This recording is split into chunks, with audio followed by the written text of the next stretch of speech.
Chapter 1. In the year 1487 of the Sea Circle calendar, Marineford, Eileen, I have returned.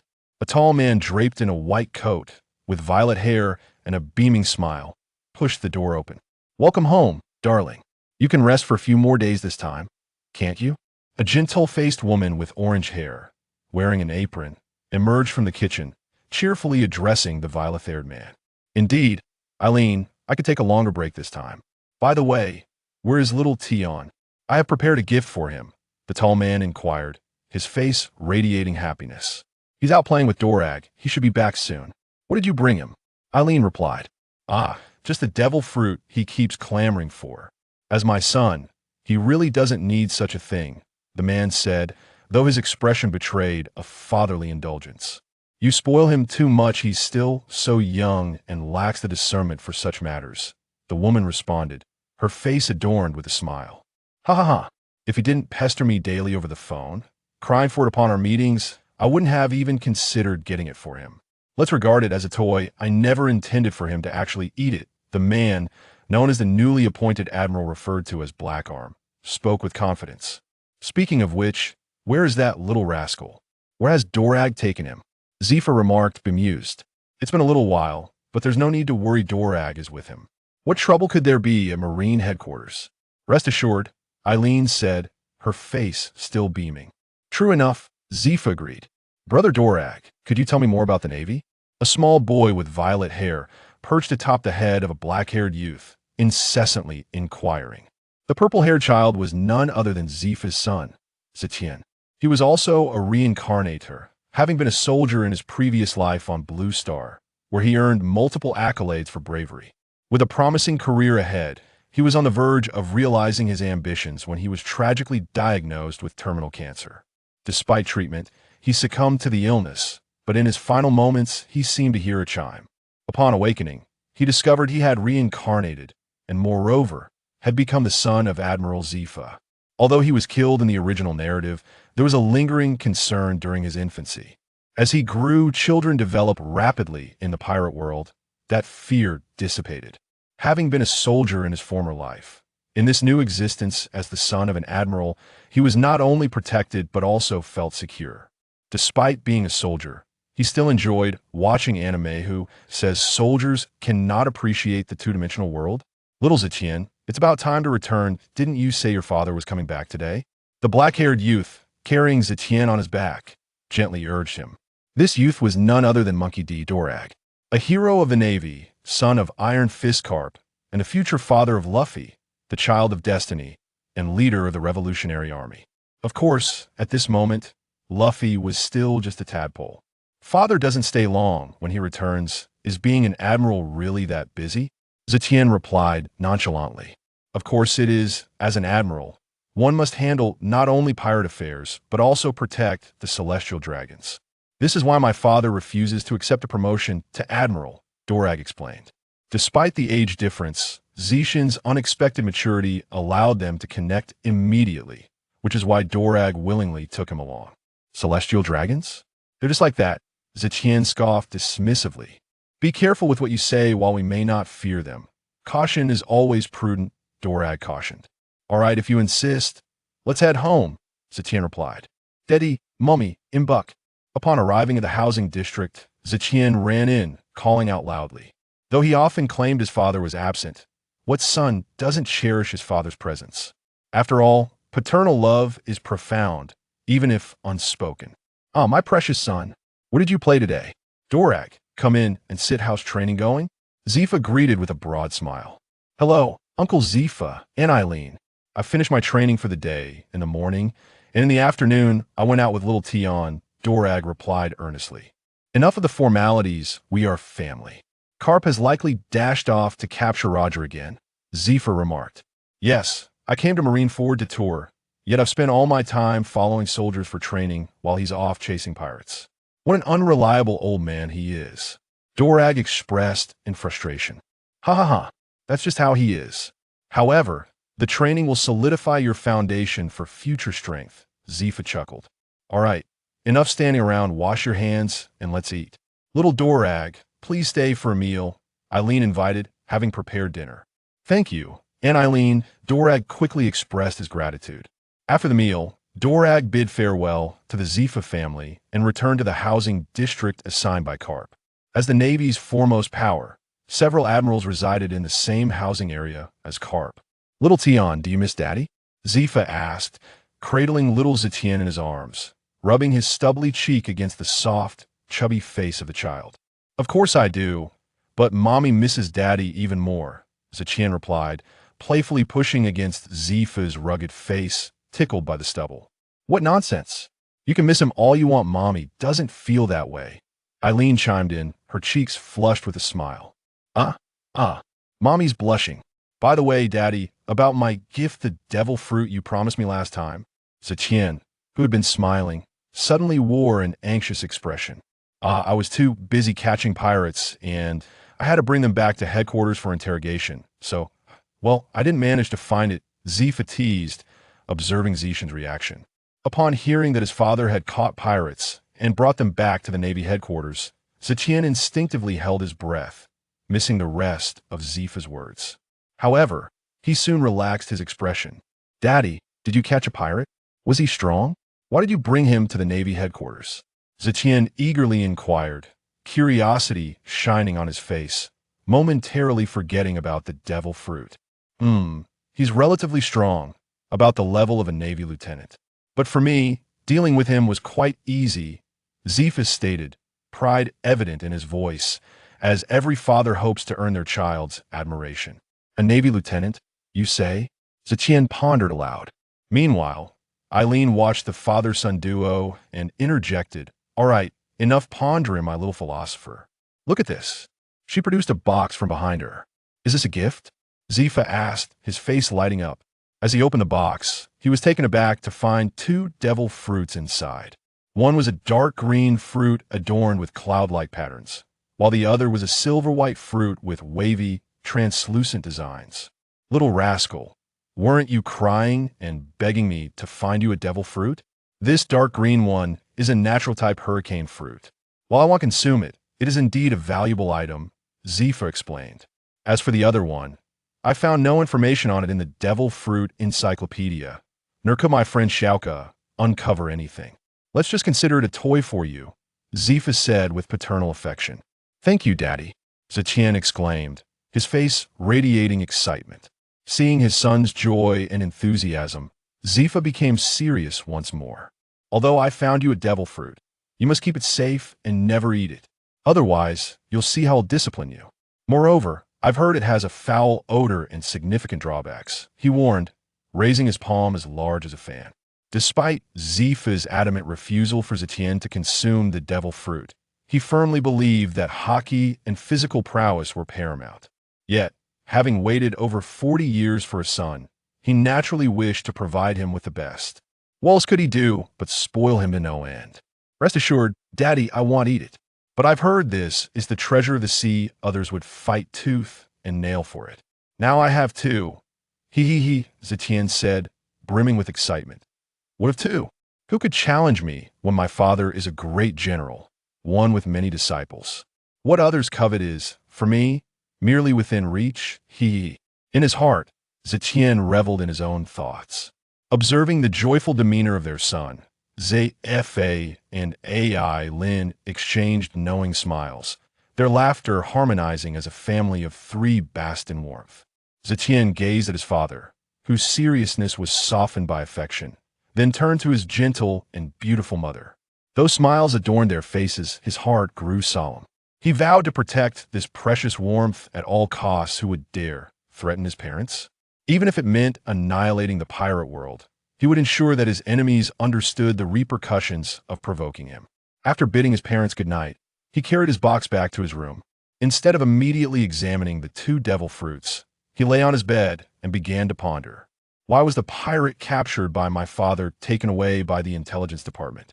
If I recall correctly, the time of my mother and my death in the original story aligns closely with this very moment. Though I have altered some events since my rebirth, it merely allowed my father to return home. More often, other aspects remain unchanged and beyond my control. They say the pirate apprehended by my father avenged us, but is that truly the case? Currently, The fleet admiral is Kong, and the battle at God Valley occurred 7 or 8 years ago. The pirate world is relatively stable at this time, with a decade remaining until Roger's reign. However, since the capture of the solitary Red Letterfield last year, my father mentioned that Fleet Admiral Kong intends to resign, or perhaps seek a promotion. Yet, the candidates for Fleet Admiral do not include Garp. The remaining options are Sengoku and my father. Although my father shows no interest in vying for the position, he has ascended to the rank of general through merit and strength. Moreover, the subordinates he has nurtured are all in prominent positions. My father's reputation within the Navy is second only to Garp and Fleet Admiral Kong, even overshadowing the so-called wisdom General Sengoku. Strictly speaking, my father lacks any political backing. If the Gorosei were to choose Sengoku as Fleet Admiral, my father's presence would significantly impact Sengoku's ascension. Although my father currently possesses top-tier strength, there are indeed those stronger than him. Nonetheless, it cannot be denied that his combat prowess remains indispensable to the Navy. Thus, any attempt to undermine my father would have far-reaching consequences. To tarnish my father's prestige would be feasible. He is known for his integrity and adherence to law, maintaining a no-kill policy against pirates. Therefore, there is no way for the Navy to act against him from within. If the Gorosei were to harbor intentions against my father, it would only be through my mother and me. If anything were to happen to my mother and me, my father would undoubtedly be devastated. Should it be the work of pirates, he would not abandon the Navy, but would instead unleash a wrathful massacre upon them. If that were indeed the case, a pirate captured personally by my father would be utterly blameless. As the Tian continued to analyze and deduce in his mind, he broke out in a cold sweat. If this were true, there would be no escaping. The Gorosei would have countless reasons to transfer his father. Moreover, no one would believe his speculations. They would merely dismiss them as the fanciful notions of a child. Thus, he would have to rely solely on himself. If his conjectures were correct, his father would soon have a mission in the coming days, leaving him with little time. What should he do? Then, Zishin's gaze fell upon the gifts from his father, those 2 devil fruits. One of them, the Logia-type hurricane fruit, belonged to Dorag, did it not? If he were to consume a devil fruit, could it enable him to navigate this perilous situation? Suddenly, he recalled his father's words. His strength is commendable, perhaps comparable to that of a rear admiral in the Navy. While possessing the strength of a rear admiral, even consuming a Logia-type devil fruit would not suffice to defeat a pirate of equivalent rank. He mustn't forget that Tian was merely 3 years old, lacking the physical stamina to support the abilities bestowed by a devil fruit. Even in a world where children matured early, possessing the stamina of a 5 or 6-year-old would be exceptional. Look at Luffy after consuming a devil fruit. He was still bested by Ace. Moreover, Luffy was significantly older than Tian when he ingested his fruit. What should I do? Am I truly compelled to resort to my trump card? Before his demise in his previous life, Tian had unexpectedly awakened a system. However, due to the immense energy expenditure during his transmigration, it had only bestowed upon him a temporary gift package before hastily logging off. Tian held no grievance towards this, for he had been granted a second chance at life. Though his previous life was rife with regrets, in comparison to rebirth, what more could one desire? While the system had logged off, the system space remained vast and expansive. Within that space floated 3 solitary orbs of light, and as Tian gazed at the 3 orbs gifted by the system, a smile spread across his face. In the first orb of light, there lies a bottle containing a shimmering golden liquid that a sudden realization strikes Tian's mind. The fountain of life, capable of purifying one's essence, solidifying their foundation, and alleviating hidden injuries and negative effects. However, due to Tian's tender age, he has refrained from utilizing it thus far. The second orb unveils a weapon, resplendent in silvery white, its blade intricately adorned, reflecting the moonlight, far removed from the blades of the pirate world. It resembles more the ancient Long Quan sword of China. As the saying goes, the hue of Long Quan is akin to frost and snow, a marvel that even master craftsmen admire. The exquisite glazed jade box emits a floral motif, with gold rings intricately inlaid, mirroring the bright moon. This long quan sword gleams with a brilliance reminiscent of snow and frost, its material rivaling that of the renowned Wushang Dakuai Dao. The third orb contains 3 jade tokens, known as death substitution tokens, each capable of absorbing a fatal blow. For Zetian, this item is indeed a treasure of immense value, akin to gaining 3 additional lives, which can also be bestowed upon family members. Each of these 3 items holds tremendous worth to others, particularly the death substitution tokens, which can be considered bug level in their efficacy. For Zetian, possessing the death substitution tokens could very well enable him to evade the impending crisis. Yet, one cannot hide indefinitely, and ultimately, once the tokens are expended, he would still face his demise. Currently, Zetian is far too young and has not yet matured, necessitating protection during his growth. Unfortunately, Zepha cannot remain by his side indefinitely. This predicament weighs heavily on Zetian, especially considering the potential machinations of the world government. After much contemplation, he finds himself at a loss. While he could allow Zepha to stay for a few days, Zepha must eventually depart. What should he do? His gaze then shifts to the box containing the devil fruits. Devil fruits? Devil fruits! Instantly, Zetian rises, cradling the box to his chest, and examines the 2 devil fruits within. Though he is unaware of how Zepha acquired these fruits, he recognizes that the natural type hurricane fruit is indeed the ability of Monkey D. Dragon in the original narrative as the leader of the Revolutionary Army. Dragon's prowess remains an enigma to fans, yet it undoubtedly possesses the might of an admiral or a Yonko. Despite only having been used a few times, this fruit theoretically allows one to manipulate wind, rain, thunder, and lightning. What if I consume this devil fruit? Zetian muses.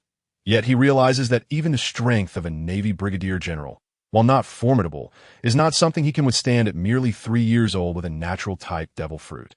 He quickly dismisses this thought that he subsequently stores the 2 devil fruits within the system space. Initially, they seemed unremarkable, but the moment he placed the silver-white devil fruit inside the system space, it suddenly emitted a brief shimmer. Zetian froze, thinking he must have misperceived it, and immediately retrieved the silver-white devil fruit for closer inspection. The fruit, entirely silver-white, exhibits a rare coloration among devil fruits.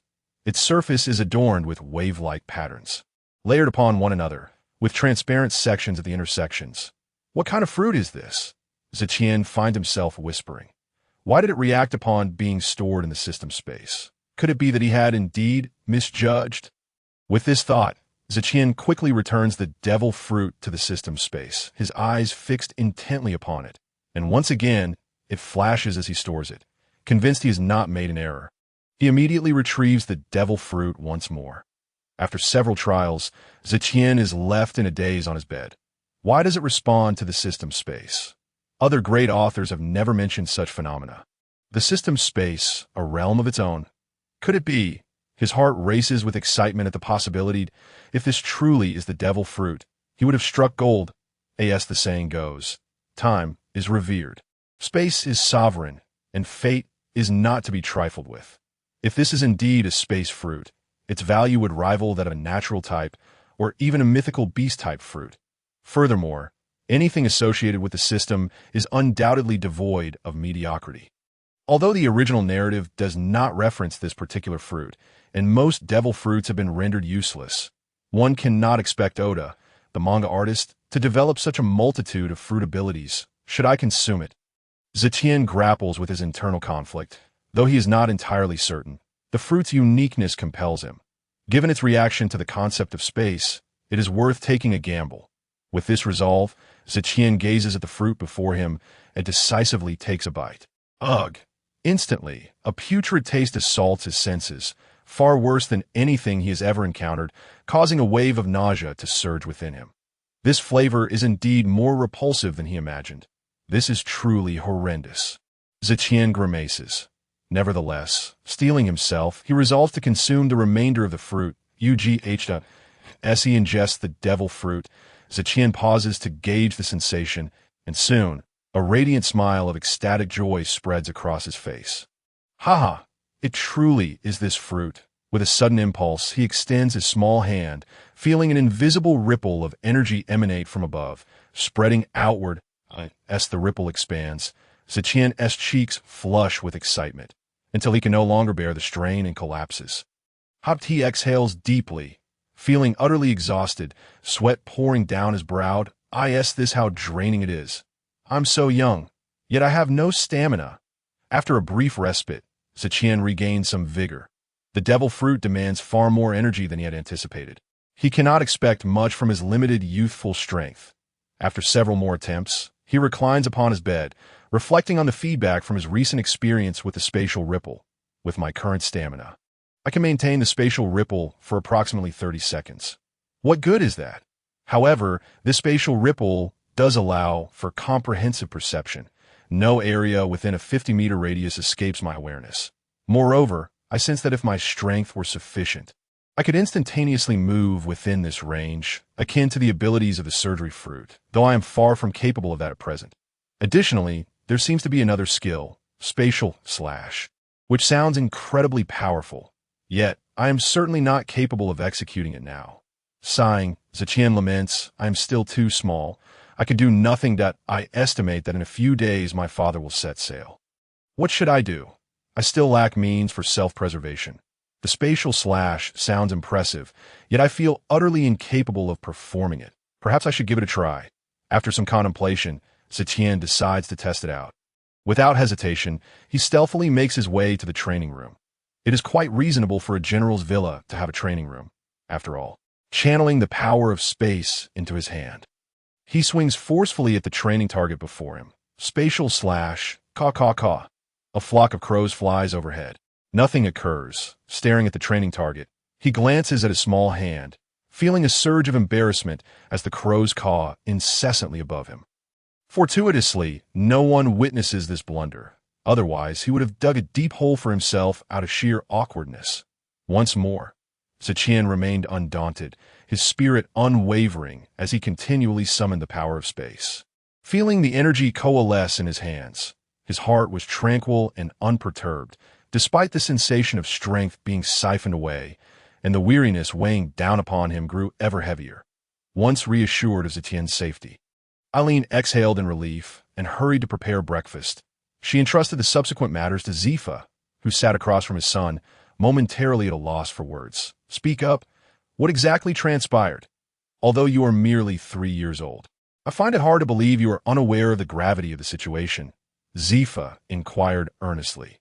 Even before Tian turned 1, he was already capable of walking and speaking, exhibiting a precociousness far beyond that of his peers. Since Tian had learned to speak, Zepha had been astonished by his son's extraordinary intellect, often boasting to colleagues and subordinates about having a genius for a son. However, as he spent more time with Tian, Zepha realized he had underestimated his son's brilliance, gradually ceasing to brag about him. Their interactions were typically those of a normal father and son. Well, how should I put it? I was thirsty and wanted to eat some fruit, but I accidentally grabbed the wrong one, Tian explained cautiously. Although he could converse with Zepha in a manner akin to adults, certain matters lacked the evidence to substantiate them. Moreover, some of his thoughts were so astonishingly unconventional that Tian chose not to share them with Zepha, opting for a vague excuse instead. What? Is that your reasoning? You little rascal. Are you certain you are not trying to fool me? I feel you deserve a good spanking, Zepha retorted, feeling somewhat insulted by the absurdity of his son's explanation. Really, it was just an accident.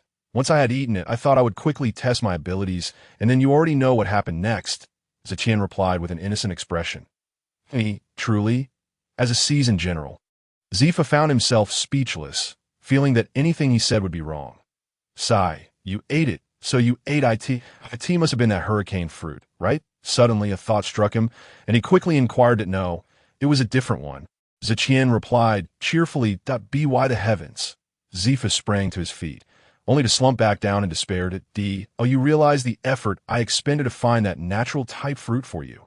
While I do not particularly wish for you to consume a devil fruit to enhance your power, as it would leave obvious vulnerabilities, I am not entirely opposed to it. But why on earth did you not eat that powerful fruit?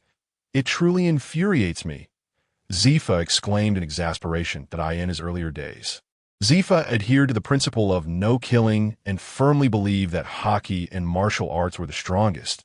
earning him the moniker of Black Arm nonetheless. He was generally open-minded regarding the consumption of devil fruits, as evidenced by his training of the three admirals. Of course, with the exception of a certain yellow monkey. Observing his father in a fit of anger, Tian found himself at a loss for words and could only manage a helpless smile. After a moment of calm, Zepha continued, "What devil fruit did you consume? What abilities does it grant?" "A paramecia-type space fruit," Tian replied earnestly. "Paramecia? Space fruit? I have never heard of such a fruit," Zepha said, racking his brain for information about the space fruit, but finding himself at a complete loss. "Dad, where did you acquire this fruit? I sense its abilities are extraordinary, not just ordinary," Tian asked. Zepha glanced at his son and replied dismissively, "You little rascal, what do you know? Extraordinary? How extraordinary? Extraordinary enough to exhaust oneself? Is it stronger than the natural type hurricane fruit? I obtained this fruit on a deserted island. So tell me, what specific abilities does it possess?" Tian pondered for a moment. "Currently, it has 3 abilities. One is spatial perception, allowing me to release spatial ripples. I can sense everything within a 50-meter radius. The second is instantaneous movement, though it requires coordination with the spatial ripples, which I am not yet capable of. The third is spatial slashing, enabling me to create blades of space, and I can currently use it once. Are you certain these are the abilities of this devil fruit? And you have not even fully developed it yet possess so many abilities?" Zepha was astonished, having never heard of any paramecia fruit granting 3 abilities immediately upon consumption. It seemed excessively powerful. Though he chuckled, "Well, you are indeed fortunate." Adjusting his mindset, Zepha felt a twinge of regret that his son had not consumed the natural type devil fruit. However, he was utterly amazed by the capabilities of this devil fruit. As the saying goes, a loss in one place can be a gain in another. Who knows if misfortune is not a blessing in disguise? "Dad, why not eat that hurricane fruit yourself?" with Zepha's anger dissipating. Tian quickly suggested, "You little rascal, do you think so little of me? While I do not deny the might of the natural type devil fruit, I am Black Arm Zepha. Hockey and martial arts are the true strongest. Do not overly rely on devil fruits that I'm only in my early 40s, right at my peak," Zepha boasted with a smug grin. Hearing Zepha's refusal to consume the devil fruit, Tian chose not to press further. After all, Zepha was currently in his prime, capable of clashing with any formidable pirate, and his decision not to eat a devil fruit indeed reflected his confidence in his own strength. "That I had planned to wait until you turned 5 to begin your training, as you are still quite young, but there are some things I can share with you in advance," Zepha remarked thoughtfully. "Dear Tian, Dorag is here, and breakfast is ready," Eileen suddenly called out. "Coming," they both replied in unison. At that moment, Dorag entered the room. "Uncle Zepha, Tian, I am here to intrude once more." Upon leaving the previous day, Zepha had asked Dorag not to dine at the mess hall, but to come to their home for meals. After all, that old kook carp had abandoned Dorag to chase after Roger, as if Roger was his true love and Dorag was merely an afterthought. "Enough chatter. We are all family here. Do not stand on ceremony. After eating, you can join me for some training," Zepha offered. "Really? Uncle Zepha, you will teach me? I want to learn hockey," Dorag exclaimed, his heart racing with excitement. "Well, you little rascal, first eat your meal. Afterward, we will head to the training room. And you can learn from me this morning," Zepha instructed. "Thank you, Uncle Zepha," Dorag replied earnestly. "Enough with the pleasantries. Hurry and eat," Zepha chuckled. After their meal, the 3 of them made their way to the training room. Zepha instructed them to sit down. The training target that had been damaged by Tian the previous day was now relegated to a corner. Looking at the 2 of them, Zepha spoke in a calm tone. "You are still young, and your bodies are not fully developed. It is essential to lay a solid foundation first. However, little Dorag can begin to familiarize himself with the Marine 6 styles for training, especially after being beaten by Carp. Ahem, solid training foundation is crucial. But as for you, little rascal, do not think about that just yet. Focus on acquiring knowledge first," Zepha added with a smile, nearly revealing Carp's sordid past. "Omnipresent Buddha, I apologize, Dorag interjected. "Uncle Zepha, can we not bring that up? You know how often I end up with bumps on my head from getting beaten, and then I have to use hockey." "Not to worry," just float up with balloons, and engage in hand-to-hand combat with beasts. Do you know how I survived? Dorag seemed to recall something, shivering slightly that I can hardly believe I am alive. It truly is a miracle. Do you know? As the conversation reached this point, the young Dorag was on the verge of tears from excitement. Ah, Dorag, you have suffered. Zephyr, unsure of how to console him, could only pat him on the shoulder. Fear not, my elder brother Dorag. Remember, the tides of fortune shift every 30 years. Once our strength has grown, I will aid you in exacting revenge, Tian encouraged earnestly. Indeed, that is splendidly said. In 30 years. I shall surely deliver a thorough thrashing to that old man and send him soaring up into the sky tied to a balloon, Dorag vowed fervently, embodying the essence of filial piety. Little did they know, Carp was unlike others. While age typically diminished strength, Carp's peak prowess had endured for an exceptionally long time. Even Dorag's son had received the same level of attention. Furthermore, Dorag would later bear the indelible scars from today's words. Ha ha, well said. Keep it up, lad. I eagerly await the day you confront Carp, Zephyr exclaimed with hearty laughter, stoking the flames of enthusiasm. Now, let us turn to serious matters. Today, I will impart knowledge regarding the 6 styles of the Navy and hockey. This is not to say you should begin training immediately, but rather to familiarize yourselves and set a clear direction. Zephyr commenced his formal instruction. Firstly, he spoke of the 6 styles of the Navy, the origins of which remain a mystery even to this day. However, it was Carp who had significantly popularized them, surpassing me by a slight margin. As he spoke, Zephyr pinched his pinky with his thumb, nearly pinching to the nail. The 6 styles consist of iron body, paper drawing, finger gun, storm leg, shave, and moonwalk. Iron body is a defensive technique that fortifies the body, granting it the hardness of iron. Even bullets and blades cannot penetrate it. The downside is that one cannot move freely while employing iron body. The principle involves accelerating blood flow to enhance muscle movement.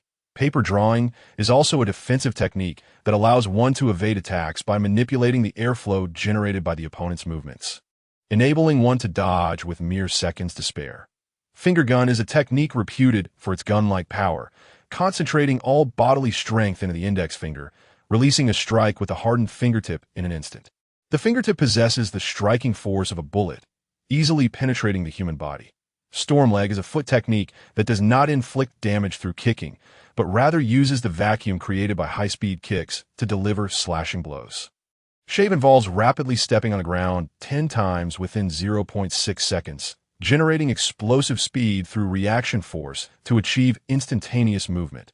Moonwalk, in my opinion, is an application of shave. It allows one to kick while in midair, altering one's trajectory before descent. With such aerial mobility, one can launch attacks from above without leaving any blind spots, as Zephyr elucidated. He demonstrated the techniques to the two. The training room was filled with Zephyr's fleeting figure as he executed shave, leaving both onlookers in awe. After a brief respite, Zephyr allowed them time to digest the information before addressing their questions. Dorag, destined to be the leader of the Revolutionary Army, quickly grasped the principles and, after some practice, approached the threshold of mastering iron body and paper drawing. No doubt a result of the beatings he received from Carp in his youth. Zephyr nodded in approval, acknowledging Carp had indeed raised a fine son. In contrast, Tian did not recklessly experiment, primarily due to his insufficient physical condition. Nevertheless, he committed Zephyr's key points to memory. Let us take a break for now. We can practice gradually later. Zephyr called a halt to Dorag's training. He continued, the 6 styles of the Navy transcend human limits. With sufficient training, one can develop new techniques tailored to their own characteristics, known as OE. There are many forms of OE, the most renowned being life return, which allows one to freely control their body, hair, and internal organs, while channeling consciousness into them. One can manipulate any part at will. Listening intently, both young men's eyes sparkled with ambition, yearning to master these techniques instantly. Zephyr then briefly introduced the concept of hockey, deliberately withholding details on awakening the 3 types of hockey, fearing they might overreach and endanger themselves. Time flew by, and before long, half a month had passed. On this day, Zephyr continued the special training for the two when suddenly a messenger summoned him for a meeting. Upon his return, he reluctantly addressed Eileen, saying, "My dear, my leave is coming to an end. With the turmoil in the New World, I must keep an eye on Whitebeard. I may be gone for several months. Do not worry, my dear. I'll take good care of everything at home."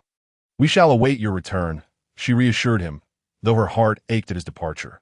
"Yes, I will return. Should I inform Tian? He will miss you." "Never mind. Time is of the essence, as the son of an admiral. I must learn to face challenges that we'll discuss it upon my return. Please take care and do not overexert yourself. Look after yourself. I will manage things here. Rest assured, I will be fine," Zephyr responded, pulling Eileen into a deep embrace before departing with his accompanying soldiers towards the port. Eileen stood at the doorway, watching until he disappeared from view. "I'm so tired." Tian wiped the sweat from his brow as he slowly walked to a resting chair, soaked through. Although the paramecia-type fruit did not provide the immense physical enhancement of Zoan types, it still offered significant benefits for a child like Tian. "Brother Dorag, let us take a break and enjoy some orange juice." Coming, Dorag replied. Ever since Zephyr began training him, Dorag felt an exhilarating thrill. Zephyr, destined to be the future chief instructor of the Navy, could pinpoint training flaws with remarkable precision. Dorag, son of Carp and future leader of the Revolutionary Army, was making rapid progress. Moreover, Zephyr tailored his training to Dorag's needs, making him feel stronger with each passing day that he no longer trained with the soldiers. Instead, he moved into Zephyr's household to train alongside Tian. "This is delightful. I've never felt training could be this enjoyable. My old man really doesn't know how to teach," Dorag said, wiping his sweat with a smile. "Brother Dorag, I sense you are growing stronger. You've already mastered the 6 styles of the Navy in such a short time." "Indeed, I have. Thanks to Uncle Zephyr's guidance, I've never found learning to be so easy and enjoyable. Though at times Uncle Zephyr can be quite serious and tough, I feel this training rhythm suits me perfectly. Sigh, when will I finally grow up? I'm so small now, unable to accomplish anything." "You'll grow up slowly. It happens quickly. When you grow up, you'll have grown-up worries," Dorag chuckled. "Brother Dorag, what do you plan to do in the future?" Despite knowing the eventual outcome, Tian couldn't help but ask that. "Of course, I will join the Navy point one day.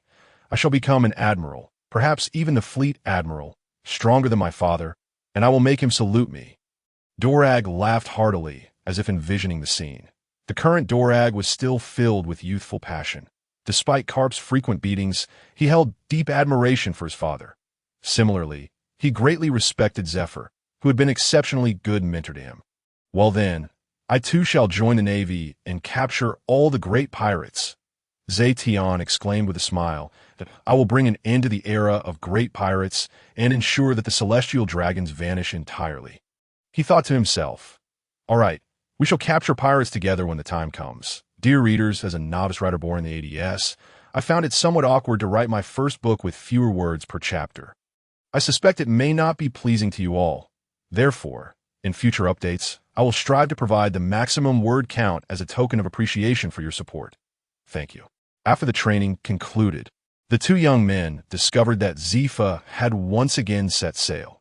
Although both felt a profound sense of reluctance, as the sons of soldiers, they were able to comprehend and adapt to the situation. Dorag chose not to leave, intending to wait for Carp's return before departing. Upon hearing that Zepha had gone to sea again, Tian's heart tightened, as he thought to himself that what was meant to come would eventually arrive. Despite having gifted his mother a death token in the form of a present, he still felt a sense of urgency within him. During this time, he had been diligently exercising and honing his fruit abilities, managing to extend his spatial ripples to an impressive range of 80 meters. Furthermore, he had also mastered the skill of instantaneous movement, although he could still only execute a single strike with his spatial slash. He no longer found himself fainting from exhaustion, having developed a small technique in the process. Undoubtedly, he had made significant progress. 3 days swiftly passed. He contemplated whether to give the fruit to Dorag. While he could develop his own influence in the future, that time felt far too distant, and he was on the verge of facing a deadly crisis.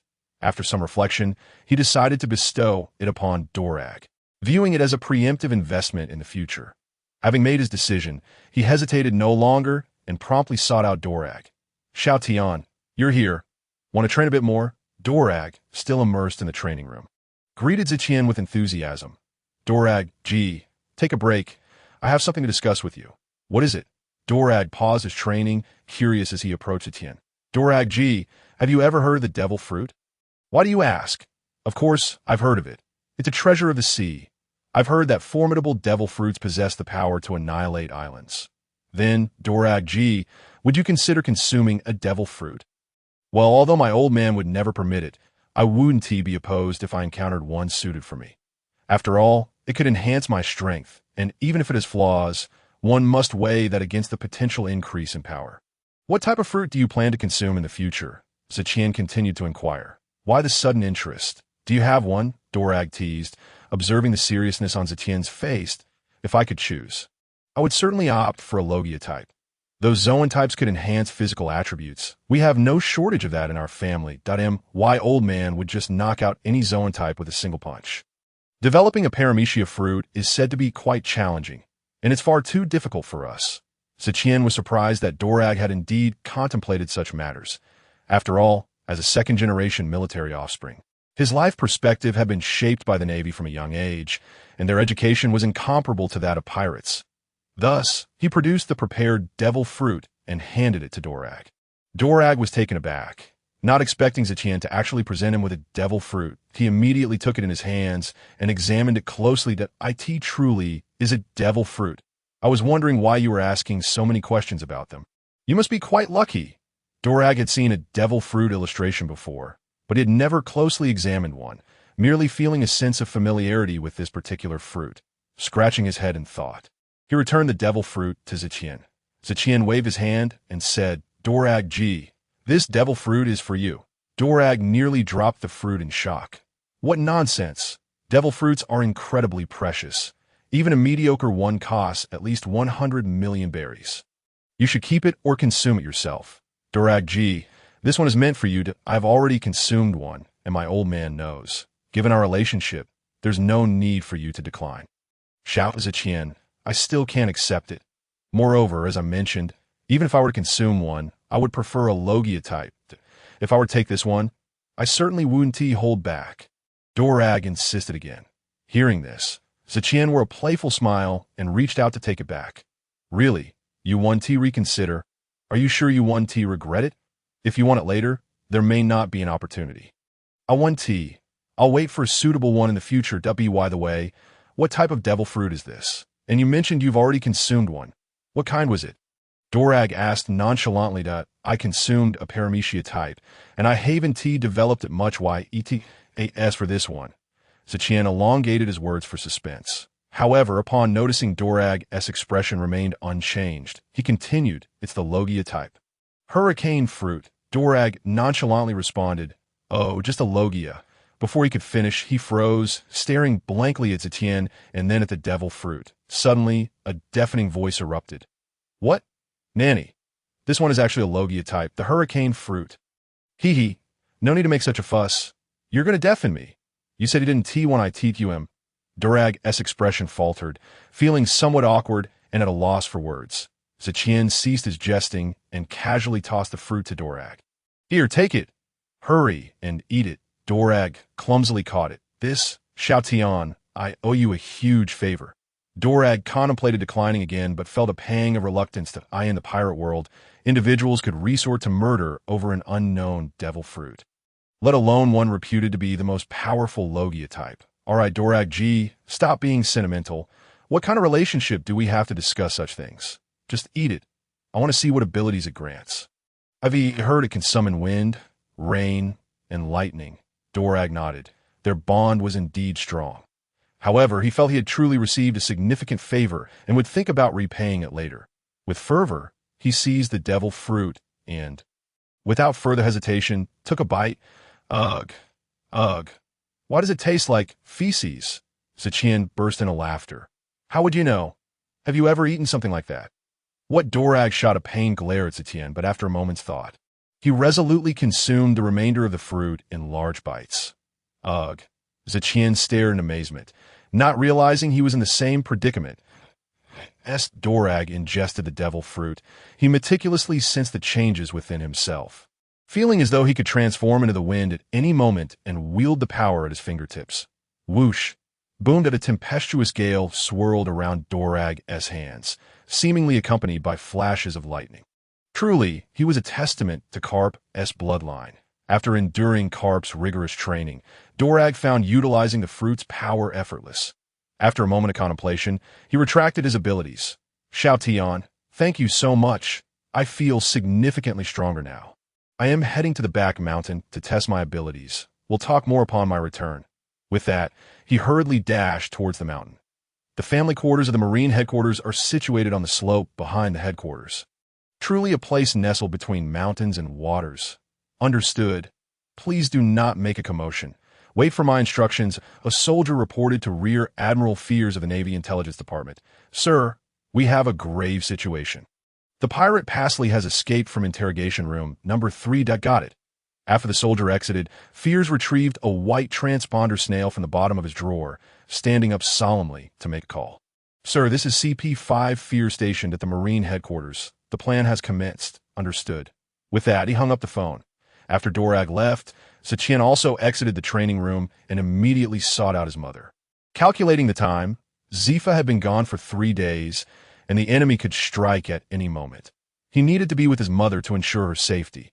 Meanwhile, in the Marine headquarters family quarters, a menacing pirate stealthily approached the Zepha residence. Hey, haha, Zepha, you captured me, and my subordinates are either dead or imprisoned, but you never expected that I could still escape. Although revenge may elude you, the knowledge that your family has been slain by my hand will undoubtedly inflict upon you a lifetime of suffering. Ha ha ha. Fearing the Navy headquarters might discover his whereabouts, Paisley seized a nearby knife and charged towards Zephyr's residence. A cruel smile etched upon his face, as if he could already envision the Zephyr family meeting a tragic demise at his hands. Meanwhile, Zeton was engaged in conversation with his mother when he suddenly sensed an intruder breaching their home. His small visage tightened in alarm, and he immediately urged Aaron, "Mother, swiftly retreat to the room and do not emerge." Zeton, "What is it? What has transpired?" Aaron inquired, her expression fraught with concern as she observed her son's distress. "There is no time. Mother, quickly return to the room, and regardless of what occurs, do not come out." Without giving her a chance to protest, Zeton tugged his mother back into the room and locked the door behind them. "What is happening?" "Zeton, please open the door." "Open it," Aaron cried out in panic. "Mother, please remain silent. I have consumed a devil fruit, and I shall be unharmed. I will explain everything later." Despite Aaron's anxious calls, Zeton dashed towards the exterior. Upon reaching the courtyard, he fired a signal flare into the air. Whoosh, boom. Simultaneously, he brandished the handgun procured from Zephyr, aiming it firmly at the entrance. The power of space allowed him to sense the unfamiliar figure approaching. This is bad. What is happening? Have I been exposed? Upon reaching the doorway, Paisley was startled by the sudden flare that illuminated the sky. Without hesitation, he sprinted towards the main entrance. Even if he had been exposed, it mattered not. Time was still on his side. A ghastly and malevolent expression adorned Paisley's face. Concurrently, the entire Navy headquarters observed the signal flare. What is going on? Who fired the signal? That direction leads to the residential area. Immediate orders were dispatched to investigate the situation. The fleet admiral summoned guards to ascertain the circumstances, his expression suddenly shifting to one of shock as he recalled something. That direction is the residential area. Could they be in peril? Hurry and investigate. The Chief of Staff, Vice Admiral Crane, also dispatched personnel to investigate and, upon reflection, decided to accompany his aide personally in the rear mountains. Drago gazed towards the direction of a signal flare, suddenly recalling that Zeton had recently requested a signal flare gun from Zephyr. He had jokingly suggested using it to summon Drago's assistance in times of danger, believing at the time that Zeton was merely jesting. "This is not good. Zeton is in danger," he exclaimed, rushing towards Zephyr's home. "Zeton and Aaron, please do not come harm." Bang, bang. Just as the Navy headquarters was probing the situation, Zeton fired several shots at the pirate who had burst into his home. Paisley, taken by surprise, was struck in the shoulder by a bullet but quickly evaded further harm. He surveyed the courtyard and, upon seeing only a child wielding a firearm, felt a surge of elation. Alas, What a pity. I did not hit a vital spot. Zeton, disappointed that he had only grazed Paisley's shoulder, lamented his own youth, realizing that both his devil fruit abilities and physical strength were still insufficient. Given Paisley's formidable prowess, he had narrowly escaped. Ha ha ha. I thought there would be an ambush. Who would have imagined I would fall to the hands of a mere child? But your chance has passed. Before Zeton could respond, Paisley lunged at him with a knife. Bang bang. Zeton fired at the approaching pirate, yet despite his previous familiarity with firearms, his small frame struggled to manage the recoil, causing him to lose accuracy. Paisley dodged the bullets and swiftly closed the distance, raising his blade to strike. Spatial shield. Zeton hastily summoned the power of his devil fruit. The spatial shield was a defensive skill he had developed recently, though its use drained a considerable amount of his stamina. This shield, formed by concentrating spatial energy, was only about half a meter in size. Boom. The spatial shield shattered after merely 1 second of resistance. Zeton was propelled backward, landing 4 or 5 meters away, a trickle of blood escaping from the corner of his mouth. As expected of the Admiral's son, even the devil fruit is in your possession. But this is where it ends. I would love to witness the expression on Zephyr's face when he discovers you. This little brat has been slain. How splendid that would be. Ha ha H.A.S. Paisley laughed maniacally. He continued his assault on Zeton. Teleportation. Zeton activated his ability, narrowly avoiding the strike. He shouted defiantly, "You vile pirate!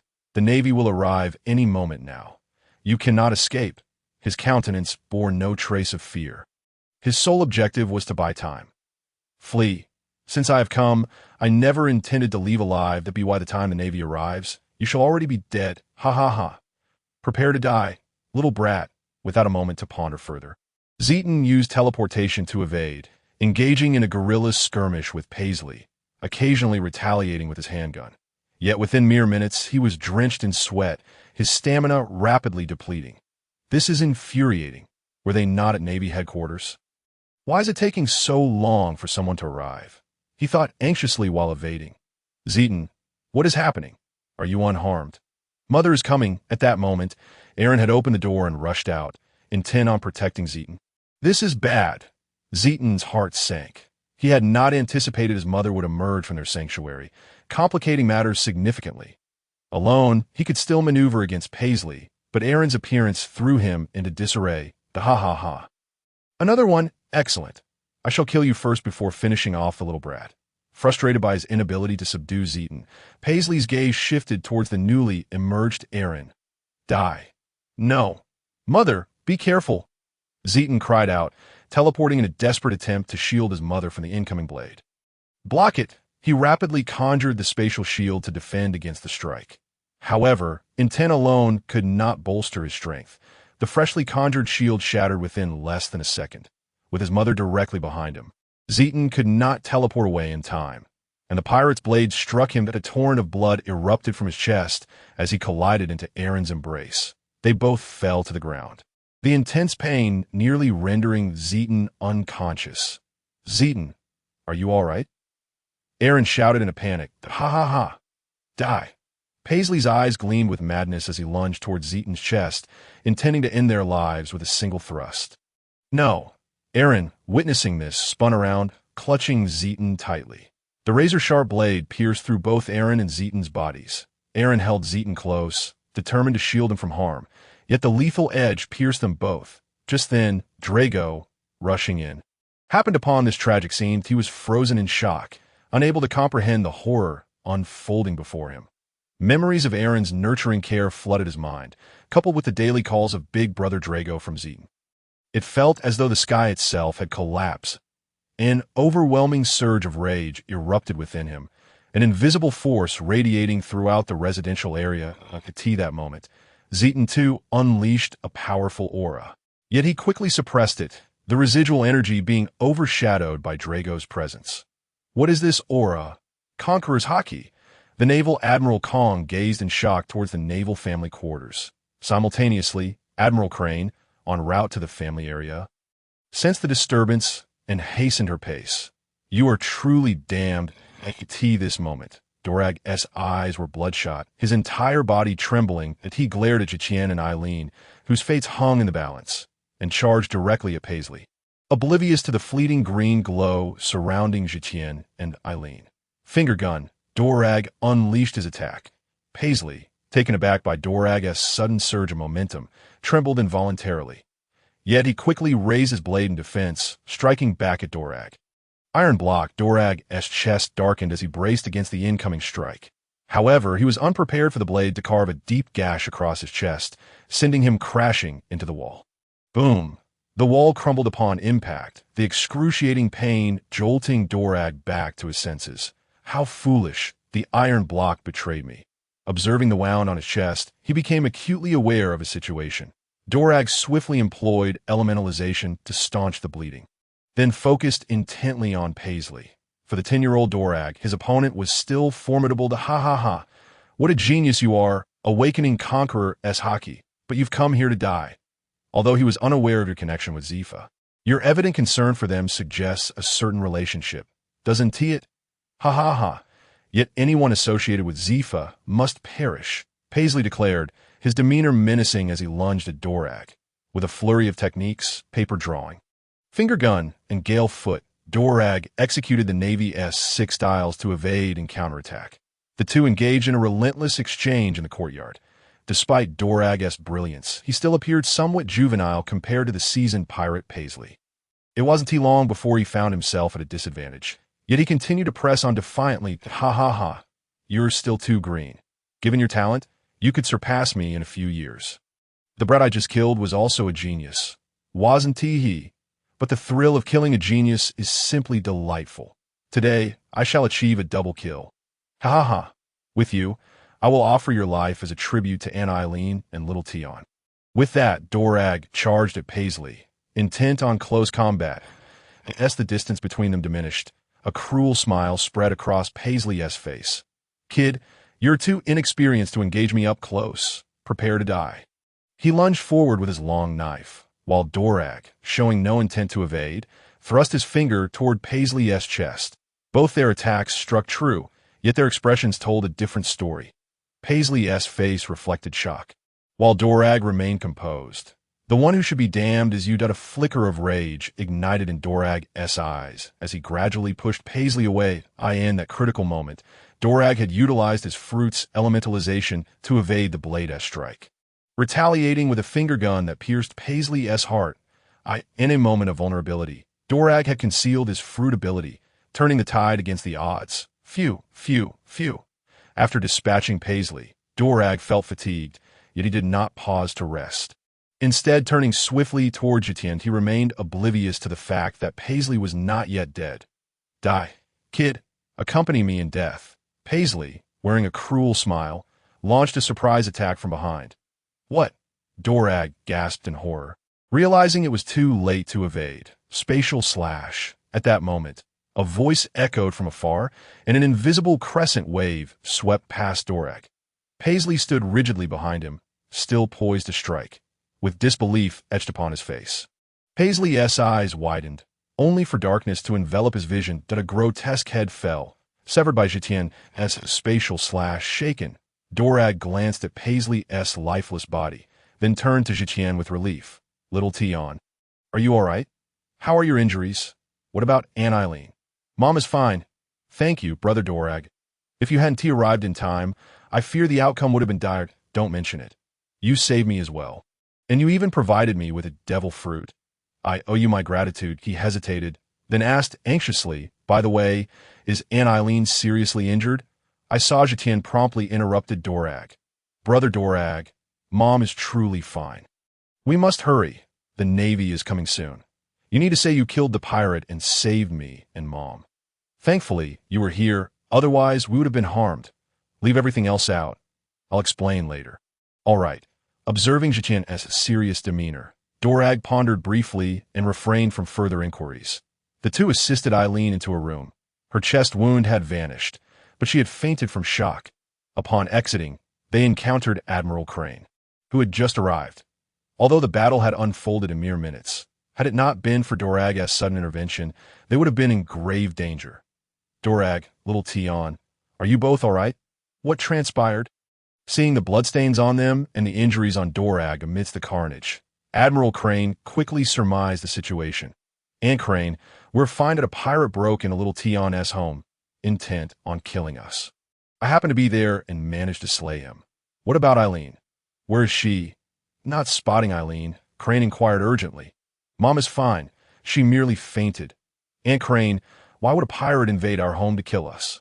Zetian asked, fear evident in his eyes. A shadow flickered in Admiral Crane's gaze. But she quickly reassured Zetian, "It is all right, little Tian. It's over now. Such events won't happen again, that I will ensure you are protected. I will stay in the family quarters for the next few days. A peer of Carp, Zepha, and Sengoku. And having witnessed Zetian's birth, Crane held a special fondness for this endearing young boy. During breaks, Eileen often brought Zetian to chat with Crane, and their bonds were particularly strong. After reporting the situation to Admiral Kong, extensive security was deployed to safeguard the entire family area, the BY this time. The subordinates had finished cleaning the courtyard. Admiral Crane proceeded to check on Eileen, confirming she had merely fainted from fright and breathed a sigh of relief. Cradling Zetian, she summoned the now-bandaged Dorag to the living room. Now, tell me what exactly transpired.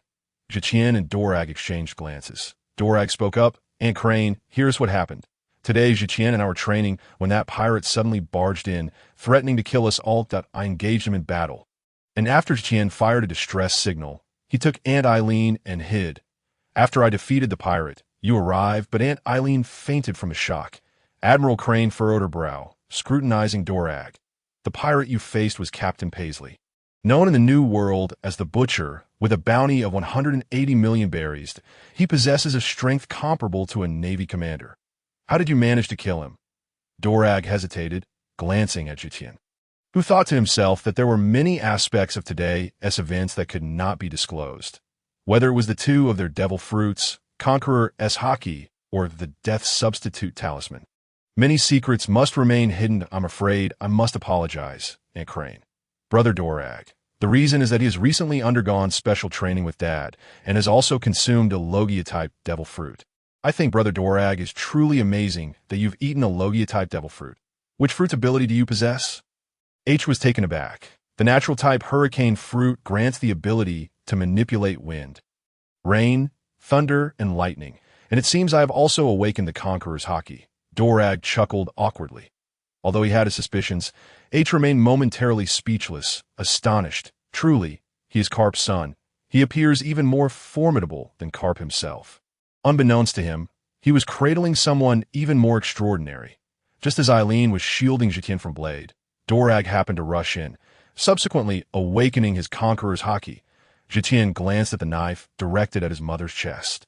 Though he was aware she would not perish, he was still shaken by Eileen's injury, that a surge of intense rage filled him. Yet he quickly suppressed Zetian, and Eileen teetered on the brink of death. The death replacement Jade token activated simultaneously. Eileen fainted, overwhelmed by the two's Conqueror's hockey. It could only be described as a comical twist of fate. I examined the traces of the battle. There were indications of gunfire. And the fatal wound on Polly was remarkably clean. What were they concealing? H, still puzzled, inquired, "Is something amiss?" Zetian's heart sank. "Aunt H, I fired the gun that I panicked and shot randomly. Yes, that pirate was slain by me using my windblade ability." Dorag quickly added. H scrutinized the two, choosing not to comment. Earlier, when she checked on Eileen, she noticed that although Eileen had fainted, the fabric of her shirt bore marks of having been cut by a sharp blade. With similar signs on her back, coupled with the extensive bloodstains, it was evident that she had sustained a wound as if pierced by a blade. Yet, Eileen seemed unharmed. Something was clearly amiss. Nevertheless, H refrained from probing further, sensing that the two youngsters were obviously concealing something. This situation was far from simple, and these two were not ordinary either. Enough of this. I will handle the remaining matters. Will not disclose anything if others inquire. Rapidly organizing her thoughts, H, the rear admiral, instructed. Understood. Aunt H. They chorused that. H lingered for a moment longer, ensuring that the personnel were focused on safeguarding the area before hastening back to the Navy headquarters. Shouted on. What happened? Why couldn't you clarify things for Aunt H? Zetian beckoned Dorag into his room. Closing the door and windows, Zetian gazed earnestly at Dorag. Brother Dorag, I will be brief. Once we step outside, do not speak a word to anyone, not even Uncle Carp. Will you promise me this? Even the old man 1T be informed. Fine, I 1T say a thing, Dorag solemnly assured. Now, Marshal Kong has held his position for nearly a decade and is about to retire. The candidates for his position include Admiral Sengoku, Uncle Carp, and my father. Uncle Carp will undoubtedly refuse, right? Indeed, my old man will absolutely decline. I know that much. Then that leaves only Admiral Sengoku and my father. Though my father has no intention of taking the position, he and Uncle Carp share similarities and differences. They both possess immense respect within the Navy, and so does Admiral Sengoku. However, the key difference lies in the fact that while Uncle Carp commands respect throughout the Navy, he lacks a significant faction. My father, on the other hand, has trained numerous individuals over the years, most of whom now hold important positions within the Navy. Isn't that quite normal? After all, Uncle Zephyr also enjoys teaching. Could it be Dorag suddenly realized, his expression turning incredulous? Yes, it is precisely as you imagined that my father has mentored too many individuals. Although he himself may not have considered it much, to outsiders, they're all his protégés. If the higher-ups decide to appoint Admiral Sengoku, how do you think my father's students would react? In the name of stability, they would undoubtedly seek to undermine my father's authority. Should my mother and I be harmed, my father would be utterly disheartened, possibly even resigning from his position as admiral, thus fulfilling their objectives. Dorag's face displayed a mixture of disbelief and dawning realization, prompting him to ask, are they not afraid of Uncle Zephyr discovering this? He is incredibly powerful. If he seeks vengeance at 1T be discovered. Not to mention, this pirate was captured by my father, so the rationale for revenge against him is quite plausible. More importantly, while my father is strong, he does not possess the absolute invincibility of Uncle Carp. There are several within the Navy who could rival my father. And let us not forget the higher-ups. Do you genuinely believe their power is limited to the Navy alone? Dorag was at a loss for words, his mind reeling from the revelations, overwhelmed by the gravity of the situation. All right, Brother Dorag, let us not dwell on this too much. These are merely my speculations, so don't take them to heart, but do refrain from discussing it with anyone. Zetian looked at Dorag, who appeared unable to accept the information, and jested lightly. Observing Zetian's youthful face, Dorag felt as if he were seeing him for the first time. Although Zetian claimed it was merely conjecture, Dorag sensed that the truth of the matter aligned closely with his assertions, igniting his first doubts about the Navy's so-called justice. Are you all right? I distinctly remember you and Aunt Eileen being pierced, yet you both seem unscathed. Dorag suddenly recalled the day's events and inquired again. Enough, Brother Dorag. Some matters I truly cannot disclose at this moment. Let us discuss it when my father returns. Also, please do not mention today as incident or my devil fruit ability to anyone. I will check on my mother to see if she has awakened. Without waiting for Dorag to respond, he hurried off to tend to Alien AT that moment. Eileen had just regained consciousness, immediately sitting up in a panic. Searching for Zetian, upon spotting him, she rushed to embrace him, inspecting him closely. Xiao Tian, are you all right? Are you injured? Mother, I'm fine. Didn't I tell you? I consumed a devil fruit. See, you're also unscathed. This is my ability. So don't worry, Mother. Right? I remember being attacked, yet here I am, unharmed. After taking a moment to assess her condition, Eileen felt relieved, only to erupt into tears of relief. Thank goodness, we're both safe. We're safe. She sobbed, clutching Zetian tightly. Mother, it's all right now. Let us contact Father first as for today's events. Aunt H is handling everything personally. Please do not mention it in front of others. Zetian comforted her like a little adult. Patting her back. Very well, I'll 1T say a word. Let us contact your father first. Boo-boo. Meanwhile, in the New World, Zepha, who was patrolling the territory of the Whitebeard pirates, suddenly noticed his transponder snail ringing. With a chuckle, he mused, it's probably that troublesome brat Zetian again. He must have quite a grievance after leaving in such haste. Moshi, this is Zepha. What has happened to Eileen? Is that brat causing trouble again? Zepha, can you return immediately? Someone is trying to kill us. If it weren't for Xiao Tian and Dorag, you wouldn't have seen me again. Upon hearing Zepha's voice, Eileen found solace. What? What happened? Eileen, are you and Xiao Tian unharmed? Who dares to threaten my wife and child? Zepha bellowed in fury. Zhiqian took the phone and addressed Zepha. Father, for the moment, we are safe. The pirate broke into our home with the intent to kill us. Thankfully, Brother Dorag was present and defeated the pirate. Please return immediately and disregard everything else. I fear there may be individuals who harbor ill intentions towards us, and there are matters I must discuss with you. Very well. I shall return promptly. Do not venture anywhere until my arrival. Set course for home at once. Immediately, back to headquarters. Upon hanging up the phone, Zephyr swiftly commanded the return journey, longing to reach home without delay. However, General, boom. At that moment, an officer was about to speak, but Zephyr kicked him out with a forceful blow. Return to headquarters at once. Whoever dares utter another word shall face dire consequences. Zephyr's furious voice reverberated throughout the warship, prompting everyone to comply without hesitation. Zephyr cast a grim glance at the officer he had expelled, a foreboding sense of unease settling in his heart. Why, Lord, the operation has failed. The Navy Intelligence Department's CP-5. Ferrays anxiously reported to the elders. Humph, a bunch of inept fools, incapable of handling such a trivial matter. Ensure the cleanup is thorough and treat it as if nothing ever transpired. Understood, my lord, should you fail again. You are well aware of the repercussions. Yes, my lord. As the call ended, Ferrays was drenched in sweat. Wiping the perspiration from his brow and steadying his emotions, he made his way to the marshal's office. 3 days later, Zephyr returned to naval headquarters. Even before docking, he hurried home, moving with great urgency. Eileen, Zoten, I have returned. Are you both unharmed? Zephyr, father, Uncle Zephyr. At that moment, Eileen and Zoten had already received word and were waiting eagerly. Dorag had also come over, having stayed at Zephyr's residence. The instant they laid eyes on Zephyr, relief washed over all three of them. Seeing the three of them unscathed, the tension in Zephyr's heart dissipated as well.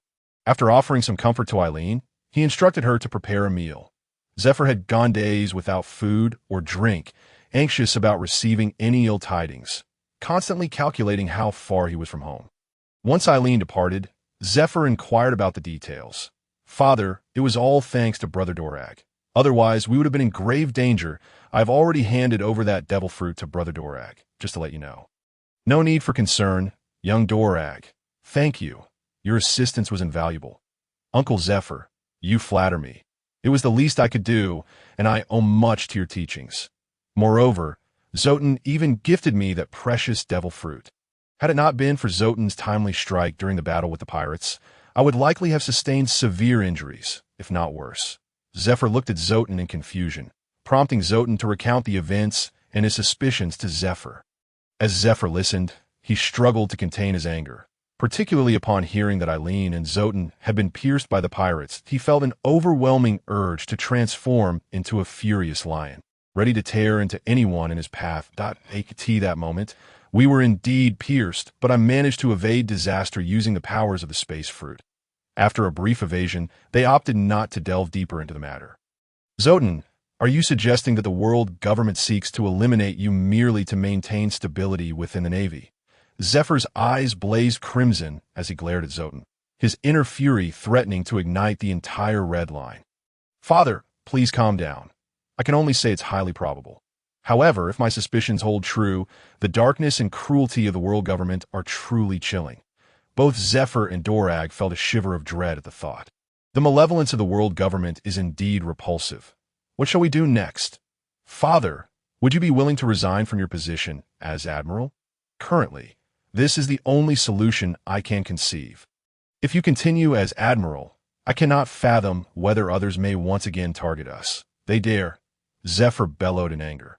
After a moment of calming, he began to contemplate Zoten's words, realizing that it was indeed a possibility. Sighing deeply, he recalled an incident during his return when an officer attempted to prevent him from coming back. Zoten and Dorag exchanged glances. What became of that individual? I inadvertently killed him. Both were taken aback. Did the Admiral just commit murder, and within the Navy at that? Speak, what shall we do? Right, you must seek out Admiral Akiji immediately. I cannot believe he is entirely unaware of the situation. Otherwise, his tenure as admiral would be over. Proceed as I've instructed. The following day, Admiral Steelbone Akiji was discussing the incident with Vice Admiral Tsuru. According to the Intelligence Department's investigation report, this incident was an unfortunate accident. The personnel on duty were intoxicated while guarding the prisoners, allowing the pirates to escape. Zephyr returned yesterday. You should consider how to comfort his spirits. Isn't this a failure of oversight? Yet, why did this occur just after Zephyr's leave ended and he set sail? It seems far too coincidental. Tsuru raised her doubts. Indeed, it is exceedingly coincidental. However, the situation is as it stands that do you have any countermeasures? We can only speak to Zephyr sincerely and hope he does not escalate the matter. Bang! Old man Akiji, why did pirates attack my wife and children the moment I set sail?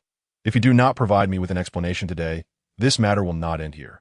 Zephyr kicked open the door to the admiral's office. Shouting in fury, the guards nearby were so terrified they dared not even breathe. They stared blankly at the distant courtyard, seemingly entranced by an unseen spectacle. Zephyr, you have arrived. Please sit down. The matter has been investigated thoroughly, and I wish to explain. Akiji attempted to comfort him. What more is there to discuss? An assault on a Navy admiral's family at headquarters, nearly succeeding. Are you aiming to make the Navy the laughingstock of the world? Zephyr remained unfazed, slamming his palms on the admiral's desk with a resounding thud. His gaze was fixed on Akiji's eyes, as if he were on the verge of exploding. Zephyr, please calm yourself. This incident is indeed a failure on the Navy's part. The individuals responsible have been apprehended, and publicizing this would severely undermine the Navy's reputation for justice. Perhaps we could handle this matter discreetly. Rest assured, I will ensure proper compensation for you, and I will assign personnel to protect your family diligently. Upon hearing this, Zephyr's anger intensified. Is that all? My family, my only family, was nearly slaughtered, and you propose to brush it aside for the sake of the Navy's reputation? Am I to understand that for the sake of the Navy's justice, I, as an admiral, should be sacrificed? Zephyr, watch your tone. What do you take me for? An admiral of the Navy. None of us desires such incidents to occur. Yet the reality remains. Your family has emerged unscathed, and I have promised you compensation. As the two engaged in a heated exchange, Vice Admiral Tsuru quickly intervened to mediate. Enough, Zephyr. Please calm down. Thankfully, this incident did not lead to severe consequences. Otherwise, not just you, but we would also have held no reservations. The Admiral has acknowledged that this is indeed an internal issue within the Navy, and it must not be made public. Observing Akiji's attitude and Tsuru's comforting words, Zephyr managed to temper his fury somewhat. Had it not been for Zoten's advice to avoid escalating the matter, today's events might have ended differently. However, yielding in this manner left Zephyr, a man of principle, still seething with indignation, and a chilling realization crept into his heart. Given Akiji's demeanor, it seemed Zoten's assertions were correct. If Akiji was entirely oblivious to the underlying circumstances, then his position as admiral would surely be in jeopardy. This concerns my family, my remaining family. And you wish to treat it as a trivial matter? Zephyr, unwilling to relent, pressed once more. Calm yourself. The current situation is indeed troubling. Rest assured, I will ensure you receive proper compensation. Anything the Navy can provide is yours for the asking. Noticing a slight shift in Zephyr's tone, Akiji felt a surge of hope and quickly offered promises of restitution on the return voyage. I killed an officer, and now I resign from my position as admiral. I wish to retire early. What? Zephyr. The two men were taken aback, never anticipating that this matter would prompt Zepha to resign from his position as admiral. Zepha's contributions to the Navy were monumental. His sudden departure would surely provoke widespread speculation among his subordinates, as for the slain officer. The two refrained from mentioning him, merely suggesting increased compensation after the fact. This was unacceptable, absolutely unacceptable. The Navy still required Zepha. Justice still needed him. They urged him to reconsider. Initially, Admiral Kong was resolute in his refusal, yet a flicker of uncertainty crossed his mind. Zepha. General Crane, too, felt a sense of urgency. Very well, Admiral Kong. Little Crane, I have made my decision. The Navy has grown strong. It is time for me to step aside and provide opportunities for others. Moreover, I can still reside in the Navy headquarters. I'm not leaving the Navy entirely. Hearing that Zepha would not entirely sever ties with the Navy, both men sighed in relief. It seemed feasible. Zepha could serve as a naval instructor, and the overall combat capability of the Navy would remain unchanged. However, this incident had evidently left Zepha disheartened. Little Crane, what do you think? Admiral Kong turned his gaze toward General Crane. After a moment's contemplation, and observing Zepha's resolute demeanor, Crane sighed. It is not unfeasible. However, I propose that Zepha be appointed as the chief naval instructor. His aptitude for teaching is widely recognized, and he could nurture numerous talent for the Navy in the future. Very well, but I must report this to the 5 Elder Stars. Zepha, do you have any requests? If possible, could you procure a powerful devil fruit for me?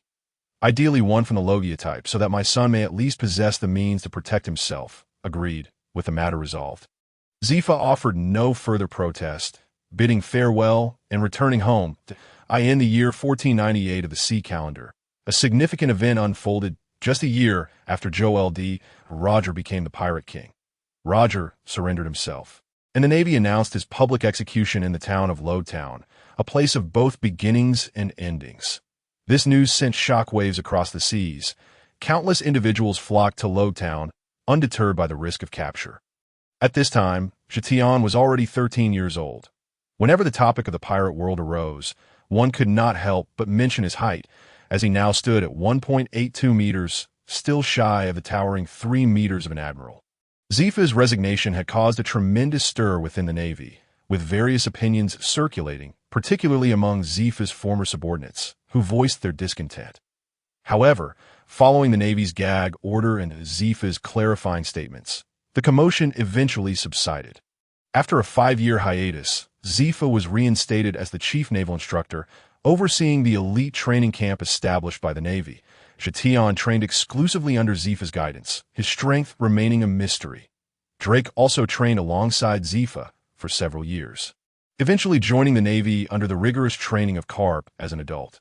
During the inaugural elite training camp, he, alongside Sakazuki and Borisolino, was dubbed one of the Navy's monsters. Tian was, of course, aware of Roger's impending execution. Although he often remained at home, he had developed a fruit ability known as the Door of Space, which allowed him to create portals between known spatial coordinates. Under Zepha's insistence, he had traversed the 4 seas and the Grand Line multiple times, even visiting the Red Line at Tian's fervent request. One day, after finishing his training, Drake saw Tian. "Hello, Aunt Eileen. I'm here to see little Tian about something." Though still passionate, Drake had become more contemplative since experiencing a pirate attack, particularly regarding the directives issued by the world government, which he increasingly found intolerable. "Drake has arrived. Little Tian is in the training room. You may go directly there." Eileen spoke to Drake with a motherly warmth. "Thank you, Aunt Eileen." Upon finding Tian, Drake inquired, "Little Tian, have you heard about the Pirate King's public execution?" "Of course I have. Are you planning to go see it?" Tian replied, feigning ignorance. The impact of Roger on Drake was profound. Many key figures in the narrative had attended the execution, later achieving great feats in their respective fields. Drake's formation of the Revolutionary Army was likely influenced by the world injustices and the way Roger faced death with a smile. "Yes, I want to see it. My father's lifelong rival. I wish to know what kind of person Roger truly is. That I wanted to ask if you would accompany me. If so, we could go together.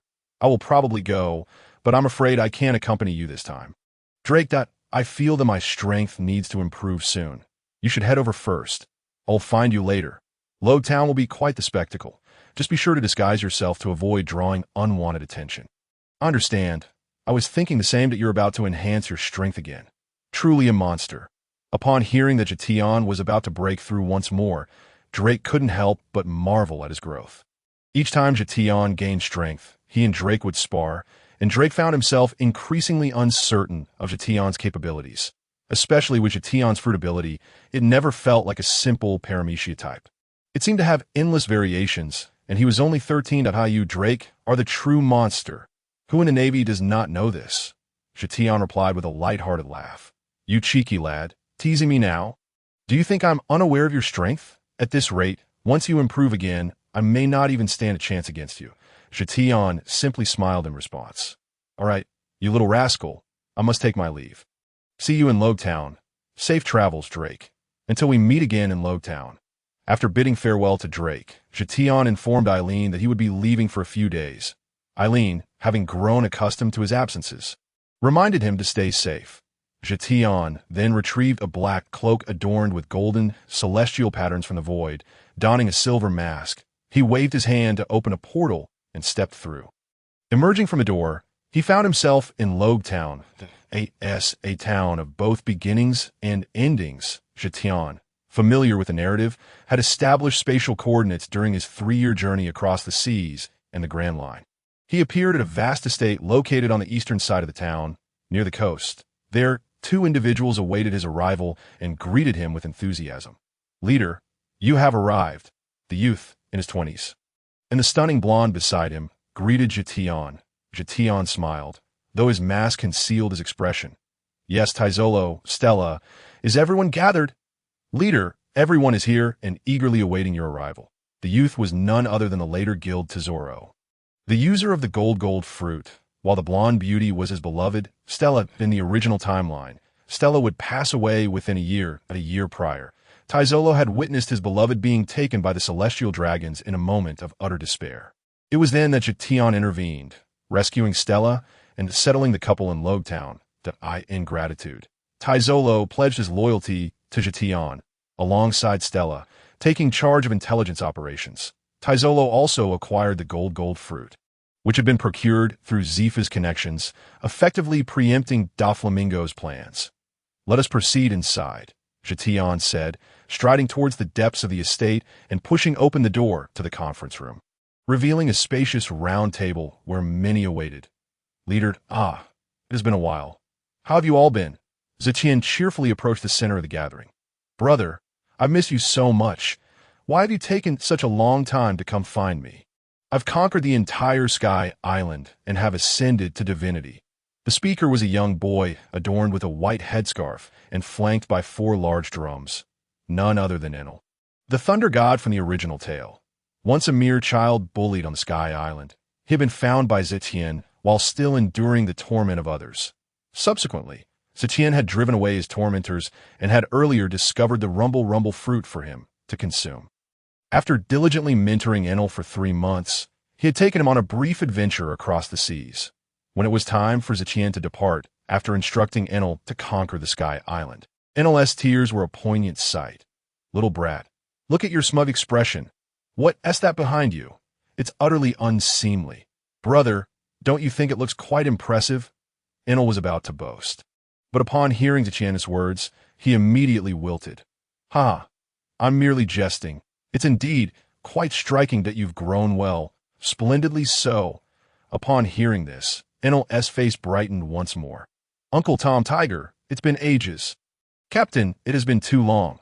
You have been sorely missed, replied the 2 figures, the fisherman Tom and Tiger, who had once been rescued from enslavement by Tian.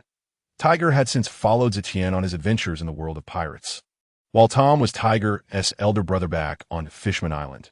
Tian had directly exposed the design of the Pluton and the scrutiny of the world government while in Water 7, successfully joining forces with Tiger upon his council. After exchanging pleasantries, Tian's gaze fell upon the last individual present. This figure bore a massive, intricate sword nearly equal to his own height and possessed piercing eyes sharp as an eagle's. None other than the world's future greatest swordsman. Dracula Mihawk. Mihawk. You remain as cold as ever at this rate. You'll never find a wife. Humph. Women merely hinder my sword-drawing speed. Speaking of which, it's been years. I hope your swordsmanship hasn't diminished. For I still wish to challenge you, Mihawk replied coolly. Perhaps you should refine your skills for a few more years. We agreed to duel only after becoming great swordsmen.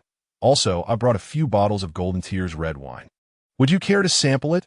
At the mention of this wine, Mihawk's stoic demeanor shifted, and the others expressed interest as well. For him, his greatest passions were the pursuit of supreme swordsmanship and enjoying fine red wine. With most of his earnings spent on purchasing exquisite vintages, Golden Tears was a rare and coveted wine, even among the celestial dragons. Let us discuss the duel later. May I see your wine? I hope you haven't been deceived, Mihawk said, prompting laughter from the others. Tian waved his hand, producing 2 boxes of wine to share among the gathered company, inviting them to sit as he slowly removed his silver mask. You should all introduce yourselves. You are all well acquainted with each other. This gathering is also to allow you to familiarize yourselves in advance. Furthermore, I am planning to establish an organization, and you will be among its first core members. The group exchanged glances, their expressions turning serious. They had long been aware of this development, yet Tian had not previously reached out to them. In 3 days, Pirate King Roger would be executed, and the seas would not calm with his demise. Chaos would erupt. We must seize this opportunity to strengthen our foundations and prepare for a future where we can fundamentally alter this world. That is why I have summoned you. However, to effectuate such a change, the existence of the celestial dragons stands as an obstacle. Yet we are still too weak, making the formation of this organization imperative. Brother, what shall we name our organization? Enel inquired eagerly. Bring an end to this chaotic and dark era. We must possess formidable strength and influence that I intend to establish the Dawn Trading Company to oversee our organizational growth, gather intelligence, wealth, and weaponry that I will entrust this to Tesoro, with Stella assisting him. Understood, Captain, they replied in unison. Moreover, funding won't be an issue at the outset. Enel will provide the gold from the Sky Island to Tesoro. You will coordinate the specifics later. Internally, we will form the Dawn organization, responsible for recruiting and training elite fighters for external combat. We need not have a large number, but their strength must be exceptional. Initially, I shall lead alongside Mihawk, Enel, Tiger, and Tesoro as members. This will be our inaugural roster. If you know of suitable candidates, do recommend them to me. Our emblem will reflect my attire. You may prepare your own masks, but for now, your primary task is to enhance your abilities. Lastly, Uncle Tom, you have much to accomplish. I hope you can construct several of the finest ships while developing the sea train. Ideally, they should rival Roger S. Oro Jackson, and Enel will also work on a flying vessel at the Sky Island. So I wish for you to be involved in that as well. This is our preliminary plan. Our public identity will be the Dawn Trading Company, while the internal Dawn organization must keep all information confidential. Although I trust you all, should there be any betrayal.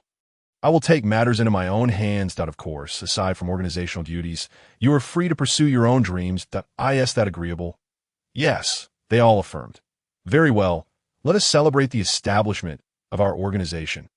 Let the feast commence. Cheers, cheers.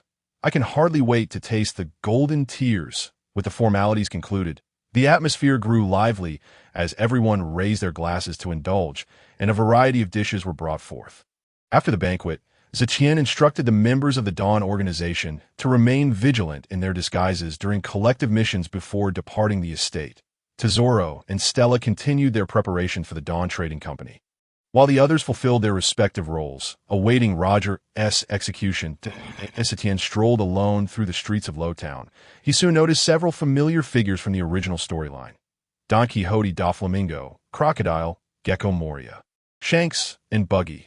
Alongside them were the already present Dracula Mihawk and Monkey D. Dragon.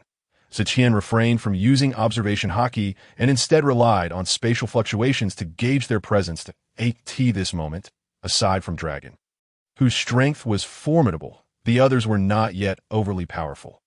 After a brief observation, Tian chose not to engage further, focusing instead on planning his next moves. Arriving in the world of pirates marked a rebirth for me. Yet, this realm is rife with decay and darkness. With Tiger and Tom now under my command, the unfolding narrative, even if it presents challenges, is but a minor inconvenience for the Dawn.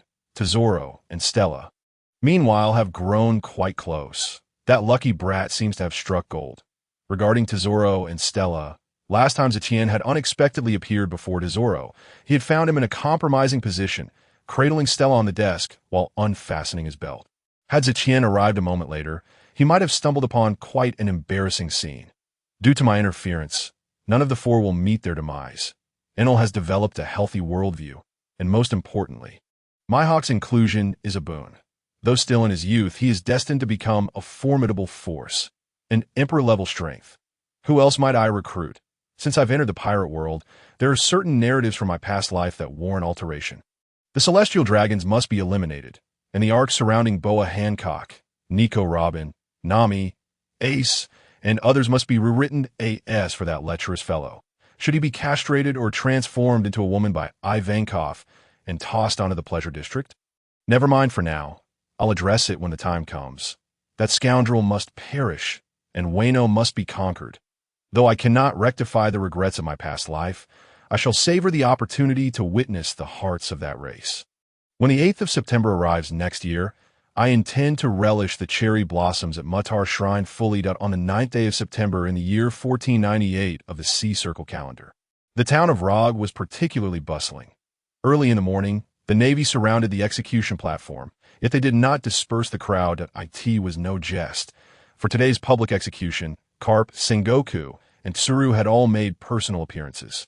There were a full 8 vice admirals present, not to mention that Roger had voluntarily surrendered and was nearing his end. Should any pirate dare to cause a disturbance, they would surely be subdued in an instant. Brother Dorag, Tian called out as he located Dorag, both of them standing atop a tall building, facing the execution platform. Little Tian, you truly have a knack for appearing and disappearing at will. Today is indeed lively.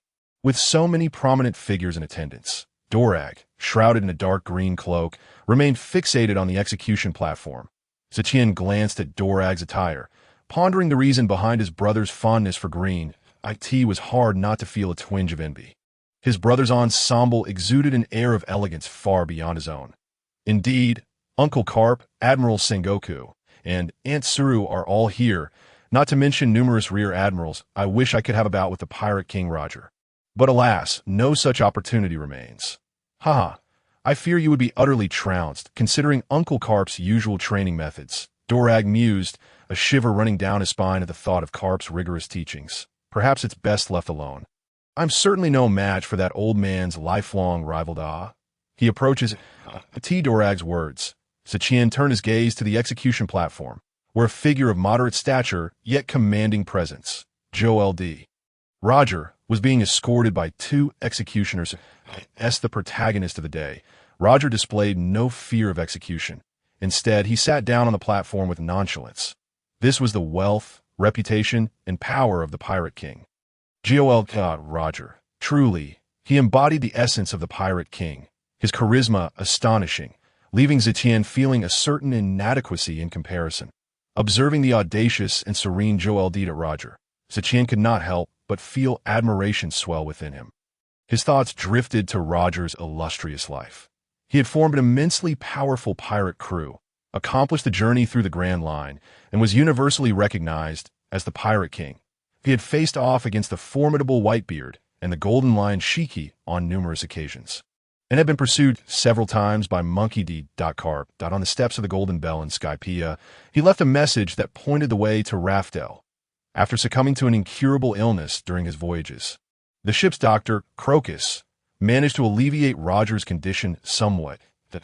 In the subsequent 3 years, he completed his journey through the Grand Line and disbanded the most famous pirate crew in the world, the Roger Pirates.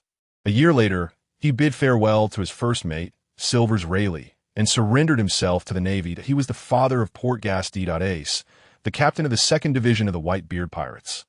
Following his death, the legacy of the one piece he left behind ignited a fierce competition among pirates, leading to the dawn of the Great Pirate Era. The term itself derives from the pirate flag. Jolly Roger, Tian's thoughts wandered. He found himself momentarily lost in reverie, only to be jolted back to reality by Dorag's remark. It has begun. He turned to see Carp, offering a cup of liquor to Roger, who said nothing but gazed back at Carp with gratitude before the execution commenced. You have any final words? Carp asked casually. Roger remained silent, simply drinking deeply from the cup that moment. A bystander suddenly shouted, "Pirate King, where have you hidden all the treasures you've found?" Upon hearing these words, a smile spread across Roger's face. "Well, my treasures. If you desire them, I shall grant them all to you. Go seek them out. I have hidden all the world's treasures there. They will pass down through generations, the changes of time, the dreams of humanity. None of these could be thwarted, as long as people continued to pursue the answer to freedom. Everything would persist. The world. Indeed, the answer lies in choosing a world of freedom, where absurd dreams become the direction of your journey. Gather your courage, and let the banner of belief guide you. As Roger spoke, Sengoku's expression suddenly shifted to alarm. Quick, stop him! Proceed with the execution, but it was too late. As Roger finished speaking, the crowd below erupted into a frenzy, while Roger, wearing an unwavering smile, was pierced through by dual blades. The scene left the spectators unmoved, lost in thoughts of Roger's treasure, each envisioning themselves as the new pirate king. Yet those with their own ambitions gazed solemnly at the smiling Roger, shocked by the sight of him being slain. As Roger was executed, the crowd erupted in excitement, rushing toward the sea, shouting that they would claim Roger's treasure and become the new generation of pirate kings. Although Tian had witnessed this scene in a manga during his previous life, he was still taken aback by the unfolding events. Yet the desire to change the world ignited a fierce resentment within him. Did these people truly deserve such fervor? It was not merely for Roger, but for this world that his heart burned with rage. No longer suppressing himself, a terrifying wave of conquerors' haki surged forth. The entire town of Rog was enveloped in its presence, and in an instant, the skies turned a deep crimson, with cracks appearing in numerous walls. The world seemed to have been paused, of the crowd rushing toward the sea. 90% were rendered unconscious, their eyes rolling back in their heads from the sudden outburst of haki. Only a few managed to endure, beads of cold sweat dotting their brows. Who is this? Such overwhelming conqueror's haki. Who could it be? Carp, Sengoku, and Tsuru all turned their attention towards Tian, who appeared pale yet remarkably alert, perhaps due to the experiences of 2 lifetimes. Tian's mental fortitude was extraordinary, leaving Dorag equally shaken. Brother Dorag, we've been discovered. We must leave. With that, Tian activated a portal and pulled Dorag through. As Carp and Sengoku arrived, they sensed no immediate threat, yet their expressions were grave. What a terrifying aura! Who is this person? Immediate investigation. Sengoku commanded his subordinate, originally intending to prevent the crowd from reaching the sea. However, upon witnessing the multitude of bodies sprawl below, he amended his orders. What an impressive individual. Yet inadvertently, he has helped us avert a significant disaster.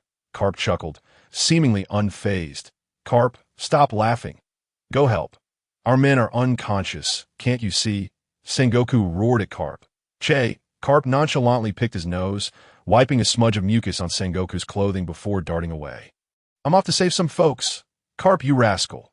I will make you pay for this, Sengoku fumed, hopping in frustration at the snot on his clothes.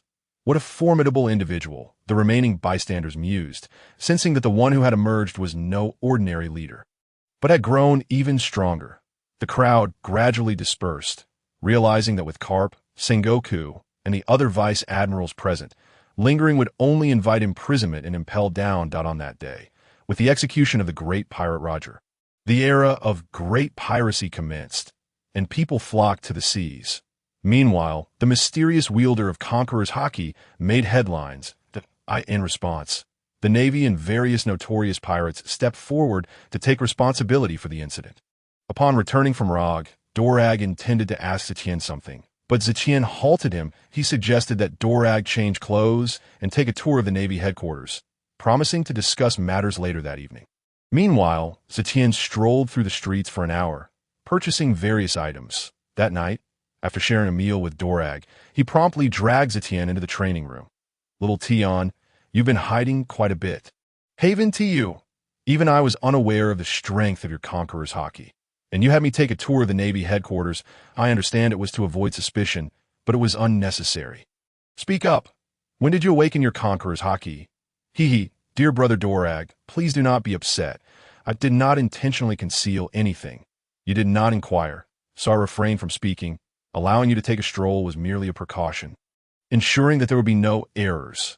What do you mean by saying I did not ask, so you did not mention it? Is this something I could have known in advance? Quickly, tell me. When did you awaken? It was during that assassination attempt, when you awakened alongside me. That incident, indeed, it is no wonder. I just did not expect that you would refrain from utilizing it all these years. While the Navy headquarters, whom did you want me to use it against? Furthermore, Awakening the Conqueror's Haki within the Navy may not necessarily be advantageous. Consider the former Admiral Sengoku. Ever since he awakened his Conqueror's Haki, the world government has tasked him with their dirtiest jobs. Does he still appear to be a wielder of Conqueror's Haki? Surely, you do not believe that awakening Conqueror's Haki grants one freedom. If it were not for Uncle Carp, you would likely be burdened with even more unsavory tasks. Dorag contemplated the mission Sengoku had executed over the years and was struck by a sudden realization. His heart involuntarily startled. Is it truly so undesirable to be powerful within the Navy? Does the world government not tolerate those who wield Conqueror's Haki? It is not a matter of tolerance. Rather, it must be kept firmly within their grasp. What benefit does a strong Navy bring to them? Surely you do not naively believe that the world government genuinely relies on the Navy. Ultimately, the Navy is but a hound for the world government, assisting them in eliminating troublesome matters while posing no threat to their authority. After some consideration, Tian decided to give Dorag a slight insight. Brother Dorag, do not be misled into thinking that the Navy is formidable simply because it boasts 4 or 5 admirals. Even if they were to add 2 more, what would it change? Allow me to inform you that in Mary Geos alone, I believe there are no fewer than 10 with the strength of admirals. Do you still think they care about the Navy? What? 10 with the strength of admirals? Surely, this is a jest. How do you know? Dorag was taken aback by Tian's words that do not inquire how I know the specifics. But this is the truth. Am I to reveal that I am a traveler from another world? No less a traveler equipped with a system. Although the system's restoration remains uncertain, the gifts it has bestowed are more than sufficient for Tian to navigate the pirate world with ease. Moreover, the Gorosei and the Knights of God possess nearly 7 or 8 who match the strength of admirals. Additionally, the army can confront the revolutionary army. One does not jest about the strength of admirals. Not to mention the ultimate boss, whose power remains unknown. All right, Brother Dorag, this should suffice for you to digest for a while, but we are still young. Time is on our side, but do refrain from exposing too much. Currently, the revelations you have made as a monster within the Navy are excessive. If not for Uncle Carp, it is likely that your Conqueror's Haki would be common knowledge by now that I in the future. Try to maintain a lower profile. Very well. I shall not inquire further. However, I will need to ask you more in the future. I truly do not comprehend how you possess such extensive information. Upon hearing this, Tian shot Dorag a glance. Oh dear, I shall not ask. I shall not ask. Is that acceptable? Let us remain cautious. While there may be little danger within the Navy headquarters, it is still wise to enhance our strength. We must keep our sights set on the future. Upon hearing this, Dorag's expression became serious. I understand. I will remember what you said. Let us conclude our conversation for today. I shall take my leave now. Farewell. After bidding Dorag farewell, Tian commenced his training, primarily focusing on fruit development. Since the age of 5, Tian has been utilizing the fountain of life bestowed by the system. His body underwent a thorough cleansing, akin to a leap in the realm of life. Subsequently, Tian continuously tapped into his physical potential, yet he has reached a bottleneck in both physical combat and Haki. The fountain of life, as expected from the system, not only facilitated a leap in his life level, but also alleviated the side effects of the devil fruit. With no weaknesses in his body, Tian places particular emphasis on developing his devil fruit abilities. The fountain of life has allowed me to enhance my physical constitution in advance, but the improvement from self-training are becoming increasingly sluggish, although my body is still in its growth phase. And my strength will continue to rise. Only through life and death battles against top-tier experts can I break through my limits and rapidly grow stronger. However, there is no need to rush. There is still time. I shall train for another 2 years. Currently, my fruit abilities lean towards support capabilities. Aside from Space Slash, I still lack offensive means and must develop some offensive techniques. At present, my fruit development includes Space Shield, Spatial Awareness, Door of Choice, Space Slash, Teleportation, and Space Room. Moving forward, I shall focus on developing offensive techniques. Now, let me elaborate on this Space Room. It can form a vast cube. However, this prison cannot confine others. It merely utilizes spatial folding to create a sanctuary that evades the enemy's perception. It can only conceal that segment of space, much like a person vanishing into thin air. Yet, With sufficient strength, one can emerge from within at any moment. This development is also to prevent the world government from attempting another assassination, allowing me to hide my entire family. Currently, the power of my space slash is comparable to that of a master swordsman. Yet as my strength grows, the power of space slash will also increase.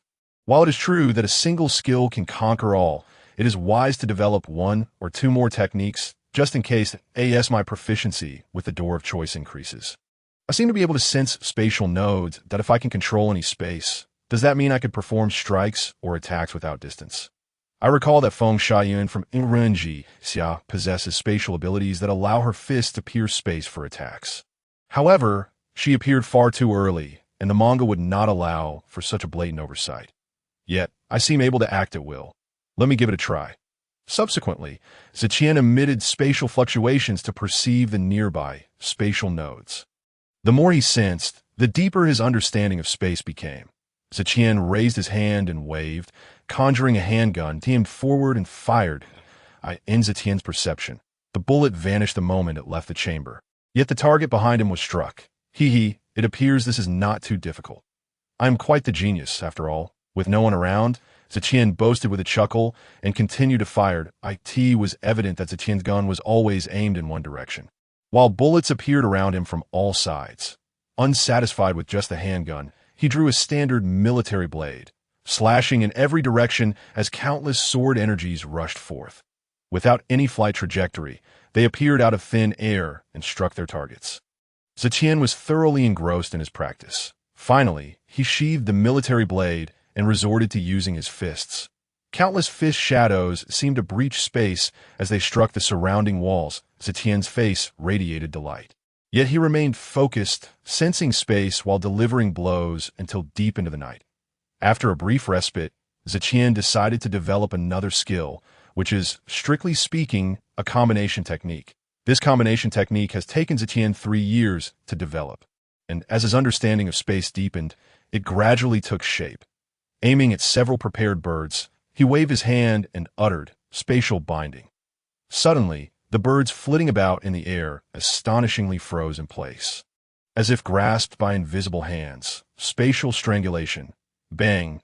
The birds in the air were abruptly torn apart by invisible blades of air, exploding into a cloud of blood mist.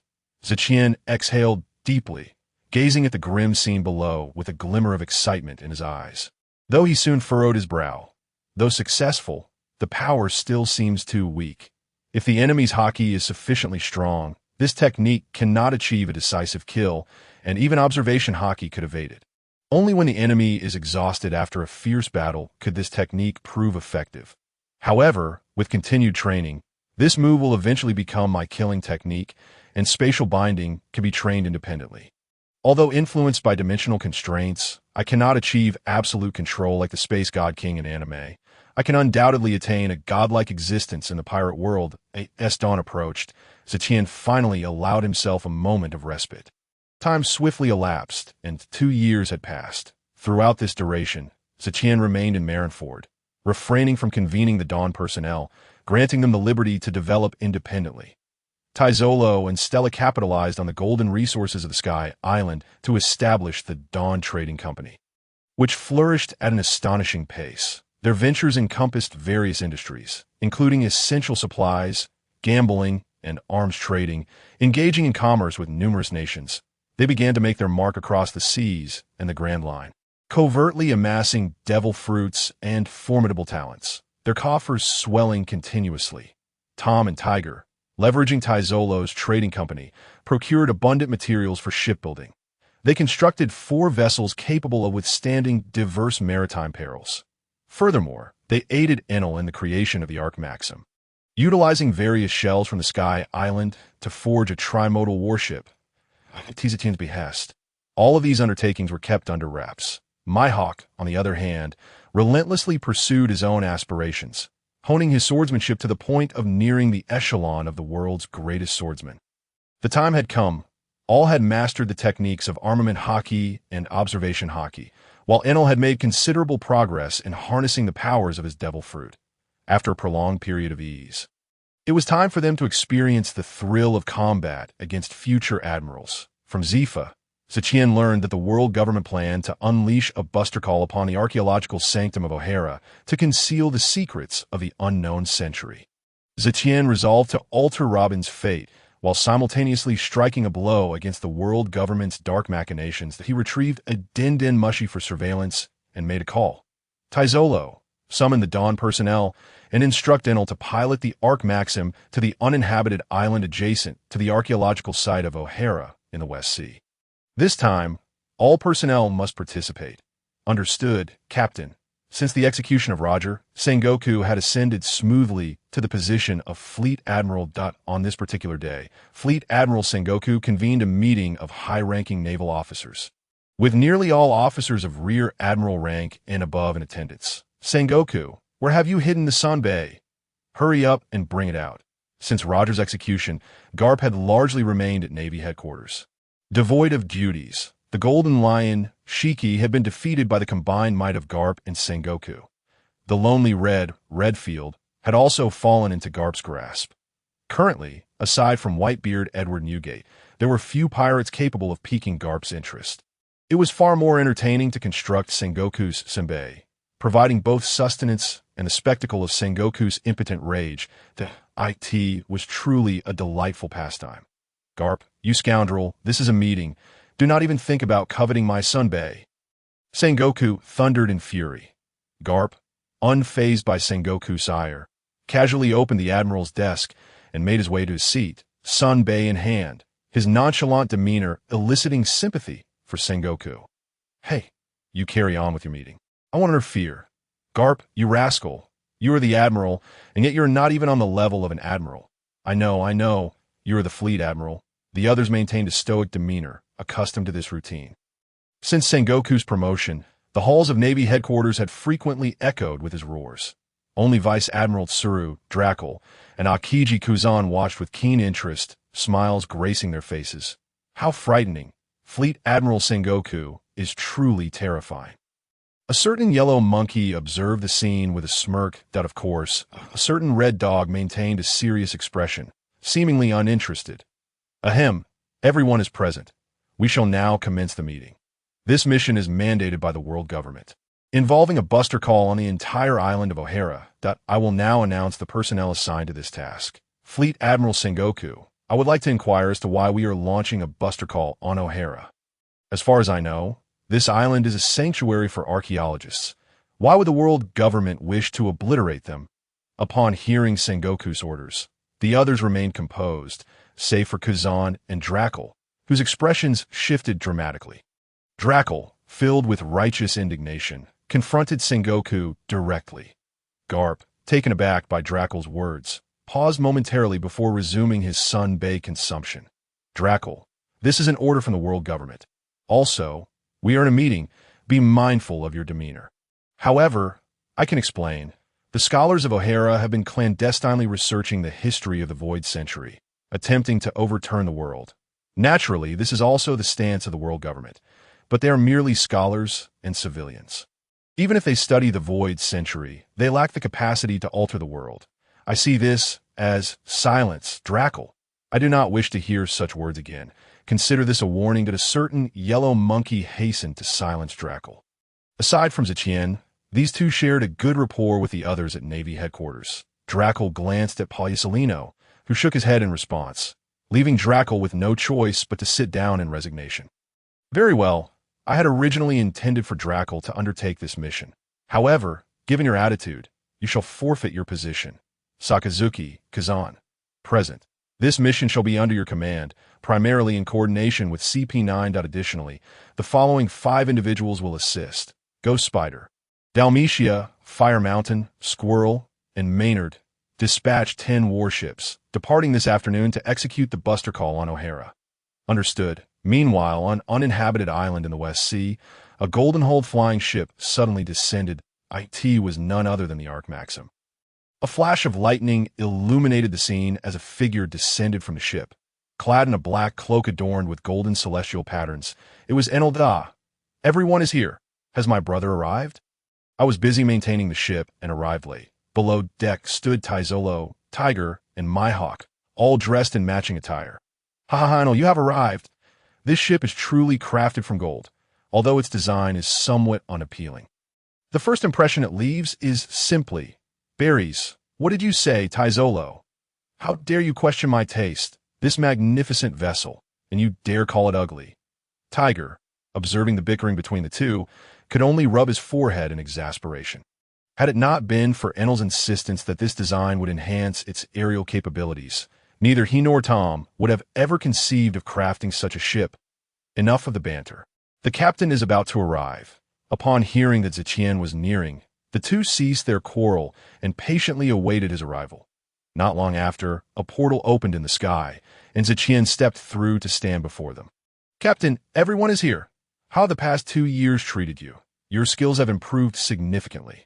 Tian sensed the advancements in their abilities, confirming their substantial progress. "Brother, you have come.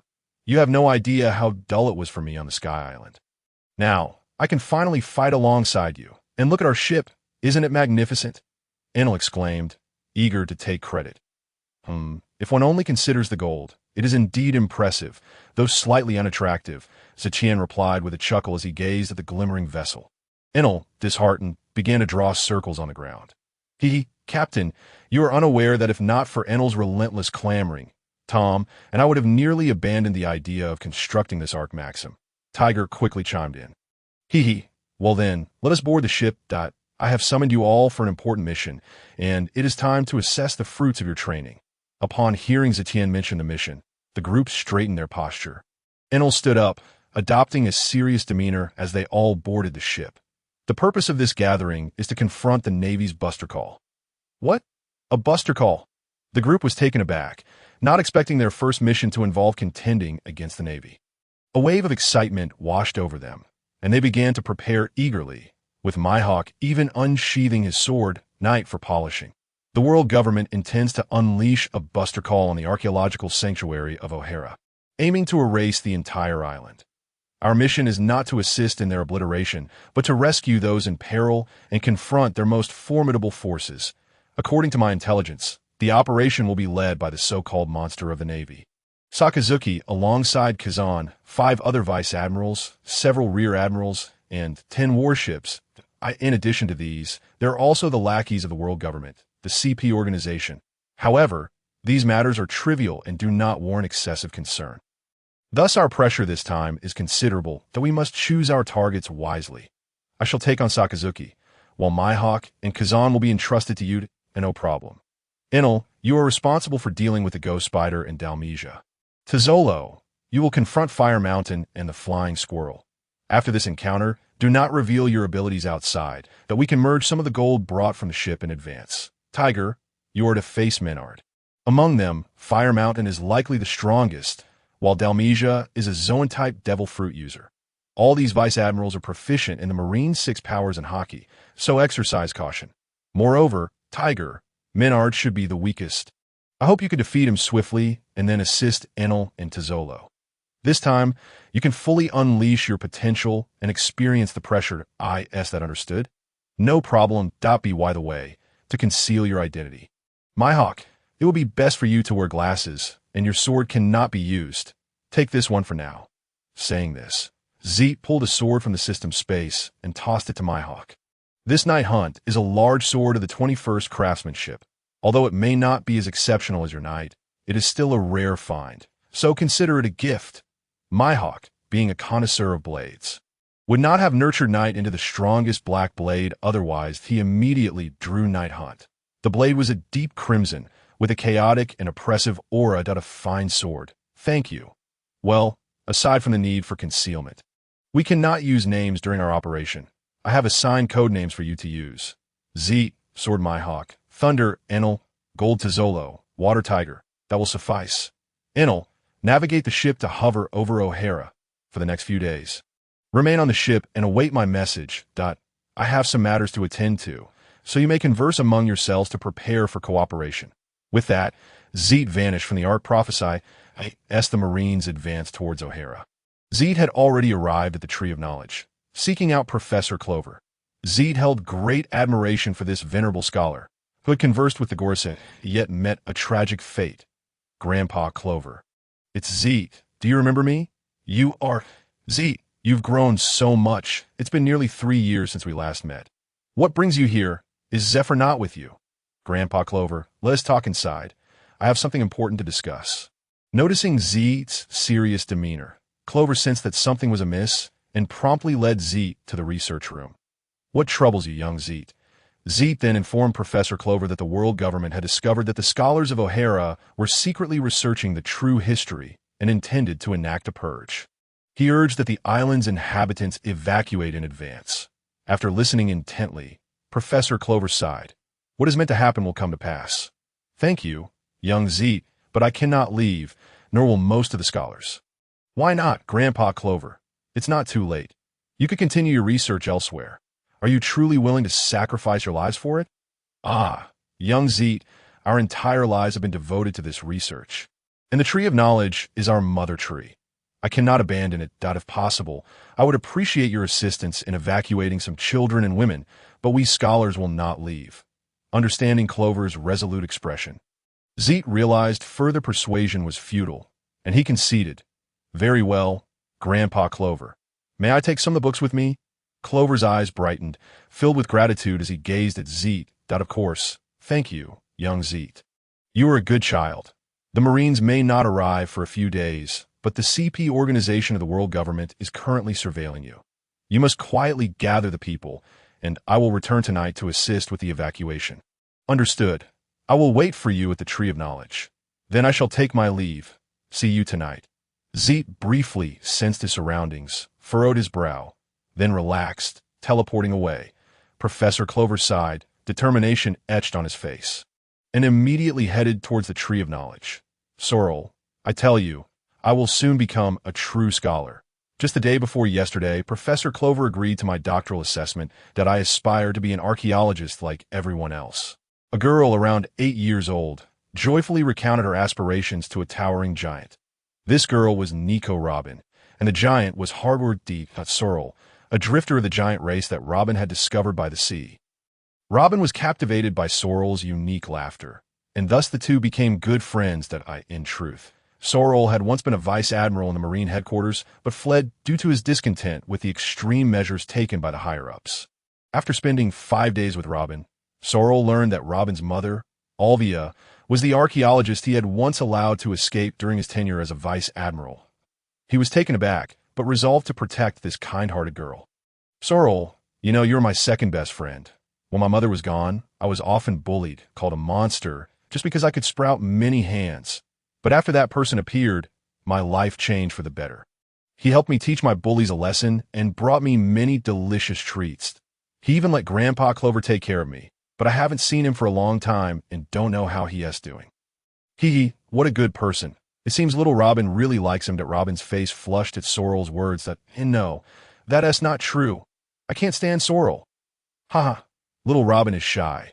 It appears there is no need to worry about future companions. You will have someone to look after you at sea.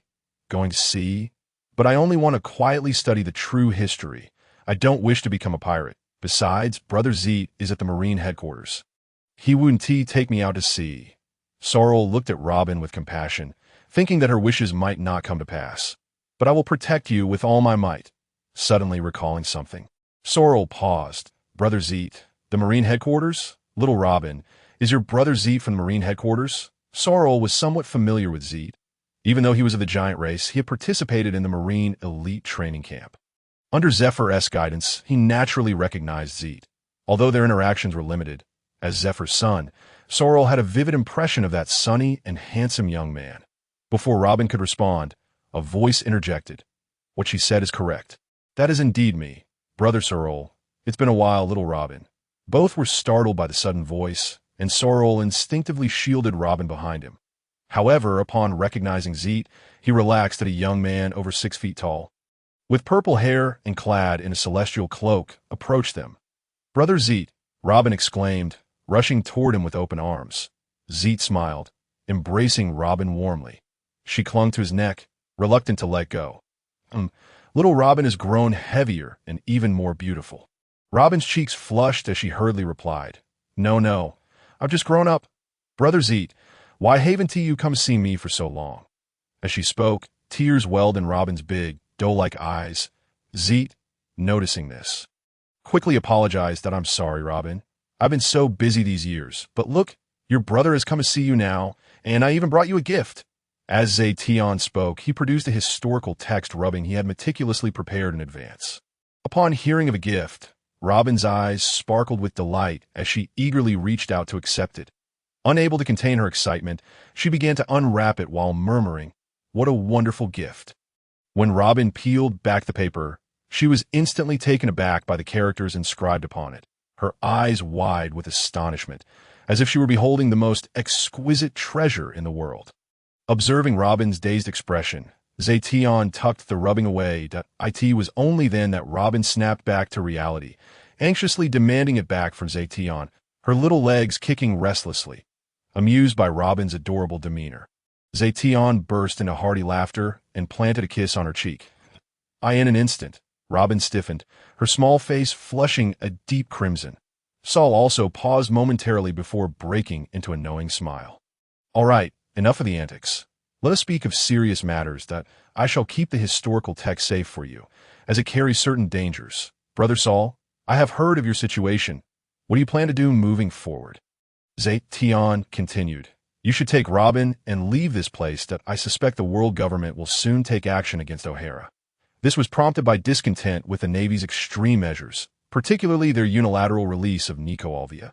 Saul had thus defected from the Navy, though details regarding the execution of the Buster Call were still unclear. It was not a mere suspicion. The order had already been given, and the naval fleet was en route to O'Hara. "What? Tian, you must hurry and take Robin away. I will go rescue others and provide cover for you." "Brother Saul, rest assured, my purpose here is precisely for this matter. However, I hope you can keep our identities confidential." Tian had considerable faith in Saul's character. Otherwise, he would not have revealed his true self to him. As Robin listened to their conversation, a sense of apprehension washed over her as a scholar. She understood the implications of the news unfolding around her. It was precisely this understanding that intensified her anxiety.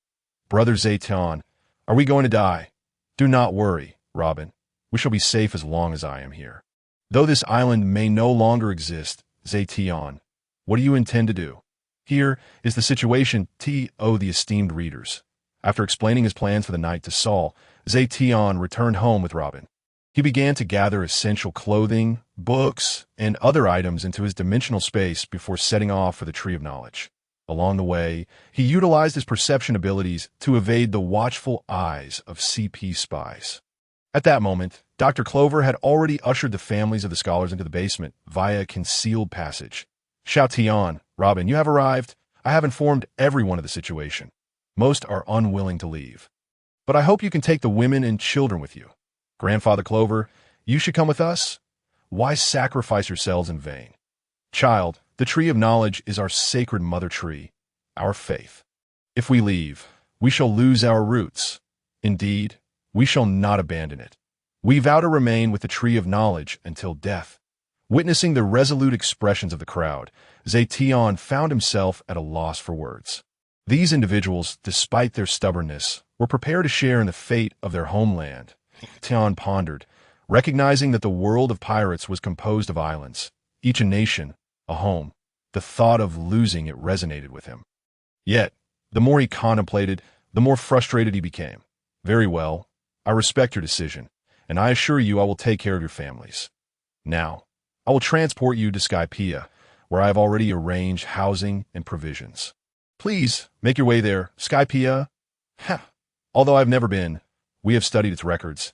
It truly seems a peaceful place. The survivors of O'Hara should fare well there," Dr. Clover remarked with a hint of nostalgia. "Rest assured, Grandfather Clover, Skypiea is now under my protection. The people of O'Hara can live and conduct their research there without worry." Tian sought to persuade them further. "Shout Tian, you need not say more. I appreciate your goodwill. However, we have resolved to coexist with the Tree of Knowledge. If we can leave behind a spark of our legacy, it will suffice." Tian ceased his entreaties and opened a portal with a wave of his hand. "Everyone, step through. There are those waiting for you in Skypiea. Once you arrive, Gonfort will ensure your accommodations. Robin, you should go to Skypiea first. I will come and fetch you once things settle here." But what about Grandfather Clover and the others? I do not want to leave them. By this point, tears streamed down Robin's face. Little Robin, you must go, although I cannot administer your doctoral assessment now. I have long recognized your scholarly prowess. I hereby officially appoint you as a doctor of archaeology. You will be the youngest scholar of O'Hara. Upon hearing this, Robin's sobs intensified as she pouted, reluctantly making her way toward the portal. By the way, Brother Tian, if you happen to see my mother in the future, please tell her I have become the youngest doctor and that I miss her dearly. I will do just that. 3 days later, a disheveled young woman arrived at O'Hara, her expression frantic as she hurriedly sought out Clover. It was none other than Robin's mother. Nico Alvia, Dr. Clover, we must leave at once. The Navy is about to launch a buster call against us. I barely managed to escape. Yet Dr. Clover and the other scholars seemed oblivious to her urgency, diligently continuing their research on the historical text. Hurry! There is no time, Dr. Clover sighed, then relayed the situation to Alvia. Upon learning of the group's decision to remain and that Robin and the other survivors had already departed, Alvia let out a sigh of relief. Quickly, find that woman. We must capture her. At that moment, voices from the CP organization echoed outside the Tree of Knowledge. It turned out that the world government had discovered O'Hara's investigation into the historical texts. While Alvia was returning to notify the other archaeologists, a ship carrying Spandam, an official of the world government, arrived and began a thorough search. Following the original storyline, Alvia would confront Spandam alone, only to be captured by the CP9 agents accompanying him. Dr. Clover sought a discussion with the Gorosei. However, after their conversation, Spandam received a call from the Gorosei, ordering the complete eradication of the island. Seizing this opportunity, Spandam initiated the buster call against O'Hara, intending to take Alvia with him. It begins, prepare to strike. Just as Spandam issued the buster call and prepared to take Alvia away, Tian relayed commands to the members of Dawn and then pursued Spandam to that moment. The Navy, under the command of Akainu and Kazan, took their positions. Upon receiving the orders, the ships immediately opened fire, determined to obliterate the island. World government lackeys, since you are here, why hurry to leave? At that moment, Spandam was retreating under the protection of CP9. Suddenly, a figure clad in a cloak of sun, moon, and stars, with a silver mask concealing his face, appeared before him. Who are you? Spandam gasped in shock, not expecting anyone to block his path at this juncture. However, the buster call had already been issued, and there was no time to waste. He ordered the CP9 members, kill him. In an instant, two figures dressed in white vanished, employing the Navy's Six Powers technique. Soru, they reappeared on either side of Tian. Finger pistol, Gale foot. Tian remained steadfast, unmoving as the two launched their attacks. A cloud of dust erupted from the ground. What a foolhardy act, Spandam laughed maniacally. Just as his laughter subsided, the two figures crashed to the ground before him with a resounding thud. They were the very same agents, their bodies mangled and convulsing, likely beyond saving. What a foolhardy act indeed. Tian echoed Spandam's words. Run, leave that woman behind, and take me with you. At this moment, Spandam was so frightened that he nearly lost control of himself, bellowing for his subordinates to escort him away.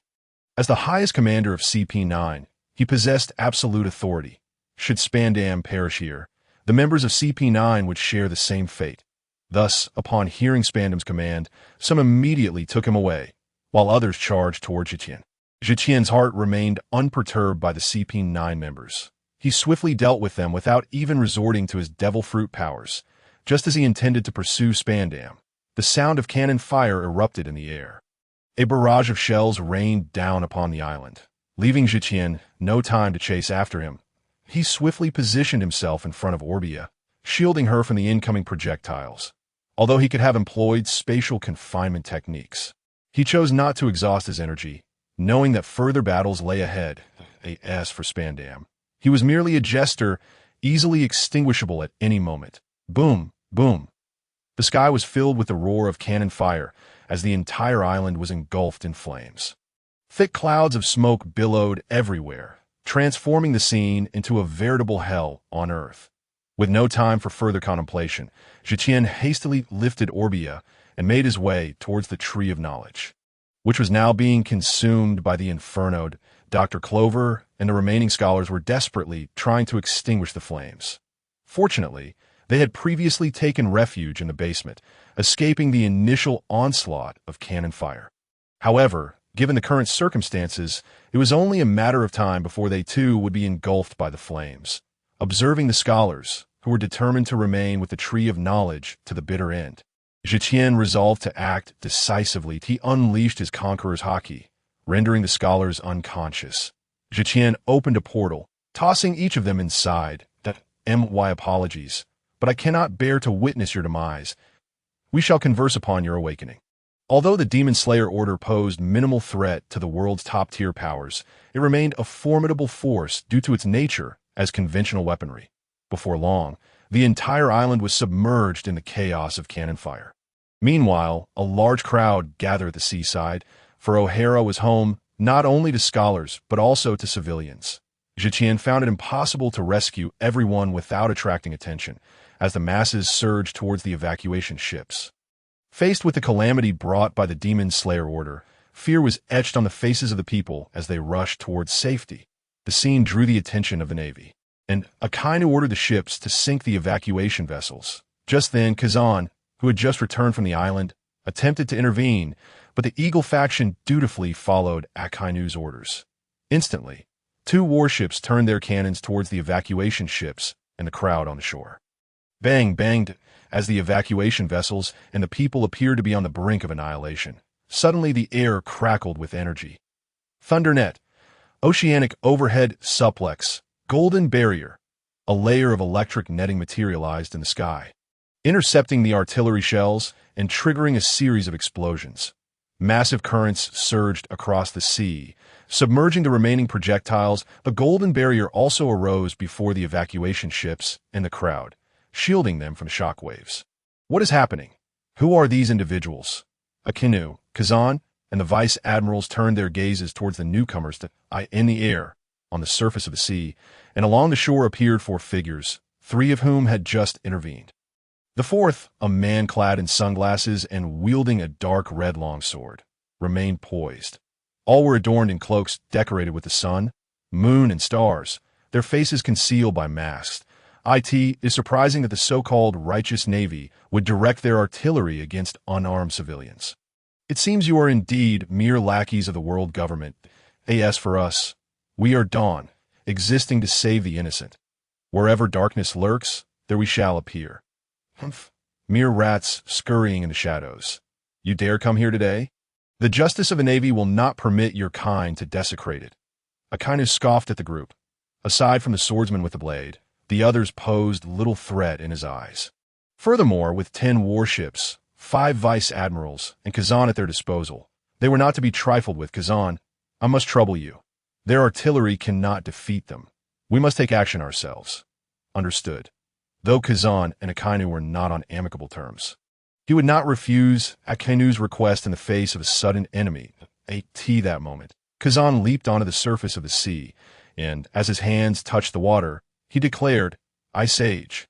2 icy pillars shot from Kazan's hands, rapidly spreading frost across the surrounding area. In an instant, the entire sea was frozen, immobilizing the Navy's warships and the shoreline. Hey, this is outrageous. Is this truly the opponent we must face? His powers have been developed to such an extreme. Enel and his companions gazed at the frozen sea, their astonishment palpable. Little lightning, this is a worthy opponent for the sword. Don't forget to praise yourself. Tizolo could not help but mock Enel's exuberance. Who are you calling little lightning? Who is small? You, Gold, are merely someone I can easily counter. Despite having met infrequently, the group surprisingly clicked, especially Enel and Tizolo, who often teased each other since their sparring session. Although Enel's abilities countered Tizolo, he was still younger. During their practice, Tizolo had inadvertently struck Enel near his eye with haki, and since then, they had been at odds. You rats truly underestimate us. All vice admirals heed my command. Eliminate them. At their level, ordinary tactics no longer sufficed. Only high-tier combat prowess could determine the outcome. Instantly, Gyojin, Dalmesia, Fire Mountain, Weasel, and Menard surged forward, stepping lightly as they approached the group. Akainu also shed his cloak and jumped from the warship, leading to a direct confrontation. Great eruption. A massive pillar of magma surged from Akainu's fist, crashing down upon the group. Suddenly, the space rippled, and a black fist appeared before Akainu. Bang! The hockey-imbued fist struck Akainu squarely in the face, sending him hurtling across the sea. The assailant was none other than Tian, who had teleported in and seized the opportunity to deliver a crushing blow. Relishing the moment, Akainu, Kazan exclaimed in shock, racing towards Tian to prevent him from delivering a finishing blow. Your opponent is me. Suddenly, Mihawk appeared, blocking Kazan's path, his gaze fixated on him as he brandished Nighthawk. Kazan felt a sharp sense of danger, as if he were being hunted, causing him to halt and assess Mihawk. Oh dear, this is troublesome. Another dangerous individual has appeared. Though Kazan spoke casually, his body was on high alert. The presence before him posed a significant threat, especially the one who had just made his entrance, filling Kazan with an intense sense of danger. Boom! The icy surface shattered as a figure emerged. Akainu, his body flowing with magma, a wound on his face bleeding profusely. You scoundrel, to ambush a strong opponent like this. I shall kill you without hesitation. Having been caught off guard by Tian's punch, Akainu momentarily staggered before his rage ignited. Captain, you have arrived. That punch was incredible. However, these Navy folks are not to be trifled with. The members of Dawn rejoiced at Tian's arrival, confident that with him present, even if they could not win, no one could impede their escape, not even an admiral. Yes, I had a little matter to attend to, and I arrived just in time to see Red Dog make his move. I thought I would indulge myself first. Ha ha ha, Red Dog. I heard they call him Akainu. Isn't that just a red dog? The group erupted in laughter, even the usually serious Mihawk, and Kazan couldn't suppress a smile. You insolent fool, you seek death. Akainu seethed with fury, ready to strike. Akainu, hold on. I have a few questions I wish to pose first. Kazan quickly intervened, halting Akainu's advance. What is it, Kazan? These individuals deserve death. We can capture them and interrogate them later. Wait a moment. The enemy situation is unclear. Let me inquire first and see if I can extract any useful information, Kazan stated, turning his gaze toward Tian without waiting for Sakazuki's response at all. Although I am prepared to engage. Could you answer a few questions beforehand? You are the leader of the Dawn organization, correct? Who exactly are you, and why have you turned against the Navy? Haha, the Vice Admiral Kazan, is it? To be honest, I do not harbor any animosity towards you. The concept of justice upheld by the Navy is not something I wish to dispute. However, if you are merely a lapdog for the world government, attacking innocent civilians, then I must express my disapproval. We of the Dawn organization cannot abide such actions. We are merely acting in defense of the oppressed. Tian, of course, refrained from revealing his ambitions to change the world, uncertain if anyone would even believe him. Even if someone did, he lacked the power to effect such change at present. His immediate goals were to alter the fate of O'Hara and Robin, and to utilize these encounters as a means of honing his own abilities while simultaneously undermining the authority of the world government. Kazan scoffed, clearly unconvinced by Tian's words. Then I am afraid there is no alternative but to bury you here. It is about time, Cerberus, Sakazuki declared, launching himself at Tian with the intent to eliminate him and avenge that previous blow. Upon witnessing Sakazuki's aggression, Kazan chose to refrain from further comment, although he disapproved of Sakazuki's disregard for civilian lives in his pursuit of pirates. The present circumstances left him no room for contemplation. The enemy had to be dealt with first. The two sides clashed with ferocity, and chaos erupted as they engaged in combat. Tian dodged Sakazuki's attacks. He observed Mihawk and his companion situations. Noticing that they were not at a significant disadvantage, he finally exhaled in relief and turned his focus back to Sakazuki. You dare to distract yourself in my presence.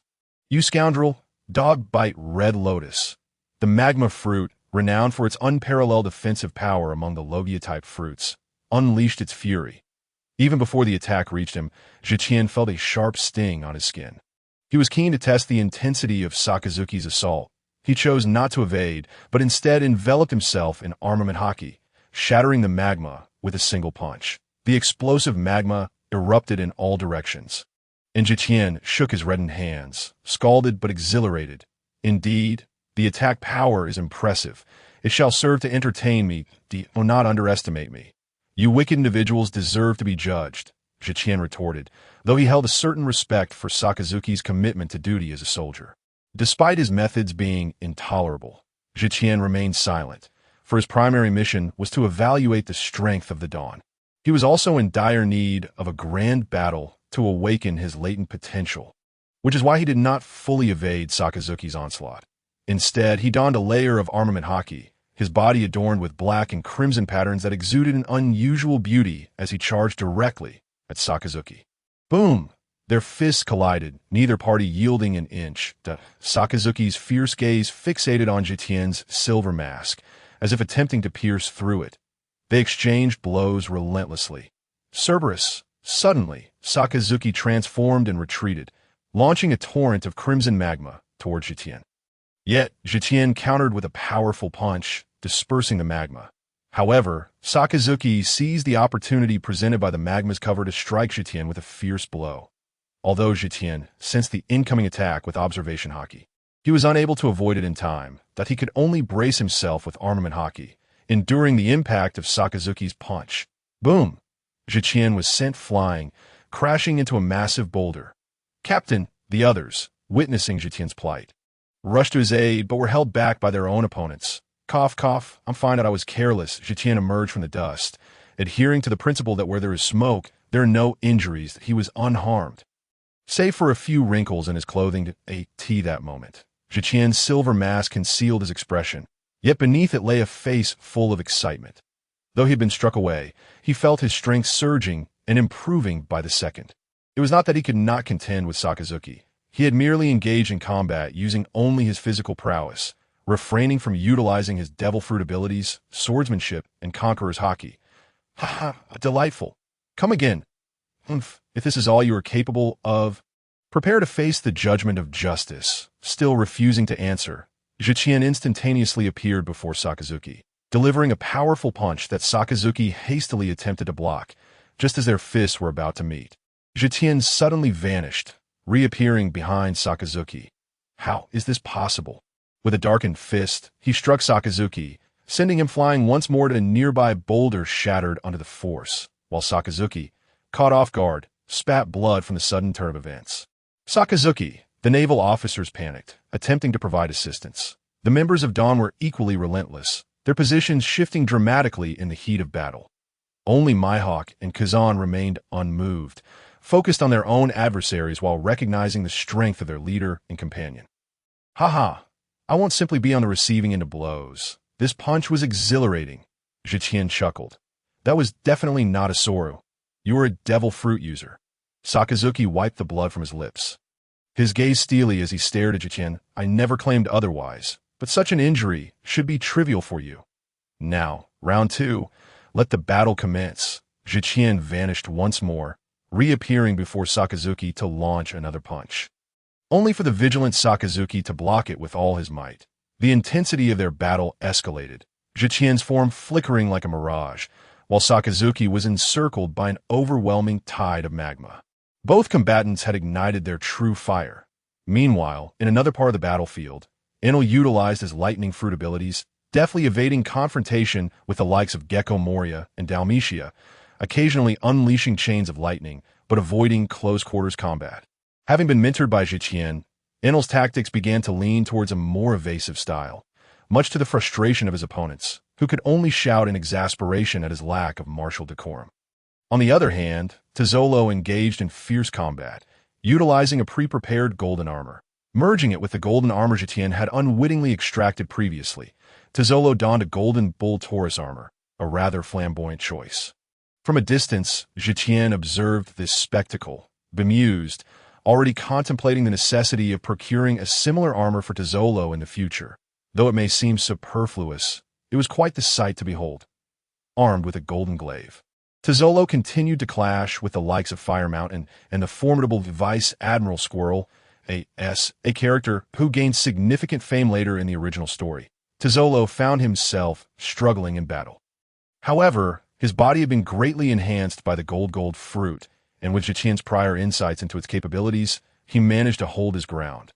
The battlefield was a spectacle of golden pillars crashing down, transforming into golden thorns. Yet all were met with the relentless strikes of blades and fists that, on the contrary, Tiger's opponent, Maynard, proved to be the weakest link, having previously been defeated by Bartolomeo, Luffy's devoted follower. His strength was indeed lacking, and he found himself being pushed back relentlessly by Tiger, on the brink of defeat. Kazan, contemplating interference, hesitated, feeling the immense pressure from Hawkeye and Mihawk, unwilling to act recklessly. The clamor of their battle rivaled that of Tian and Sakazuki. Ice Blade, Ice Ball, Ice Time Capsule, Ice Block, Pheasant Beak, Ice Block Two-Pronged Spear. Kazan unleashed a series of freezing techniques, showcasing the formidable capabilities of his Ice fruit. It must be said that his development of the fruit is indeed profound. Furthermore, his physical prowess has been honed to great strength under the tutelage of Zephyr and Garpy. It is truly unimaginable that he could freeze a tsunami and, by extension, the entire ocean, yet ultimately succumb to a canoe, resulting in his legs being shattered. The energy derived from freezing both the tsunami and the sea should have been sufficient to withstand the force of an atomic bomb. The fact that he was defeated by Sakazuki leaves Tian utterly perplexed regarding the narrative constructs of this manga. In the face of successive fruit abilities, Mihawk remained unperturbed. As the future world's greatest swordsman, he possessed his own confidence, with armament haki enveloping his night hunt. Waves of black and red slashes continually shattered ice blocks and spears. The strikes imbued with armament haki posed a significant threat to Kazan as well. It is worth noting that although Mihawk slashes are typically green, they appear black and red due to the enhancement from Night Hunt and Mihawk's disguise. Otherwise, his ruse would be exposed. Encounters between Kazan and Mihawk in close combat were rare, as they primarily engaged in ranged attacks. There were only a few instances where Kazan wielding an ice blade clashed with Mihawk. Yet the explosive energy released was immense. The sound of thunderous collisions reverberated along the coastline, amidst a flurry of blades and jagged ice. The fierce battle between both parties continued for an hour, during which Maynard had long been defeated. However, he was not dead, merely gravely injured, and now the fight had escalated to a 4v3 scenario. At this moment, the clash between Tian and Sakazuki intensified, transforming the battleground into a molten hell. Although the current environment favored Sakazuki, he did not hold the upper hand. He appeared bloodied, with contusions of purple and blue covering his body, battered by Tian's elusive strikes. Meanwhile, Tian was also drenched in crimson, a trickle of blood seeping from the corner of his mouth, having sustained minor injuries. Yet his gaze grew increasingly fervent, sensing that he was on the brink of a breakthrough.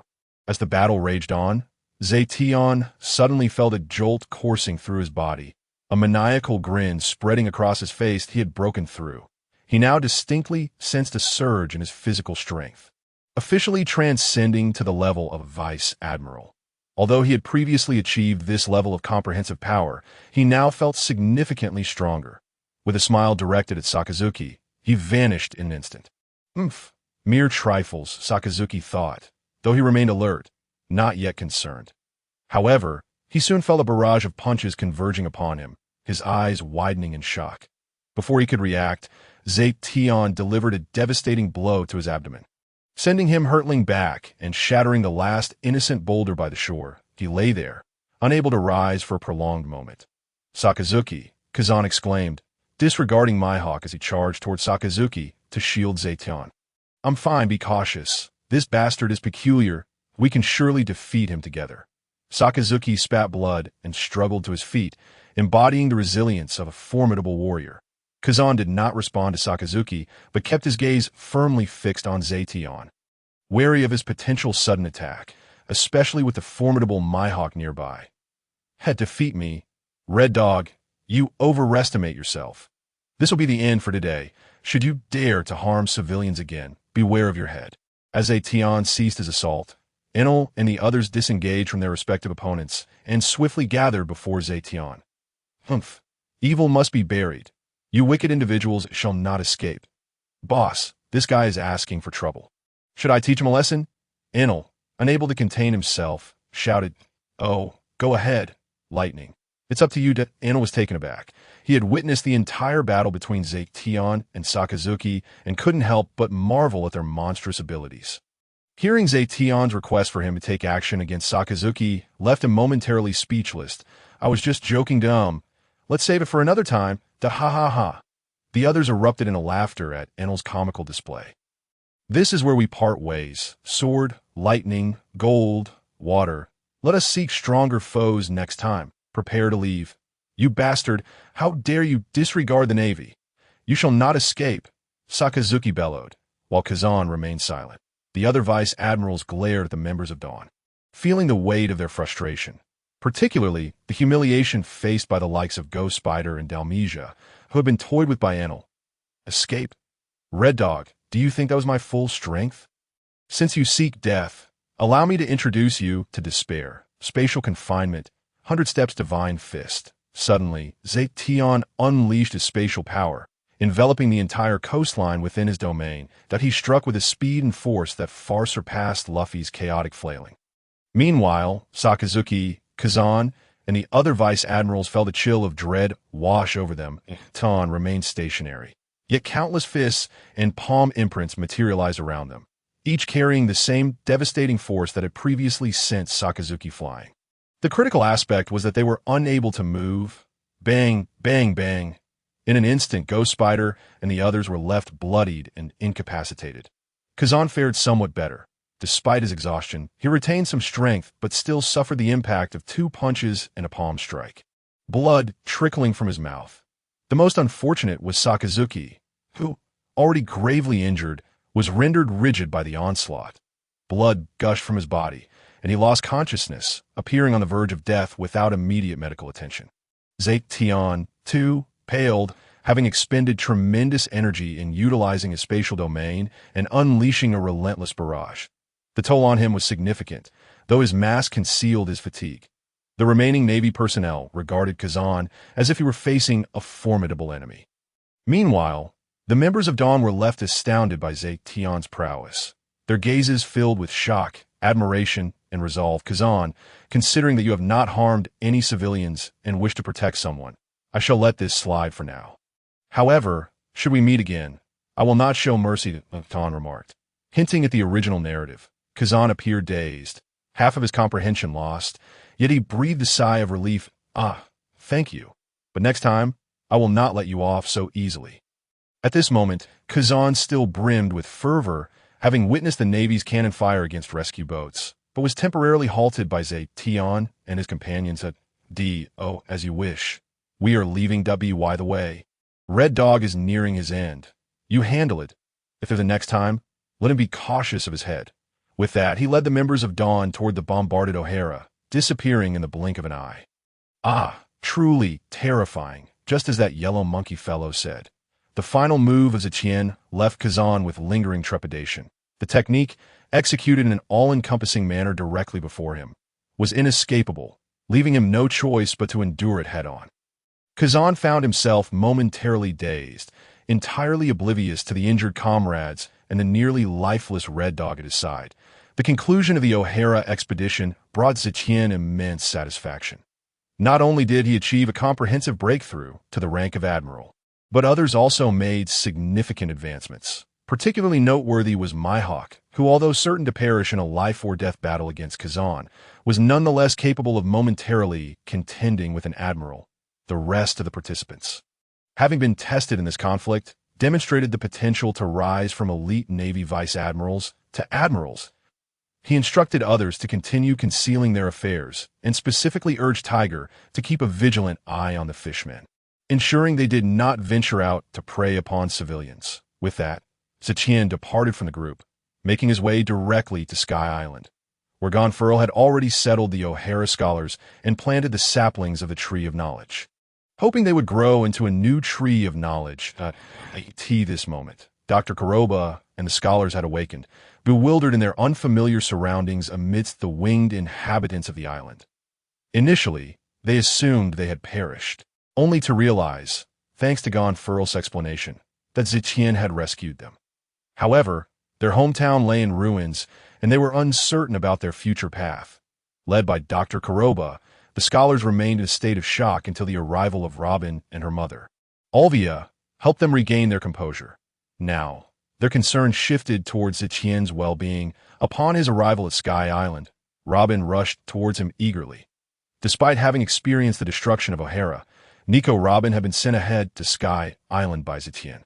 And both her mother, Olvia, and all the scholars were unharmed, allowing her to trust in everyone around her. Tian, are you all right? Is O'Hara truly gone? I am fine, do not worry. However, O'Hara indeed no longer exists. But little Robin, you shall live on Sky Island from now on. This island belongs to your brother, and you will help me manage it. Upon hearing of O'Hara's demise, Robin's lips quivered as tears threatened to spill. Yet the prospect of managing Sky Island brought an immediate smile to her face. Suddenly, another thought struck her, and tears flowed anew. But Saul is gone. He is not here on Sky Island. Has he been killed by those wicked people? No, he is safe.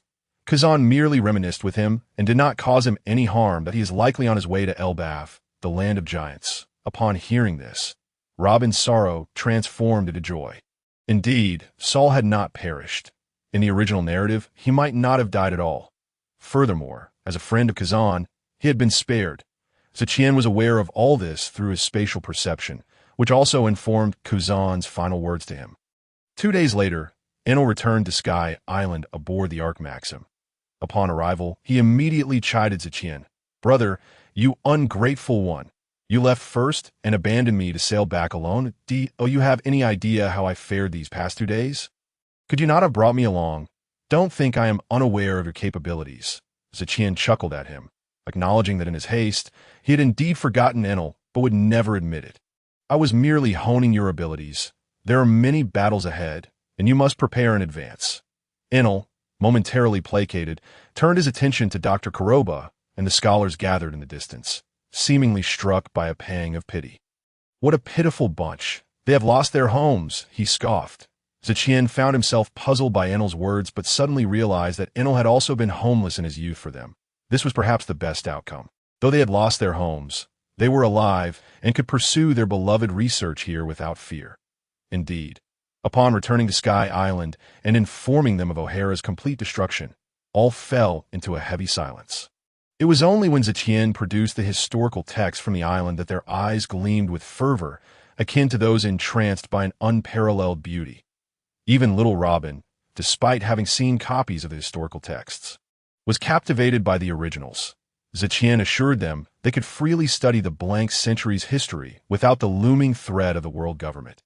Furthermore, he would assist in procuring the historical texts, significantly easing the burden on Dr. Kuroba and the scholars. During his travels over the years, Tian had specifically sought out several historical texts. The historical records were categorized into 2 types. For Redstone Tablet historical records containing information about the location of Raftel, and 26 historical records detailing the blank century, including 9 crucial intelligence records. When these 26 historical records were combined, they would form a complete narrative of the blank century, true historical documentation. Once crafted, the historical records would be disseminated worldwide, as the act of researching them was deemed a crime by the world government. Currently, only the creators of the stone tablets, the Kazuki clan, and the scholars residing in O'Hara could decipher the inscriptions. Tian, guided by clues from his past life, had also located 1 red stone tablet historical record and 8 historical records, including 2 intelligence records, though he did not intend to reveal them immediately. Time was abundant. He would gradually disclose them later. Moreover, Tian held no interest in the blank century's history. He had his own plans. Yet he recognized that he was not sufficiently powerful at present. When he became invincible, what need would he have for the blank century's historical records? He would be the one creating history, perhaps even achieving legendary status. Enel, what are your plans moving forward? I have no particular matters at hand. My strength remains too feeble, and it is dreadfully dull here on Sky Island. Brother, do you have any recommendations? Well, there's a place I think you might find intriguing, but I hope you will return afterward. Of course, I will return. I want to follow you as a celestial dragon. Since Tian rescued Enel and began mentoring him, they had formed a familial bond, with Enel recognizing Tian as his elder brother. Enel was aware of some of Tian's circumstances, as Tian had not concealed anything from him, that I wish for you to visit the moon, known as the Endless Land. What? Brother, how did you know about my dream? The Ark Maxim is my ship. I suppose there is nothing you don't know. Enel harbored a blind admiration for Tian, convinced that his brother was privy to all knowledge. That I hope you can search for any robots there. Essentially mechanical life forms that if you find any, bring them back, especially their technology. Understood? Brother, I will set off immediately. Enel was eager to depart at once. Not so fast. Do not rush headlong. Find Gonfurl, and ensure you have sufficient supplies, at least 3 years' worth. I do not want to hear of your demise due to starvation. Once I conquer the Endless Land, I will have no shortage of food. Listen to me. Caution is paramount. I do not wish to receive news of your demise. Moreover, I have marked the space on the Ark Maxim. When you arrive, find a way to contact me, that if you cannot reach me, I will come directly within 2 years at the latest you remember? Tian shot Enel a stern glance. There's food on the moon, right? Like red-haired horses? Enel recoiled slightly. Intimidated by Tian's seriousness, he had faced his fair share of reprimands from Tian in the past. Well then, brother, do you have any other instructions? Enel asked cautiously. Observing his demeanor, Tian felt a mixture of exasperation and amusement, waving his hand dismissively. Very well, brother, you carry on I shall await news of your conquest in the Endless Land. Gonfurl, where have you gone? Prepare supplies for me. 3 years' worth. Tian gazed silently at the hurried Enelu, a faint smile gracing his lips. He had intended to introduce little Robin to him, but decided to postpone it for another time. While Tian lingered in the Sky Island, the vast ocean was taken aback by a new bounty notice. The newspaper unveiled the names of 5 individuals, all adorned in capes of sun, moon, and stars. Their faces concealed by masks. One among them wore large sunglasses, while the bounty for the silver-masked individual was astonishingly high, yet devoid of any useful information. The leader of the Dawnbreakers, a nefarious organization, was labeled as an extremely wicked individual, suspected of possessing the powers of a space-type fruit, with a bounty of 2,500,000,000 berries. The Dawnbreaker swordsman, another vile member of this malevolent group, was also noted, with a bounty of 1,000,000,000 berries. Furthermore, a member wielding the Thunder Fruit was worth 680,000,000 berries, while another with the Gold Fruit was priced at 650,000,000 berries. Lastly, a member associated with water was valued at 550,000,000 berries. The entire ocean was left in shock. What manner of organization was this? Collectively, their bounties surpassed even that of Roger, meaning that capturing any one of them would yield immense reward. Yet the organization was unknown, and all members wore masks, making them elusive targets. Nevertheless, such unprecedented bounties stirred a sense of caution among many pirates in the New World. Aboard a colossal pirate ship adorned with whale motifs, a young man with a pineapple hairstyle procured a newspaper from a messenger bird. Marco, a Zoan-type mythical beast user with the phoenix fruit, found himself jolted into action upon reading the shocking news, racing toward the cabin. Old man, big news, big news. What is it, Marco? Why are you in such a fluster? A giant, standing over 6 meters tall, with white mustaches curling like crescent moons, admonished his son while inebriated. This was Edward Newgate, famously known as Whitebeard, hailed as the strongest man on the seas since Roger's demise. At this time, he was in his 50s, at the peak of his strength, with no rivals in the New World. Yet he sought not dominance, but merely to gather his sons. Father, you must see the latest newspaper. A formidable group has emerged. A group? The current strong ones are just a handful alongside the Navy. Where did this group come from? I swear, just take a look. Seeing Marco's earnest expression, Whitebeard paid heed. He took the newspaper and read, finding the headline prominently featured Tian and his companions. The Navy had not accused them of any crimes, yet the bounty was staggering, suggesting they were on par with the monsters of the New World. Whitebeard furrowed his brow slightly, contemplating before breaking into laughter. The incompetent world government, unable to capture these individuals, resorts to such tactics, merely diverting attention. Marco, spread the word. Let this matter be disregarded if we encounter these people. Avoid conflict, but do not show weakness. I am Whitebeard, after all. Yes, fathered on Cake Island, Perospero presented a bounty notice to Big Mom, Charlotte Linlin, who, though still a striking beauty, showed signs of a rounded belly, squinting at the bounty notice. She mused, and Perospero, issue a decree. Do not provoke these individuals. If we encounter them, invite them to my tea party. Yes, Mama. Watching her eldest son depart, Big Mom chuckled. How intriguing, truly intriguing that they wish for us to take action? Those foolish world government officials. Yet these individuals may be worth our attention. Meanwhile, in Wano, Kaido prepared to seize the land. Glancing at the bounty notice brought by Ember, he took a swig from a jug taller than himself. Wohororo, have more monsters appeared? I wonder if they can kill me. Haha, Jean, relay the order. Disregard these people. Our foremost task is to take Wano. Nothing else matters. Yes, brothered, as the pirates of the New World were left astounded by Zetien's bounties. The Marine headquarters at Marineford convened an urgent admiral-level meeting.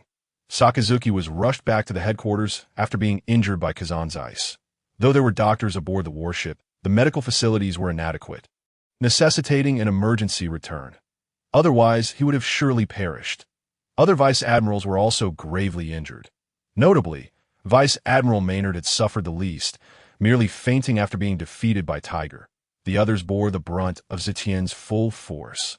With countless broken bones, likely to be confined to their beds for over 2 months, it seemed that Zetien's wrath stemmed from the death of Zephyr in a previous life, as he struck with no mercy. Had he targeted a single individual, they would have been reduced to ashes in this life. Zephyr survived, so Zetien refrained from delivering a fatal blow. If the yellow monkey had been present, despite Zetien's doubts about facing the three together, it was likely that the yellow monkey would have also been injured, with no chance of leaving unscathed. Back to the matter at hand, Sengoku wore a grim expression. Sakazuki had yet to awaken.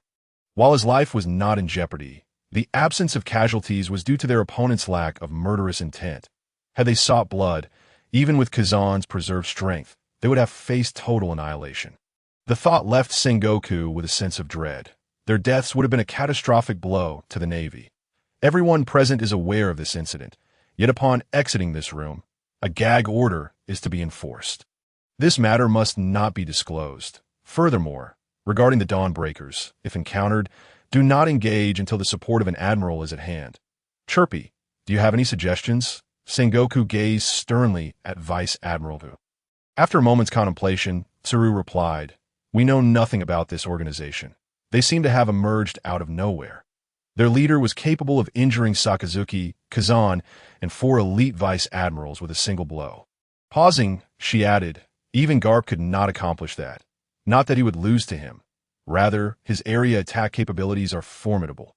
Furthermore, his ability to escape is simply unfathomable. Thus, without complete certainty, it may be prudent to leave this issue for the world government to contend with. Garp, hearing this, merely picked his nose nonchalantly. Unconcerned, he firmly believed in the invincibility of his iron fist, while Sengoku pondered. Very well, we in the Navy shall refrain from involvement. I will communicate this to the Gorosei. The others remained silent, simply listening. Meanwhile, a certain yellow monkey scoffed, terrifying. Even Sakazuki and Kuzan nearly fell victim. Truly frightening, don't you think, Dorag? Kuzan's expression darkened at the yellow monkey's remarks, but chose not to respond. At that moment, Dorag remained transfixed by the bounty, lost in thought until Borisolino called him back to reality. What is the matter, Borisolino? Dorag, what is troubling you? You seem off. Are you perhaps thinking of my beautiful sister? I still have to test you, Borisolino teased. What is it to you? Is she truly your sister? Your genes must be mutated. They began to jostle each other, causing Sengoku's face to darken further. You two rascals. Take your brawling outside. We are in a meeting. Upon hearing Sengoku's bellow, they immediately straightened up. Borisolino produced a nail clipper from seemingly nowhere and began to groom himself, while Dorag stared blankly at the ceiling, as if entranced by something. Garp erupted in laughter, his mirth echoing through the room. Sengoku, now seething with anger, shouted, You imbeciles! Garp, I'm going to kill you! And you two little rascals, get out! Meeting adjourned. The others dispersed hastily, while Dorag rushed to find Zetien, eager to confirm his inner thoughts. Zetien, is it really you? However, How could it be possible? His strength cannot be that formidable, yet the ability of instant teleportation is something only Tian possesses. Borsalino still wished to have a word with Drago. However, Drago completely disregarded him and vanished in a gust of wind. The yellow monkey curled his lips and, with a flash of light, disappeared as well. Drago visited Eren and learned that Tian was not home, which further solidified his suspicions. He then made his way to the elite training camp, hoping to inquire with Zepha. Upon seeing Drago approach, Zepha seemed to grasp his intentions. After instructing his aide to continue overseeing the training, he led Drago to his office. "Little Drago, I understand your purpose, although you have saved both Tian and Eren, and I have always regarded you as family. I must ask, can I trust you?" Since Zepha resigned from his position as admiral, he had taken a 5-year hiatus before assuming the role of chief instructor at the Naval Elite Training Camp. Although the world government appeared to have no surveillance on Zepha, the assassination attempt from years ago remained a thorn in his heart. Especially under Tian's teachings, he maintained a constant vigilance towards the world government. His fervor for the Navy had gradually faded, leading to a growing estrangement. Moreover, Zepha had firmly insisted that Tian refrain from joining the Navy. Consequently, Tian had no choice but to develop his own influence. While Zepha did not interfere, he was still somewhat aware of Tian's activities.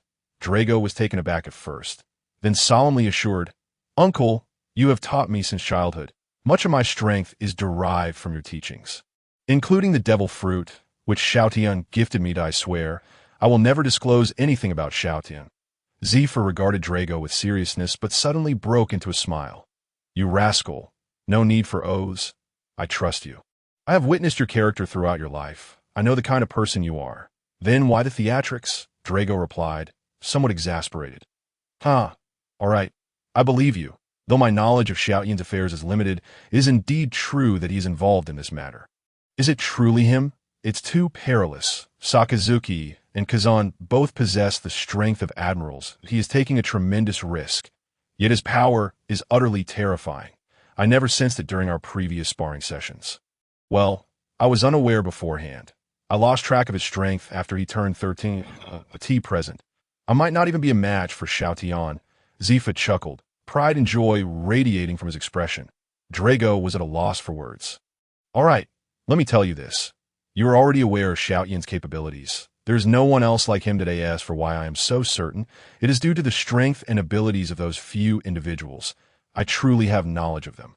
Zepha then recounted to Drago how he and Tian had traveled the seas and the Grand Line for 5 years, including encounters with Enel, Tesoro, Stella, and Tiger. As for Mihawk, he was not well informed and did not know where Tian had found him.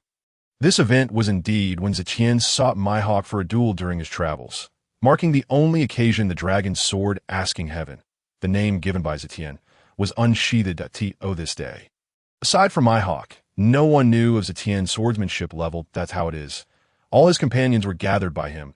As for his intentions, I did not inquire. Now you understand? "Uncle, I comprehend that I will never divulge this to anyone." "Well then, return now. Your current condition does not seem optimal. That if necessary, a stroll outside might do you good, and I know you have concealed much of your strength." You rascal. Tell me, have you reached the level of admiral yet?" Zepha was quite curious about Drago's strength. "Uncle, could you not keep some secret from me? As for my strength, I cannot possibly compare to Tian, who could knock Sakazuki into a pulp, but I should be able to hold my own." Drago said modestly, though a confident smile graced his face. Since he had consumed the natural type hurricane fruit early on, coupled with Zepha's systematic guidance and frequent sparring with Tian, as well as some conceptual ideas for fruit development suggested by Tian, his strength had become even more formidable than in the original narrative. Upon hearing this, Drago could no longer contain himself. Tian spent several days on the Sky Island, bidding farewell to Robin, Orbia, and Dr. Kuroba only after Enel departed for the Infinite Land. By the time he returned to Marineford, it was already night. With his current strength, unless he chose to reveal himself, no one could detect him. Upon seeing Tian, Zepha merely remarked, "You're back. Next time you go out, inform me." He did not inquire further. The child had grown, possessing his own thoughts. The following day, Upon hearing that Tian had returned, Drago immediately sought him out. "Shout Tian, I have come to bid you farewell, that I plan to patrol the West Sea for a while. When I return, let us engage in some serious sparring." Tian noticed Drago's demeanor was somewhat off, prompting him to ask, "Big brother Drago, what is the matter? Has something happened? Zepha uncle has informed me about your situation, that I was unable to prevent the execution order against O'Hara and was confined for a few days. During these years on Sabeti Archipelago, I have witnessed too much darkness. Human traffickers selling slaves, celestial dragons tyrannizing the skies. Does true justice not exist in this world? Is there no possibility for everyone to coexist peacefully?" Tian sighed inwardly. Indeed, while he knew Drago had defected from the Navy to form the Revolutionary Army, he was unaware of the specific timing, though it seemed imminent. Observing Drago's bewildered expression, Tian contemplated for a moment before retrieving a wooden box from his spatial pocket and handing it to Drago. As Drago received it, still in confusion, Tian halted him from opening it. "Big brother Drago, promise me you won't open this now that I know your strength, but only when you truly find your direction or feel lost should you open it. And please, if you must destroy it, do not lose it, all right? Is it truly that important? Rest assured, I shall keep it safe. Can I take a peek now?" "No, all right then. Until we meet again." Drago solemnly stored the box away and bid farewell to Tian. "Wishing you a safe journey," Tian silently wished in his heart. They had no inkling that this farewell would last for over a decade. "Farewell," shouted Tian. "I wonder how powerful you will become by the next time we meet." Drago thought as he gazed at the receding Marineford, simultaneously glancing at the box in his hand before shaking his head and putting it away. Bio. Suddenly, a flash of light appeared, and a gleaming yellow monkey emerged on the warship. "What the hell are you doing here?" Drago exclaimed in surprise, before recognizing the visitor and angrily retorting, "How terrifying. I'm just visiting home, and I heard you set sail, so I thought I'd hitch a ride." "Are you really not here to see my sister?" Drago's face flushed crimson. "Nonsense. I'm here for patrol. Besides, Lilith has nothing to do with you. Do you even realize you're a genetic mutation?" You're clearly thinking about my beautiful sister. Get lost, you scoundrel." Their banter echoed across the in the West Sea, the kingdom of Illusia. After half a year, Drago arrived at the naval branch of this country for a respite. "Report. Vice Admiral Drago, the Navy has announced that the celestial dragon Lord Roseford has arrived in the kingdom." "Understood. Continue with your duties, prepare the supplies, and be ready to set sail at any time." "Yes. What are these scoundrels doing here?" Drago pondered silently. "I must go take a look at this moment." Within the main streets of the kingdom of Illusia, a corpulent figure devoid of a neck, adorned with a bubble-like crown and clad in an astronaut suit, was astride a giant slave, whose body bore numerous scars. The giant, with dimmed eyes lacking any glimmer of life, crawled forward in a state of utter numbness. Accompanying this grotesque scene was a cadre of white-clad CP agents, dutifully guarding the celestial dragon, known as Roosevelt Saint. Roosevelt Saint cast a scornful gaze upon the kneeling commoners lining the road, simultaneously lashing the giant slave with disdainful commands to hasten his pace. "You worthless creature!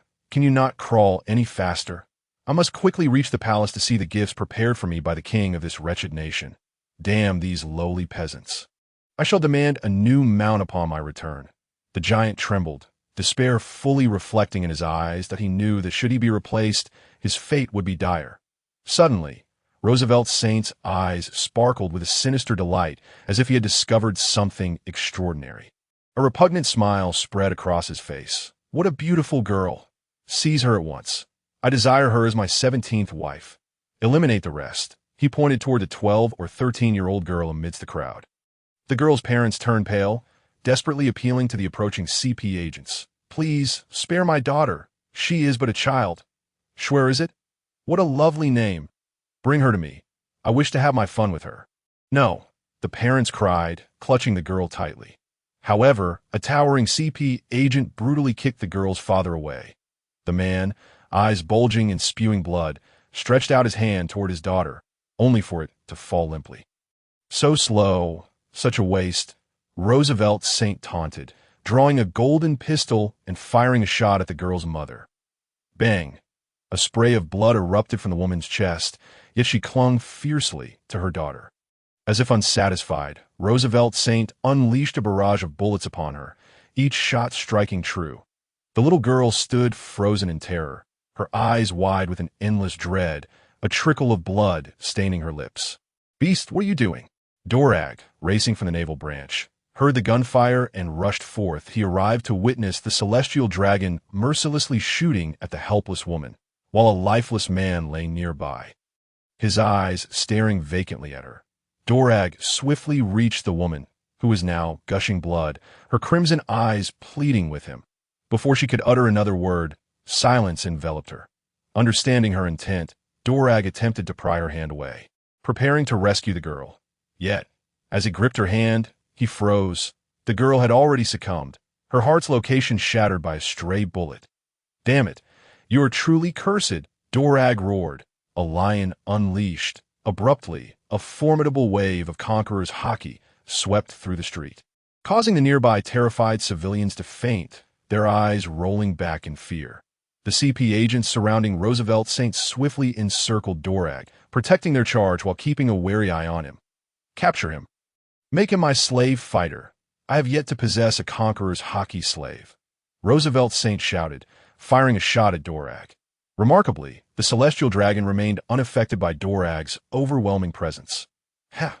You wish for me to be your slave? Then die," Dorag bellowed, discarding the bullet he had caught and glaring at the celestial dragon. The CP agents lunged at Dorag, but he was already enveloped in a whirlwind of slicing winds, dismembered limbs flying in all directions. Blood mist surrounded him as the remaining lackeys were obliterated. "Protect me! Protect me! Kill him! Kill him!" Roosevelt Saint screeched, his voice laced with terror. Dorag's calm demeanor belied the severity of the situation. With this, there was no turning back. He tightened his grip on Roosevelt Saint's neck, stifling any sound. "I find even the sound of your voice repugnant. Descend into hell and atone for your sins." Ignoring Roosevelt Saint's fearful and pleading gaze, Dorag wrenched one of his arms down with brutal force. The intense pain caused Roosevelt Saint to convulse. Yet he remained voiceless under Dorag's grip. One by one, Dorag removed his limbs, ultimately seizing his head and tearing it asunder. "Consider this a mercy," he declared, placing Roosevelt Saint's severed head before the grieving mother and daughter. He then retrieved the lifeless body of the man, and with a flash of lightning, their 3 corpses disintegrated into ash, leaving only the grotesque head behind. As Dorag turned to leave, he noticed the battered giant slave nearby, his eyes glimmering with a hint of hope. Dorag unshackled the chains binding him. "Come with me." Thus, in the wake of the Aleutian Kingdom incident, a figure emerged, one known for his calm demeanor and ambitious revolutionary ideals, recognized by the government as the most heinous criminal in the world. This man was deemed the sole leader capable of toppling the oppressive regime of the world government. In response to the events, the government was infuriated, summoning Admiral Sengoku to Mariewa for a severe reprimand. However, fearing the repercussions of antagonizing Carp, whose strength was unparalleled, the government opted to conceal the news of the celestial dragon's demise and took charge of the pursuit of Dorag, who was subsequently placed under a bounty of 3.5 billion, labeled as a traitor and a malicious entity. Upon his return to the naval headquarters, Sengoku chastised Carp, who remained solemn, yet simply remarked, "The child has grown. He has his own path now." The uproar surrounding Dorag's defection from the Navy initially stirred great commotion, but with the intervention of the Navy and the world government, it gradually subsided. Upon hearing the news, Zayton fell into a profound silence before reaching for a transponder snail to make a call. At that moment, Dorag, bearing wounds from battle, took refuge on a nameless island in the West Sea. Needing time to recuperate and evade the government's pursuit, he conversed with the giant, named Mori, a massive and hairy figure who willingly chose to follow Dorag after being saved. Perched upon a gigantic rock by the tumultuous sea, Dorag gazed into the churning waters. Lost in thought, the despairing faces of the 3 victims haunted his mind. This decaying world, rife with pirates and the celestial dragons reigning supreme, is utterly revolting. With a deep exhalation, he contemplated the path ahead, reflecting on the profound impact of Pirate King Roger's laughter before his demise. questioning whether his life was destined to be one of perpetual flight or piracy. Influenced by Carp and Zephyr, Dorag immediately rejected the notion of becoming a pirate. To instigate change in this world, one must address its decaying roots. The celestial dragons in one has traversed this path, akin to how no one has ascended to the title of Pirate King like Roger. Yet I aspire to forge a path distinct from Roger's, one that is even grander, aimed at overthrowing the dominion of the world government. However, how should I proceed? At this moment, Dorag has clarified his future path, yet he remains utterly perplexed about the means to achieve it. Open it when you have truly found your direction or when you are engulfed in confusion. And it must not be lost, even if it means destruction. Suddenly reminded of Zetan's words, Dorag hastily retrieved a box from his pocket. That mischievous lad, how he urged me to open it during my moments of uncertainty. Chuckling to himself, without further hesitation, he opened the box, revealing 3 items: a transponder snail, a letter, and a book. Dorag, puzzled, picked up the letter and unfolded it to discover a message from Zetan. Dear Brother Dorag, by the time you read this letter, you have likely departed from the Navy. The first sentence made Dorag's pupils constrict, and he eagerly continued reading that if you are no longer lost, you should have found a path. This journey will be arduous. The transponder snail will connect you to someone who can provide what you need most. Below is a list of names you may wish to seek. These individuals possess remarkable strength. As for the book, it is of utmost importance. You will understand its significance upon reading. Lastly, be exceedingly cautious of the world government. Their power is unfathomable, for strength is the foundation of this world. While I believe you now possess the strength of an admiral, it may not suffice. Take care. Upon reaching the final line, Dorag chuckled wryly. That rascal, an admiral, is already the pinnacle of combat power. Is that not enough? He then glanced at the names listed beneath the letter. Gung Sherlang, Bello Betty, D. Berg, Mori, Karas, Ambrier Ivanov, and Yimazuna, among others. Though they were merely names devoid of detailed information, the mention of Mori made Dorag's pupils constrict once more, his face displaying a look of astonishment. Zetan, what else do you know that remains hidden from me? He murmured to himself. After a moment of contemplation, Dorag steadied his emotions, slightly shaken by Zetan's words, and turned his attention to the final item, the book. The most crucial item turned out to be a book, which was unlikely to cause further shock. He began to read, becoming increasingly engrossed and alarmed. Read classics on the people's democratic dictatorship, armed seizure of power, the steps for the oppressed to surround the kingdom, the significance of emancipating slaves, the 16-character maxim of guerrilla warfare. The book was eclectic, a compilation of Zetan's insights drawn from his previous life, infused with thoughts tailored to the peculiarities of the pirate world. For Dorag, who had yet to establish even the embryonic form of a revolutionary army, these were revolutionary aphorisms that shattered his previous notions. As the daylight gradually waned, Dorag reluctantly closed the book, carefully caressing its cover as one would cherish the skin of a beloved. His heart remained tumultuous, completely immersed in the ocean of revolution. Zetan, are you truly a deity, or do you possess prophetic abilities? Dorag exclaimed. Utterly astounded, he picked up the transponder snail and dialed the number, knowing it was a dedicated line with a single contact. After a brief wait, the call connected. Moshi Moshi, is this Mr. Dragon? I am Gene, Dragon. Oh, you must be referring to my bounty notice. Greetings. Indeed, Mr. Dragon, I have received orders from the leader, and I will be in direct contact with you moving forward. What did your leader instruct you to convey? At this point, Dorag had deduced the identity of the caller, Gene, the user of the Gene fruit, and one of Zetan's subordinates from the Dawn organization. Mr. Dragon, the leader has arranged for an initial fund of 50 billion berries, 20,000 assorted weapons, various supplies, and 8 devil fruits, among other provisions. Ahem, what did you say? At that moment, Dorag could scarcely believe his ears. Suspecting he was hallucinating, the initial arrangements for you include, Gene repeated, and Dorag was once again rendered speechless in astonishment. Mr. Dragon, are you still there? Ah, yes, I am listening. Additionally, the leader has prepared several strongholds for you. Upon your arrival, someone will contact you. The supplies will arrive within half a month. However, regarding future developments, the leader has instructed us not to interfere only to provide material support. Understood. Please extend my gratitude to him. Certainly, Mr. Dragon. Should you require anything, feel free to reach out to me directly. We can provide resources such as 10 billion berries and weapons, but for items like devil fruits, some time will be needed. Thank you. Stunned by Zetan's grand gestures, Dorag found himself in a daze, struggling to regain his composure. After gathering his thoughts, he made his way to Mori. Welcome back, sir. How are you faring? Is your injury healing? Essentially, I'm fine. Good. Tomorrow, we set sail for the Grand Line. Mori, have you truly chosen to follow me in overthrowing the world government? Sir, the name I carry is one you bestowed upon me. I shall forever follow in your footsteps.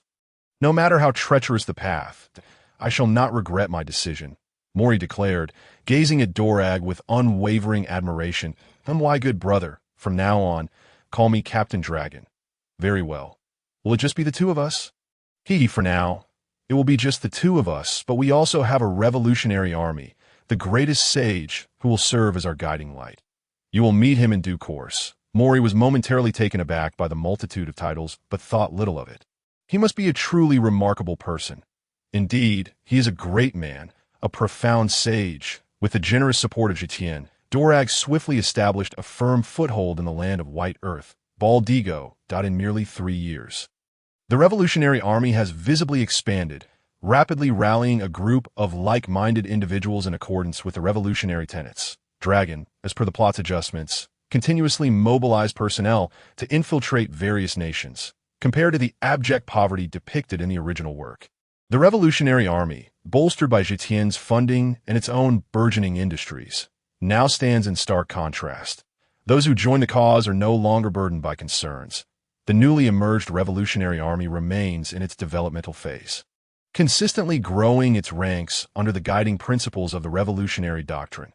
However, they have yet to initiate any actions to subvert nations, thus evading the attention of the world government.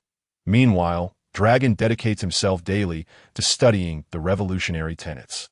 Brimming with zeal, the Dawn Guild, under the operations of Tesalo and Stella, has expanded its business across the 4 seas and the Grand Line. Their ventures in the New World encompass essential supplies, transportation, beverages, and gambling establishments, among other enterprises. Simultaneously, they exploit underground organizations for arms dealings and quietly gather devil fruits. Within just a few years, they have amassed considerable wealth. Aside from supplying the revolutionary army with some berry, they continually pursue new business opportunities at Tian's behest. Stella has established an intelligence network focusing on the movements of key figures in the New World, gathering clues related to devil fruits and other vital information.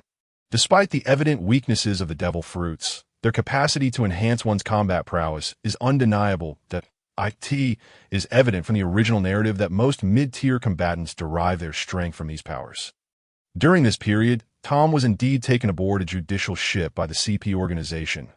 It turned out that Gold Roger had entrusted him with the construction of a pirate ship, which he accomplished using the legendary Atom Tree as material, culminating in the creation of the Oro Jackson. This incident nearly incited a gathering of the Dawn crew to launch an assault, but was averted by Tian, who was well-versed in the storyline.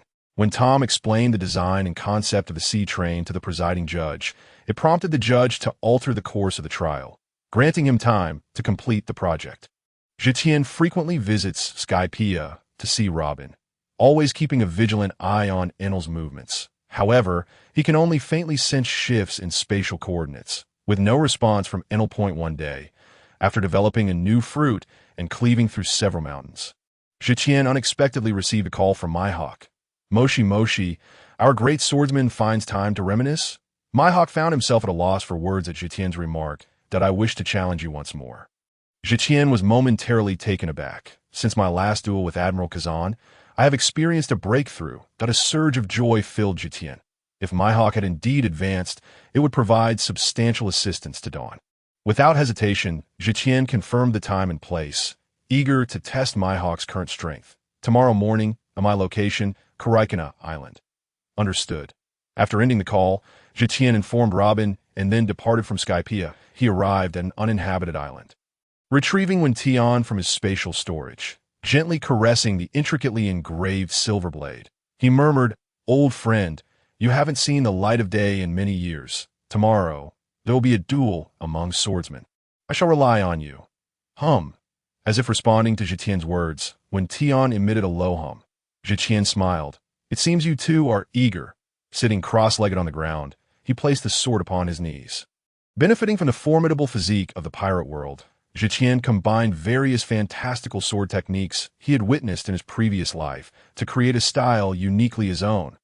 Presently, he was in a state of zazen, revisiting and comprehending all the sword techniques he had mastered. The next morning, Zetian suddenly opened his eyes, unleashing a sharp aura akin to swordlight. It sliced through a small tree a dozen meters away with ease.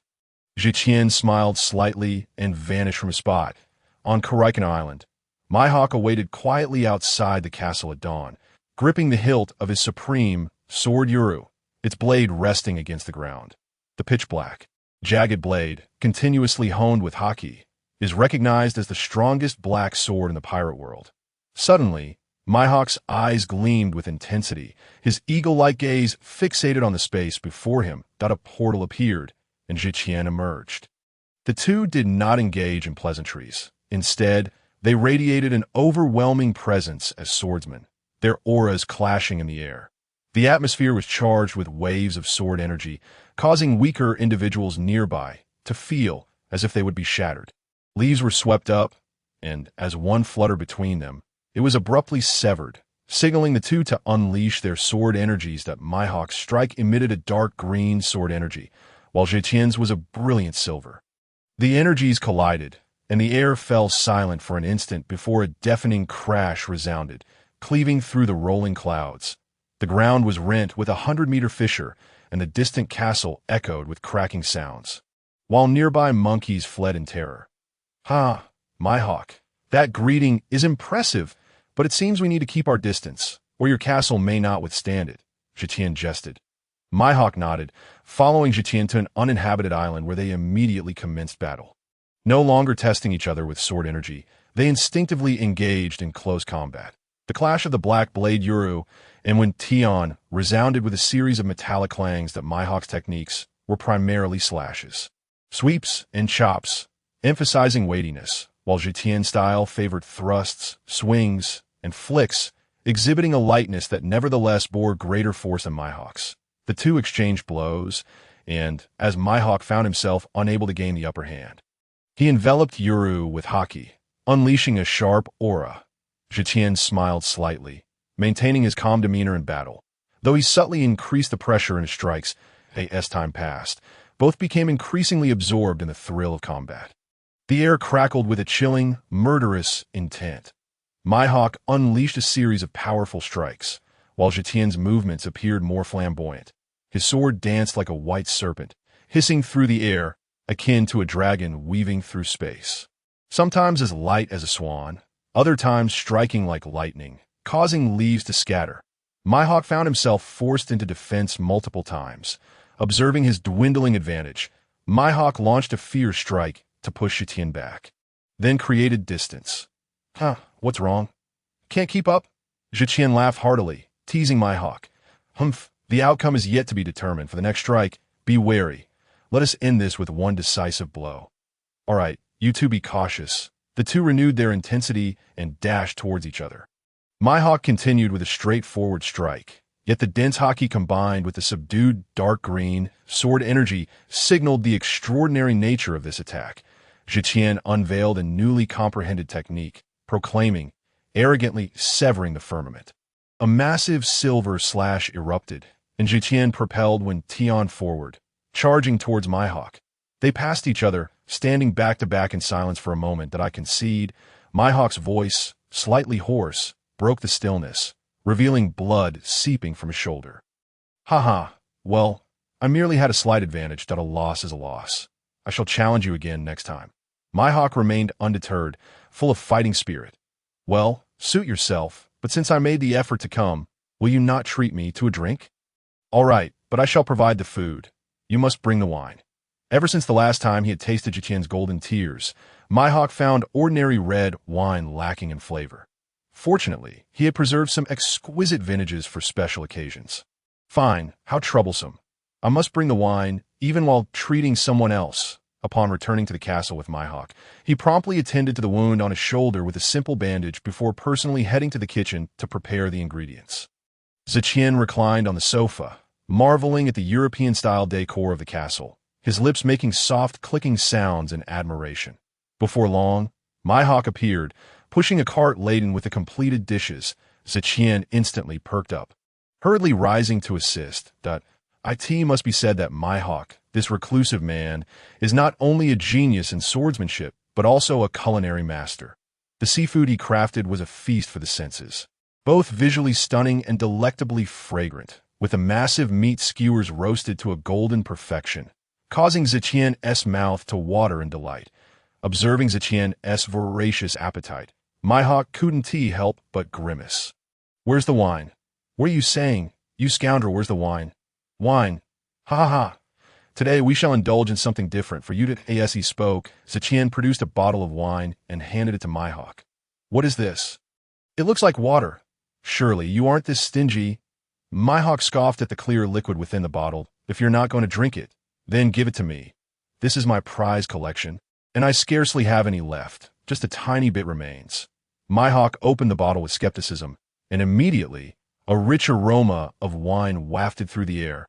How fragrant! Such a robust flavor! Mihawk's eyes lit up as he poured a generous amount into a glass and gulped it down eagerly.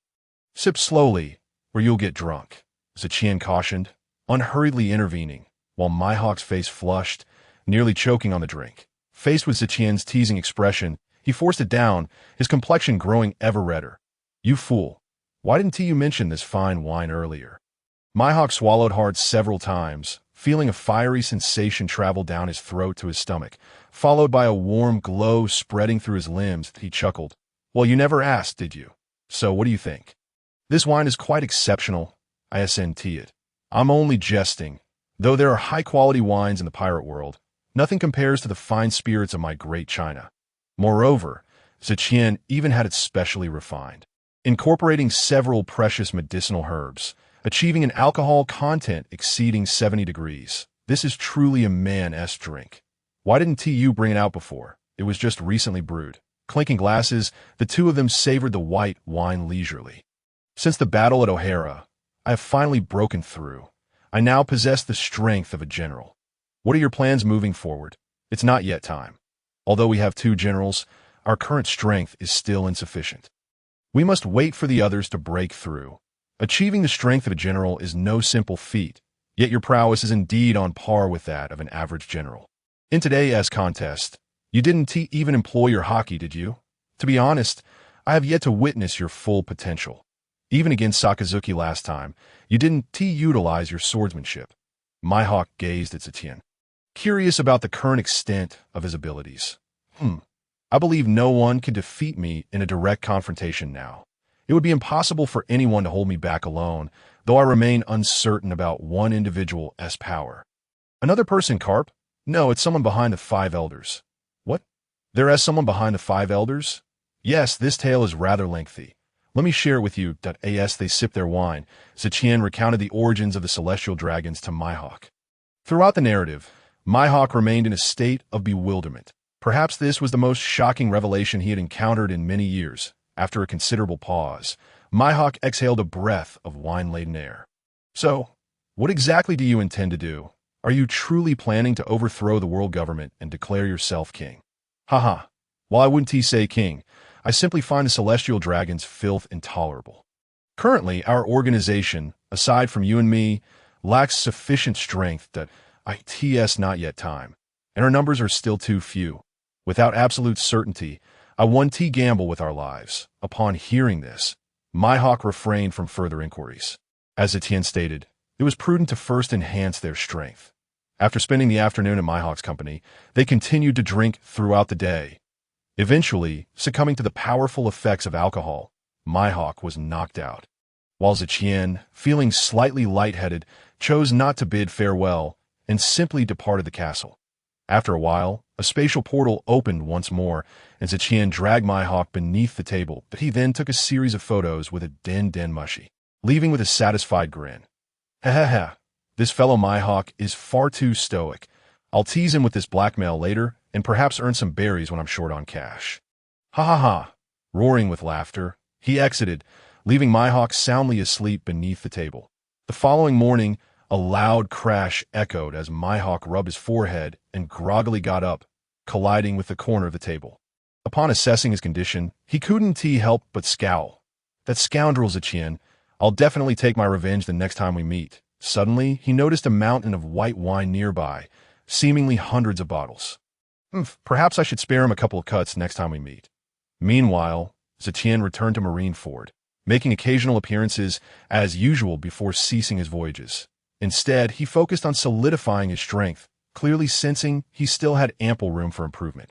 1 year later, at this stage, not many significant events had transpired, and Tian decided to wander for a while.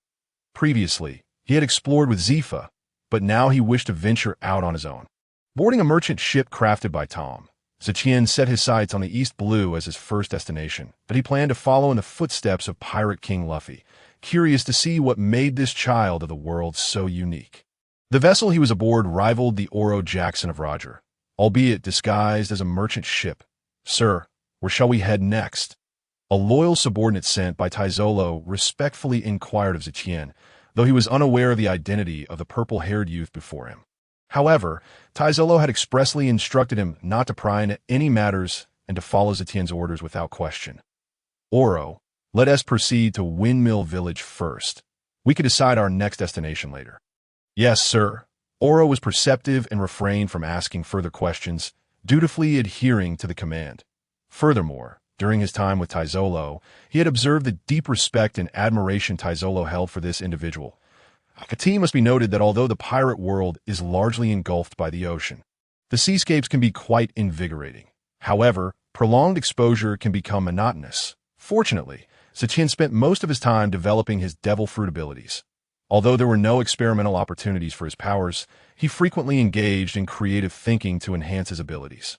Suddenly, from the previously tranquil seabed, a massive shadow emerged that a colossal head, resembling that of a dragon or serpent, broke the surface, its size dwarfing the entire merchant ship, fixating its gaze upon the vessel, that is Sea King. A monstrous creature! How could such a gigantic beast exist? Who will save us? Oro was drenched in cold sweat. Although he possessed some strength, he had only heard tales of such enormous sea kings. The head alone was larger than the ship. This creature was likely over 1,000 meters long. Sir, this is bad. We must flee at once. A large sea king has appeared. Tian opened his eyes. Glancing at the sea king without sensing any significant threat, "It's all right. Oro, instruct the crew to remain calm. I'll handle this little longworm." Little longworm? Is it really small?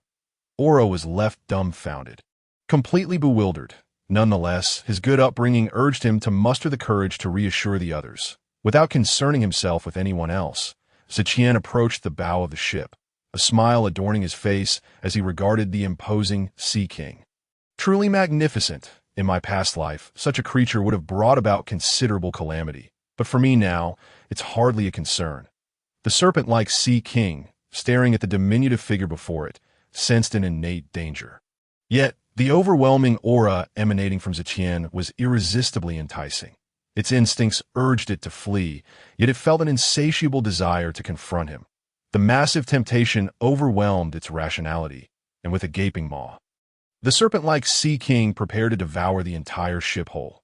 The crew aboard felt utterly hopeless, most collapsing to the ground in despair, a mere morsel, daring to stroke the whiskers of a tiger.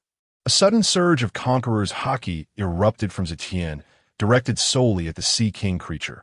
Although it was aimed at this singular entity, the crew aboard the ship felt a suffocating pressure.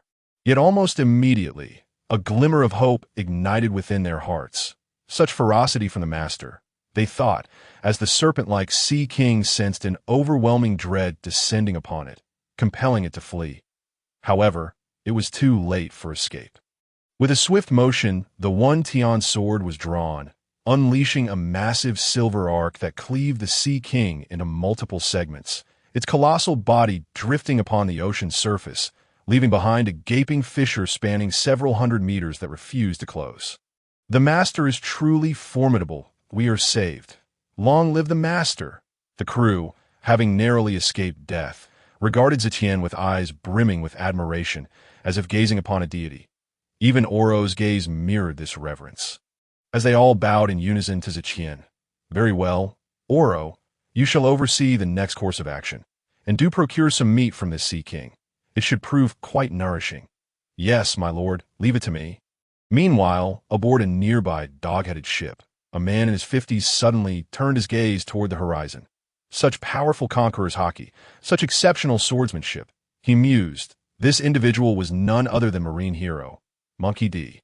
"Garp, Bogart, bring the ship closer to investigate what is transpiring. How is it that such a formidable figure exists in the East Blue?" "Aye, Commodore," Bogart promptly commanded, steering the warship towards Tian and his crew. At this moment, Garp's aide, a young man adorned with a hat and wielding a fine sword, exuded a potent aura. Since the O'Hara incident, while Akainu, Akiji, and Kizuru had only recently ascended to the rank of admiral. It had been a mere 6 months, and upon Akiji's promotion to vice admiral, Bogart succeeded him as Garp's aide. After instructing Oro, Tian returned to the cabin, intending to rest momentarily. Suddenly, his spatial awareness detected a warship racing toward his merchant vessel. After sensing it carefully, he couldn't help but smile wryly, though he felt no undue anxiety. What a coincidence to encounter them here. A knock resounded at the door. "What is it?" "My lord, we have spotted a Navy warship approaching and wish to inquire if you have any orders." "I understand. Continue with your duties. They are acquaintances, so no need for alarm." "Understood, my lord." Tian stepped out of the cabin and made his way to the bow, gazing at the approaching warship. As they drew closer, Tian and Garp caught sight of each other from a distance, with Tian offering a subtle smile, while Garp's expression morphed into one of surprise, unable to comprehend how Tian had come to be there. Tian instructed Oro to halt the ship, then leaped aboard the warship. The nearby Navy personnel, mistaking him for a pirate, instinctively drew their weapons, only to be halted by Bogart, who clearly recognized Tian. Though their encounters had been few, he was familiar with the only son of Zephyr. "Garp, uncle, long time no see." And Bogart, "My brother." Bogart nodded slightly, while Garp beamed at Tian. "Little Tian, what brings you here? The seas are perilous. Can Zephyr truly trust you to venture out alone?" Since the assassination attempt on him by pirates during his youth, Zephyr had resigned from his post as admiral. The elders of Marineford all knew this was for the sake of Tian and Aaron. And Tian had not joined the Navy, instead residing at the Marine headquarters, where he interacted more with the local merchants than with the Navy, apart from Dragon. Garp often lamented the loss of such a promising talent. "My father is aware of my voyage. Garp, uncle, it has been years. How have you been? Still fit as a fiddle, able to spar with Sengoku and Zephyr." "Ha ha ha." Tian's expression darkened momentarily, but he refrained from voicing his discomfort in front of his elder, skillfully changing the subject. "By the way, Garp, uncle, have you taken some time off?" Yes, let me tell you, I have another grandchild. I'm off to see my 2 grandsons. I intend to train them into exceptional Marines." "Ha ha ha." Tian suddenly recalled that, according to the original tale, Luffy would have just been born at this time, while Ace had already been taken back to Fusha village 3 years prior. "You have grandchildren now? Why did Dragon not inform me? At our next meeting, he must treat me to a meal. When will you call Dragon back?" Garp was momentarily taken aback. Everyone in the Navy headquarters knew that Dragon had long since defected. The wanted man known as Dragon was a mere jest from Tian, a playful jab at Garp. "Ahem, Commodore, perhaps we should return to the matter at hand." Bogart interjected, aiding Garp in redirecting the conversation. "Oh, right. Tell me, little Tian, what transpired earlier? Who was responsible for that strike?" "Oh, I merely encountered a sea king and dispatched it." Garp glanced at the enormous carcass floating in the distance, then back at Tian. "You did that. You possess Conqueror's haki. Or are you a great swordsman?" Garp was astonished, but soon began to regret the thought. What a fine talent. "Little Tian, why not join the Navy with your current strength? I can assure you a promotion to Rear Admiral. In a few years, you will undoubtedly ascend to Admiral." Tian's expression turned cold. The Navy's justice was slowly morphing into that of the world government. Akiji had only been an admiral for a few years and was already espousing a lazy form of justice. While Kizuru had become lackadaisical, it was said that Akainu rarely distinguished friend from foe in his pursuit of missions. possibly due to Zetien's last words having had an impact. However, the assassination incident from his childhood remained a thorn in the side of the Zephyr family, leading to Zephyr's resignation from the admiral position. Zetian had also refrained from joining the Navy, despite the higher-ups' encouragement, which Zephyr had firmly declined. It was likely that had Zetian not spent his childhood in Marineford, with his family remaining there, he would have long since become a pirate. Though it was a pity, there was no pressure placed upon him, and the higher-ups had not overly scrutinized him. Commodore Garp, let us leave it at that. Others may be unaware, but I cannot believe you are oblivious to the fact that the Navy's justice is truly just. Why have you not been promoted to admiral? Do you truly believe our family can produce another admiral? My father is still alive. Garp fell silent, a glimmer of clarity flashing in his eyes, before bursting into hearty laughter. Ha ha ha. Suit yourself, but should you ever reconsider, do let me know, aboard my ship. You will be safe, thank you, Garp uncle. For now, I shall not join the Navy. We shall see what the future holds. Zetian felt a warmth in his heart. Although Garp spoke boisterously, he genuinely cared for Zetian. And their families shared a strong bond. Very well, but tell me, what is your current strength? I was sidetracked by our conversation. Zetian smirked. This old man was not easily deceived. I suppose I am adequately strong. My father has trained me rigorously over the years, and I have learned what I need to. You little rascal. What do you mean by learned what I need to? Are you that confident? I wouldn't dare to say such things. Garp remarked, poking his finger into his nostril while casting a disdainful glance at Zetian, clearly displeased. Little Zetian, you're likely at the level of an elite Marine vice admiral now. However, do refrain from recklessly using your conqueror's hockey. I will ensure they keep it under wraps. Sigh, if I were to teach you, you would surely approach the strength of an admiral. Zephyr truly is misguiding his own child. Should Zephyr hear this, he would undoubtedly engage Garp in a brawl. What did it mean to misguide one's own child? He was his own son. Could he not teach with sincerity? Besides, could one's own child be considered misguidance? After chatting with Garp for a while, Zetian was invited aboard the warship to Windmill Village. After some contemplation, he did not decline the offer and instructed Oro to follow the warship as they set sail towards their destination. It must be said that Garp's reputation in the East Blue was formidable, and along the way, encounters with pirates were rare. Even the minor pirates that dared to appear were swiftly dealt with by Garp's rather amusing method of sinking them with bare-handed cannonball throws. Zetian found this rather absurd, feeling it akin to using a cannon to swat a mosquito, an extravagant use of resources. Zetian had revealed the prowess of a grand swordsman. Bogart took an interest and requested a spar with him. It was undeniable that Bogart, Garp's vice-admiral, was not someone of ordinary caliber. His swordsmanship was undoubtedly at the level of a grand swordsman, and Zetian estimated that he was not far off from Mihawk's skill. However, Bogart was rather low-key, enjoying his time aboard Garp's ship, which meant that very few outside were aware of his true strength. In the original storyline, Garp was besieged by the Whitebeard pirates and injured by Rain Shirey. With the Navy and the world government unable to provide timely assistance, that if Garp were unharmed, it was likely that only Bogart would have been able to save him, possessing both the time and strength necessary. As Zetian sensed Bogart's capabilities, he could not help but reflect on events from the original narrative. Meanwhile, Garp and Bogart were increasingly astonished by Zetian's prowess. It should be noted that although Bogart had yet to reach the level of an admiral, he was merely a hair's breadth away. Combined with the strength of a grand swordsman, he could certainly hold his own against an admiral. Yet, Zetian was still quite young, and it felt as though Bogart had not even unleashed his full power during their spar. Nevertheless, neither party pressed for further details, choosing instead to keep such matters to themselves. 5 days swiftly passed, and Zetian, accompanied by Garp, arrived at Windmill Village, after allowing the Navy personnel and merchant ship crew to disperse freely. They made their way into the mountains. Garp, how is it that you have 2 grandsons? Logetown's dragon left the Navy in a hurry. Could it be that you have an illegitimate child? Zetian feigned ignorance, deliberately teasing Garp. You little rascal, what nonsense are you spouting? If it weren't for Zepha, do you think I would let you off so easily? I have no illegitimate children. My elder grandson is one I took in. Zetian shot Garp a sidelong glance, internally mocking the notion of a grandson, that if Roger were aware, he would likely rise from his grave to confront Garp fiercely. It was quite shameless of him. Furthermore, Carp's iron fist of love had only been experienced by Dragon and the three young ones. He might not even land a hit on Tian. As they bantered, they approached the home of Callie Dayton, where the sound of her scolding could be heard from a distance. "You two little rascals. Look at the state of the house you've caused. And no playing with fire. You've burned several of my clothes. Carp, that old rascal, just tossed you aside and didn't care. I'm still a young maiden. How can I marry with 2 children in tow?"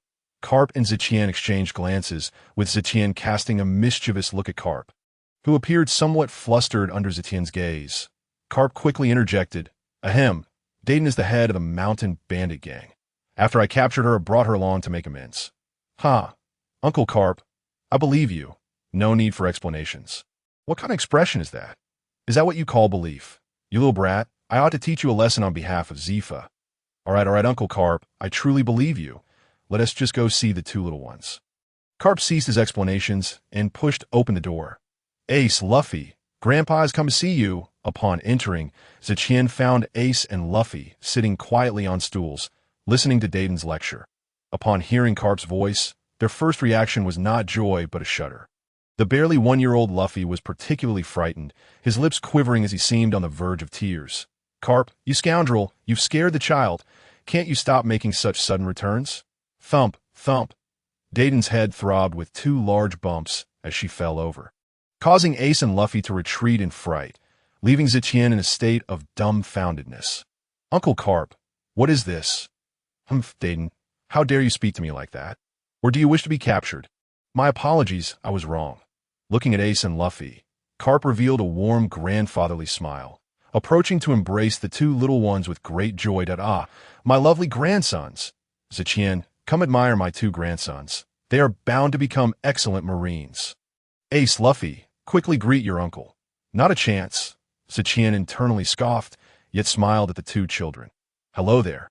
Ace and Luffy looked curiously at Zetian, sensing that this handsome older brother should be quite amiable. "Little uncle." Under Carp's imposing presence, they called out, which delighted Zetian immensely. The son of the former pirate king and the future pirate king had become his nephews. Truly, the world is indeed full of surprises. "Ah, such good boys. Here, I have gifts for you." Having nothing more suitable, Zetian simply handed each of them 1,000,000 berries. Carp was left speechless. Such a sum was still quite valuable.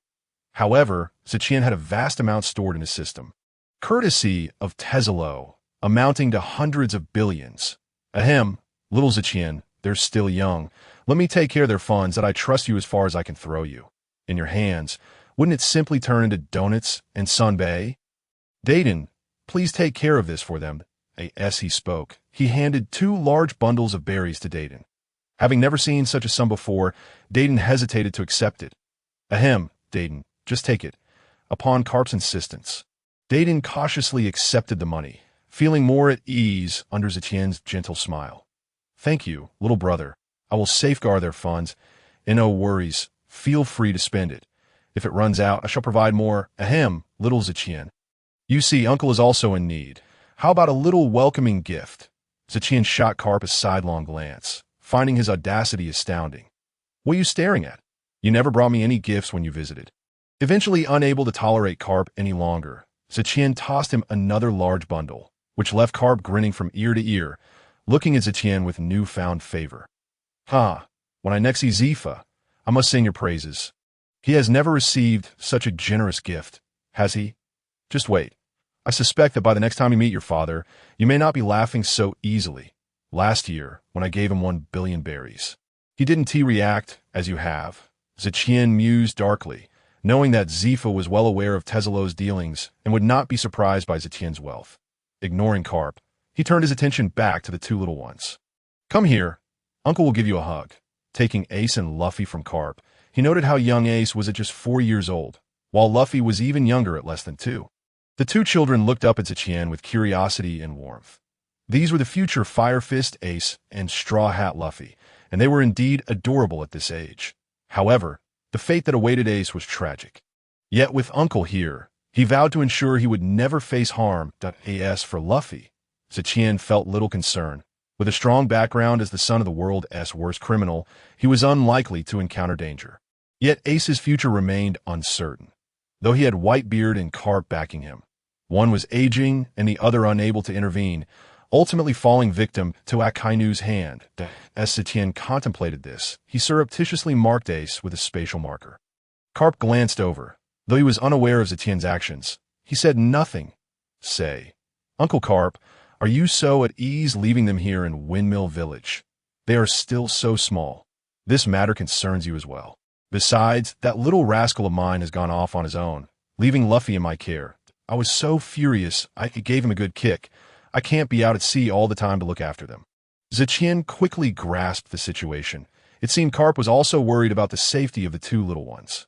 After all, one was the son of the Pirate King, and the other, the child of the future most notorious criminal in the world. If the world government were to discover their identities, they would not enjoy Zetien's luck or strength, nor would they have Dragon's protection. If anyone were to target them, the consequences could be dire. So you leave them here in Windmill Village, allowing them to grow wild? Your words are truly exasperating, young man. What do you mean by wild growth? Windmill Village is my hometown, and here, no one dares to cause trouble.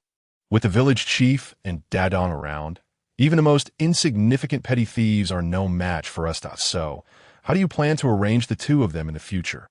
Naturally, they shall become righteous Marines. Both possess the potential of great generals.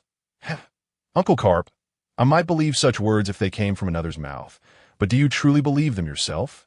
After a brief pause, he continued, even if they eventually possess the strength of generals. Do you think the world government would allow the monkey family to produce two generals? Carp's ever-smiling face suddenly froze, becoming somewhat unnatural. Kid, do you have something on your mind?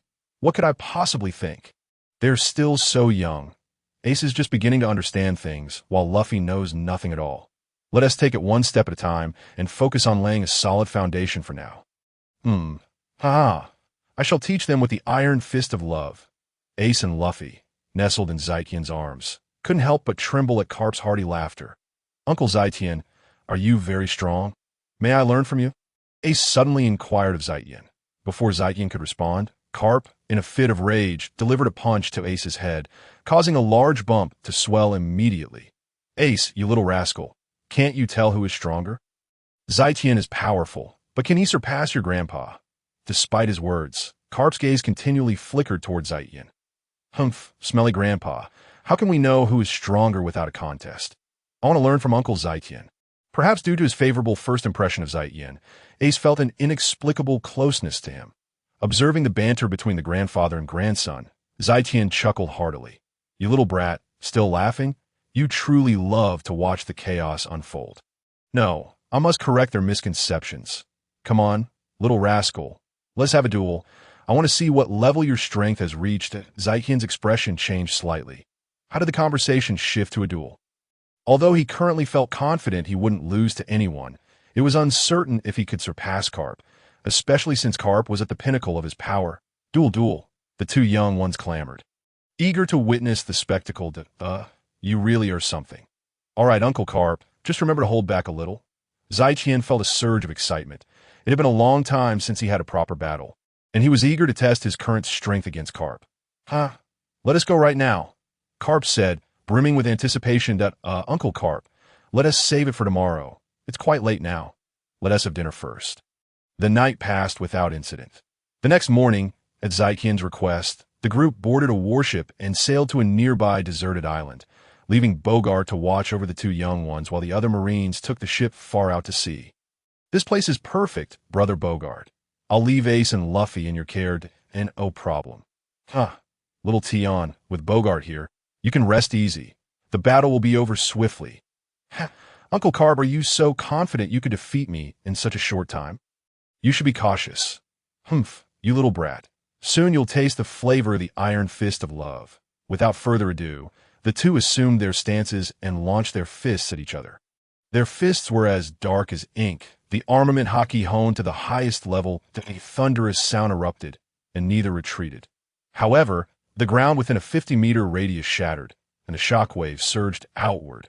Upon witnessing this, Bogart immediately scooped up the two young ones and retreated to safety, beads of cold sweat forming on his forehead.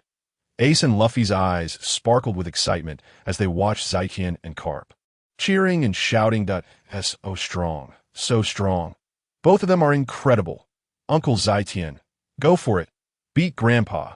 Ace's eyes lit up, and he stealthily distanced himself from Luffy, clearly eager to witness the clash. Tian and Carp, however, were focused intently on each other. Carp laughed heartily, and his armament hockey-wrapped fist struck out once more. Tian, undeterred, retaliated in kind, engaging Carp in a fierce exchange. Neither yielded ground, resorting to raw hand-to-hand combat. After testing the waters with a strike, Carp became increasingly confident in the fight. The air reverberated with booming sounds, and after a full 3 minutes, they finally separated.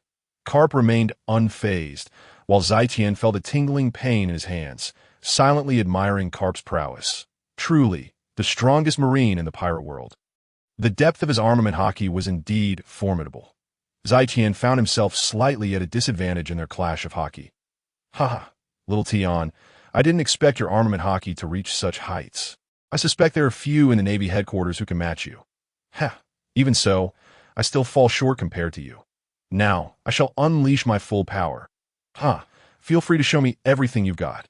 Tian ceased his words, and a unique observation hockey surged forth. Merging perception with insight, he vanished from his original position, instantly appearing behind Carp, delivering a powerful punch. Suru, is it? Carp spun around, throwing out a punch simultaneously. Both struck each other, sending Tian flying several meters and Carp retreating a few more. Ugh, what a tough opponent. Tian spat out a mouthful of blood, and his gaze toward Carp turned serious. Bogart at a distance was equally astonished. Aside from Roger, it was the first time he had witnessed someone send Admiral Carp flying. Although his opponent had retreated further, it was still an impressive feat. Ha ha ha. Exhilarating. Kid, bring it on. Carp laughed heartily. I want to hold back. With that, Tian charged directly at Carp, his armament hockey-wrapped fist dark and flowing like water. Carp narrowed his eyes, exclaiming, "Goodness, flowing cherry hockey?" With a resounding crash, a surprise Carp was sent flying. Crashing into a distant pile of boulders, Bogart nearly gasped in shock. Uncle Tian is so strong. Grandpa 1 TB kill, will he? Luffy shouted, while Ace watched, exhilarated, wishing he could unleash such power himself. Cough, not bad. UV got me feeling a bit of pain. Carp pushed aside the rubble, a trickle of blood escaping his lips, but his gaze towards Tian was filled with newfound fervor. Uncle Carp, how was that punch? Was it enjoyable? Ha ha, enjoyable indeed. I underestimated you, kid. The two exchanged smiles then, as if on cue, charged at each other once more, both employing the flowing cherry hockey. Again, a series of explosive sounds filled the air as they exerted their strength. Gradually, Tian began to feel the strain. Although he could still hold on, he was clearly at a disadvantage. With a soft chime, the sword when Tian was drawn. When Tian's slash, a silver strike erupted forth, causing Carp's eyes to narrow. Yet he did not flinch. Throwing a punch in response, the Tian's slash was shattered. Yet Carp's clothing bore the marks of the sword's energy. Goodness, your slash nearly rivals Roger's, but it's still insufficient. Ha! This is just the beginning. When Tian Vermilion Bird, a massive flaming vermilion bird soared toward Carp. Carp's eyes lit up, laughing heartily as he charged forward, prompting Tian to mutter in disbelief. I wonder why those in the pirate world are so stubborn and always prefer to clash head-on. With that thought, Tian devised a plan, grinning as he launched another vermilion bird at Carp without waiting for his reaction. Vermilion bird gatling.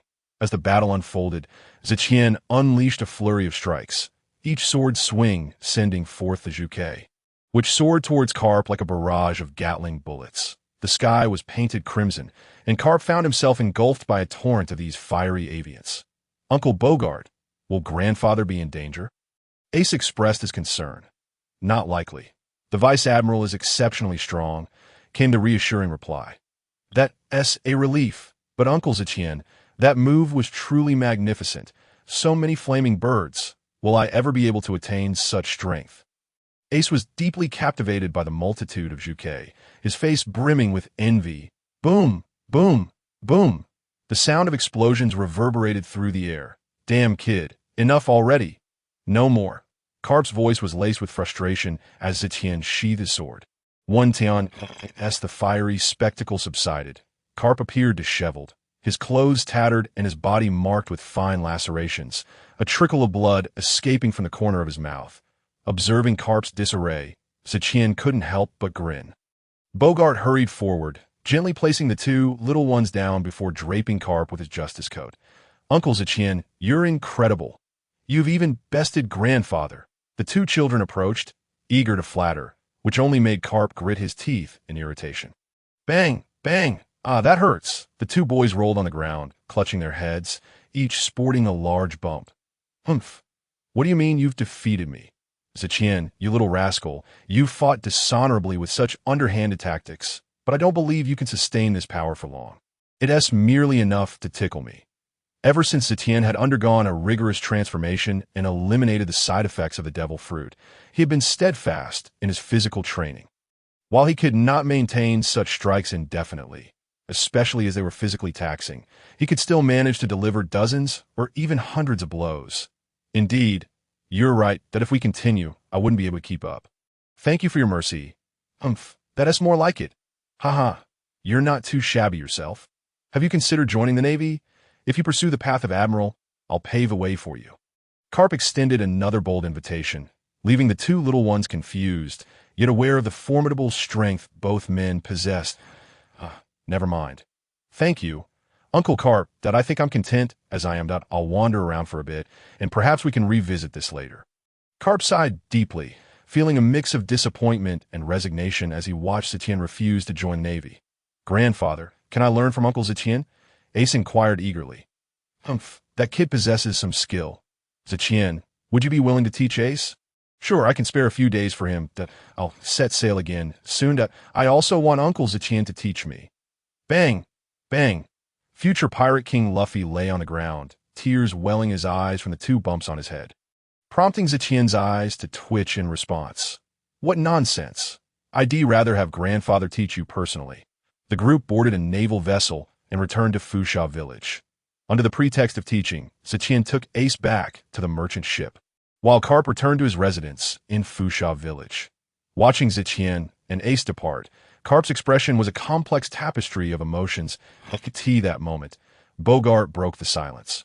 Vice Admiral Carp, should we report Tian's strength to headquarters? Even you, Carp, remained silent for a long while before finally responding.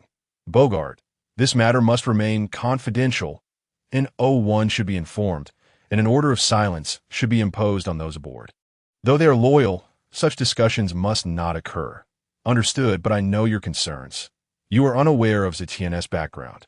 Only a select few within the Navy know that he and his mother were nearly killed at Navy headquarters. Carp paused, contemplating before continuing. The situation was dire at that time. Zepha was absent, and this child was only 3 years old. It was my own grandson who saved him. However, when I later inquired about the details, inconsistencies arose, and my grandson stubbornly refused to divulge anything. Alas, I can only hope this boy can find peace within himself. As it stands, I've only scratched the surface of his true power. What? Even you cannot match him?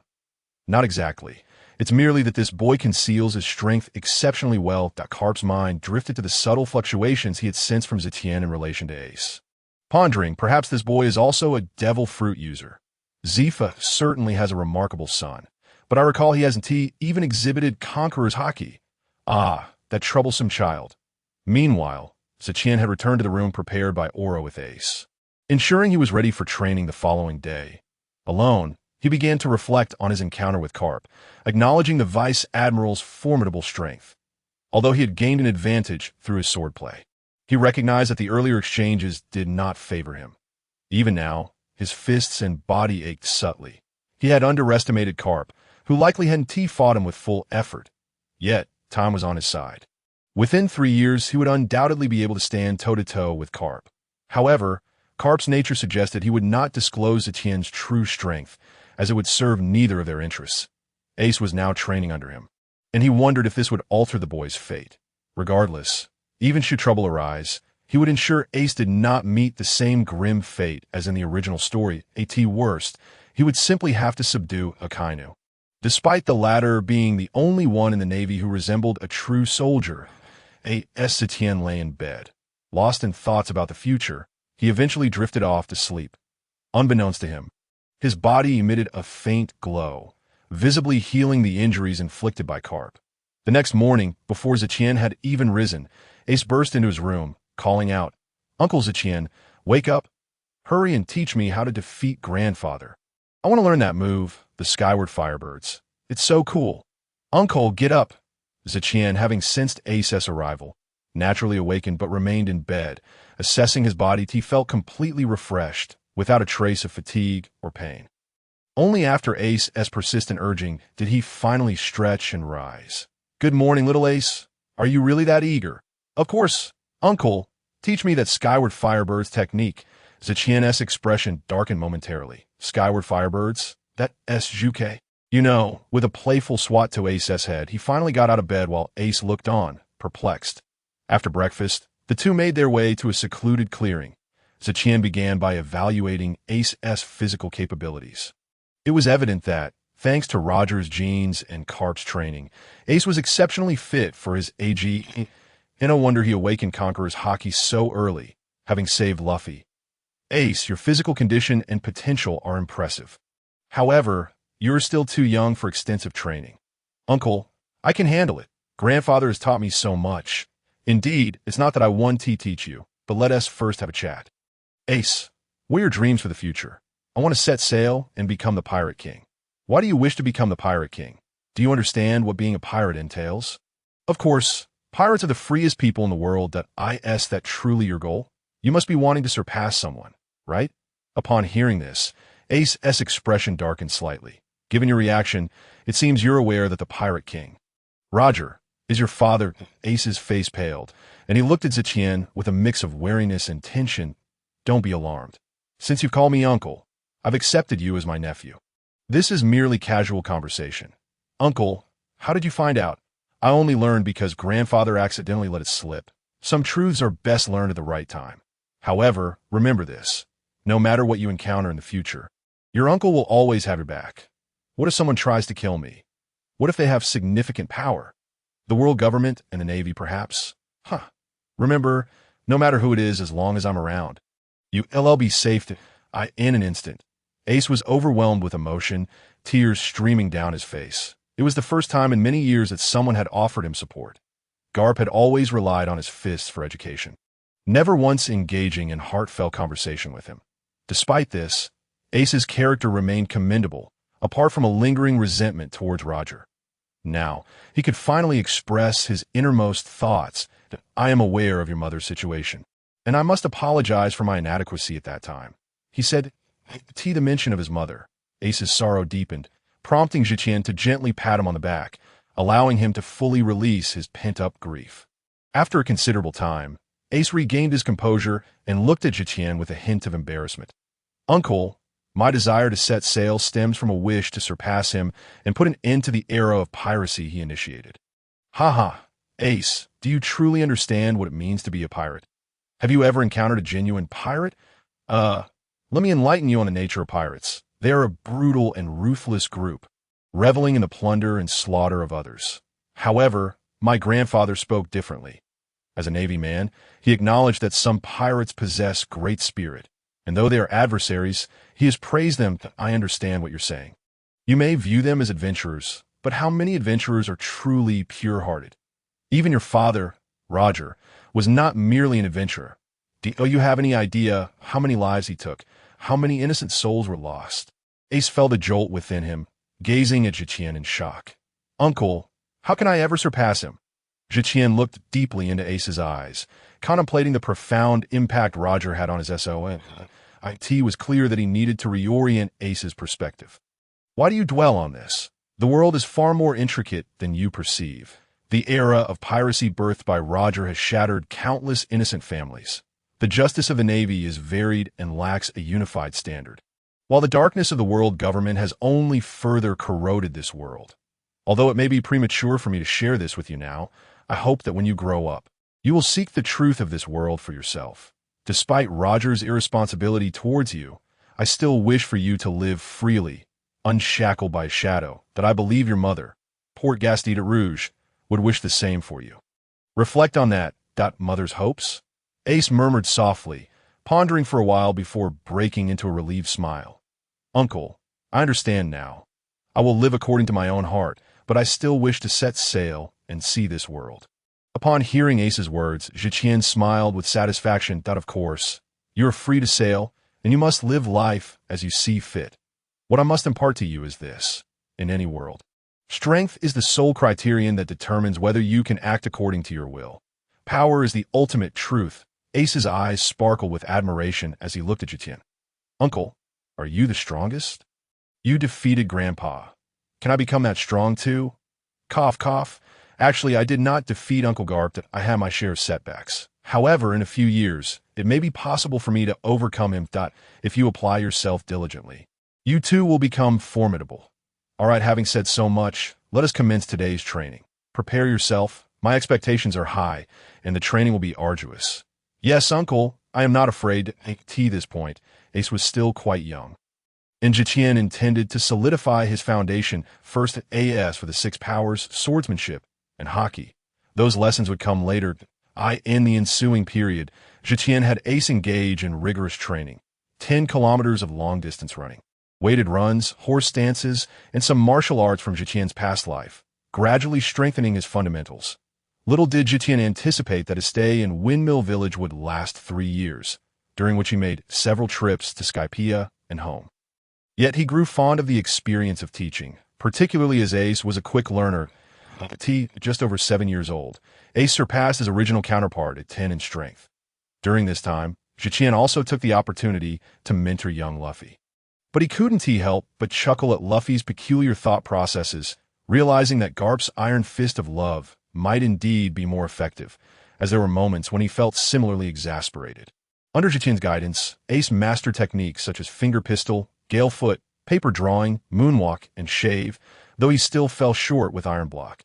Although he had learned the technique, Tian firmly instructed him never to use it in battle. After delivering another stern lesson, Tian allowed Ace to take a brief respite. After a while, Tian called Ace over. Ace, I have taught you nearly all that I can over these years. I have also shared the methods for using armament hockey and observation hockey.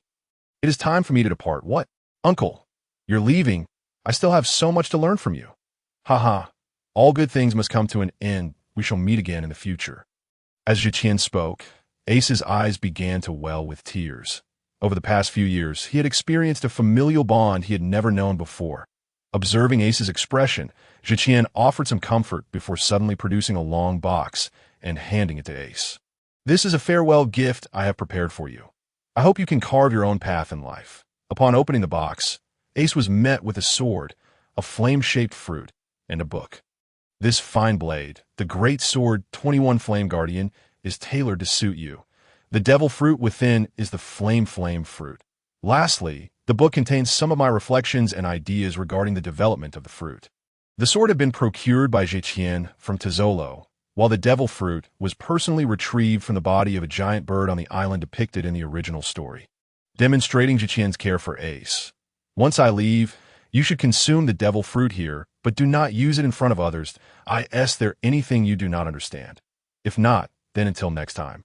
Tian smiled at Ace, having shared some of his own philosophy with him over the years. Ace absorbed the lessons.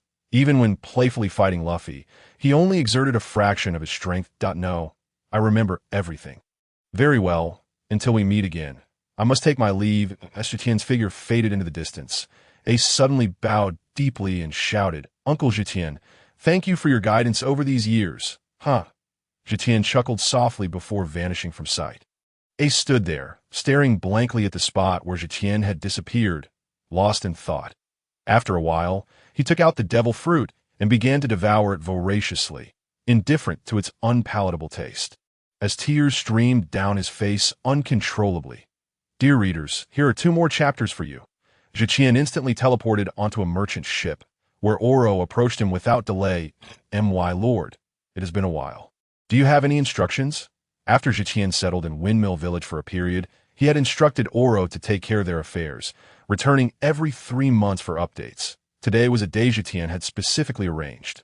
For their safety, Tian had also given Oro a Zoan-type devil fruit, which moved Oro to the verge of kneeling in gratitude. Notify everyone to prepare. We shall set sail tomorrow. Yes, my lord, as Tian lay idly on the ship. The narrative still far from unfolding, he found solace in the knowledge that, at just over 20 years of age, he had ample time ahead of him. After a brief respite, he casually attuned his senses to his surroundings. Suddenly, he detected a vessel emanating an aura of formidable power, prompting him to fold space to observe it closely. Before him appeared a ship adorned with a dragon-s head, crimson in hue, making its way towards Windmill Village. The reflective surface of the space mirror revealed the silhouette of a man with striking red hair. Who goes there? The red-haired man aboard the ship suddenly called out, scanning the vicinity, yet perceiving nothing amiss. What's wrong, Captain? Shanks. What is it? The individual in question was none other than red-haired Shanks. A future emperor of the sea. Shanks, with a hint of suspicion, continued his scrutiny of the area, relaxing only when he found no cause for concern. Nothing, but I just sensed someone watching me covertly. The crew exchanged glances, surveying the endless ocean, devoid of any figures. Captain, surely you're not still drunk from last night? I suspect so. There's not a soul in sight. Indeed. You were quite the spectacle yesterday. The crew erupted into laughter, playfully mocking Shanks, showing no regard for his captaincy. Tisage, you lot were just as inebriated. But for now, let us commence the feast. The crew cheerfully chimed in, with only Beckman shaking his head in resignation. As Shanks turned away, Tian retracted his abilities, such keen perception, truly befitting of you. Emperor Shanks, however, he had yet to acquire that title. His arrival at Windmill Village likely mirrored the storyline, heralding the arrival of Luffy's devil fruit.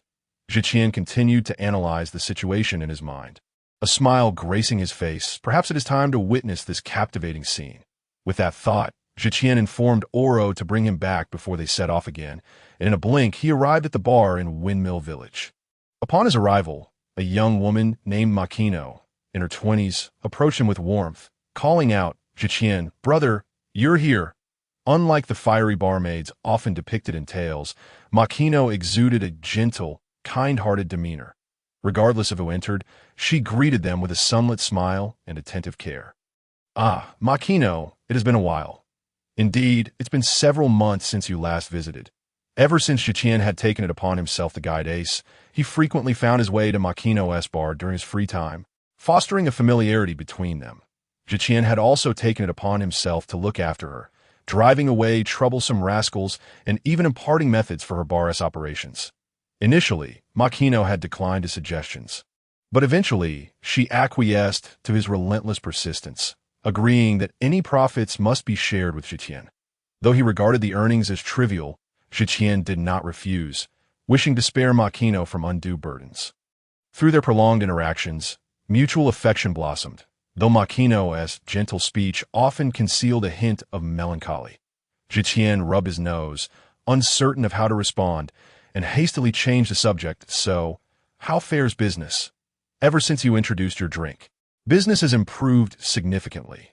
Makino gazed at Tian with a smile, their eyes locking for a moment, creating a subtle, romantic tension in the air.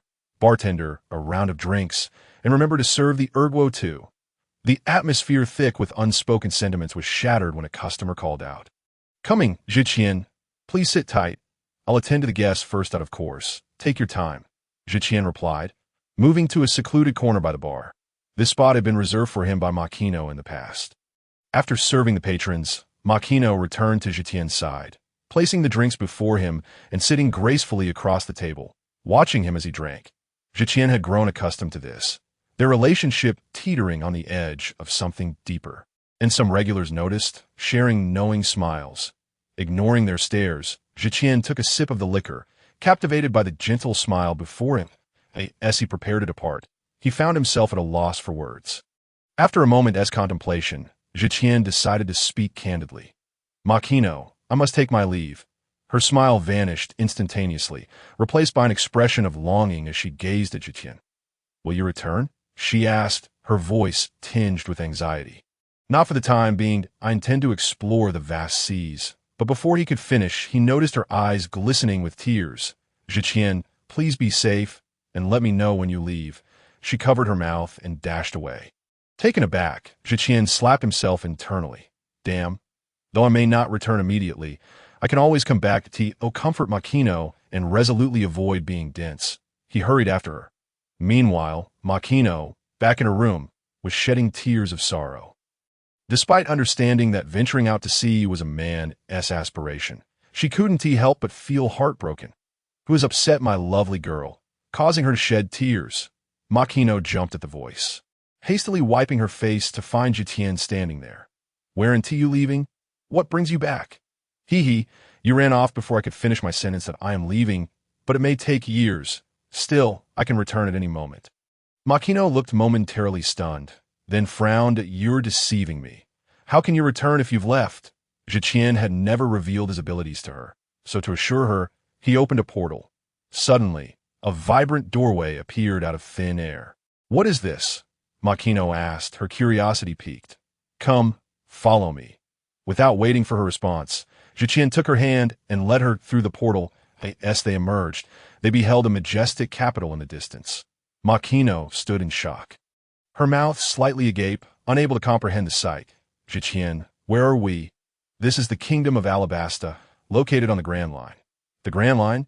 Alabasta? Where in we just in the East Blue?" Zetian offered no explanation, merely smiling at her. Yes, she gazed into his face. Realization dawned upon Makino. "You can traverse space to arrive here. Is this your devil fruit ability?" Having dealt with both the Navy and pirates, she was no naive novice. "Didn't I mention? I can return at any time." Upon hearing this, a joyful expression lit up Makino's face as she excitedly embraced Zetian, feeling her softness against him. Zetian couldn't help but chuckled. "Oh dear, who was that lovely girl crying just now?" "Don't say that." Makino playfully pinched Zetian's waist, though not with force. She truly was a gentle soul. Realizing her embarrassment, her cheeks flushed as she hesitated to leave Zetian's warm embrace. "Well then, since we're here, shall I show you around? But what about the bar? I've arranged everything. Uncle Ralg said he'd keep an eye on things." "All right," then Zetian smiled as he took Makino's hand, leading her towards the capital. Though she felt shy, she was reluctant to let go, her cheeks tinged with pink as she followed him. The two wandered joyfully through Alabasta, captivated by the exotic scenery, with Makino's gentle nature prompting Zetian to buy many local specialties and sample various delicacies. As night fell, Makino suddenly realized how much time had passed. "Zetian, shall we return? Don, you want to play a little longer? It's quite late. Just being out here is a blessing. Let us head back." Truly, a woman easily contented, Zetian chose not to utter another word, guiding her directly back to Windmill Village, where the tavern had already closed for the night. The establishment had been tidied up, radiating cleanliness, a testament to the simplicity and purity of the villagers. "All right, I've placed the items here. I must take my leave now. I shall return tomorrow and inform you before I go." As Zetian prepared to depart, his garment was suddenly tugged, revealing a blushing Makino. Her gaze fixed downward. "Zetian, could you possibly stay a while longer today?" Her voice was barely above a whisper, akin to the buzz of a mosquito. Had it not been for Zetian's exceptional hearing, he would likely have missed it altogether. That's so." Zetian regarded the person before him with surprise, tinged with a hint of excitement. Without hesitation, he lifted Makino and swiftly transported them to her room, both feeling a wave of nervous anticipation. After a flurry of activity, he heard her voice. "Zetian, what is it? You're pinning my hair down. My apologies." Zetian quickly rose. "Well, here I am, overcome with a burning desire." Zetian immediately lunged forward. 10,000 words omitted for the sake of brevity. Please conjure your own imaginations. The following morning, Zetian awoke from a gentle slumber, savoring the silky warmth in his embrace. Growing increasingly enamored, beholding the beautiful young woman before him, her cheeks still glistening with remnants of joyful tears, he couldn't help but recall the wildness of the previous night and instinctively tightened his hold. Startled awake by Zetian's movement, Makino's eyes fluttered open to find him gazing intently at her, his hands playfully molding her fullness, which made her cheeks flush anew. "You bully me the moment I wake up." "Are you hungry? Would you like me to prepare something for you?" No need, I'll handle it. Just as Marquino attempted to rise, a frown crossed her face, prompting Zetian to spring into action. Stay lying down. It's normal for the first time that IT will get better from here.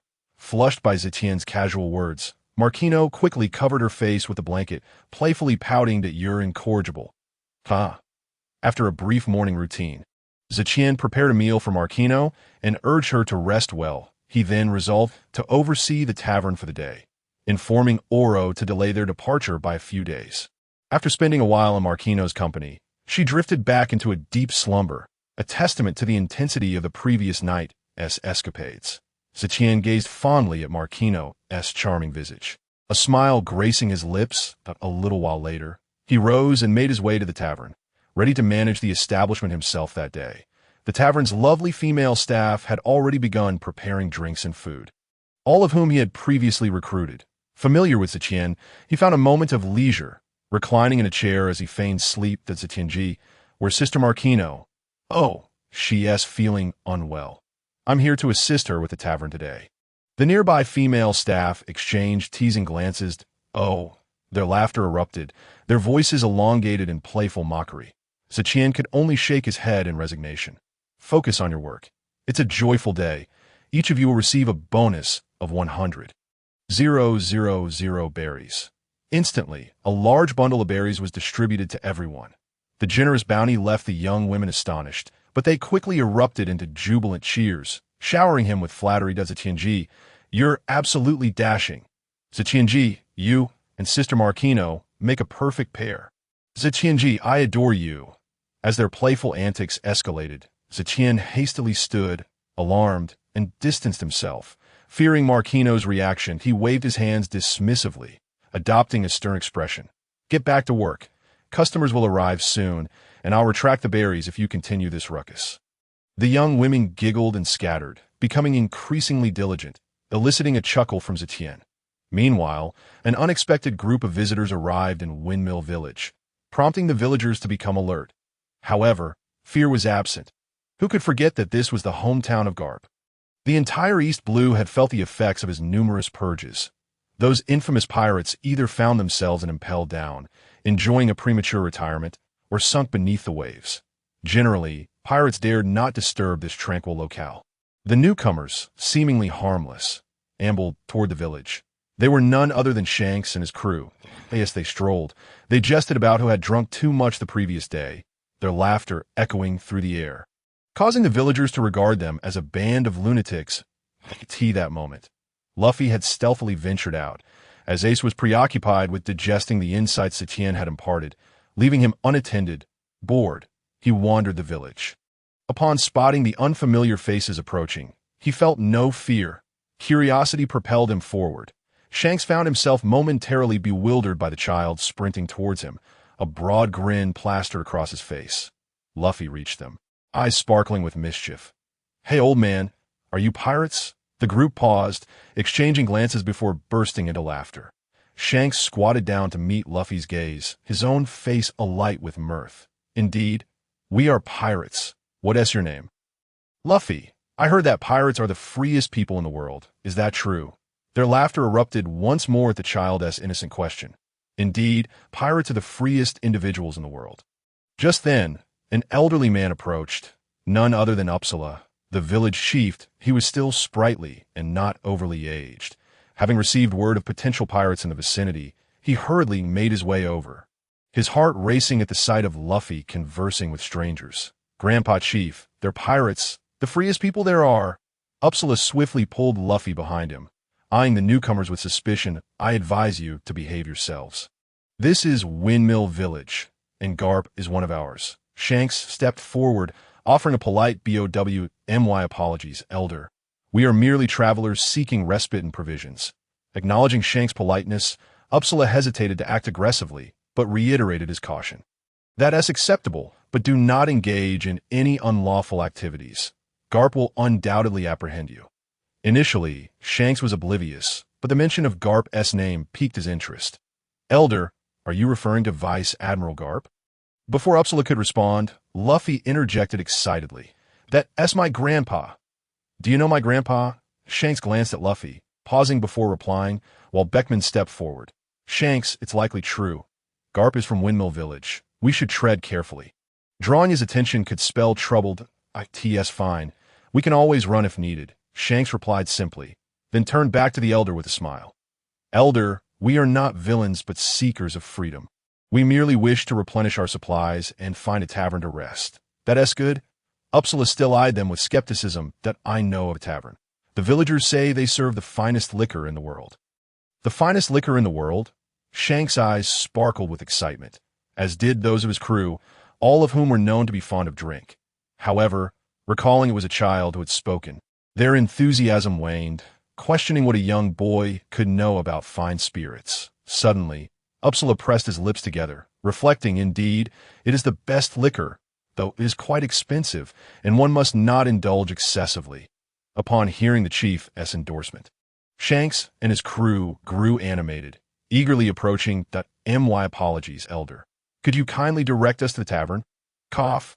I have grown old and find myself in a state of inconvenience. The crowd, drenched in sweat, gazed at the elderly man who suddenly displayed a listless demeanor. Had they not witnessed him sprinting towards them moments ago, they might have genuinely believed it. Cough, let Luffy guide you. He is quite familiar with the way. However, bear in mind that he is the beloved grandson of Garp. So do not lay a finger on him. Otherwise, both Garp and Dragon will not spare you.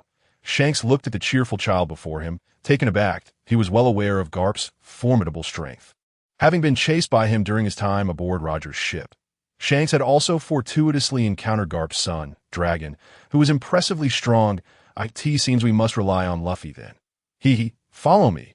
The group trailed behind Luffy as he made his way to the tavern, asking questions left and right. Shanks, whose mind was rather carefree, found himself engaging in lively conversation with Luffy. When Luffy inquired about who the freest person on the sea was, Shanks fell silent for a moment, suddenly reminded of the one who had taught him, his captain, who had crafted a magnificent life in the world of pirates. The freest person is undoubtedly the Pirate King. Every pirate in the world aspires to claim that title. Upon hearing this, Luffy's eyes sparkled with excitement, and he exclaimed loudly, it's decided. I will become the Pirate King. Caught off guard by Luffy's sudden declaration, the others exchanged glances, unable to contain their astonishment at the child's fervor. Do you not fear death? Not at all. If I die, then I die. Besides, Uncle Zeton once said that anyone who dares to harm me will face the wrath of my grandfather and father, who will make them wish they were never born. Luffy grinned widely, pointing towards the tavern ahead. Here we are, in front of Sister Makino's tavern. Only then did the group come to their senses. Gazing at the modest establishment, their thoughts shifting away from Luffy's words, save for Shanks, who stared at Luffy in a daze. Sister Makino, I brought you some guests. Zeton had sensed Shanks' arrival long before, monitoring the situation closely. Since he was not specifically observing Shanks and Beckman, the two remained oblivious. Zeton, intrigued, silently nodded at Luffy's words. Truly, he was a descendant of the monkey family. Sister Makino, I am here. Luffy dashed towards the counter, but found only a man pretending to doze off. Due to Zeton's relaxed posture, Luffy failed to recognize him. Who are you? And where is Sister Makino? Duong, a fist struck Luffy's head, causing him to jump about in confusion. Have you forgotten me after such a short time? Before Luffy could respond, Shanks swiftly approached him, glaring intensely at Zeton. Sir, it seems rather inappropriate to bully a child. Don't you think? Oh, what is inappropriate about it? Sir, surely you have lost your sense of decorum. How can you bring yourself to bully such a little child? Shanks glowered at the purple-haired gentleman before him, feeling an uncharacteristic irritation. What will you do about it? Uncle, what are you doing here? I didn't see you earlier. Suddenly taken aback by Luffy's words, Shanks turned rigidly to face him. He questioned, enunciating each word. What did you just call him? My uncle. Though not by blood, he treats me very well, though his fist can be as terrifying as my grandfather's at times. Shanks felt a twinge of embarrassment, while Zeton chuckled amiably at the exchange. My apologies. I didn't realize you were No worries. Ignorance is bliss, after all. Welcome. What would you all like to order? Seeing Zeton's friendly demeanor, Shanks felt relieved. I've heard that this place serves the finest wine in the world, so I brought the little ones to sample it. That you've come to the right place. I can't guarantee the best, but it's definitely strong enough. Then let us have a barrel each. I would be immensely grateful." Zeton hesitated, uncertain, and inquired once more. "Are you sure about a barrel each?" "Ha! Fear not. The little ones can drink like barrels. If it's not enough, we'll ask for more." "Really? Shouldn't we order a bit more?" "Absolutely. Rest assured, your tab 1 TB short." Zeton facepalmed. The wine he had specially distilled from Aquino was typically enjoyed in modest quantities by the villagers, who would usually order just 2 or 3 taels that a barrel weighed a staggering 50 pounds. Even Mihawk had succumbed after barely consuming 10 pounds. The lovely waitress beside him hesitated, glancing at Zeton. "Oh well, one cannot reason with the damned foolish. Bring it on." And so, barrels of liquor were brought in. The entire red-haired pirate's crew watched the alcohol being delivered, involuntarily gulping, including Beckman. Eagerly, they opened the barrels, and the tavern was instantly enveloped in a rich aroma of wine. The group's eyes lit up, and they hastily poured themselves a cup, drinking it down in one go.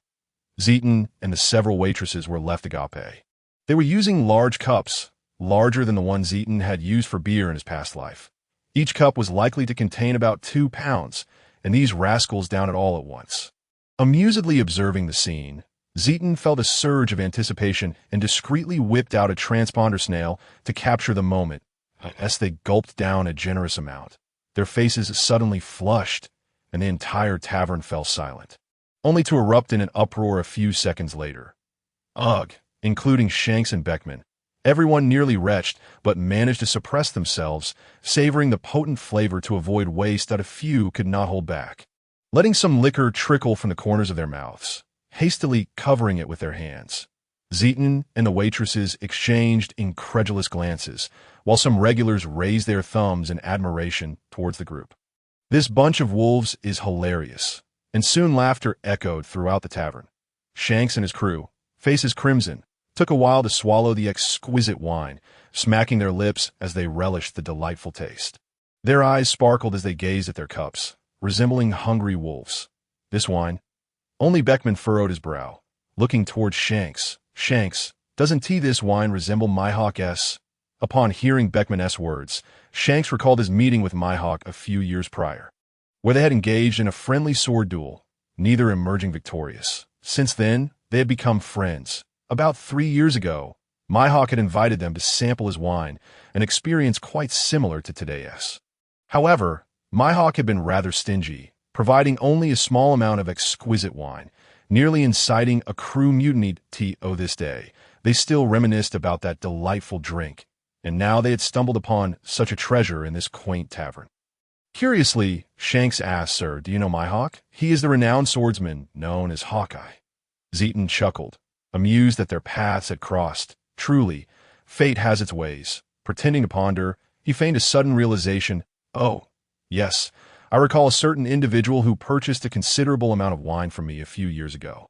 Shanks and Beckman exchanged glances, confirming their thoughts. "So, what do you think of my wine?" "Sir, your wine is indeed the finest in the world. The aftertaste is delightful, and the aroma is unmatched. I seldom encounter such exquisite wine." "That is wonderful to hear. However, once this wine is opened, it cannot be returned. For those unopened, do you look down on us? We can certainly finish these, though the wine is potent. Last time we only had a couple of taels each, merely tasting it. This time, we were simply too eager, and we haven't yet felt the effects. Then I wish you all a merry drinking experience. Never mind, let it be as it may. The cost of the drinks must not be diminished." Tian silently calculated how much these beverages could fetch, then gazed at their beaming faces. Suddenly struck by a thought, Tian turned his attention to Luffy. "Luffy, why have you come out by yourself? Did you sneak out again?" That uncle. Ace has been so engrossed in his training that he hardly pays me any attention, so I decided to come out." "Ha, my dear friend, I must tell you, Luffy is quite amusing. He aspires to set sail and become the Pirate King." "Oh, is that so?" Tian glanced at Shanks. Noticing that his reaction to Ace's name was rather indifferent, that it was hardly surprising. The world of pirates is vast, and while a name may be distinctive, it does not always capture attention. "Uncle," Shanks said, "the Pirate King is the freest person in the world, and I want to be the freest person, the strongest man, far away from Grandpa." Zetian couldn't help but chuckle, while Shanks burst into hearty laughter. Reaching for a nearby juice and handing it to Luffy. Thank you, this is delicious. Haha, so much for being the strongest man. You truly are a little rascal. The others nearby joined in the laughter. While Luffy's small face reddened with indignation, Zetian watched this scene with a smile, as expected. Suddenly, Zetian noticed the mountain bandit king approaching the tavern with a group of his men. After a moment's contemplation, he stood up and departed from the counter towards the backyard. Uncle, where are you going? Machino is feeling a bit unwell. I shall check on her. You all continue to enjoy yourselves, with a tipsy farewell to the group. He left. Shanks and the others said nothing, merely relishing their fine wine, completely oblivious to the formidable presence before them. Having spent 3 years in introspection, Zetian had achieved a state of profound simplicity. Without making a move, others might perceive him merely as an individual of refined demeanor. A.S. in the original tale, Luffy dashed over and devoured the devil fruit that Shanks had brought, transforming into a rubber man. Upon observing the scene, Zetian noted that while Shanks had noticed, he did not intervene. Indeed, given Shanks and his crew's strength, it was improbable that they would allow someone else to casually consume the coveted sun god fruit that they had painstakingly acquired. Subsequent events unfolded as per the original narrative. When several young ladies lamented the lack of wine, the mountain bandit king began to stir trouble. The only difference was that when a barrel of wine was shattered, Shanks and his crew wore expressions of deep regret. Zetian chose not to interfere. It was merely a matter of mutual consent. When Shanks returned, having lost an arm and with a sobbing Luffy in tow, Zetian finally stepped forth. Is your injury serious? Not at all, just an arm. We must take our leave, and I appreciate your hospitality. Beckman, please settle the bill. Zetian continued to smile at them. Thank you for your patronage. As a token of gratitude for rescuing Luffy, although I'm not his biological uncle, I shall give you a discount on the drinks. That Beckman's eyes lit up. They were not the type of pirates who enjoyed plundering. And when funds were low, they merely resorted to piracy. Thus, while they managed to get by, their finances were rather meager. Then I am grateful. Not at all. I shall waive the cost of the food. And as for the damaged tables and chairs, consider it forgiven. Just the drinks, please. The total is 6 million berries. Beckman was initially pleased by the preceding statement, having saved some money, but upon hearing the latter, his expression soured. My lord, could it be that you miscalculated? Did you perhaps add 2 extra zeros? You are mistaken. This wine is the result of over a decade of brewing, with hundreds of different ingredients used. We typically sell it only to the villagers, and what you are drinking is the last of our stock. Procure more will take another 10 years. Moreover, we usually sell it by the 2. At 500 berries per 2. If you don't believe me, you can ask others. You have consumed a total of 30 barrels, each weighing 50 gene. That comes to 750,000 berries. With the discount, it's 600,000 berries, which is merely our cost. Beckman was utterly dismayed. Were it not for their camaraderie, he would have been tempted to eliminate those rascals. 0.6 million berries was a substantial sum for them at this time. When they were barely scraping by. My lord, please hold on. I will fetch the money, and oh worries. Beckman turned and dashed off, pursuing Shanks and the others. I could see this moment. Shanks had placed a straw hat upon Luffy's head, while Luffy, shoulders slumped, was in tears. A truly touching scene. Shanks, you scoundrel, we are in big trouble. Beckman, what now? What could possibly go wrong here? You lot, do you have any idea how much this wine costs? You consumed 30 barrels. Ha ha, Beckman, calm down. Although we've opened them, they can still be sealed and consumed later. We still have over 20 barrels on the ship. It should last me for a while. What? Captain, you intend to hoard it all for yourself? Are you saying we cannot partake in that wine? Let us duel. As he witnessed the raucous crew, Beckman felt his temper rising. Silence. A powerful aura erupted, instantly quieting everyone. Even Luffy ceased his weeping. What is it? Beckman? At that moment, Shanks adopted a serious demeanor. Alas, this situation could escalate. We need the money. Isn't it your responsibility to manage it? Indeed, but it's insufficient. We owe 6 million berries. Where am I to procure such a sum? Is 6 million berries a lot? Upon hearing this, Beckman nearly lost his composure. Ultimately, the group had no choice but to gather all their funds, cobbling together a total of 4 million berries. Beckman had no alternative but to drag Shanks along to resolve the matter personally. While they could have simply fled, they were not the type to abandon their responsibilities. Furthermore, they had just painted a grand picture for Luffy, who was watching intently. The two returned to the tavern, awkwardly presenting the berries to Tian. "My lord, this is all we have at the moment. We will find a way to repay the rest. Please, grant me this favor. Would that be acceptable?" Truly, he was a man of face. Tian mused with a hint of amusement. "Let the remaining berries go. Consider it as you owe me a favor." "Ha, my lord, you are exceedingly generous. Let it be known that I owe you a favor. The red-haired pirates shall never refuse you. Very well. You are departing now. So I wish you a smooth journey. You are a true friend. Until we meet again." After exchanging farewells, Tian smiled as he watched Shanks and Beckman fade into the distance. "Until next time, may you truly repay this favor." Meanwhile, Shanks and Beckman walked side by side towards the shore, with Beckman pondering the events of the past few days, feeling as though something had been overlooked. After briefly recalling the occurrences and individuals involved, he suddenly froze. "Shanks, are you truly all right? Have you noticed? This Tian is no ordinary person. He has managed to remain inconspicuous throughout, but can Luffy's uncle truly be an ordinary man?" "Nothing to worry about. He merely lost an arm, which does not significantly impact my strength." As for Tian, you are right. He is indeed extraordinary. I couldn't even gauge his strength. He is either an ordinary person or far stronger than us. And significantly so.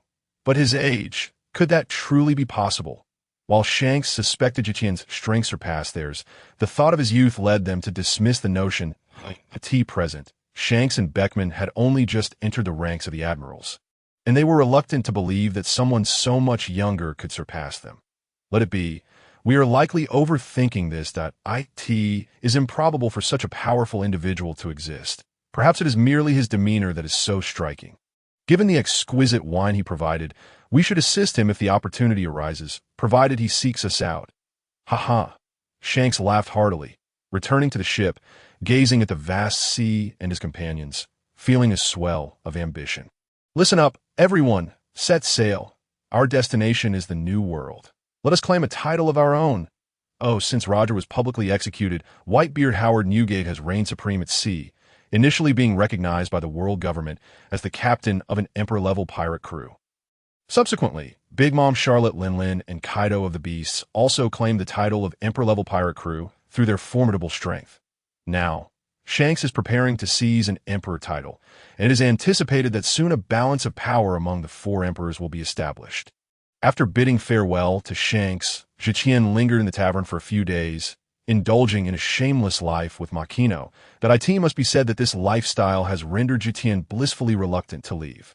Thus, a week passed before Tian reluctantly said goodbye to Makino. Observing her sorrowful expression, Tian whispered something in her ear before sharing a passionate kiss with the blushing Makino, informing Oro of his next destination. Tian lay idly on the deck, planning a 3-year voyage. Seizing this opportunity, he intended to recruit some subordinates and characters from the original narrative. The destination was Kokoyashi Village, where he wished to see the current Nami, Nojiko, and Belmere this time. Due to Tiger's survival, Arlong had not yet developed a complete hatred for humans. However, upon contacting Tiger, Tian learned that Arlong had indeed left Fishman Island, leading him to ponder whether some unknown force was at play or if it was merely the world's correction. Throughout the subsequent voyage, Tian would vanish each night, only to mysteriously reappear on the ship the following morning. Yet, Oro and the others feigned ignorance of Tian's secret, and as time passed, they grew accustomed to it.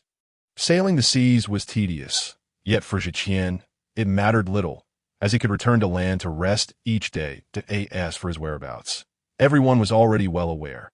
However, Tian now had to admit the formidable power of the space fruit. As long as he possessed sufficient stamina, he could instantly reach any place within the pirate world. It was no wonder, then, that one could summon meteors from the cosmos or that Kazan could freeze the seas in an instant. As Tian's strength grew, the world began to feel increasingly peculiar to him. The people in this world seemed to embody the characteristics of a feudal society from his past life, or perhaps reminiscent of an earlier Western or Eastern way of life. Submissive to their circumstances, Some among them, however, chose to become pirates outright. Though most appeared weak to him, Tian did not wish to fully alter this world, for he believed his strength was still insufficient. The depths of this world were profound, and a variety of abilities abundant. If he desired, he felt capable of developing lethal techniques for many abilities. Yet the majority of individuals here lacked imagination or knowledge. Given that most pirates in the pirate world had no opportunities for education, survival necessitated humiliation or a life of piracy. Days passed unnoticed as Tian continued his routine of lying around during the day and vanishing at night, until Oro approached him. "Sir, we are nearing Kokoyashi village. Do you have any instructions?" Oro respectfully inquired. Despite his leisurely days, Tian still took the time to impart combat techniques and fruit development insights to Oro and the other crew members, greatly benefiting them. "Oh, we've arrived so soon." With that, Tian perked up, scanning towards the island where Kokoyashi village was located. Suddenly, his expression turned serious before relaxing again. How fortuitous it appeared that, within Tian's perception, a pirate ship was anchored off the coast of Kokoyashi village. Upon closer inspection, he realized that these pirates were none other than the new Fishman pirates, led by Arlong. Having just arrived at Kokoyashi village, Arlong was preparing to launch a brazen raid. Tian, observing the situation, felt at ease. "Oro, you and the crew should dock the ship and take care of the pirates on shore, leaving them alive." "Understood, sir." Tian felt confident in Oro's abilities. Under his tutelage, Oro had attained at least the strength of a Marine headquarters major. The others also held the strength of lieutenant commanders, easily able to handle the small-time pirates aboard the ship. Tian vanished in an instant, while the crew looked eagerly at the distant pirate ship, excited to finally assist their master. Under Oro's leadership, they rushed towards the fishmen. "Don't steal my kills. I want 3. Get lost. I want 5. Be civilized. I'll take care of the rest." Oro could only watch helplessly as these ruffians, having followed Tian for so long without a chance to fight, became frenzied at the prospect. These members of the Dezolo faction were all seasoned fighters, and they had finally been given an opportunity to engage, especially as it was the first combat order from their master. Meanwhile, Tian had already teleported to Kokoyashi village, where he sensed Belmir with the 2 little girls. As the villagers heard the pirates were approaching, they grew increasingly anxious. Upon learning that the pirates had landed, the village's constable, Tian, immediately commanded the young men to resist. Tian watched with keen interest, refraining from intervening immediately. Sure enough, against the Fishman pirates, Tian and his men were no match, falling swiftly in a single encounter.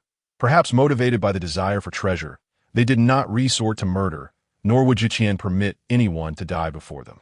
The ruthless Arlong pirates invaded Kokoyashi village, demanding money from the villagers to buy their lives. That moment, the resilient and spirited Belmir clashed with the tyrannical Arlong. With Tian's assistance, Belmir managed to preserve her life. Subsequently, Arlong demanded that every villager pay 100,000 berries as a ransom for their lives. After collecting the money, the Arlong pirates failed to find Nami and Nojiko and prepared to depart. However, Belmir interjected.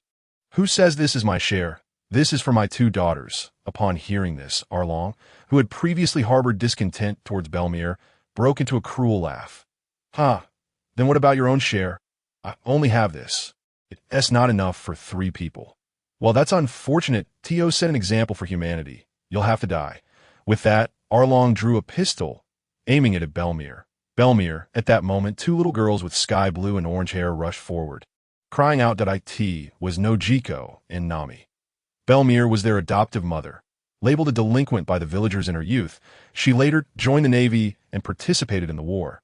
During one battle, the entire Navy was annihilated. In that moment of despair, Belmir saw 3-year-old Nojiko clutching 1-year-old Nami on the battlefield, igniting a fierce will to survive within her. Belmir returned to Kokoyashi village with Nami and Nojiko, vowing to be their mother and raise them to adulthood. After returning to Kokoyashi village, she cultivated orange trees in her backyard to sustain their lives, living a hard yet joyful existence. Nami resembled Belmir greatly from a young age, possessing a rebellious spirit, while Nami and Nojiko became Belmir's hope. Watching the 2 girls weep tearfully, Tian held them tightly, and Belmir looked at them, suddenly smiling. Live well. No. Mommy, someone save our mommy. The two girls struggled in a Jian's embrace, calling out in anguish. Observing this scene, Arlong laughed cruelly.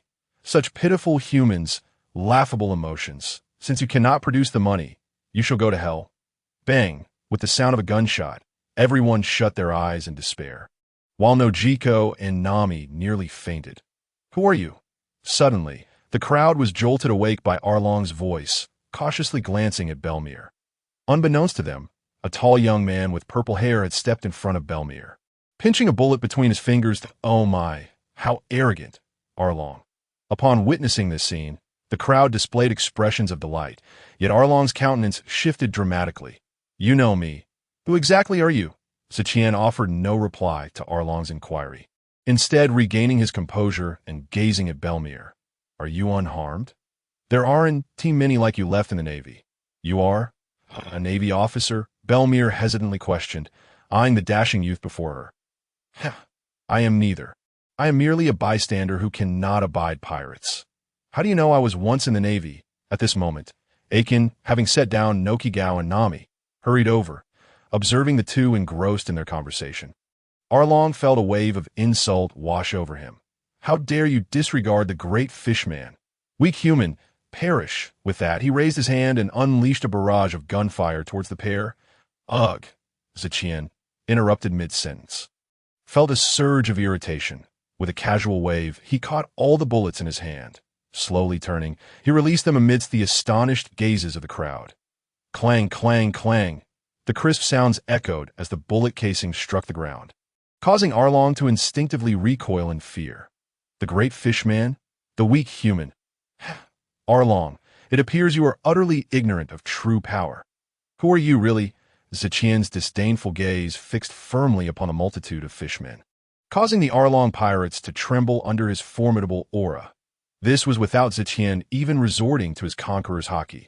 Several weaker fishmen collapsed in terror, an unpleasant liquid seeping from their trousers. Is this all you've got? Arlong, too, was momentarily subdued, his expression dark as he glared at Tian. Big brother, these people are villains. You should teach them a lesson.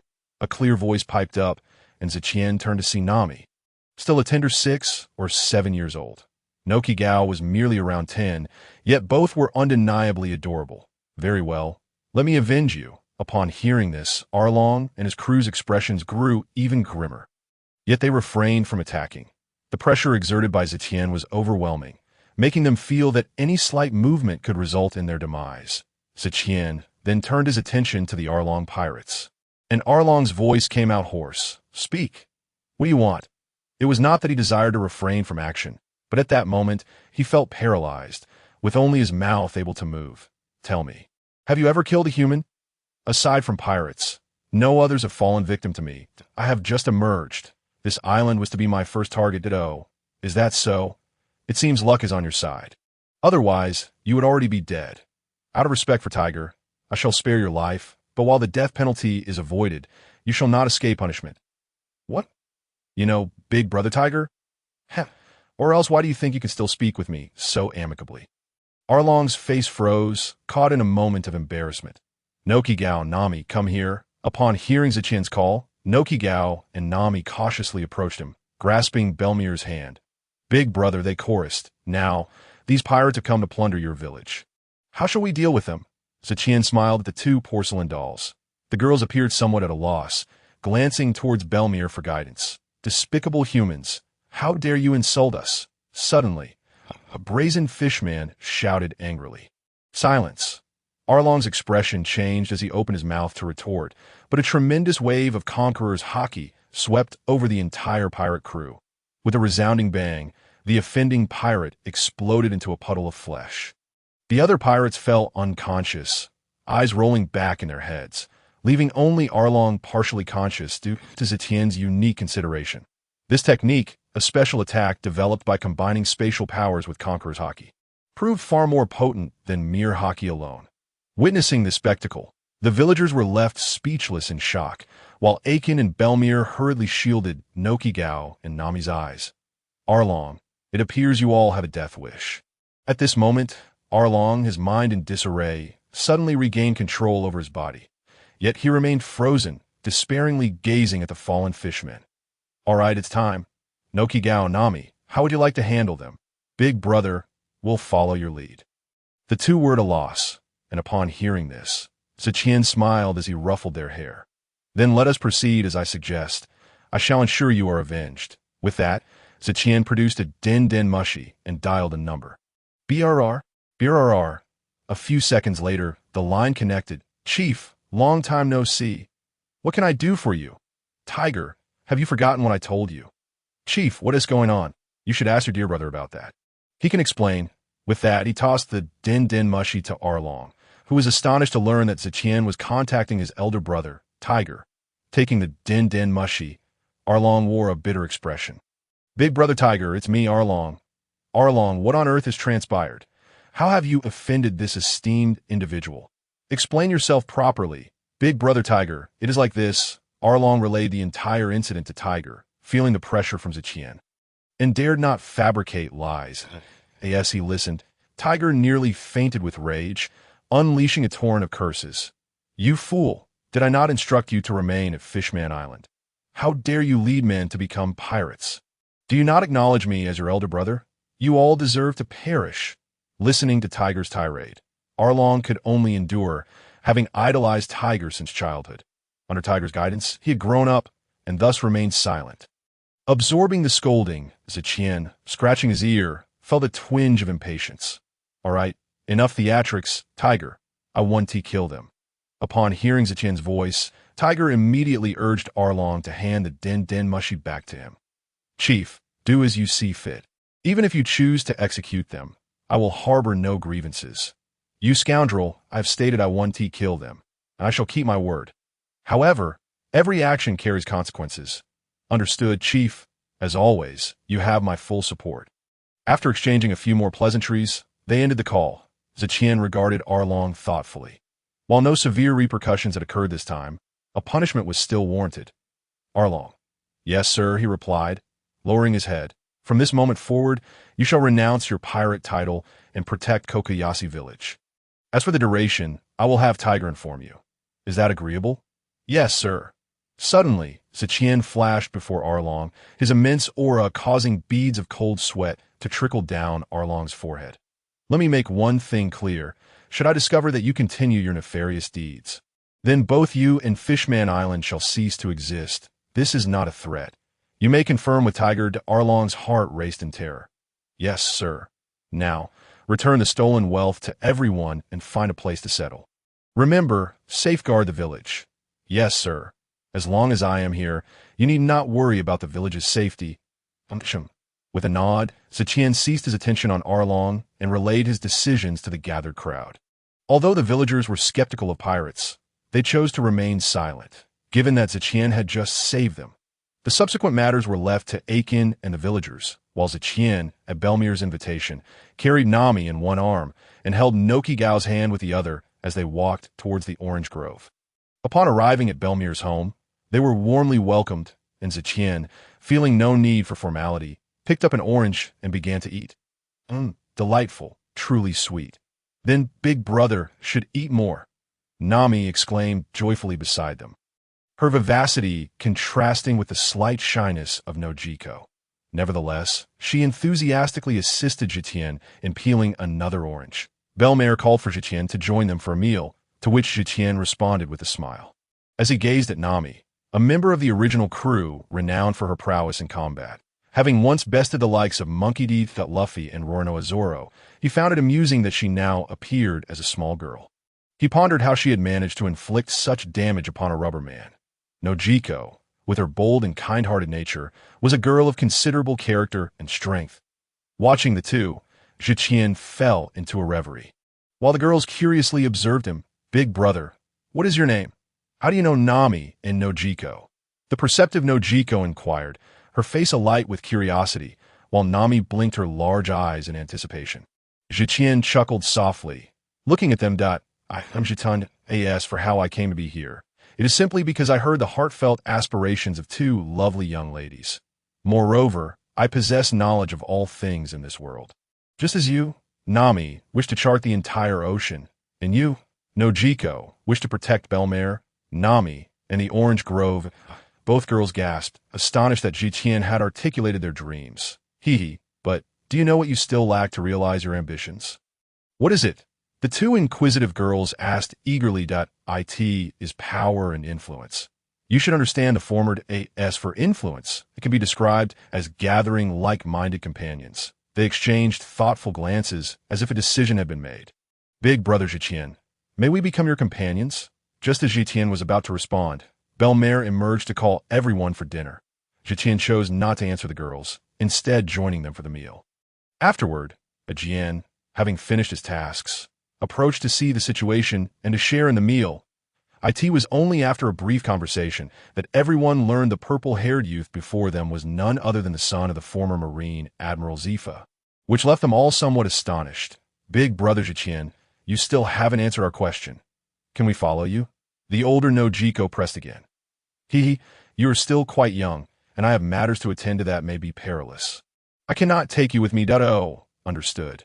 Hearing Tian's words, both little girls felt a tinge of disappointment, and Tian, observing their adorable expressions, couldn't help but smile. After a moment of contemplation, Tian suddenly produced a long box and handed it to Nojiko. What is this? She asked. This is something that can enhance your abilities. Open it and see. Curiosity piqued, everyone opened the box to reveal 2 devil fruits, each adorned with wavy patterns. Having once been in the Navy, Belmare recognized these as treasures of the sea and was taken aback. Tian, these items are far too precious. You should keep them. They're not overly precious to me. Consider them gifts for you too. Without allowing Belmare to protest, Tian began to explain these 2 devil fruits. These fruits are for both of you. The colorful one is an ancient Zoan-type peacock fruit, while the green one is an ancient Zoan-type elf fruit. Although they may not compare to the mythical varieties in rarity, they do possess the advantage of flight, and if developed properly, they may rival mythical fruits. These 2 fruits were among Tian's most treasured possessions. And had it not been for their incompatibility with the Dawn Organization's energies, he would not have retained them until now. Upon hearing that they could fly, the girls' eyes sparkled with excitement as they gazed at the devil fruits within the box.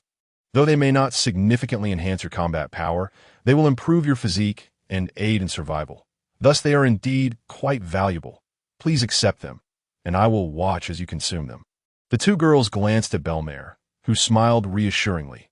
Since Tian has said so, you should accept them, and remember to repay him when you are capable. The girls nodded obediently, each eagerly biting into a fruit. Crunch! Ugh! X2. I forgot to mention that devil fruits are notoriously unpalatable. However, I hope you managed to finish them. But this is truly awful. Their small faces contorted with discomfort, yet they gritted their teeth and persevered to finish. They both collapsed onto the ground, exclaiming how dreadful the fruits were. Tian watched them with amusement until suddenly, both girls underwent a transformation. Nojiko's hands morphed into wings, and vibrant feathers gradually sprouted from her body. Meanwhile, Nami grew 4 transparent wings, and in an instant, both transformed into humanoid forms adorned with wings. They resembled 2 angels, the only distinction being the color of their wings. Nojiko's were colorful, while Nami's were colorless. Tian mused, isn't it said that Zoan types transform into animals? Why do they still maintain human forms? Observing their clumsy appearances, Tian couldn't help but chuckle. Do not worry. Embrace your newfound abilities and attempt to take flight. Following Tian's words, the 2 girls flapped their wings and soared into the air, excitedly gliding around the courtyard. This spectacle left Belmare and Jian utterly astonished. After some playful moments, guided by Tian, they reverted to their human forms, their faces brimming with exhilaration and longing for more. Big brother Tian, we can fly. Big brother Tian, the sensation of flying is simply marvelous. The girls chattered animatedly around Tian, who wore a beaming smile. Although the devil fruits can enhance your abilities, do not become complacent and remember to avoid contact with seawater. This is crucial. I will teach you some things over the next few days, but it will be quite exhausting. Thank you, big brother Tian. We are not afraid. Once we gain strength, we will protect Belmare. Nojiko, displaying a more mature demeanor, solemnly promised Tian, while Nami nodded eagerly. Just don't end up in tears. Belmare, I will be imposing on you for the next few days. Thank you, Tian echoed Belmare's gratitude to Tian. In the following days, Tian provided rigorous instruction to the two girls, while Nami occasionally slacked off. Nojiko demonstrated remarkable perseverance. Tian primarily focused on theoretical knowledge, supplemented by systematic training and fruit development exercises that a week swiftly passed, and Tian completed the theoretical teachings and fruit development concepts that ensure they remembered. He compiled his insights and presented them to them. Big brother Tian, can we really not sail with you? You are still quite young. When you grow up and wish to accompany me, I will return to fetch you. Tian smiled as he comforted the tearful girls. Yes, big brother Tian, you must come back for us.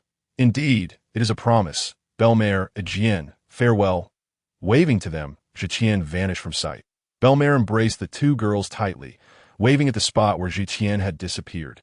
Goodbye. May you have a safe journey to that moment. Oro had already steered the ship out to sea, waiting, and Tian suddenly appeared on the deck, to which the crew reacted with indifference. Oro, set sail. Our next destination is Frostmoon Village. Yes, sir. As the ship sailed away, Tian reclined once more, contemplating the events that lay ahead. His targets this time were Getsuke Shur, Kana, and Rurano Azuro. In addition to altering Kana's fate, he was eager to witness the prowess of Getsuke Shur. Rumored to be a great swordsman, the journey thus far had been relatively smooth, with only a few near-sighted pirates being swiftly dispatched by the ravenous crew aboard the ship. Thus, they arrived at Getsu village without any tumult. Upon docking, Tian relinquished all matters to Oro and made his way towards the village alone. The Ishin dojo was situated to the west of the village, requiring passage through a thicket of trees. Unhurried, he meandered leisurely. Just as he was on the verge of exiting the woods, he unexpectedly spotted a green-haired child muttering to himself as he wandered about. Tian couldn't help but smile at the sight of the 6- or 7-year-old Zoro, who appeared to be lost, seemingly searching for a way back. However, just as he was about to emerge from the thicket, Zoro abruptly changed direction, aimlessly circling within the woods, unable to find his way out. Truly, he was a severe case of being directionally challenged. It was amusing to think he had this affliction from such a young age. Unable to contain himself any longer, Tian approached. Hello, young lad. Might I inquire about something? Startled by the sudden voice, Zoro turned to find a tall, purple-haired youth smiling at him. Who are you? I am merely a passing adventurer, seeking Getsuke Shur. Are you here to learn swordsmanship from my master? His skills are formidable. Well, in a sense, yes. Could you assist me in finding my way? Then follow me. I'll be heading back shortly, Zoro replied, and Tian silently trailed behind him. 5 minutes passed, yet they remained within the woods. Haven't we been here before? Tian couldn't help but remind him. What? No, let us go this way. It's definitely right, Zoro stammered, pointing awkwardly to one side. Tian shrugged it off, suppressing his laughter as he continued to follow. Another 5 minutes elapsed we just departed from here, Tian noted again. Zoro's face flushed with embarrassment as he kicked a tree, leaving a mark, yet he stubbornly pointed in another direction. This way is the path back. I was merely testing you. Tian raised his shoulders in a nonchalant gesture. Continuing to follow. 5 minutes later, they found themselves staring at the footprints on the tree. Perhaps you should reconsider which way to go? How about that direction? Tian suggested, trying to stifle a chuckle, observing Zoro on the brink of collapse, struggling to lead. Humph, Zoro scoffed, refusing to respond, and marched ahead. Just 30 meters later, they emerged from the thicket. Gazing at the distant Ishin dojo, Zoro's heart sinking with despair. Up ahead is my master's dojo. Let us proceed. Without waiting for Tian's reply, Zoro hurried forward, feeling utterly humiliated. Not far ahead, a girl of about 10 came rushing towards them, her voice ringing out with clarity. Zoro, you idiot! Are you lost again? How many times must I come find you? I wasn't lost. I simply got delayed along the way, Zoro defended, averting his gaze from the girl. You always say that IT drives me crazy. Hey, who are you? The girl's attention shifted towards Tian, who couldn't help but smile at the encounter. This was indeed one of his objectives. I am an adventurer. Tian, Here to pay a visit to Getsuke. Sure. You're visiting my father. Are you here to duel with him? Is your swordsmanship exceptional? Well, it's decent, but whether it's exceptional remains to be seen after a match. Tian, if you follow me, you can avoid letting this guy lead. He'll have us home by tomorrow at this rate. You scoundrel, who are you calling directionally challenged? Zoro retorted, flustered. Well, I didn't name names. You admitted it yourself. Kuna shot a sidelong glance at Zoro before enthusiastically guiding Tian further. Tian, are you a master swordsman? I must tell you, my father is incredibly skilled, one could say, so it appears you also practice swordsmanship. Don Tiu? Yes, but as I grow older, a woman's strength will always be inferior to a man's. Why father says a woman can never become the world's greatest swordsman. Kuna's words carried a hint of discouragement, and Tian could sense the aura of defiance and despair emanating from her. Observing her downcast demeanor, he recalled her undefeated record against Zoro in countless duels. Without a doubt, her talent was exceptional. Though she felt her progress dwindling as she matured, Tian believed this was a failure on Keishi's part as a potential great swordsman. If he had earnestly trained his daughter, Kuna would undoubtedly be even stronger. At the very least, she would surely attain the level of a swordsman, if not aspire to become a legendary swordsman like Peach Rabbit Guion. With this in mind, Tian smiled, offering her words of comfort. Who says a woman cannot become the world's greatest swordsman? Kuna's spirit ignited as she looked up at Tian, her eyes wide with hope. In my view, there is nothing in this world that cannot be achieved, especially for someone as talented and dedicated as you. Tian, do you truly believe I can become the world's greatest swordsman? Her eyes sparkled with anticipation. At this moment, Zoro could no longer contain himself. Impossible, absolutely impossible. The title of the world's greatest swordsman is mine alone. You can barely strive for second place. Kuna shot Zoro a disdainful glance. Humph, a defeated foe dares to boast. And one who has lost 1997 times at that Zoro's face flushed with indignation as he defiantly retorted, Humph, I am not the same as before. Next time, I will surely defeat you. How amusing! You've been turned into a pig's head every single time. Tian chuckled, thoroughly entertained by their banter. Since you both aspire to be the world's greatest swordsman, you must strive diligently. I know someone who is likely to become the world's greatest swordsman very soon, and I'll introduce you to him later. Tian glanced at the fiercely ambitious Zoro, curious about the future encounter that awaited them. So, Kuna, do not let the doubts of others dishearten you. When you succeed and look back, you will realize how splendid life can be. Kuna was profoundly moved by Tian's words, her earlier gloom dissipating as a new light seemed to shine upon her. Thank you, Tian. I will not give up. I will become the world's greatest swordswoman. Humph. I shall be that person.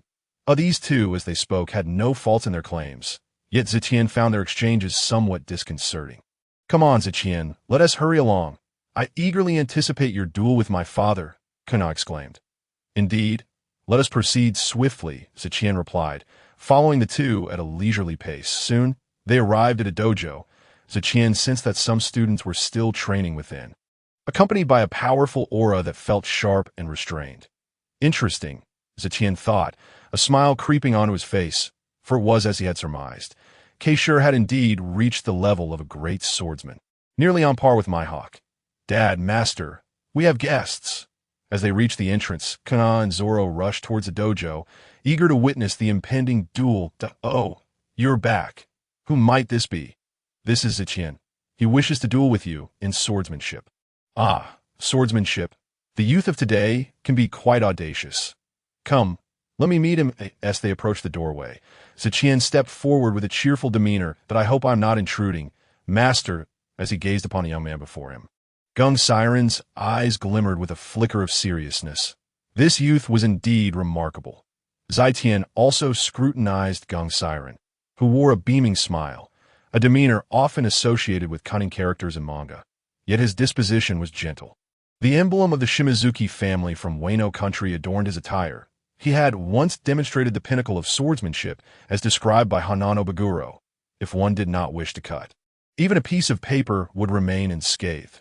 However, for Tian, This level was easily achievable, yet contradicted his own aspirations. He favored a true mastery of all-encompassing destruction, slicing through the heavens, the earth, and shattering the very fabric of reality. Not wishing to intrude, he found himself invigorated by the presence of such a young and formidable swordsman, stirring within him a long-dormant thirst for battle. "Are you here to spar with me?" "In a manner of speaking, if the opportunity permits. Since you are here, let us first take a moment to relax. Otherwise, it would seem I am remiss in my hospitality." "Thank you." They arranged for refreshments. The two engaged in conversation as if they were long-lost friends, particularly delving into their interpretations of the sword path. Tian recounted the philosophical musings he had previously shared with Mihawk regarding the concept of wielding a sword without a blade. The essence of sword intent, the momentum of the blade, and the heart of the sword, among other notions he had gleaned from his past life, while Mihawk placed greater faith in the tangible sword he wielded. Gung Siren appeared more intrigued by these theories, as many of the concepts were entirely new to him and provided substantial inspiration. Nevertheless, Tian held no particular regard for these theories. It was preferable for Gung Siren to be stronger, as these philosophies were merely a facade for him, that he placed his faith in himself, regardless of the weapon at hand, adhering to the principles of swift, fierce, and precise, and overcoming myriad techniques with sheer strength. The two enjoyed sake and conversed freely. During their exchange, Guena's mother made a brief appearance. She was a gentlewoman. After a simple meal, Guena and Zoro resumed their sparring. Compared to the past, Guena now exuded greater confidence. Although Zoro's presence intensified the pressure she felt, her clarity of purpose rendered her fearless. The outcome of this match exceeded Guena's expectations, as she found herself victorious with relative ease, feeling as though she had genuinely grown stronger. After treating Zoro to a celebratory pig's head meal, she eagerly prepared to hone her beloved sword. Observing their duel, Tian remarked, "Indeed, they are two promising talents." Gung Siren seemed oblivious to the underlying sentiment in Tian's words and casually replied, "Not bad, but Zoro's talent surpasses that of Guena. I estimate that in a couple of years, he will undoubtedly surpass her, for women inherently possess lesser physical strength than men." Listening to Gung Siren's statement, Tian reflected on Guena's gentle mother and the status of women in Wano, leading him to understand Guena's discontent. Contemplating further, he resolved that if he wished to alter Guena's fate, he might as well do so comprehensively. "Master, I feel that Guena's talent is not inferior to Zoro's, and perhaps even more so." Before Tian could finish his thought, he vanished instantaneously, leaving Gung Siren momentarily bewildered before he recollected himself and hurried after him. It turned out that after winning her match, Guena had gone to the attic to retrieve a whetstone, intending to properly maintain her beloved sword, but was suddenly struck by a wave of dizziness and collapsed. Having observed their duel, Tian remained vigilant, aware that while his arrival had shifted certain events, caution was still warranted. Upon witnessing Guena's fall, he immediately teleported to her side, catching her just before she hit the ground. Supporting her neck gently, he paused, startled by the sight beneath her. Gung Siren, who had rushed out, initially breathed a sigh of relief, but upon noticing Tian's gaze, he too looked down, filled with dread at a jagged iron spike jutted ominously where Guena would have fallen. Had Tian not intervened, she might have been grievously injured. They exchanged a glance, unspoken words hanging in the air. Tian lifted Guena into his arms. He noted her unconscious state, puzzling over the cause. Was it a correction of the world, inertia, or something else entirely? Extending his senses outward, Tian found no anomalies apart from a large face, devoid of any formidable presence. Perhaps he was merely overthinking the situation. Dismissing his concerns, he entrusted the unconscious Guena to Gung Siren. "She is unharmed, merely fainted." Gung Siren quickly accepted her, bowing deeply to Tian. "I am profoundly grateful for your timely intervention. Had it not been for you, my daughter." As a seasoned warrior, he could easily deduce from Guena's condition and the position of the broken sword on the ground that without Tian's rescue, her fate would have been dire. "We should check on Guena to be certain. Although she is fine, it is prudent to ensure her well-being. Yes, my apologies. I shall fetch a physician at once." In that moment, Gung Siren shed his wise demeanor.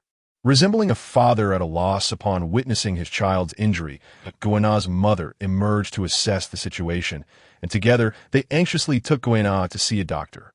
Meanwhile, Tian returned to his quarters, lost in thought. The following day, Gung Siren and his wife came to express their gratitude, exchanging pleasantries before Guana's mother took her leave. Gung Siren then stayed behind with Guana, who had awakened following her examination and was deemed uninjured.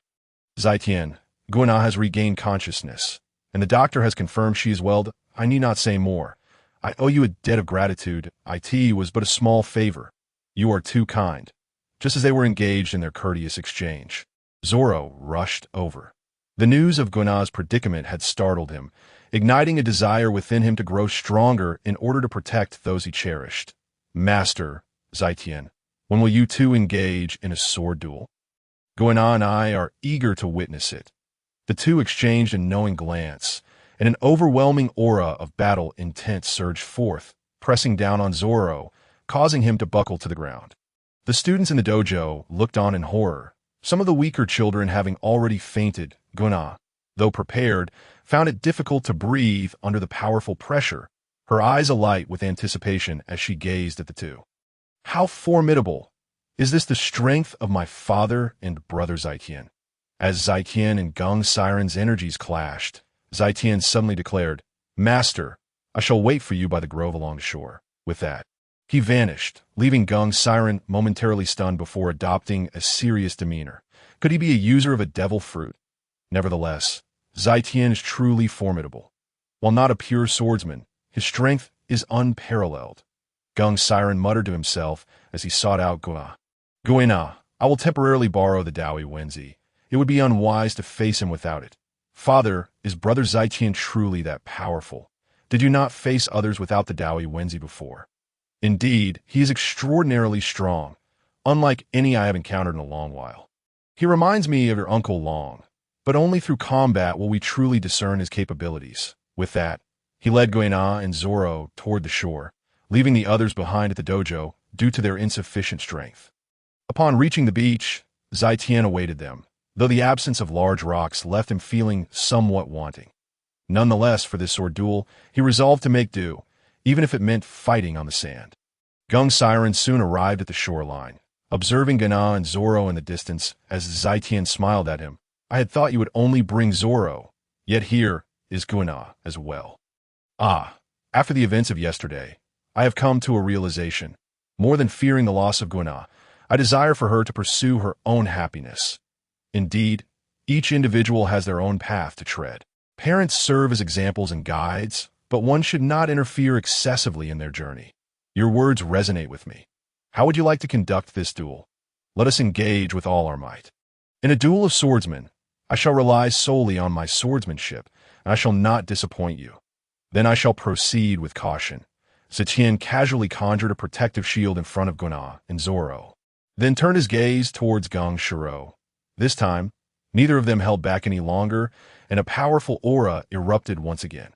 However, Gung Shiro could evidently sense that Tian's might surpassed his own, prompting him to take the initiative and launch an attack. With Wad Ikemanji, he unleashed a dazzling wave of sword energy directed at Tian. Such a level of aerial slashing, truly worthy of a grand swordsman. Tian, in turn, drew forth a renowned blade, Snow Walk, which would eventually belong to Zoro, but was temporarily appropriated by Tian for his current use. From a distance, Zoro gazed at the blade in Tian's hand and murmured, This sword is fated to be mine. Hearing this, Guana shot Zoro a disdainful sidelong glance. I could see that moment.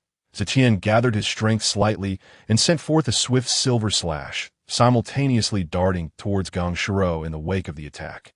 With a resounding bang, a violent sound echoed. Yet before Guana and Zoro could fully absorb the shock, a figure burst forth from the clouds of smoke created by the two slashes, swinging a blade toward Gung Shiro. This is bad. Gung Shiro hadn't anticipated that Tian would skip the probing phase and go straight for a close-quarters confrontation, hastily raising Wad Ikemanji to meet the blow. Another loud crash ensued as the two swordsmen engaged in a test of strength. But Tian's power proved to be superior.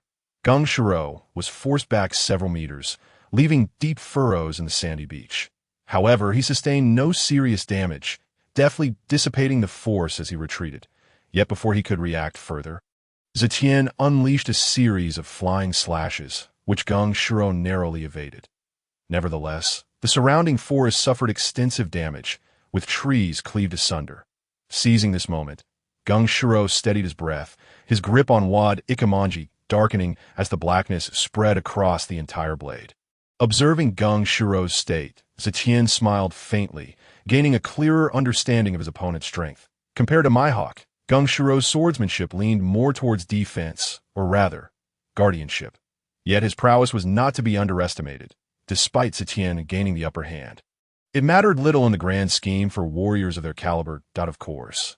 In the eyes of Gana and Zoro, the clash between the two was exhilarating, their excitement palpable, especially at the sight of such aerial slashes, which left them nearly in tears with envy at this juncture. Geng Shiro's focus intensified as he fixated on Tian, having found himself at a disadvantage in their initial exchange. Tian, too, infused his snow walk with armament hockey, primarily to prevent the blade from being damaged in their fierce contest. The two exchanged glances, and the air seemed to solidify under the weight of their auras, causing Gana and Zoro, who were observing, to hold their breath in anticipation. Suddenly, Tian moved, and the pitch-black snow walk erupted in a brilliant silver light. With a thrust, he lunged forward, aiming directly at Geng Shiro's chest. Anticipating the attack, Geng Shiro employed his observation hockey to catch sight of Tian's figure and executed a block. The clash of swords rang out, clang, clang, followed by a thunderous boom as their weapons collided, unleashing a tremendous force that left the surrounding beach in disarray for 100 meters. The clouds above parted, and the sea recoiled, seemingly eager to distance itself from the two combatants. Only Gana and Zoro remained unscathed, shielded by Tian's spatial barrier, though they were left utterly dumbfounded. After a moment of stalemate, they disengaged. It was then that Geng Shiro spoke up. Tian, your strength is formidable, yet you have held back. This is a sign of disrespect towards our duel. Tian was taken aback, surprised that Geng Shiro had discerned his slight restraint. Geng Shiro was indeed powerful. If Tian were to unleash his full prowess, there was no guarantee it wouldn't result in serious injury. With other considerations in mind, Tian decided against drawing blood, pondering before smiling at Geng Shiro. My apologies, Geng Shiro, but your strength compels me to exercise caution. I fear that if I were to fight at my full capacity, we might not be able to control ourselves. Moreover, with Guanal watching, I doubt you would wish for us both to be gravely injured. Well, although Geng Shiro understood this might be a diplomatic maneuver on Tian's part, he recognized that the duel of swordsmen bore a greater danger than mere physical confrontations. One misstep could lead to a loss of life. Observing Geng Shiro's wavering resolve, Tian smiled and suggested, how about we showcase our ultimate techniques, allowing those two youngsters to witness the spectacle? Upon hearing this, Geng Shiro ceased his internal conflict and readily agreed.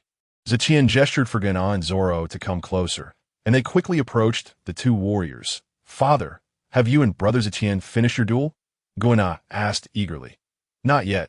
We still have one more strike to demonstrate.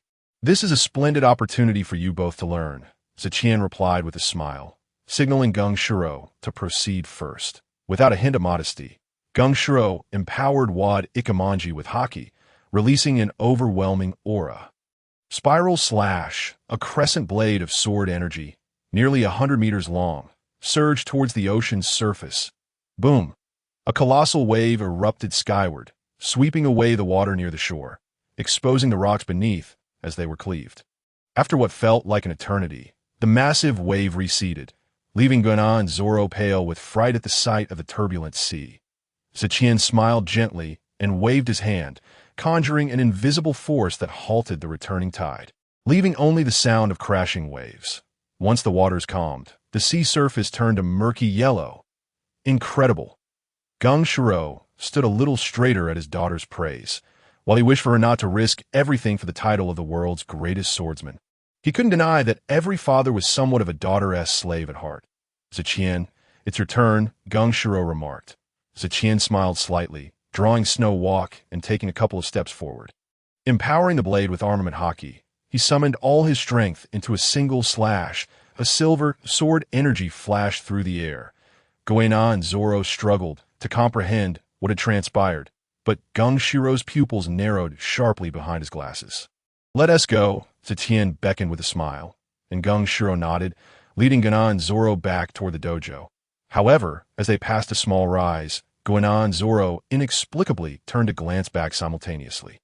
Suddenly, they froze, cold sweat breaking out across their brows. In the distance, the ocean was split by a radiant silver light that seemed to stretch endlessly, resembling a stunning laser striking the water surface. What should have been a beautiful sight inexplicably emanated a sense of danger.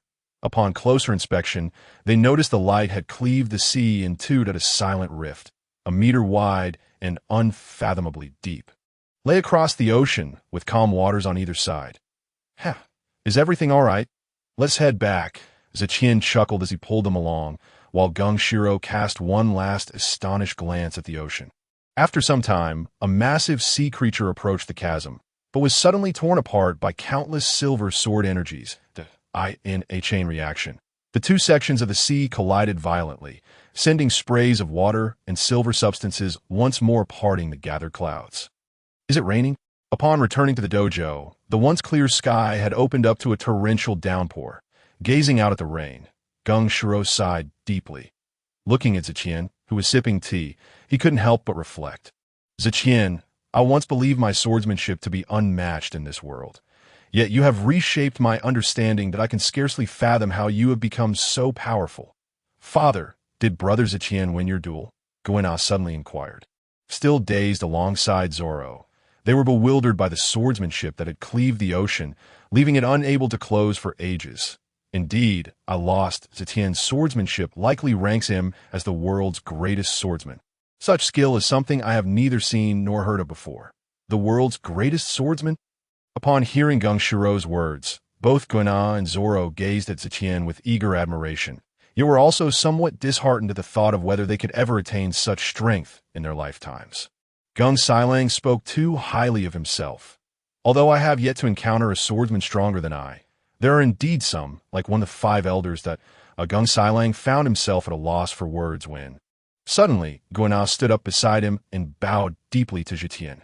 "Tian Gij, pardon my boldness. May I learn swordsmanship from you?"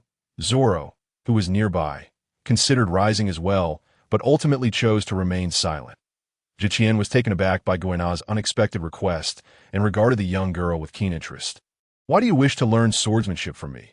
Your father's skills are already among the finest in the world." The previously serious Gung Silang felt his face flush at Tian's remark. "I am aware, but I still wish to learn from Tian Gij. To become the world's greatest swordsman, one must learn from the best." Upon hearing this, Tian could not help but chuckle, casting a glance at Zoro. He recalled that in the original story, Zoro had also trained under the world's greatest swordsman, Dracul Mihawk. Zoro, feeling uncomfortable under Tian's gaze, sensed that Goenna might have thought Tian preferred Zoro. A wave of melancholy washed over her, and she felt increasingly distressed. Was it true that women were inherently inferior to men? "It's permissible." "Oh, never mind if it's not." "What?" Goenna exclaimed, raising her head in bewilderment, thinking she had misheard. "You agree?" "Yes, I agree, but I must first consult your parents. I won't be staying here for long. I will be leaving in a couple of days." "Father?" Goenna turned to Gung Silang, her face alight with hope. Gung Silang adjusted his glasses and looked at Goenna. "Are you truly resolved? Do you not regret this decision?" "I do not regret it. Even if I were to die in battle, I would not waver," Goenna declared, her expression resolute. Sigh. "Very well then, Tian, I entrust Goenna to you." Tian felt slightly uneasy at this statement, as it gave off the impression of giving away a daughter. "Rest assured, Gung Silang, while I am here, no one shall harm her." Zoro felt a pang of reluctance as he glanced at Goenna. "Hey, don't you dare die before I defeat you. I won't be avenging you." "Humph, the defeated have no right to speak. You should focus on yourself. I challenge you to a duel. Let's have our 1999th match. 2 days later, at the seaside port of Frostmoon Village, Goenna embraced her mother with tears in her eyes.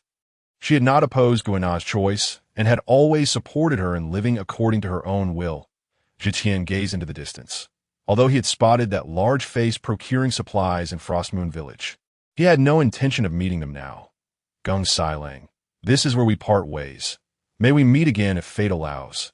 Yes, I entrust my daughter to you. I wish you smooth travels. Let us go. Guina. Tian called out to Guina, who was lingering with her mother, preparing to depart. After taking a few steps, he suddenly remembered something and halted. He looked at Zoro, who bore a few bruises, and handed him the sword. Snowwalk, thank you for guiding me.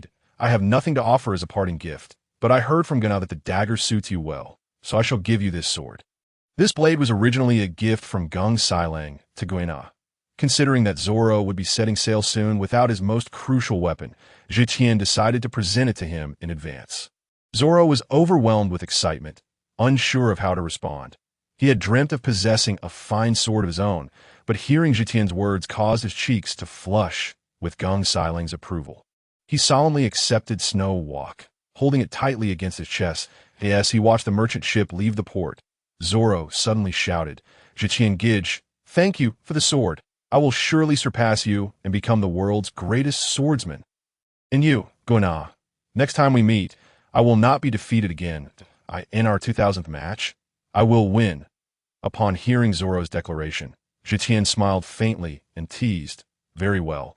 I shall await your triumph over the world's greatest swordsman to claim the title for yourself. Guina waved her hand, her reluctance evident, but she glared at Zoro.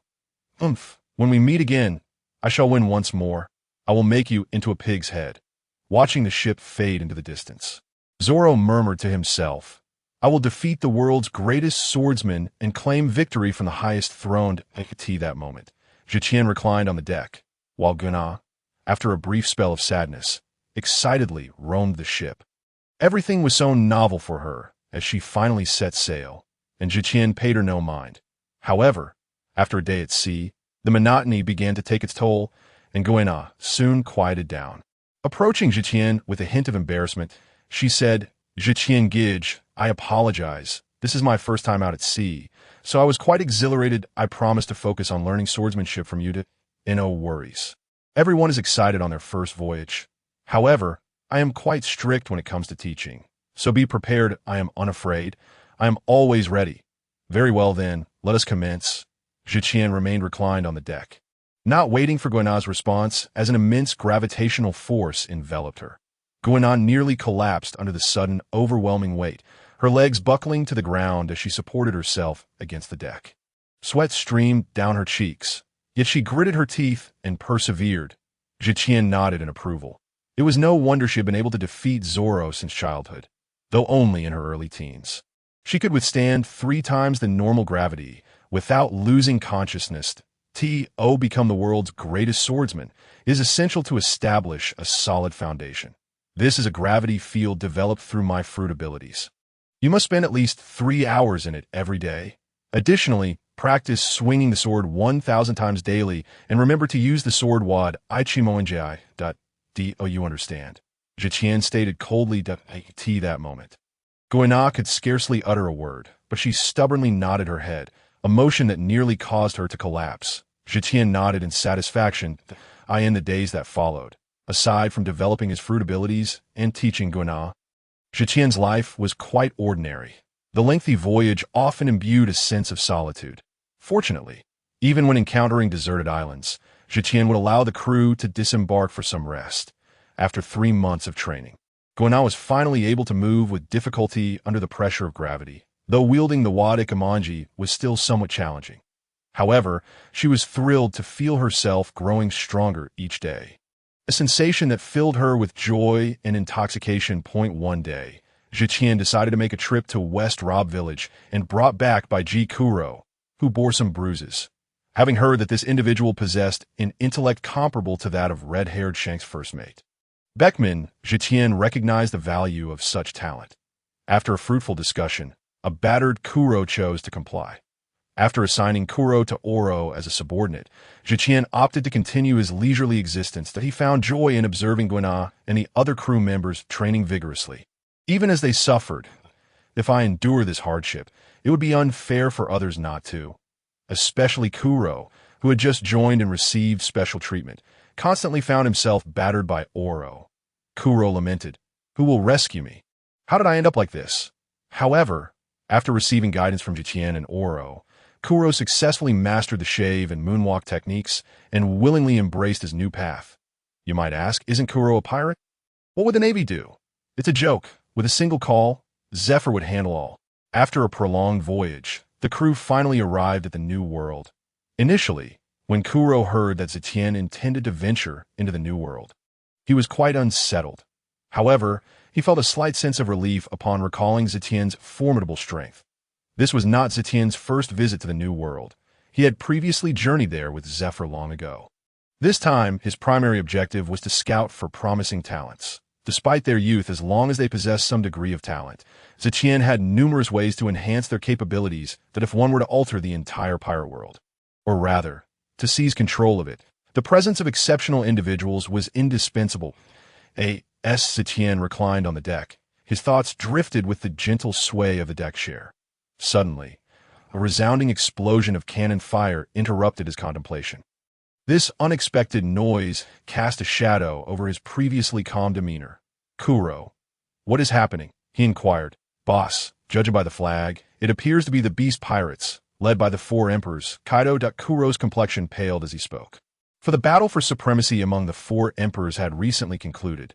Shanks had successfully claimed the final title using his formidable conqueror's haki and swordsmanship.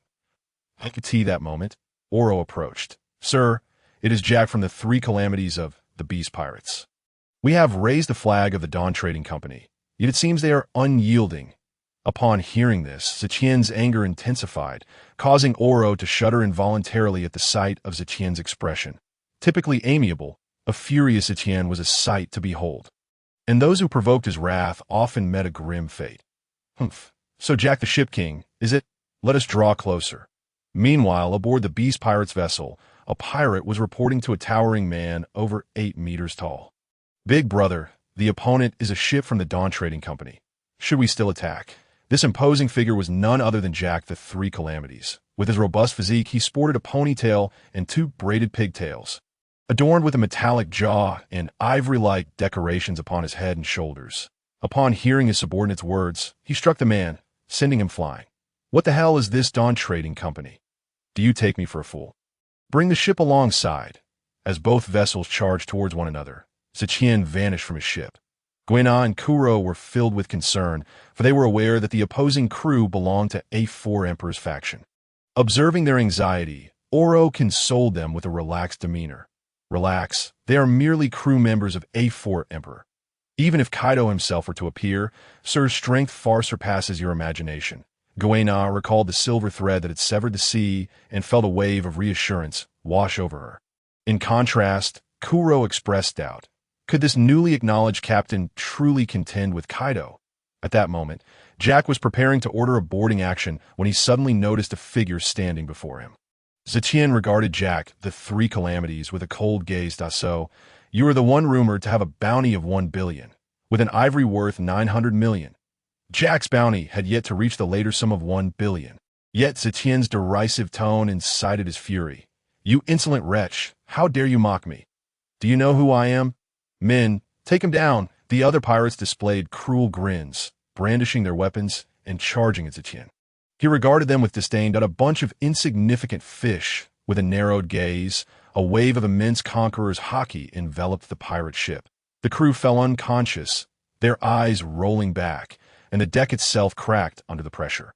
Jack, too, was momentarily dazed by the sudden onslaught of haki, only to realize that his entire crew had been incapacitated.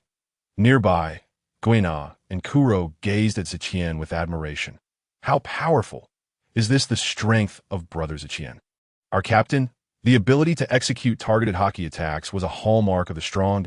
It is often said that not all strong individuals possess Conqueror's haki, yet those who do are typically formidable in their own right. It was at this moment that Jack realized he had encountered a formidable opponent. "You little brat, do you know who I am? I am Jack the Drought." With that, he brandished a massive sword and swung it at Tian. Clang! The sound echoed as Jack's sword came into contact with a pair of hands, enveloped in armament haki, which gripped the blade tightly. Jack attempted to withdraw his weapon, but despite exerting all his strength, he found it impossible. Your strength does not match your reputation. Tian sneered, looking down at the towering Jack, and with a firm grip, he crushed the blade. Jack stumbled backward, barely regaining his footing, enraged by the humiliation. He lost all semblance of reason. You bastard! I will kill you! With that, Jack transformed into a massive mammoth, charging towards Tian. Tian, covered in armament hockey and adorned with dazzling silver lightning tattoos, stood his ground, throwing a punch directly at the oncoming mammoth. Jack collided with him as if crashing into a mountain, sent flying from the impact, while the pirate ship splintered under the force. Tian leaped atop the mammoth's head. Standing triumphantly, with fists the size of sandbags, he began to rain down blows. Think you're tough? Huh. Bam. So you're the ship king, are you? Bam. Better than me. Huh. Bam. Want to kill me, do you? Bam. As Tian cursed with each strike. Jack's cries of agony gradually diminished. Eventually, Tian glanced at the nearly unconscious Jack and delivered a swift chop, severing two enormous tusks that were nearly 10 meters long. Jack let out another agonizing scream as he lost his tusks. Tian casually pocketed the tusks, contemplated for a moment, and chose not to deliver a fatal blow to Jack. He simply stomped lightly on the pirate's ship before vanishing back to his merchant vessel. Guanal looked at Tian with admiration. Her gaze filled with he waved his hand, signaling Oro to set sail once more. As the merchant ship distanced itself, Jack's pirate ship suddenly erupted into flames. Dear readers, Kuro wiped the cold sweat from his brow, gazing at the fading vessel. Do you think the captain really killed Jack from the Beast Pirates? Oro replied, I can't say for certain, but given the captain's usual approach, he likely wouldn't. The other crew members are expendable, but if Jack were to die, Kaido would be on our tail. Observing their hushed conversation, Tian shot them a disapproving glance. If you have questions, just ask directly. Jack is likely still alive, though he's a devil fruit user. I recall he is a fishman. Besides, now is not the time to engage Kaido in battle. Upon hearing this, both relaxed, relieved, while they were unafraid of Kaido. Engaging A4 Emperor in battle would undoubtedly lead to casualties. Tian chose not to dwell on their discussion, casually enhancing Kuro's gravity before heading toward the cabin. Meanwhile, Guanal had already begun practicing her swordplay under the increased gravity. 3 days later, Tian leisurely observed Guanal's training from the deck, occasionally offering guidance. Suddenly, his specialized transponder snail began to ring. He quickly established a soundproof space. Tiger, what prompts you to call me at this hour? Chief, there is a reason for my call. I wish to extend my gratitude once more for sparing Arlong's life. And I have another favor to ask of you to this. Tian realized that Tiger was likely preparing to ascend the Red Line to rescue slaves. As for his request, it was likely concerning the protection of Fishman Island. Take care of Fishman Island yourself. When you're ready to rescue, let me know, and I will accompany you. Tiger was taken aback. How did Tian know what he was planning? Leader, do you know what I intend to do? It is merely to venture to the Red Earth continent to rescue those enslaved souls. It is nothing of great significance. With my presence, I can depart at a crucial moment whenever necessary. Tej was taken aback. Tian truly understood his thoughts. However, recalling Tian's uncanny ability to foresee events, he gradually calmed down, a wave of emotion rising within him. Leader, thank you, but this journey to the domain of the celestial dragons is exceedingly perilous. You are well aware of my capabilities. When shall we depart? In 7 days. Understood. Contact me upon arrival. All right. After concluding the call with Tej, Tian suddenly remembered that Boa Hancock and her sisters had been captured and enslaved. He couldn't help but feel a twinge of regret. Had he known, he would have visited Snake Princess Island. Yet it was not too late, for he wished to behold the beauty of the so-called world's most stunning woman. Additionally, he had a keen interest in some of the celestial dragon's prized possessions, especially the devil fruits they carelessly fed to their slaves, which sparked a hint of envy within him. Although Taizolo had procured some through the Dawn Chamber of Commerce over the years, cultivating individuals of the rank of Rear Admiral and Vice Admiral from such fruits was still relatively simple. By selecting those with slightly better qualifications, and with the help of the Dawn organization for some training, they could stand on their own.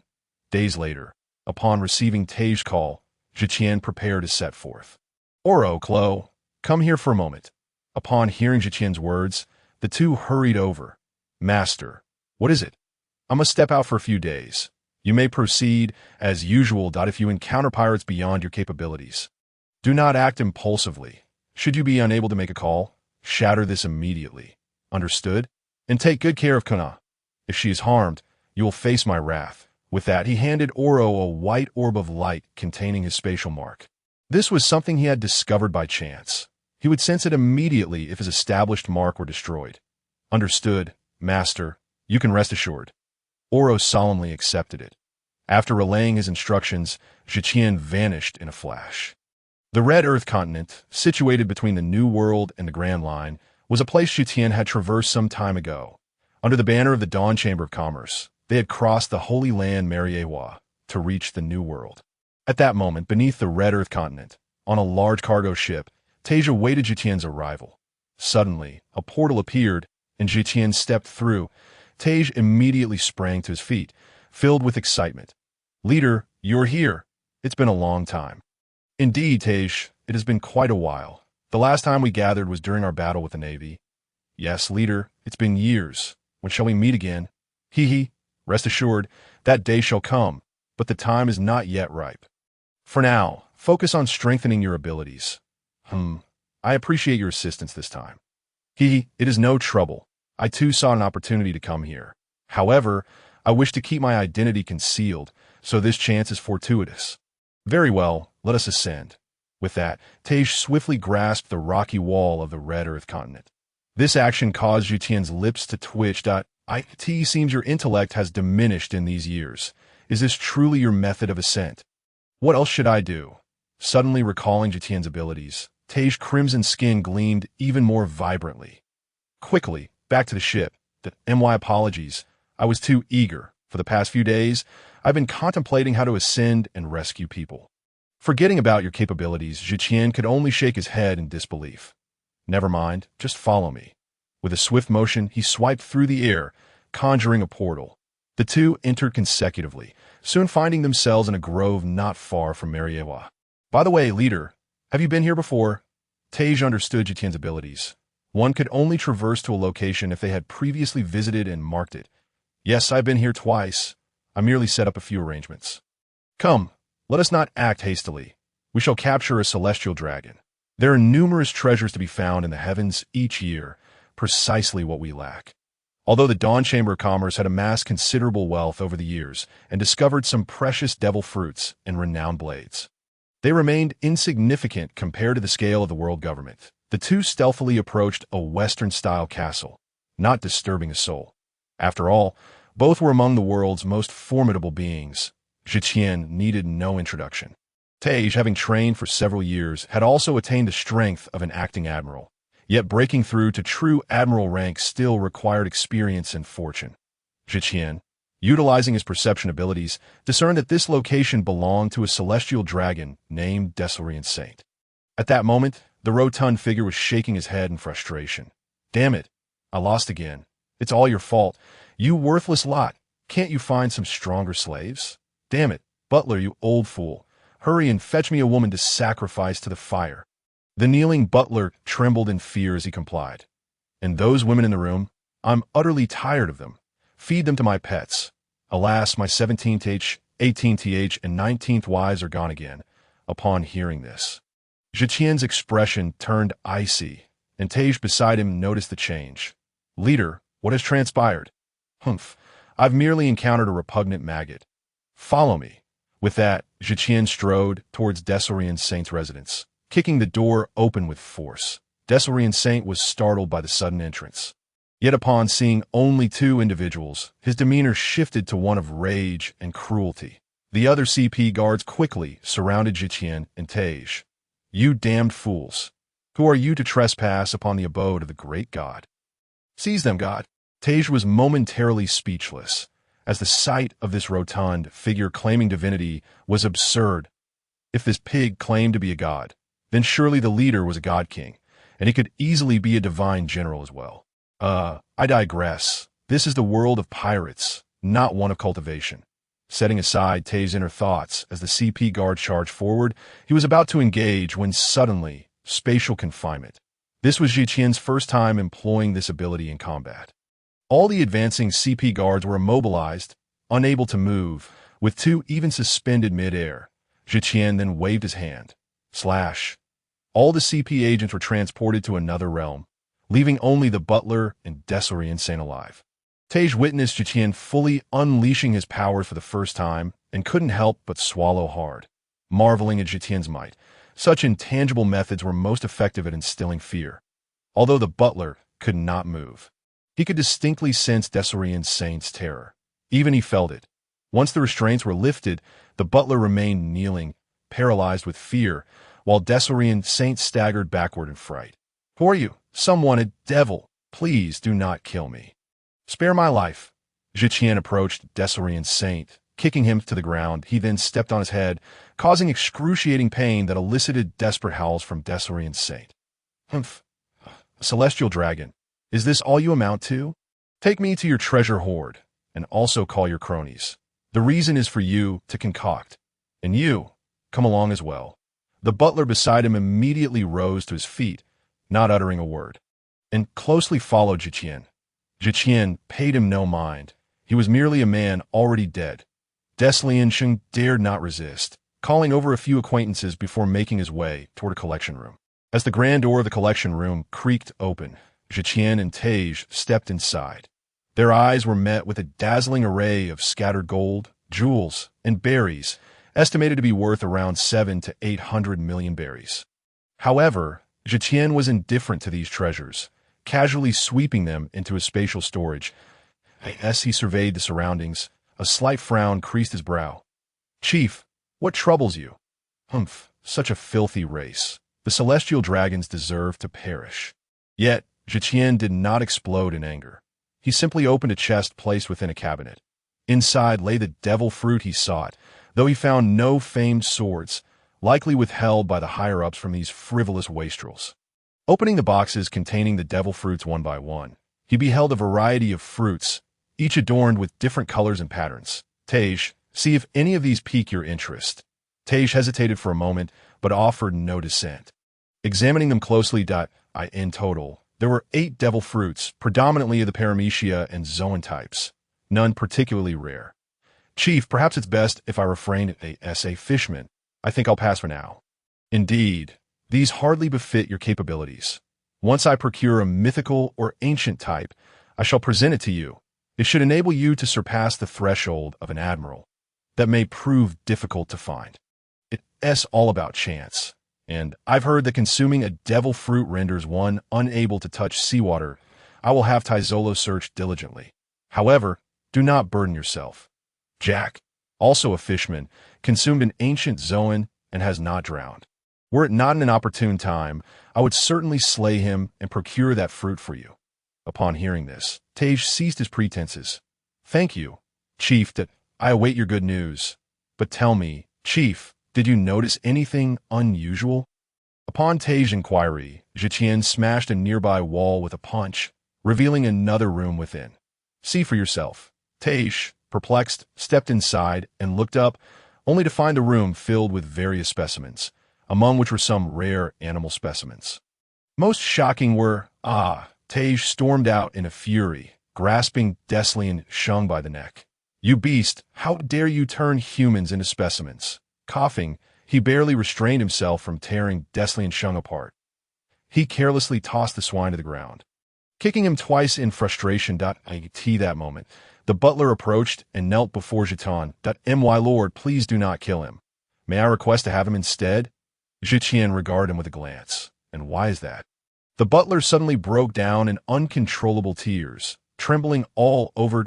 "My lord, this specimen room is where this beast turned the slaves he defeated in battle and some of his favored wives into specimens. Among them, here, the butler let out a heart-wrenching scream, are my son and daughter. The only reason I continue to live is to seek vengeance. Last, my lord, you have arrived. I beg you to grant me this opportunity." Deslian Sheng, bewildered, shouted back at the butler, his intelligence clearly lacking. "You lowly peasant, your son and daughter are my finest creations. You wish to kill me. You wretched fool. I shall feed you to my prized possessions. What prized possessions? Tej inquired. My lord. This beast not only turns humans into specimens, but also feeds the failed and the unwanted to wild beasts. Damn it. Beast, scum. You shall pay. Tej could no longer contain his rage. Intent on eliminating Deslian Shung. Tej, stand down, Zetian interjected, casting a glance at the butler. He is yours. Thank you, my lord. Thank you. In my next life, I shall serve you as a loyal beast. Zetian chose not to reply further. After shattering Deslian Shung's legs with a wave of his hand, he collected the devil fruits and strode toward the parlor. The subsequent sounds of the butler's anguished cries and Deslian Shung's wails echoed behind him. Tej, feeling a sense of relief, followed Zetian closely. Chief, are all celestial dragons like this? I cannot say all, but in such an environment, is it wrong not to participate? Tej stood frozen in place. Enough pondering. We have fierce battles ahead. But for now, our guests have arrived. Tej snapped back to reality, recalling how Deslian Shung had betrayed his comrades before his demise. Tej, go release the slaves immediately. Remember, free as many as you can. I shall come to assist you shortly. Understood, Chief. You take care. Indeed. Watch out for the admirals. Just as Tej departed, a cacophony of arrogant shouts erupted from outside. Deslian, you scoundrel, come out. Bring forth your treasures. Hearing such brazen provocations, Zetian smiled. So many naive fools. This venture had proven bountiful for Zetian, netting him nearly 1 billion berries worth of gold, jewels, and 2 billion berries in cash. Additionally, he had acquired 28 devil fruits, predominantly of the Zoan and Paramecia types, yet he remained satisfied.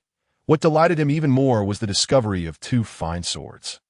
Truly, the celestial dragons were a source of unimaginable wealth, and this was merely the spoils of 5 celestial dragons that he mused on when he might return for another haul.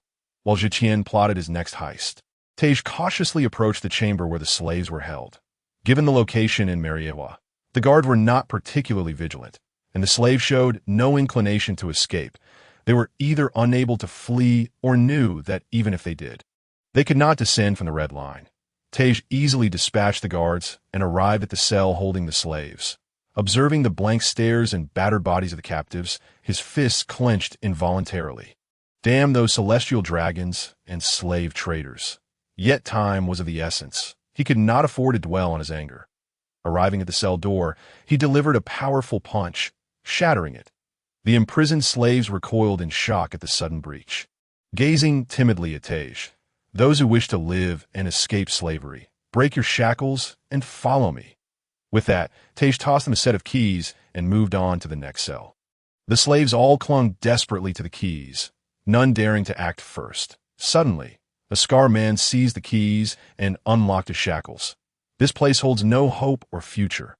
Even in death, I wish to die outside, to see if my family is well. With that, he rushed out to join Tej in the rescue.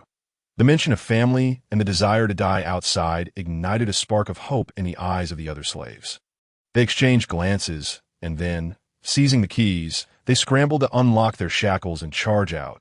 We're saved. Someone is here to rescue us. Charge forth. We must return to our homeland. As more and more slaves were freed, a multitude of warriors gathered around Tej. Though battered, these individuals had survived through combat. Stay close to me.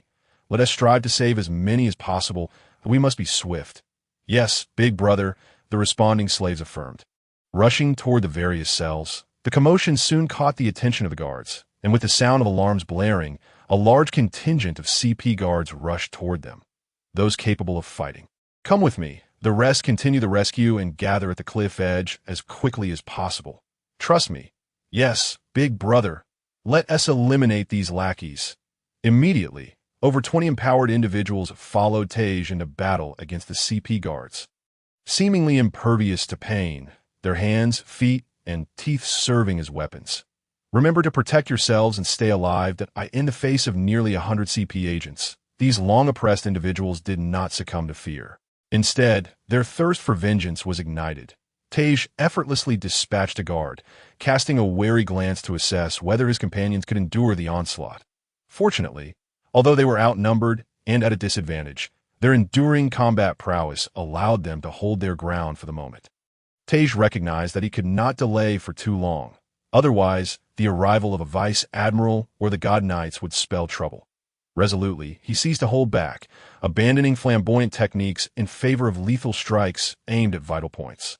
These techniques had been honed under Zetien's guidance, and the members of Dawn were well versed in them. With Tej drawing the majority of the fire, the others fought valiantly to resist. The commotion had thoroughly roused the entirety of Mariewa. In Pangu City, within a grand hall, 5 elderly men of high stature were convening to discuss the unfolding events. Humph, what a mere mouse, unaware of its impending doom. Should we deploy the god knights? No, they must maintain order within the celestial dragons. Let the naval admiral take action. Along with CP0, capturing this little mouse should be a trivial task. I second that, echoed the 5 elders in unison. They nodded in agreement, dismissing the provocation against the celestial dragon's authority, deeming it not significant enough to warrant excessive concern. As more CP guards joined the fray, Tej began to feel a sense of urgency. While he could still hold his own, the others were nearing their breaking point. Suddenly, his observation haki detected an overwhelming danger rushing toward him. With no time to ponder, he swiftly evaded. Boom! Just as he dodged, a tremendous explosion erupted behind him, sending a cloud of dust into the air. Tej remained vigilant, watching as the smoke gradually cleared to reveal 3 towering figures clad in masks. Ha! What a tiny mouse. Yet it managed to evade our attack, a mere rodent. And we must summon the Navy Admiral. How redundant, Tej thought to himself. These 3 are putting on quite the show, nearly rivaling the leader. What a blunder to think that way. I thought it was someone of note, but turns out to be the Celestial Dragon's lapdogs, CP0. However, only 3 have arrived. Do they not regard me highly? Under the influence of Zetien and Enel, their strength and eloquence had sharpened considerably. After all, constant banter with someone inevitably leads to improvement. I hope you can maintain that sharp tongue for a while longer. With that, the 3 figures vanished from sight, launching an immediate assault on Tej. Thanks to his observation haki, Tej quickly counterpoint 3,000 water fist. A massive aquatic fist materialized, blocking 2 of the attackers, while he raised his hand to deflect the last. This individual exuded a dangerous aura, making him the most significant threat among the trio. Just this, there's no rush. Capturing you is merely a matter of time. Once the others are subdued, you 1T be able to escape. Indeed, summoning the Admiral is superfluous. By the time he arrives, the battle will be over. Let us claim the credit. Using their words to distract Tej, the 3 launched a decisive ambush. Despite their bravado, Tej quickly recognized their formidable strength. Damn it!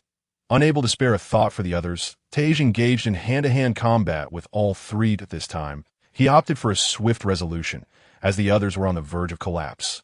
Fighting desperately for their yearning for freedom, armament haki enveloped his hands. 5,000 water fist, a colossal torrent of fists surged toward the trio, yet they inflicted no significant harm.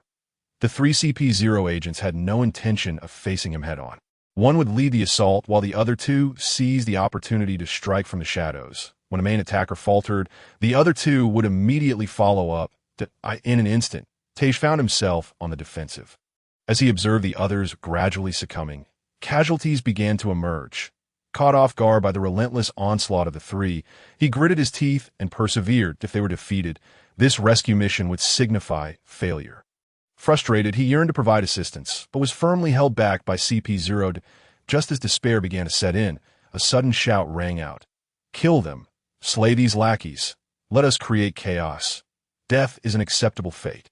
Big brother, we VE, come to help. A ragtag group of tattered, battered individuals surged forth from the prison cells. Leading them was the man who had called Tej Big Brother, revealing that during Tej's efforts to intervene, they had managed to unlock all the cells behind them. Many of the liberated slaves were either capable fighters or had some combat prowess. Upon hearing that their liberators were battling the CP guards, they rushed to join the fray without hesitation. Long oppressed and exploited, these individuals saw a glimmer of hope for freedom. Not even death could deter their advance. Dozens, even hundreds, joined the battle, instantly altering the tide. Tej steadied himself, The situation had reversed, and now it was imperative to eliminate the three adversaries before him. However, their coordination was seamless, and he needed to seize the opportunity before he could contemplate further. The opposing trio seemed to share the same intent, intensifying their assault on Taiji in an instant. Spears, swift kicks, and armament hockey-imbued fists rained down upon him.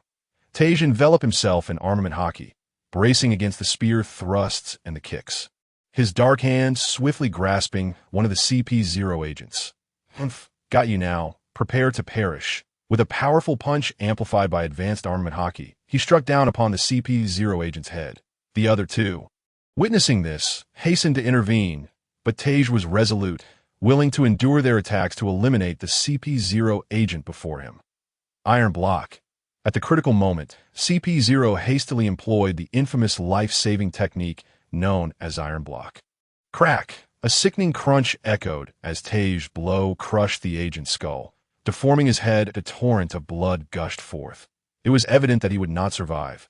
However, Taiji was not unscathed, as two strikes had torn deep gashes into his body. Yet he smiled. The strongest of the three had been vanquished, leaving the other two significantly weakened. 10 minutes later, having sustained only minor injuries, Taiji finally dispatched the remaining two adversaries. "Pa, is that it?" He spat contemptuously, unwilling to linger, and immediately charged toward the other CP guards. Under Taiji's leadership, the group, alongside the liberated slaves, fought their way through, ultimately breaking free from the CP's encirclement to reach the edge of the red line. At that moment, the masked Tian awaited their arrival, accompanied by three young girls. They were none other than the Boa sisters, whom Tian had rescued. Upon seeing Taiji, Tian promptly approached him. Throughout the battle, Tian had been keenly observing Taiji's struggle, hoping to witness his breakthrough in combat. However, it appeared that he had not succeeded. "Are you injured?" Tian inquired, noticing the two substantial wounds on Taiji's back, his brow furrowing in concern. "That I'm fine. These three are far from capable of taking my life." Taiji understood Tian's intentions, yet he had not felt the threat of death during this encounter. "Yes, let them descend. We cannot linger here any longer." Upon learning that Tian was Taiji's leader, the rescued individuals bowed deeply in gratitude. "Thank you, big brother. All right, everyone line up and prepare to escape. We can discuss the rest once we're out." As Tian spoke, he opened the gateway to another realm, prompting the crowd to hastily move forward under Taiji's command.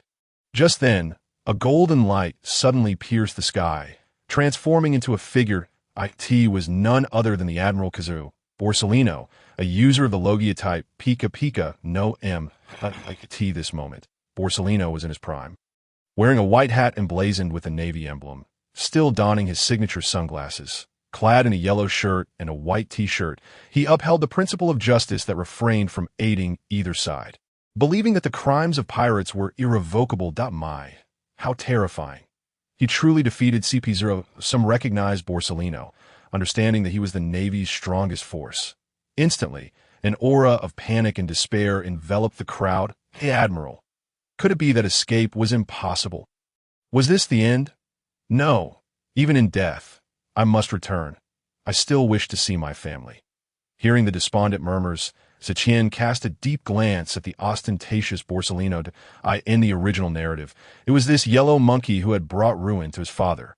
Yet Tian harbored no hatred towards him, for Zepha was alive and well at present. Nevertheless, a thorough beating was in order, a means to vent for the father of the original story. Shuinpa, spatial confinement. Suddenly, Tian vanished from sight, his obsidian-hued, hockey-infused fist crashing down upon Borsellino. Caught off guard by the sudden assault, Borsellino attempted to elementalize and flee, only to feel as though the very fabric of space had entrapped him, rendering him immobile. What the hell? This predicament sent a chill down Borsellino's spine, and he hastily sought to elementalize and evade the incoming blow while straining against the confinement, slightly raising his hand. Bang! Wow! Boom! A jolt of excruciating pain coursed through him as Borsellino was sent hurtling back, a mouthful of blood spewing forth as he crashed into a colossal boulder. Goodness, my elder brother is extraordinarily powerful. The crowd, who had just moments ago been engulfed in despair, was now stunned to witness their admiral being dispatched by their own elder brother. The atmosphere of hopelessness evaporated in an instant.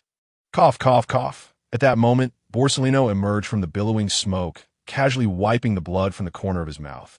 How formidable! With that attire and mask, you must be the leader of the Dawn Organization that I never expected the Dawn Organization, which had vanished for years, to resurface, and I certainly didn't anticipate your strength to be of such caliber. Tian smiled faintly beneath his mask. In his perception, Borsellino had merely sustained a light injury. Indeed, it seemed that even a powerhouse of his stature could not be entirely restrained. Aha! Such a terrifying ability. You completely counter me. Were it not for the fact that I blocked with hockey at the last moment, I would be gravely injured now. Truly frightening. Borsellino regarded Tian with caution, golden light flickering in his hands. However, allowing you to escape unscathed is something I cannot overlook. Yada no Kagami. Countless light projectiles surged towards Tian. Observing the barrage heading his way, Tian chuckled. Yada no Kagami. Counter. Two portals of space materialized before him, and the light projectiles vanished into one, re-emerging from the other towards Borsellino as he beheld the returning projectiles. Borsellino remained motionless. His abilities rendered him immune, causing the projectiles to merge and dissipate. However, Tian's words caused his lips to twitch. What on earth is Yada no Kagami? Suddenly, a jolt of alarm surged through Borsellino, prompting him to swiftly vanish as a black fist materialized behind him. Before he could even let out a sigh of relief, he was again startled into disappearing, with Tian appearing in the very spot he had just vacated. Shuanpa, from that point onwards, no matter how Borsellino maneuvered, Tian always found himself at Borsellino's rear. Having lived two lives, Tian possessed a remarkable mastery of observation hockey, causing Borsellino to break into a sweat. Abruptly, a beam of light sliced towards Tian as Borsellino seized the fleeting moment to unleash Tenryu's Shiken. Tian retaliated with a powerful punch, only to be taken aback upon contact. The anticipated clash was far less intense than imagined. Borsellino utilized Tian's punch to teleport away. How terrifying. Farewell. No, never to return. In the blink of an eye, he vanished into the horizon. Although a few exchanges had occurred, the onlookers were unable to keep pace with their movements. Merely feeling the weight of the admiral's arrival and witnessing him being struck down. Moments later, the crowd erupted in excited cheers, gazing at Tian with adoration. Our elder brother defeated the admiral. We have survived. Tian silenced their jubilant exclamations, reopening the gateway to the spatial realm, compelling the crowd to enter without delay. Meanwhile, Sengoku and numerous admirals and vice-admirals awaited updates in a conference room. Suddenly, the transponder snail morphed into a disheveled man. Appearing somewhat lethargic, Borsellino, what is the situation? Admiral Sengoku. It was truly terrifying. Sengoku's expression darkened, his voice booming. What is so terrifying? Am I frightening? Huh? Cough, cough. Admiral Sengoku, I was injured. I nearly didn't make it back this time. What? Sengoku? And all present were taken aback. It was well known that since graduating from the training camp, Borsellino had never sustained an injury. In fact, he had never even ruffled a corner of his clothing regardless of his adversary. Sengoku's countenance grew grim. What exactly transpired? I encountered the leader of the Dawn. Upon our first meeting, he injured me with a single strike. My abilities were utterly countered by him. After our skirmish, I couldn't even perceive his figure before I was attacked, and I could only evade. Were it not for my hasty escape, I likely would not have returned. The crowd gasped in shock, while Borsellino's subsequent revelation sent tremors through them. Moreover, I sensed that he bore no murderous intent towards me. Otherwise, I truly would not have returned. Beneath the red line, aboard a massive cargo ship, the recently escaped individuals greedily inhaled the scent of the sea. Some of the elder folk, gazing at the azure expanse before them, even shed tears. Meanwhile, Tian chose not to concern himself with these individuals. They needed to vent their emotions freely. The vessel remained under the watchful gaze of the world government, and true safety had yet to be attained. Tian adjusted his posture, simultaneously raising his hands at a colossal portal of space manifested at the bow of the ship. Tej understood the cue and promptly maneuvered the vessel towards the opening. Tian exerted his full powers, ensuring that the entire ship passed through safely. By the time the CP guards arrived to investigate, the sea was left utterly empty. In Mariewa, several high-ranking elders quietly listened to the CP report on the events. Particularly concerning was the delay of the Navy Admiral's arrival post-battle, which furrowed their brows. After a prolonged silence, one scoffed, "The Navy is truly inept." An admiral was injured with a mere glance and fled after only a few exchanges. "Borsellino, you are impressive, so lofty. Why not test the strength of the Dawn's leader yourself?" This incident was exceedingly grave. The Dawn organization had dared to liberate slaves and even slay 6 celestial dragons, an egregious crime that necessitated the apprehension of these vermin. However, this task shall be entrusted to the Navy. Their failure to execute effectively warrants a reprimand. The promotion of 3 admirals over the years seems to have left them rather complacent. Agreed, and we must also increase the bounty on the Dawn organization, especially targeting their leader, who possesses the strength to injure an admiral with a single blow. His power likely rivals that of Whitebeard. Agreed, given the multitude of escaped slaves, it is likely that this cannot be concealed. Thus, we will issue a bounty under the pretext of the Dawn organization's intent to overthrow the world and the murder of esteemed celestial dragons. At this moment, Tian remained unaware of the plans that the 5 elders had devised against the Dawn organization. For the first time, he found himself exerting considerable effort to teleport an enormous vessel. He realized that the efficiency of the spatial gate was contingent upon the size and distance of the object being transported. Previously, he had only engaged in personal spatial transfers, which merely drained a small portion of his stamina. Long-distance transfers had consumed at most 1/10 of his energy. However, this particular transfer was several thousand times more taxing. Even transporting a mere few hundred kilometers had depleted more than half of his strength. Such a state of weakness bred insecurity, prompting him to inform Tej before retreating to the cabin for some rest.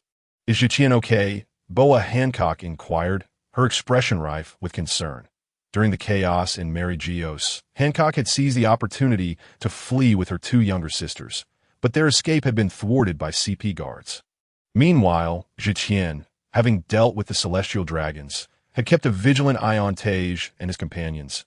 Naturally noticing the plight of the sisters, at the critical moment, he intervened to rescue all 3, and after sharing their stories, they waited together at the edge of the red line for Tej's group. "That he's fine. The captain simply overexerted himself and just needs to rest," Tej reassured the others, prompting a collective sigh of relief. 3 days later, the group found themselves recuperating on a deserted island. Tej had prepared ample supplies, alleviating any worries about food and drink for the time being. "Now that everyone has been rescued, what are your plans moving forward, Tej?" "Captain, I initially intended to save as many as possible and then escort them back. However, I did not anticipate your direct involvement, which led to the rescue of nearly everyone." Tian glanced at Tej, recalling how, in the original narrative, Tej had gone on to establish the Sun Pirates, a decision driven by his own status as a slave. Presently, however, Tej had not undergone such trials. And while Tian was uncertain of his motivations for rescuing slaves from the Red Line, it was clear that Tej had not yet contemplated forming a pirate crew. After all, the number of individuals saved this time was staggering. Approaching 800. "How about I suggest an idea?" Tej nodded eagerly. "With so many captured, it's likely that many of their families are no longer alive. You could inquire among them who wishes to return to their families and utilize Taizolo as commercial channels to facilitate their departure. The remaining individuals are mostly capable fighters, especially those 56 with abilities. This faction would provide substantial strength in the New World. Surely, you find that enticing." Upon hearing this, Tej seemed to be struck by inspiration, a spark igniting within him. "Captain, are you suggesting?" "Our organization is relatively loose-knit, and we haven't been actively recruiting. You could organize these individuals." Tej's interest peaked immediately, despite the scattered nature of the Dawn members. It dawned on him that he had been rather idle. Hawkeye Mihawk was currently vying for the title of the world's greatest swordsman, issuing challenges everywhere, with rumors swirling that some had already dubbed him the world's strongest swordsman.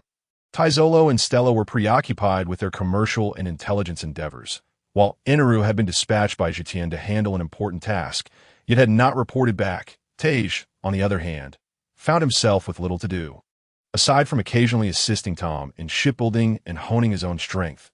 What I mean is, you could establish your own pirate crew, given that you've likely already revealed yourself during this slave rescue. I never intended to hide.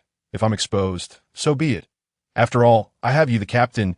Indeed, we need someone to draw fire publicly, but it's perilous. Are you certain? Tej instantly adopted a serious demeanor, certain I wish to enhance my strength and expand our organization through challenges. The danger will serve to sharpen my skills. That be why the way, Captain, if I were to form a pirate crew, what should we call it? Perhaps the Sun Pirates? Tian's lips twitched. The name was acceptable, but the design of the pirate flag, resembling a woman's headscarf, was rather off-putting. What about naming it the Red Star Pirates? It symbolizes your fiery passion radiating with intense brilliance, avenging the celestial dragons through bloodshed. Tej's eyes sparkled with delight as he readily accepted the suggestion. Just as they were discussing future directions, a newsbird suddenly swooped down from the sky. Tian casually tossed a 100-belly note. .1 newspaper. Keep the change. The newsbird promptly pocketed the money and bowed to the two men. It was worth noting that newspapers in this era were significantly cheaper than they would be a decade later, costing only 20 belly. Quite polite, Tian mused. Suddenly struck by an idea, he produced 10,000 belly and handed it to the newsbird. Deliver this message to Morgans. I trust you understand? Seeing the substantial amount of belly, Tej noticed a glimmer in the newsbird's eyes as it nodded profusely, clearly impressed. After stowing away the note, the bird bowed once more and swiftly took to the skies. Picking up the newspaper delivered by the bird, Tian began to skim through it, upon encountering a particular headline. His eyes narrowed. Captain, is there any news? Humph. The 5 elders are remarkably swift in their reactions. Look, our bounties have been updated. Tej hurriedly gathered closer, scrutinizing the details. The headline read, "The world's most notorious organization. A dark force aiming to overthrow the world has emerged again." The article briefly outlined their crimes, notably omitting the report of the slain celestial dragons, concluding with their newly assigned bounties. Tian, captain of the Dawn organization. A vile figure, wielder of the spatial fruit ability, notorious for disregarding life and death. Bounty set at 4,300,000,000 belly. Tej, member of the Dawn organization, a nefarious being, conspired to overthrow the world, swordsman, disregarding life and death.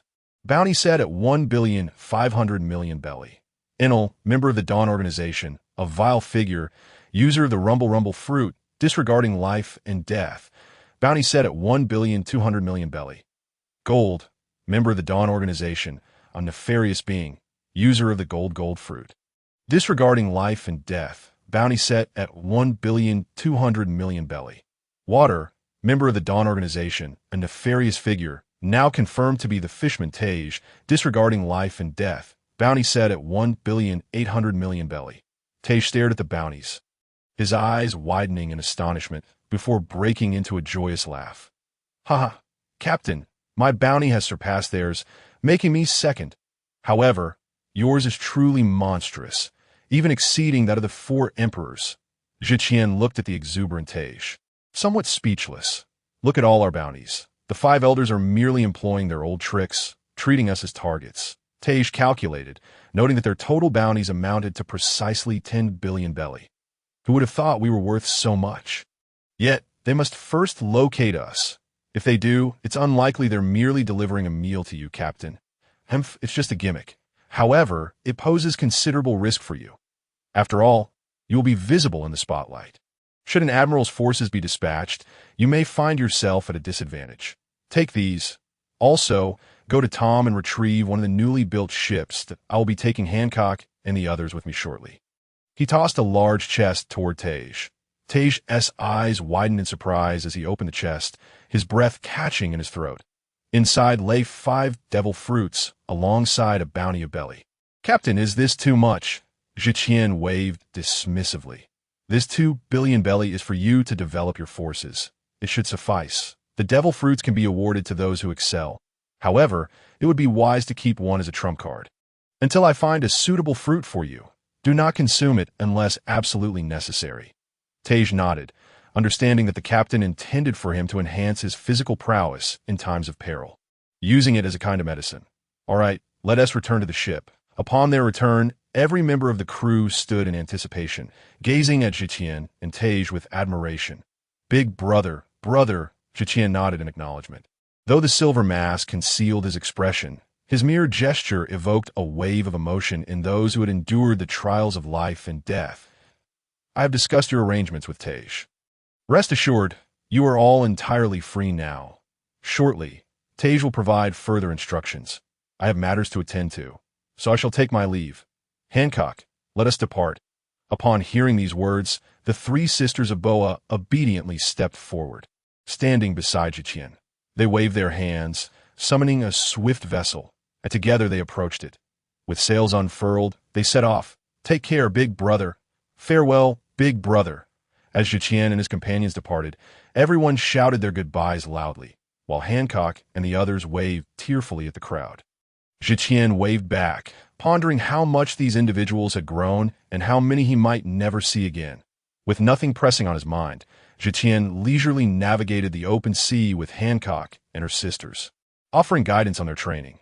Tian, I never imagined you could defeat a Marine admiral. You're truly remarkable. Hancock, Sandersonia, and Marigold excitedly discussed the events that transpired and were rejoiced at by the way. Tian, why didn't Tu appear earlier? Were you attending to something of greater importance? Tian raised an eyebrow, his handsome visage causing the three to blush. It was nothing of great consequence, merely retrieving a few items, and on the side, eliminating a few celestial dragons. The mention of celestial dragons. Fear flickered in the eyes of the three. However, they soon looked at Tian in astonishment. Did you just say you killed celestial dragons? Indeed, do not fear. Celestial dragons are merely human, nothing too significant. I happen to eliminate 6 of them this time. In the future, I shall find opportunities to capture a few for you to enjoy dispatching. Tian's words left Hancock and her sisters astounded, momentarily dispelling their dread of the celestial dragons. They also detected the jest laced within Tian's statement. Furthermore, I will find a way to erase the marks upon your backs. Do not dwell in the shadows of the past. Remember, you are the most beautiful. That Hancock's complexion first paled, only to redden once more upon hearing his latter words, as if her countenance was in flux. Sandersonia and Marigold gazed at Tian with fervent admiration. After a brief pause, Hancock spoke up. Where are we headed, Tian? At this moment, she was still in the prime of youth, lacking the haughty demeanor of the original narrative Snake Princess. I intend to go to Sabidi Archipelago. There are individuals who can escort you home. Upon hearing this, Hancock, Sandersonia, and Marigold displayed expressions of reluctance, yet their hearts yearned for their homeland, leaving them in a quandary. Fear not. I shall visit you when time permits. Are you not aware of my capabilities? Observing the expressions of the three, Tian smiled gently. That moment, Sandersonia suddenly interjected, but what if Amazon Lily does not permit men to set foot on the island? Tian teased. Then if little Hancock were to become empress, would that not resolve the issue? Tian was well aware that, according to the original storyline, Hancock would indeed ascend to the position of empress of Amazon Lily. However, his casual remark caused Hancock's eyes to sparkle with ambition for the first time. Whether this ambition was directed towards Tian or the title of empress remained uncertain.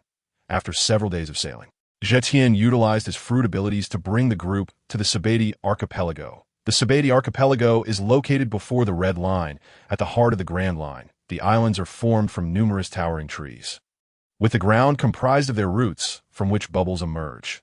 They arrived at Area 13, making their way towards a bar named Shacky's. The glaring name piqued the curiosity of the Boa sisters. Tian, is this the place that can take us back to Amazon Lily? However, the name is rather. Tian nodded in affirmation. Indeed, this establishment has connections to your Amazon Lily. Have you heard of the name Shacky? Ah, the three were taken aback. Isn't she our last empress? They exclaimed, but she left Amazon Lily over 20 years ago. Correct, this tavern is owned by Shacky. However, she now goes by Shacky, serving as an information broker. She is likely with Rayleigh now. Rayleigh? Could it be the right-hand man of the Pirate King, Silver's Rayleigh?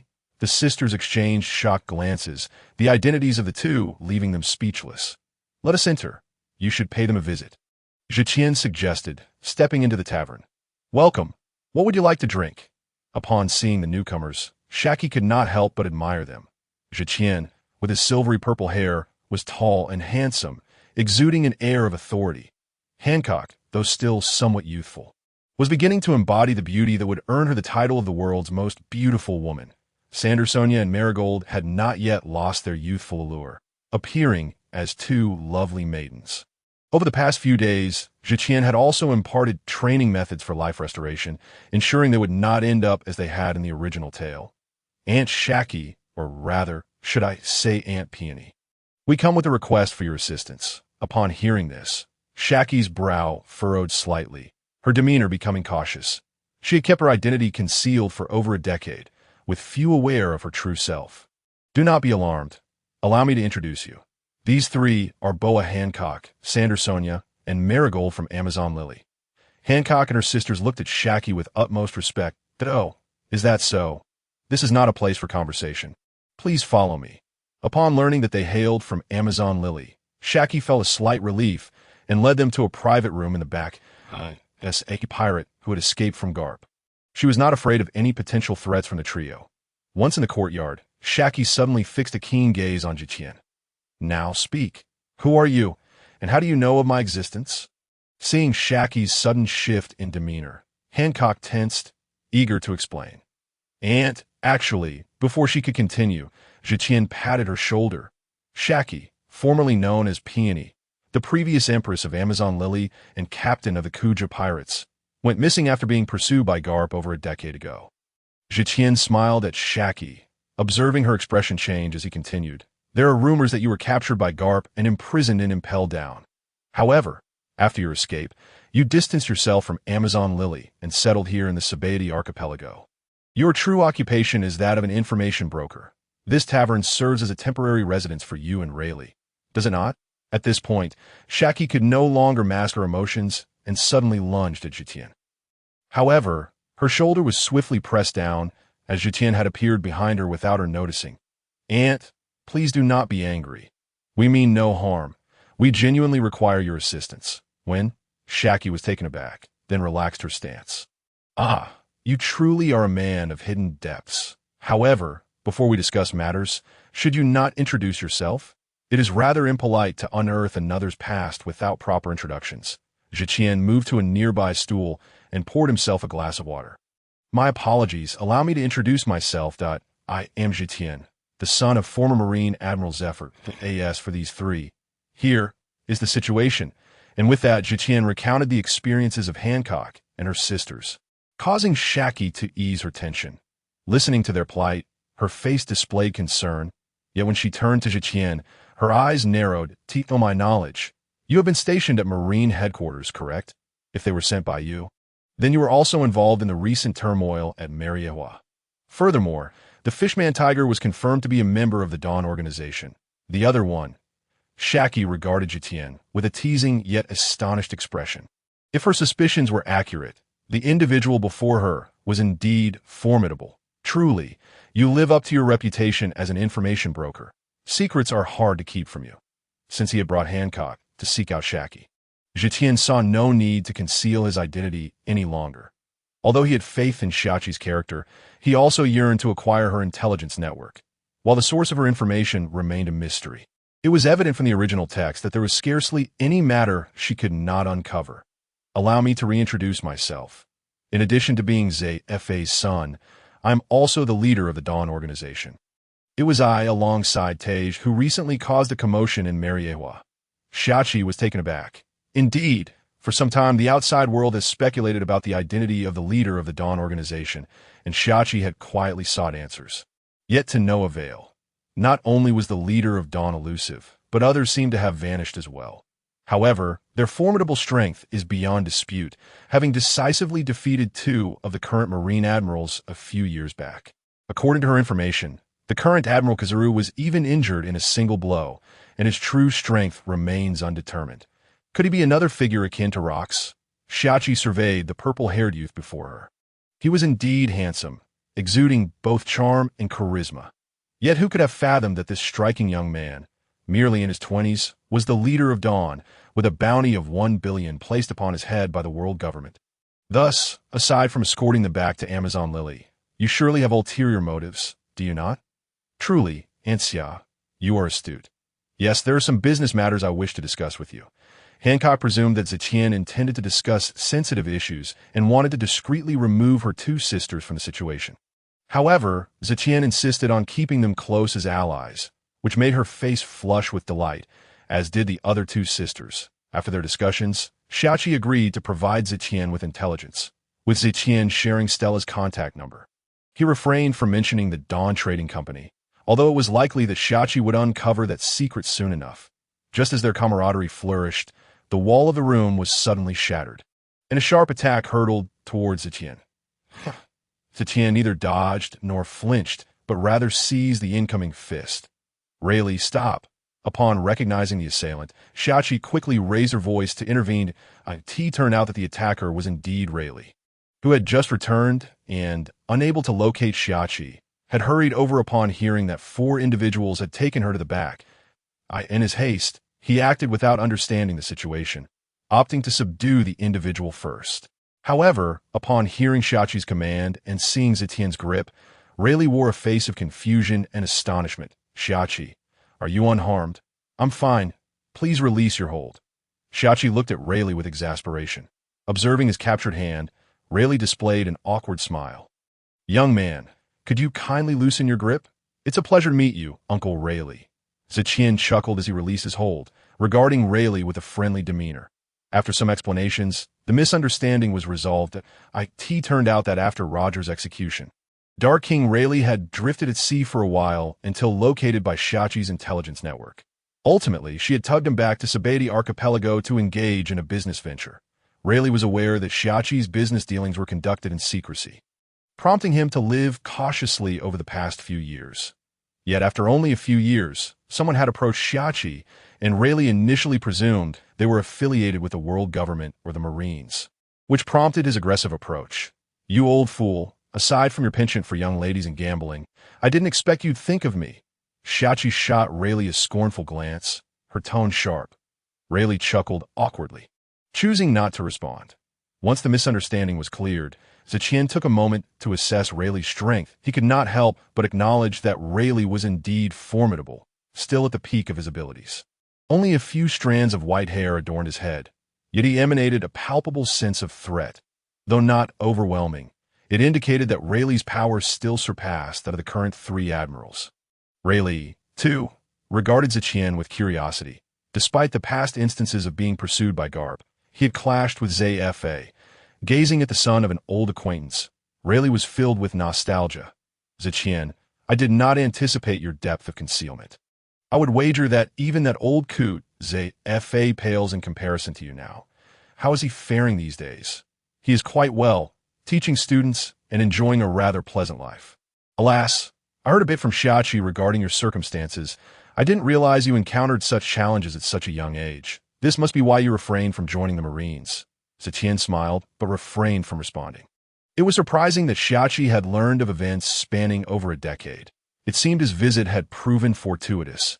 Upon learning that Zetian intended to escort Hancock back to Amazon Lily, Rayleigh readily agreed, glancing at the radiant Hancock and then at Zetian, nodding in affirmation.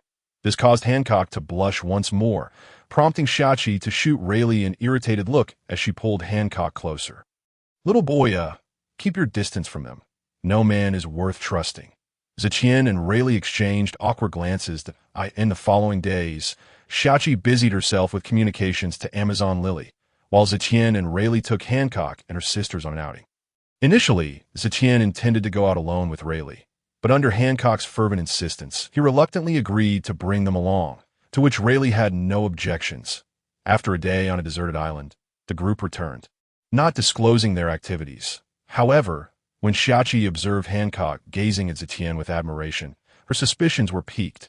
Yet, upon seeing Rayleigh nod in acknowledgement, her astonishment deepened on the sea surface not far from Sabeti Archipelago. Hancock, Sandersonia, and Marigold gazed tearfully at Zetian, faces filled with reluctance.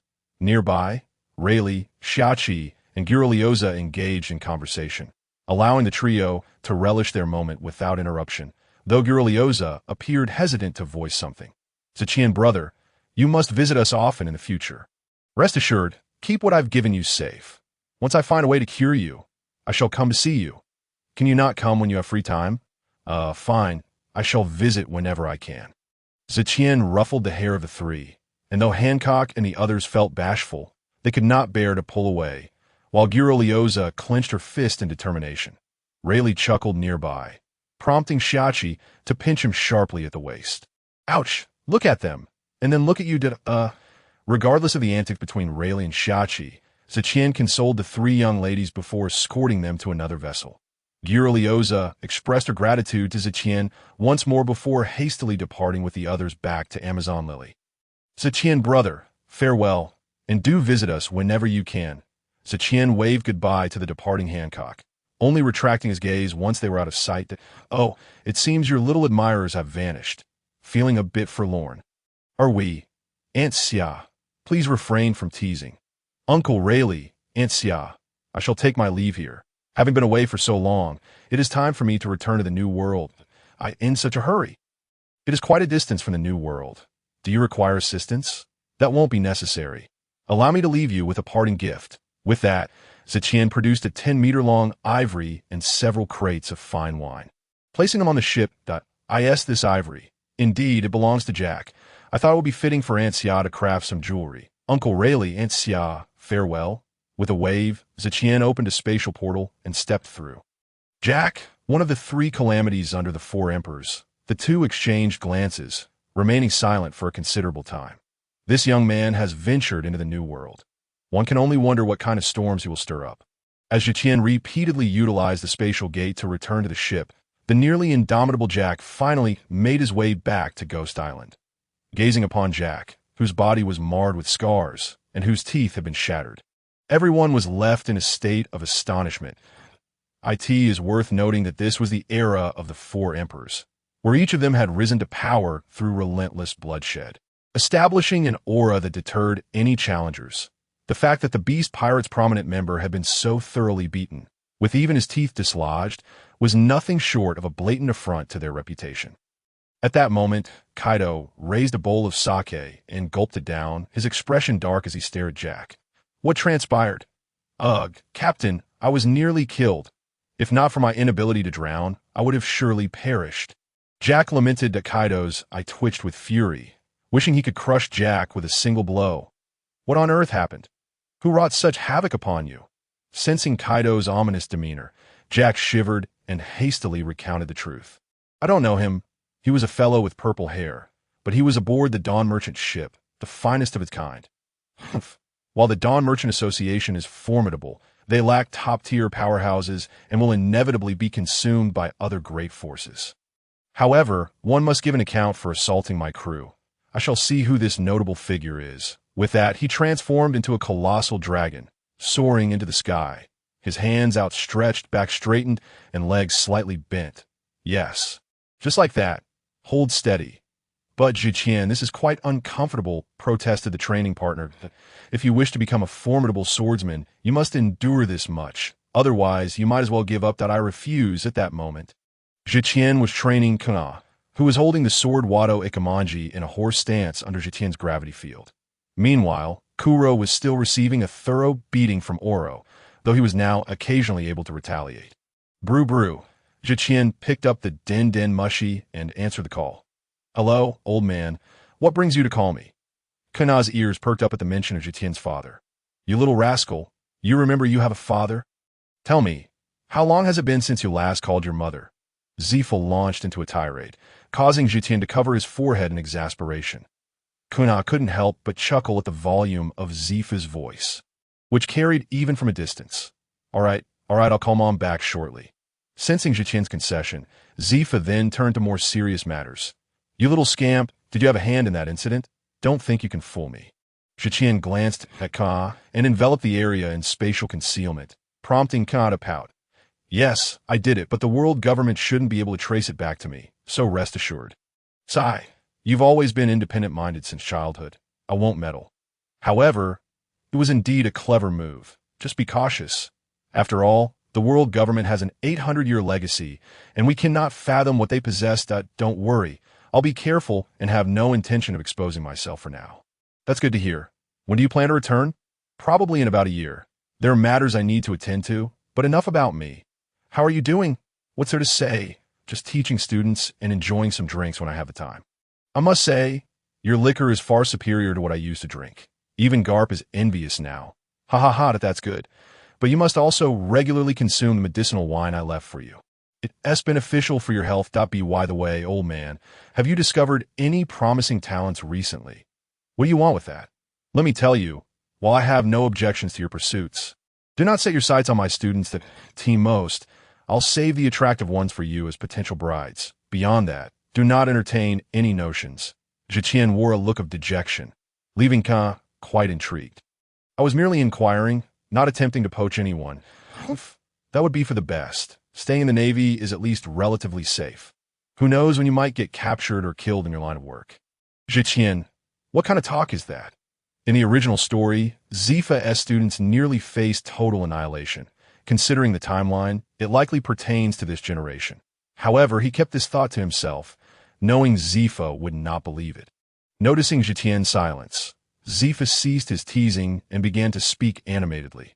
You little rascal, let me tell you, since I began training Kazan and the others, the subsequent batches have been somewhat lacking.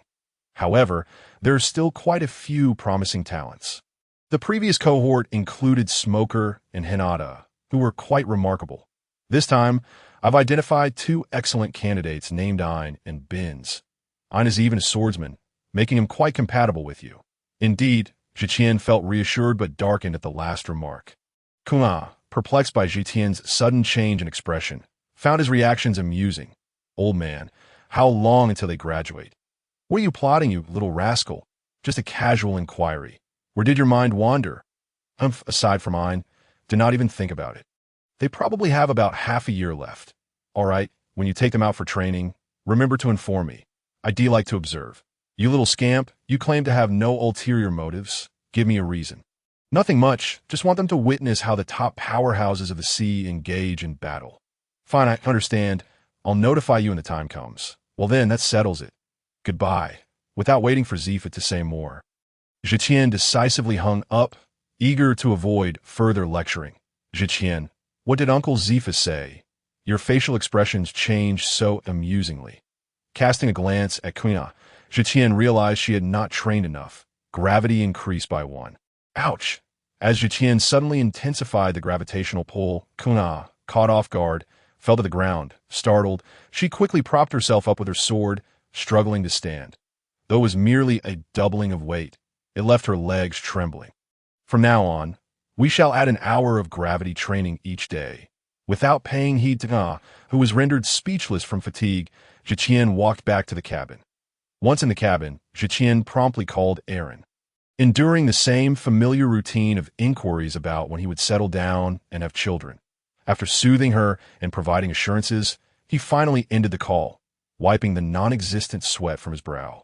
He suddenly noticed the specialized din mushy ringing once more. What a lively day this is! Upon answering, an unexpected voice echoed. Captain, this is Stella. I have an important matter to report. What is so urgent that you personally called? Captain, as per your instructions, our intelligence organization has deployed shadows at critical missions and locations. However, I just received a message from Shadow Number 7, who is lurking in Ghost Island. Do share. According to Shadow No. 7, one of the 3 calamities, Jack was severely injured by an unknown assailant, losing his teeth in the process, which incited Kaido's wrath. It is said that the individual who harmed him is one of our Merchant Association's members, prompting Kaido to seek revenge. However, Jack claims that his assailant is on your shipping route, meaning Kaido is heading in your direction. But I checked with Tezelo, and our Merchant Association is not on your route. So I wanted to inform you to prevent any misunderstandings understood. However, he harbors no misunderstanding. I am indeed the one who dislodged Jack's teeth, and I've already given one away. What? You truly did that? Captain, shouldn't you avoid Kaido, considering he is now one of the 4 emperors with unfathomable strength? Tian pondered for a moment before responding. Inform Tezelo that the price of goods traded with the four emperors will increase by 1/10. As Kaido has offended our Dawn Merchant Association, and I'll give you a number. You may contact her henceforth regarding intelligence matters. Her name is Shaki. Just use the identity of Dawn. Understood, Captain. By the way, it has been a while since you married Tezelo, yet you haven't gifted them anything substantial. Here, as a 10-meter-long ivory worth 900 million. Consider a present for you both. The mark I bestowed upon you still lingers, does it not? I shall send it over shortly, and another will be delivered to Shachi. Indeed, I am most grateful to the leader. Tian opened a portal and inserted the ivory within. Once you have children, I shall present Kaido's dragon horn to you as a gift. Upon hearing this, Stella found herself at a loss for words, yet Tian was, after all, their savior. Thus, I extend my gratitude in advance to the leader. How long do you anticipate it will take for Kaido to locate me? According to calculations, the quickest route to you would take approximately 10 hours. Then let us await his arrival. We shall also publicly declare that our Dawn Merchant Guild is not to be trifled with.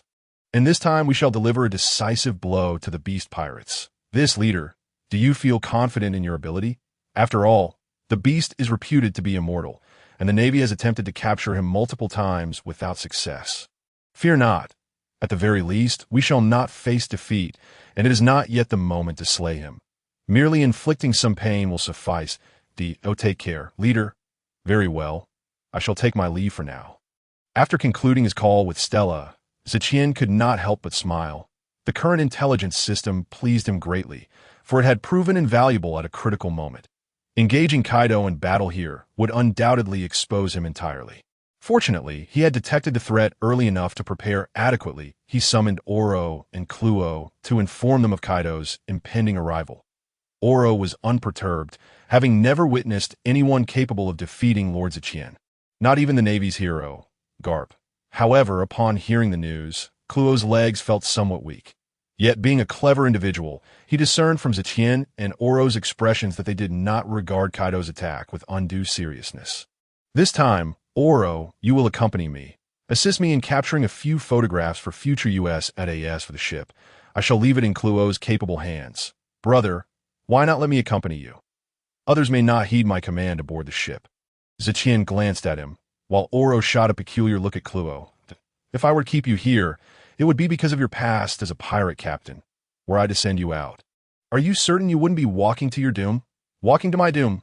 Why would that be? Oro covered his face. Over this considerable span of time, Oro had attained the strength of an elite rear admiral. Yet, amidst two emperor-level battles, he could only act defensively. With your colonel-level power, you would likely be swept away by even the slightest aftershock. Tian chose not to respond to Cluo, instead beginning to prepare himself. After issuing commands to the crew, Oro also commenced his rest point 8 hours later. Tian emerged clad in a white ensemble, his visage concealed behind a white fox mask. Even his hair, dyed a striking white. Let us proceed. The two stepped into the portal and soon found themselves on an uninhabited island, a route meticulously calculated by Stella. Kaido would undoubtedly soar above this island en route to find Tian. Oro, find a suitable hiding spot and capture some photographs while I engage Kaido in battle. Understood, my lord. Oro turned and ventured towards the distant woods. Tian settled into a meditative position, allowing his spatial awareness to extend outward 10 miles. 50 miles, 100 miles, 200 miles. It was not until he reached 500 miles that he detected a formidable presence in the sky. A smile crept across his face as he drew forth Tian. My old companion, I apologize for the inconvenience. This time, let us witness the shedding of blood. Clang. As if in response to Tian's words, Tian emitted a sharp cry, its mere sound severing distant saplings. Oro, who had positioned himself far away, contemplated the scene before retreating an additional few hundred meters, excitement gleaming in his eyes. Strengthening oneself requires not only rigorous training, but also ample opportunities to engage with formidable opponents to amass rich combat experience. Observing other strong individuals also yields significant benefits. That moment, Kaido was solely focused on reaching the merchant ship, completely unaware that someone awaited his arrival along the waypoint. 2 hours elapsed, and as Kaido soared over an uninhabited island, His colossal dragon form spread across the sky, casting a shadow that left Oro dumbfounded. Clang! A resounding sword cry erupted, followed by a massive silver strike that soared skyward, aimed directly at the immense azure dragon. To the readers, what the hell? Kaido, utterly unprepared for an ambush at this location, would not have cared even if he had known. After all, how many could claim to have bested him? Yet, to date, none had succeeded in taking his life. With his immense resilience and regenerative abilities, he had faced defeat 7 times, been captured by the Navy and the 4 Emperors 18 times, and sentenced to death a staggering 40 times. Even when subjected to hanging, he would snap the chains. When placed on the guillotine, he would shatter the blade. When pierced by a lance, it would break upon impact. He had sunk 9 massive prison ships, and no one had ever managed to kill him, not even himself.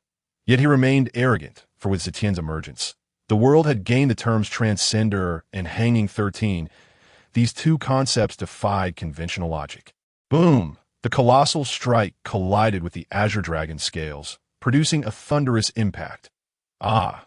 Kaido's anguished roar reverberated, his massive form writhing amidst a deluge of blood rain, a gaping wound, spanning 100 meters and plunging several feet deep.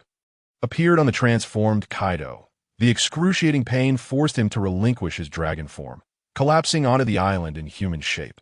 With a resounding crash that sent dust soaring, Zetian scoffed, pondering how in every other world there seemed to exist the rule of smoke without injury. Damn it, that hurt! Who dares to wound me? Show yourself! As the dust settled, Kaido stood in human form, a gash over a foot long in his chest still oozing blood, but a figure cloaked in white appeared before Kaido. Although Zetian now stood nearly 2 meters tall, facing the towering Kaido at over 7 meters made him seem diminutive. However, his aura matched, if not surpassed, Kaido's, gazing upon the suddenly materialized man in the white fox attire. Kaido revealed a cruel smile. You coward, hiding in the shadows, what manner of being are you? It turns out the 4 Emperors are not so formidable after all that I asked for my identity. Did Jack not inform you? Are you prepared to meet your demise? Kaido regarded Zetian with a cold stare, and upon hearing the youthful tone of Zetian's voice, he erupted into maniacal laughter. Wah-ha! Kaido's laughter was frenzied yet boisterous, brimming with authority and confidence, instilling a sense of oppression. Yet to Zetian, it was somewhat grating. Preferring tranquility, he swiftly swung his sword. Enough of your barking. Even the woodland creatures are trembling and fear at your noise.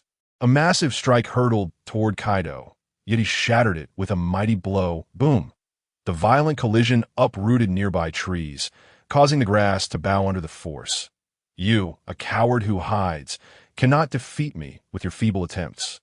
In an instant he vanished from sight, reappearing before Zetian, his enormous spiked club descending upon him. Clang! Zetian stood undaunted, raising his sword to meet the blow, their combined power clashing, momentarily silencing the air before. Boom! A crater half a meter deep and 30 meters wide formed beneath their feet as a powerful shockwave rampaged outward. Yet neither retreated. The struggle commenced. Both unleashed their conqueror's haki upon one another. And black, red, and silver lightning crackled into existence, but a frenzied grin spread across Kaido's face. Wah! You possess some skill. Prepare to die. Suddenly, Kaido's arms expanded significantly, and his right hand, gripping the spiked club, exerted even greater force. Zetian, propelled by this surge of power, instinctively retreated but was still sent sprawling several dozen meters away. Shaking his slightly numb palm, Zetian's gaze towards Kaido grew serious. Such immense strength. If we were to measure raw power alone, even Garp might pale in comparison. Truly, he is a user of a mythical Zoan fruit. Before Zetian could contemplate further, Kaido swung his massive club, Beiji Jia, downwards once more, prompting Zetian to narrowly evade with a swift sidestep. The ground was instantly crushed into a massive crater, sending dirt flying into the air. Questioning the heavens, a gigantic vermilion bird, ablaze with searing flames, hurtled towards Kaido, descending to the 3 realms, the spiked club, enveloped in black lightning, swung towards the bird. Boom! The sky erupted in flames amidst a deafening explosion, engulfing the nearby woods in an inferno. The clang of metal echoed through the smoke as Zetian and Kaido clashed numerous times in an instant. As time passed, the sun dipped and rose again. The two engaged in relentless combat for an entire day. The shockwaves of their battle rippled outward, felt even by Kana and Kuro, miles away, who watched anxiously in the direction of Zetian. A resounding crash echoed once more, revealing Zetian being struck back by Kaido's overwhelming force. He spat out a mouthful of blood. Unlike his sparring with Garp, this was a fight for survival. Yet, Zetian, determined to test the fruits of his training, engaged Kaido head-on with sheer physical prowess. However, the outcome was as he had anticipated. He was slightly inferior in brute strength, and after an entire day's fierce assault, he began to show signs of fatigue. Boy, it seems my suspicions were correct. Your power is formidable, but is yet to reach its peak. I estimate you are quite young, aren't you? Haha, Kaido, this is merely the beginning. Who told you this is the extent of my capabilities? Bluster all you want. You can't die. Kaido immediately launched himself at Zetian. Great might, thunderous 8 trigrams. Faced with Kaido's grand technique, Zetian remained unfazed, questioning the heavens, clang, accompanied by the sound of the sword's resonance. He struck downward, extreme, one line to heaven.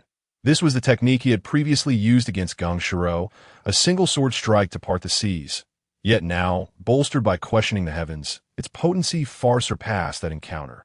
A silver sword aura instantaneously shattered the thunderous 8 trigrams and surged toward Kaido. He could see that moment.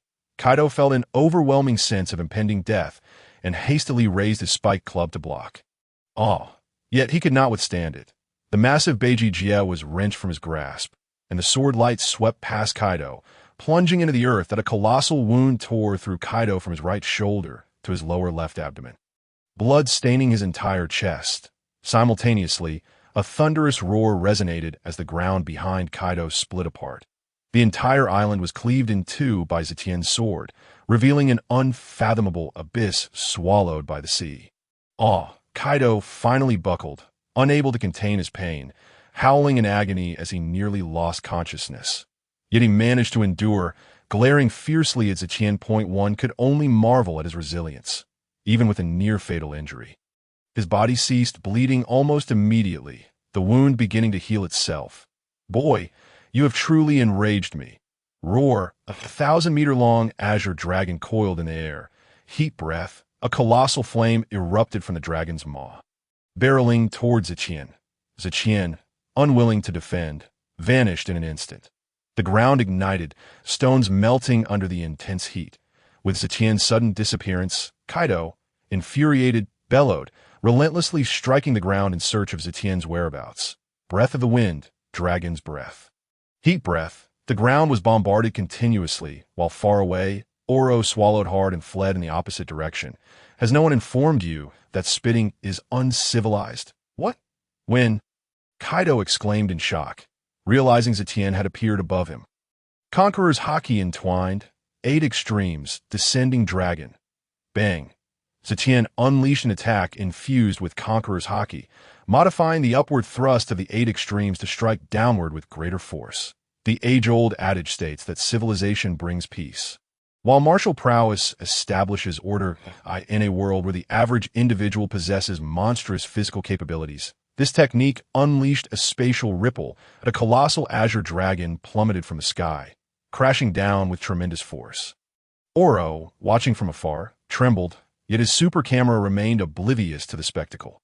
Click, click, click, capturing nothing but close-ups of Zetian's relentless assault on Kaido. As the smoke dissipated, Zetian slowly approached Kaido, who, in his humanoid form, suffered renewed injuries. A lump forming between his horns akin to a triceratops. Cough, cough. Wow. Kaido coughed violently and then unexpectedly expelled a large mouthful of blood. I never imagined you to be so powerful. You remind me of my captain. However, you are still far from his level. Who exactly are you? Rocks, you say. As for my identity, you will come to know in due time. But keep your distance from the Dawn Trading Company. Should you provoke us again, I will annihilate the beast pirates. I see. But boy, you are far too arrogant to think you can destroy me. You still have a ways to go. I am immortal. Kaido laughed maniacally, having never faced death. He paid no heed to Zetien's words, believing even defeat could not kill him. Moreover, who did not have their own trump cards? Did he truly think he had one? Observing Kaido's maniacal laughter, Zetien's expression darkened. Though Kaido could not see it behind his mask. Then prepare to die. Zetien raised questioning the heavens. Who dies is yet to be determined, but it certainly won't be me. Wah! Kaido picked up Beiji Jiao once more, producing a flask from somewhere, uncapping it, and drinking deeply. Simultaneously, his form morphed into a monstrous being with a dragon's head and a human body, and no one has ever compelled me to unleash this technique. Not even Whitebeard. Boy, consider yourself fortunate. Conquer the seas. Zetien paused momentarily before understanding. It was a technique of the giant race, requiring the cooperation of two. Yet, Kaido had managed to execute alone. Nonetheless, Zetien remained unfazed, enveloping questioning the heavens in a layer of spatial power, channeling all his abilities to augment the sword. Dawn breaks. The two unleashed their ultimate moves. Kaido's Beiji Jie released a tremendous shockwave, while Zetien charged directly at Kaido. His sword struck the colossal shockwave, with Zetien shrouded in a spatial shield and haki, slicing through the oncoming force toward Kaido. Bang Duong! The blade of questioning the heavens shimmered with spatial fissures, cleaving Beiji Jien too. Dropping to the ground, Zetien brought his sword to Kaido's neck. Yet the last moment, he halted his strike. Boom! Zetien's unrestrained power sent Oro fleeing in panic, but the clash between the two had plunged the entire island beneath the waves. Oro resorted to flying with Moonwalk, yet his hands remained busy capturing the moment. Looking up, he found only a small patch of land, roughly 10 square meters, left for Zetien and Kaido to stand on. Click, click, click, such mightiness from the master. At this moment, Kaido lay on the ground, seemingly indifferent to the blood that stained his body and head. He merely stared in horror at the sword lodged in his neck. The blade had already penetrated, yet it was not his own flesh that obstructed his perception. This sword could sever his head at any moment. Beneath the heaven's sword, imbued with spatial power. Kaido's once proud hybrid form seemed as fragile as parchment. Despite the formidable regenerative abilities bestowed by his Azure Dragon Fruit, he would still perish if his head were severed. That I have lost. Why do you not kill me? Zetien gazed coldly at Kaido, his words devoid of any emotion. That I spare you, because you still possess value. You understand the phrase, to kill a chicken to scare the monkeys? The effect of killing a dragon to intimidate the monkeys is even more profound. Were it not for your utility, would I grant you mercy? Henceforth, all good from the Commerce Guild will see a 10% increase. Remember my earlier counsel. Though humiliated by Zetien's words, Kaido closed his eyes, seemingly acquiescing. Remember, today I spare your life, but in the future, you must assist me with a task. Kaido offered no reply, and Zetien did not wait for one. Sheathing his sword, he turned to depart. Just then, Kaido suddenly called out to Zetien, "Are you Joy Boy?"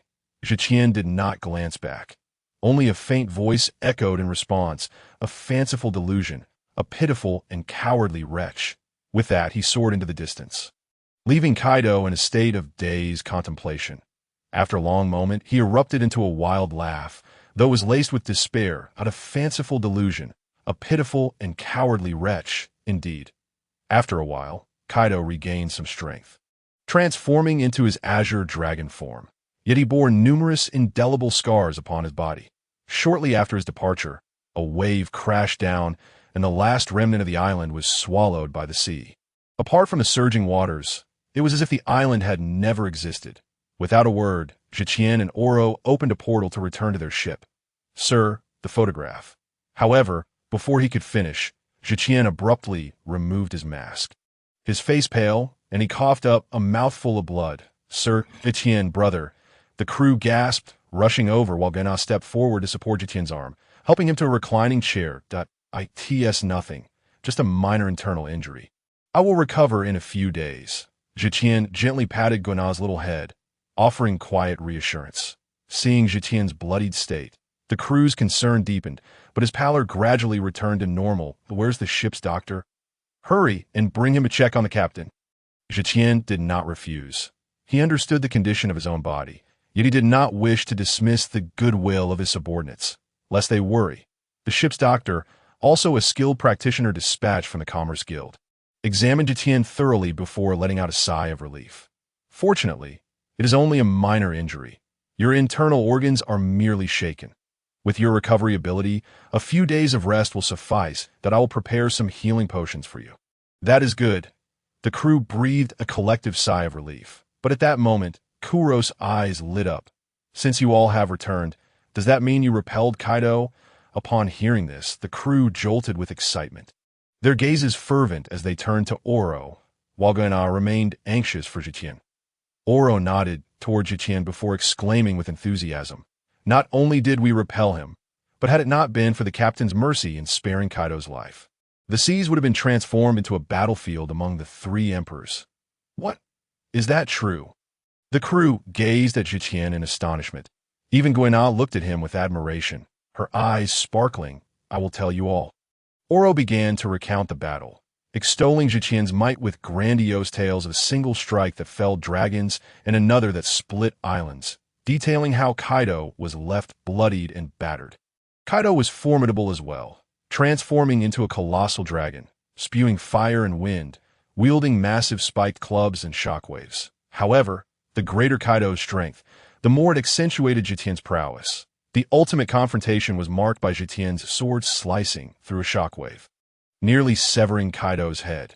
The captain spared him, deeming him a pitiful creature. One must admit, Oro possessed a gift for oration, as the crew was left awestruck, their blood surging with excitement, longing to witness the captain's valor firsthand. After a lengthy recounting, Oro seemed unsatisfied, adding, "Oh, there's still some details. I shall share them later tonight." The crew buzzed with anticipation, while Zetian chuckled and shook his head, returning to the ship's cabin with Gwenna's assistance. Although he could have walked unaided, Gwenna was resolute, and he acquiesced to her insistence. Meanwhile, Kaido returned to Onigashima, where his subordinates were taken aback by the sight of his injuries, the foremost of the three disasters. Jin rushed forward to support Kaido, the beast pirate crew. He and Kaido shared a brotherly bond, the only one brave enough to address Kaido as a sibling. "Big brother, how did you sustain such grievous wounds? Who in this sea could possibly injure you?" Though it was a question, disbelief permeated his tone. "Its nothing. I will recover in time. Relay this command. Henceforth, no one is to act against the Dawn Commerce Guild without my express orders. Those who disobey will be deemed traitors to the pirate crew and hunted down." "What? Big brother, the one who harmed you was from the Dawn Commerce Guild. How is that even possible?" Jin exclaimed in shock. "Boss, I heard you returned. Did you capture them? I want to exact a fierce revenge." Just then, Jack's boisterous voice echoed as he limped over, dragging his injuries. Kaido and Jin exchanged fierce glares at Jack, who suddenly felt a chilling malice, causing him to shiver involuntarily. Following this, a wail echoed across Onigashima, as the two unleashed their combined wrath upon Jack. 3 days later, Zetian had fully recovered, much faster than he had anticipated. During this time, he continued to instruct Gwenna on the deck. At this point, Gwenna was several times stronger than she had been at the dojo, leaving one to wonder how Zoro would fare against her upon their next encounter. As if struck by a thought, Zetian gazed at the sky, a faint smile gracing his lips. Calculating the time, he realized that their supplies were soon to arrive. Concurrently, our newsbird, having been offered a handsome sum of 10,000 berries, finally reached the news agency's branch. The one receiving the information was Morgan's subordinate, a photographer known as the Flame Photographer. He was currently frowning as he conversed with the newsbird. Finally, after the newsbird excitedly gestured with its wings, the photographer grasped the situation. "Are you saying someone provided you with a photograph and information to deliver to the president?" The newsbird nodded eagerly, flapping its wings. "Where is it? Hand it over." The newsbird hurriedly produced the items, carefully slipping the 10,000 berries into its bag. Upon receiving the photograph, the photographer's hands trembled, his face flushed with shock, and his eyes bulged as if they might fall from their sockets. "This is," he stuttered, unable to articulate. Taking deep breaths, he still felt slightly breathless at the sensational scoop, a monumental scoop.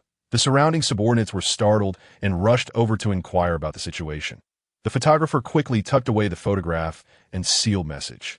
eyeing the approaching crowd warily. Get back to your business. Photographer, spill the beans. What is the big news? Go away, go away. Don't pry into matters that don't concern you that I need to report to the president.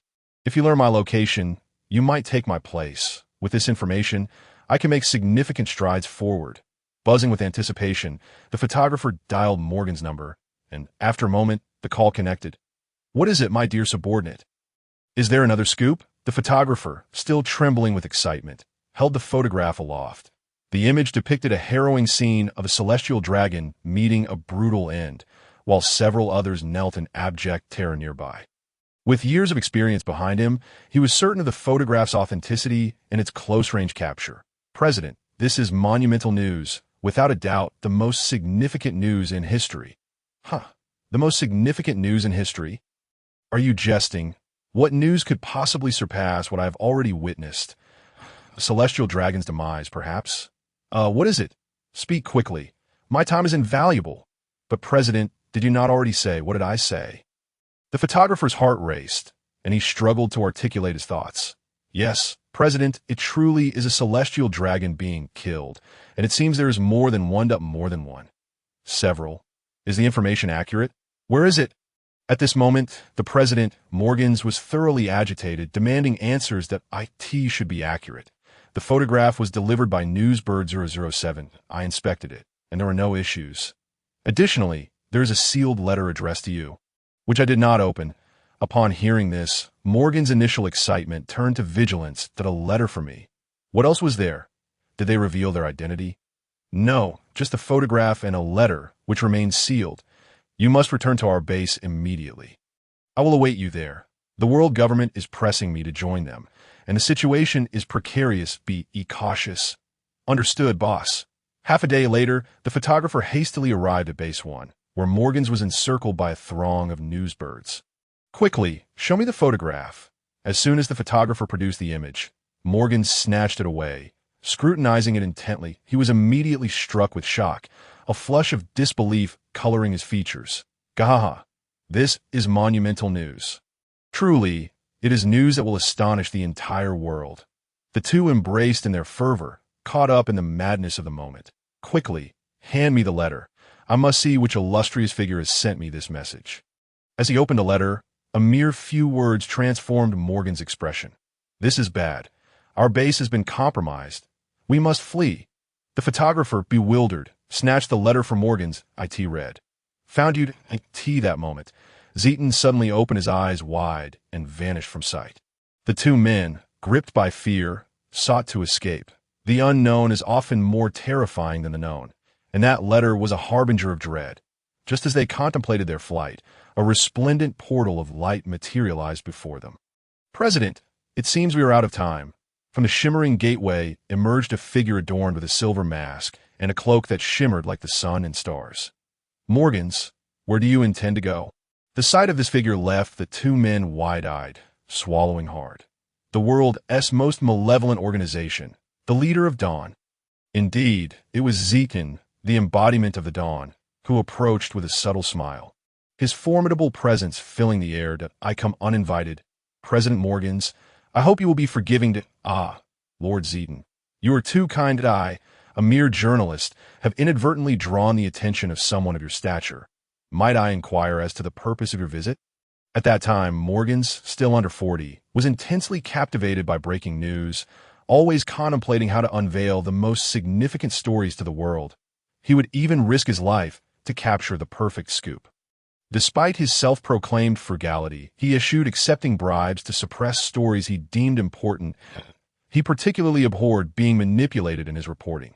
The content of his papers was solely his prerogative, having perused Morgan's profile in a previous life. Zeton did not intend to coerce him. Might I invite you to take a seat? Would you not care for a moment of respite? Oh, how remiss of me. Lord Zeton, please take a seat. Curries, fetch us some tea. Curries was, in fact, the photographer's name. Zeton, unperturbed, settled onto the sofa and took a sip of the tea offered. Let us discuss business. I have come to propose a transaction with your esteemed self. Upon hearing this, Morgans regained his composure. What sort of business does the Lord wish to engage in? However, I must clarify that joining your ranks is out of the question. My sole desire is to report the news." As he spoke of news, his eyes sparkled with anticipation. "Rest assured, I approach this matter with utmost sincerity.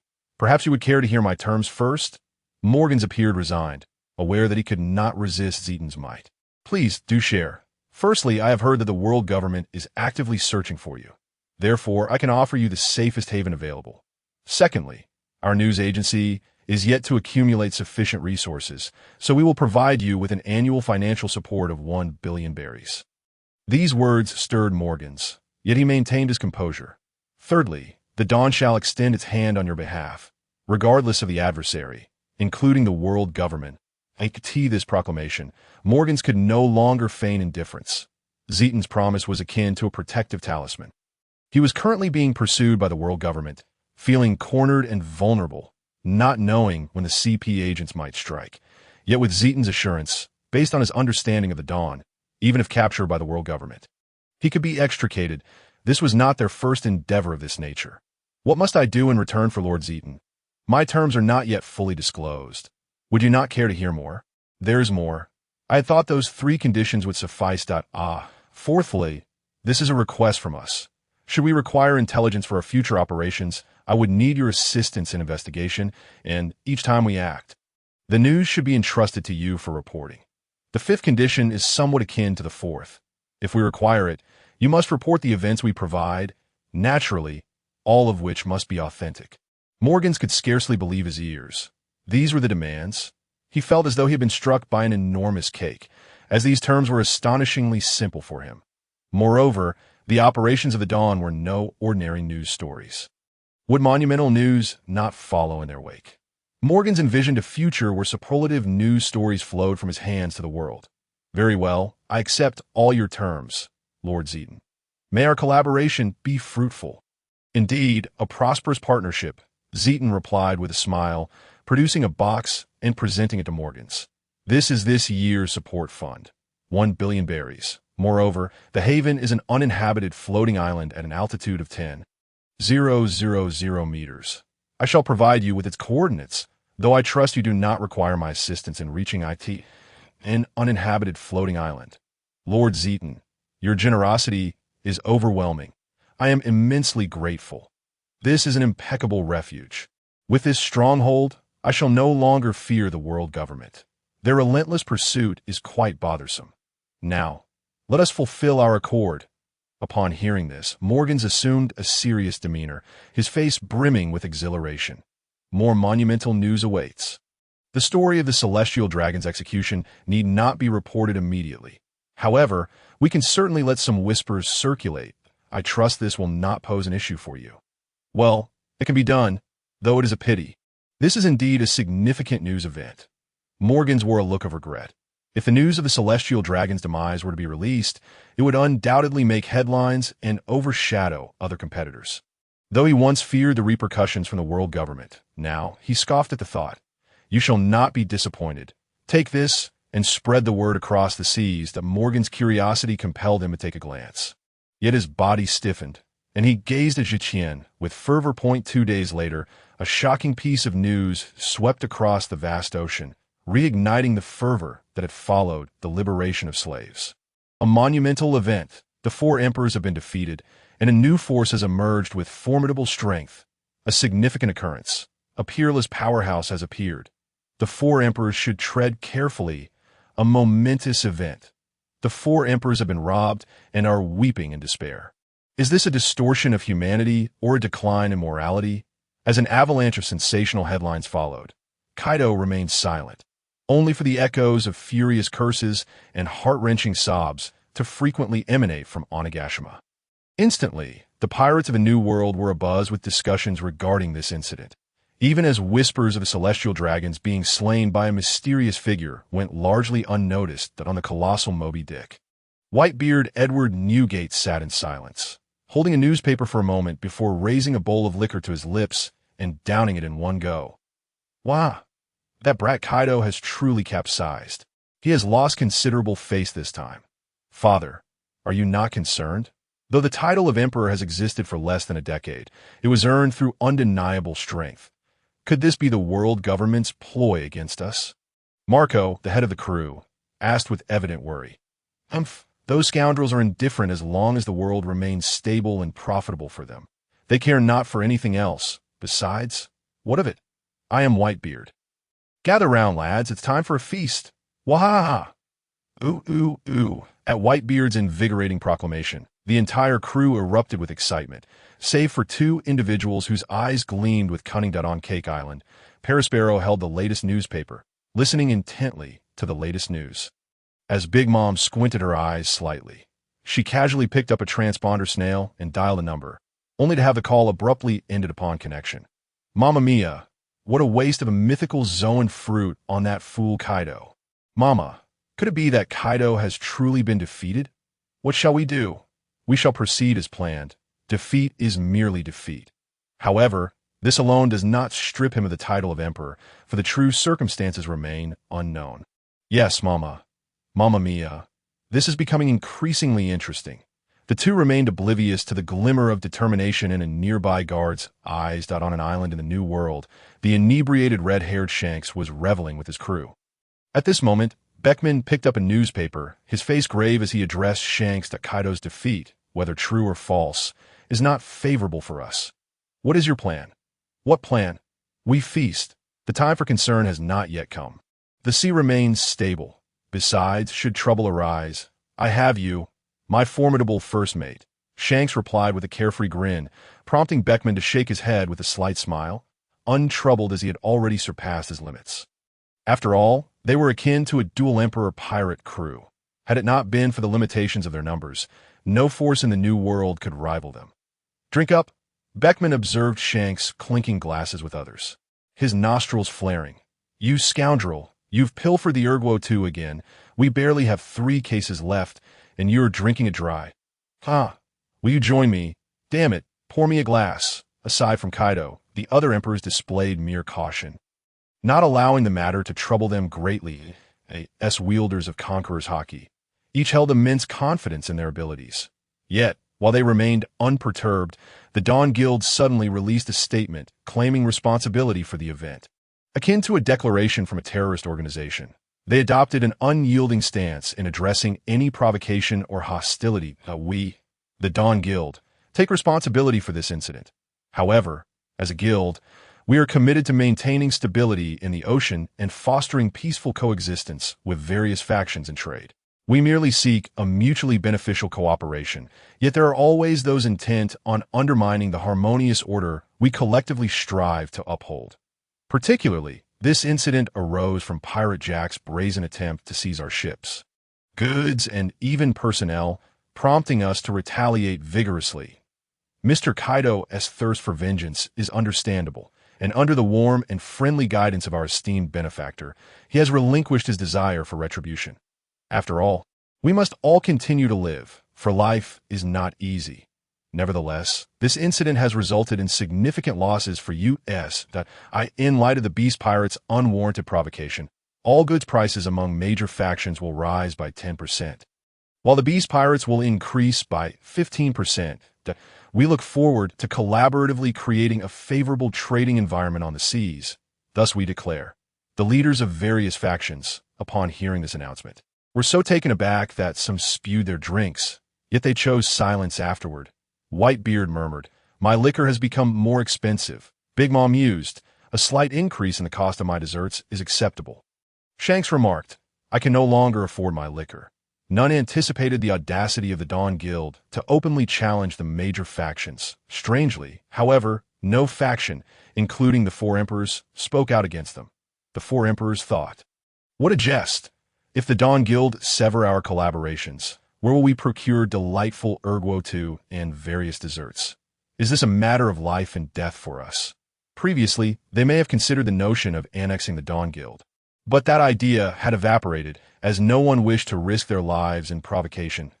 As for the newly emerged power, both the world government and the Navy opted for a detached observation, dispatching agents to discreetly inquire about the identity of the mysterious powerhouse. However, this did not significantly impact the Dawn Guild or Tian, as the guild visibly began to expand. Various factions and nations now boasted Dawn Guild marketplaces, with products like liquor, clothing, and food becoming exceedingly popular.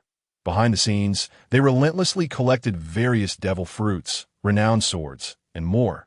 The weapons manufactured in military factories were not only supplied to major factions, but also predominantly provided to the Revolutionary Army.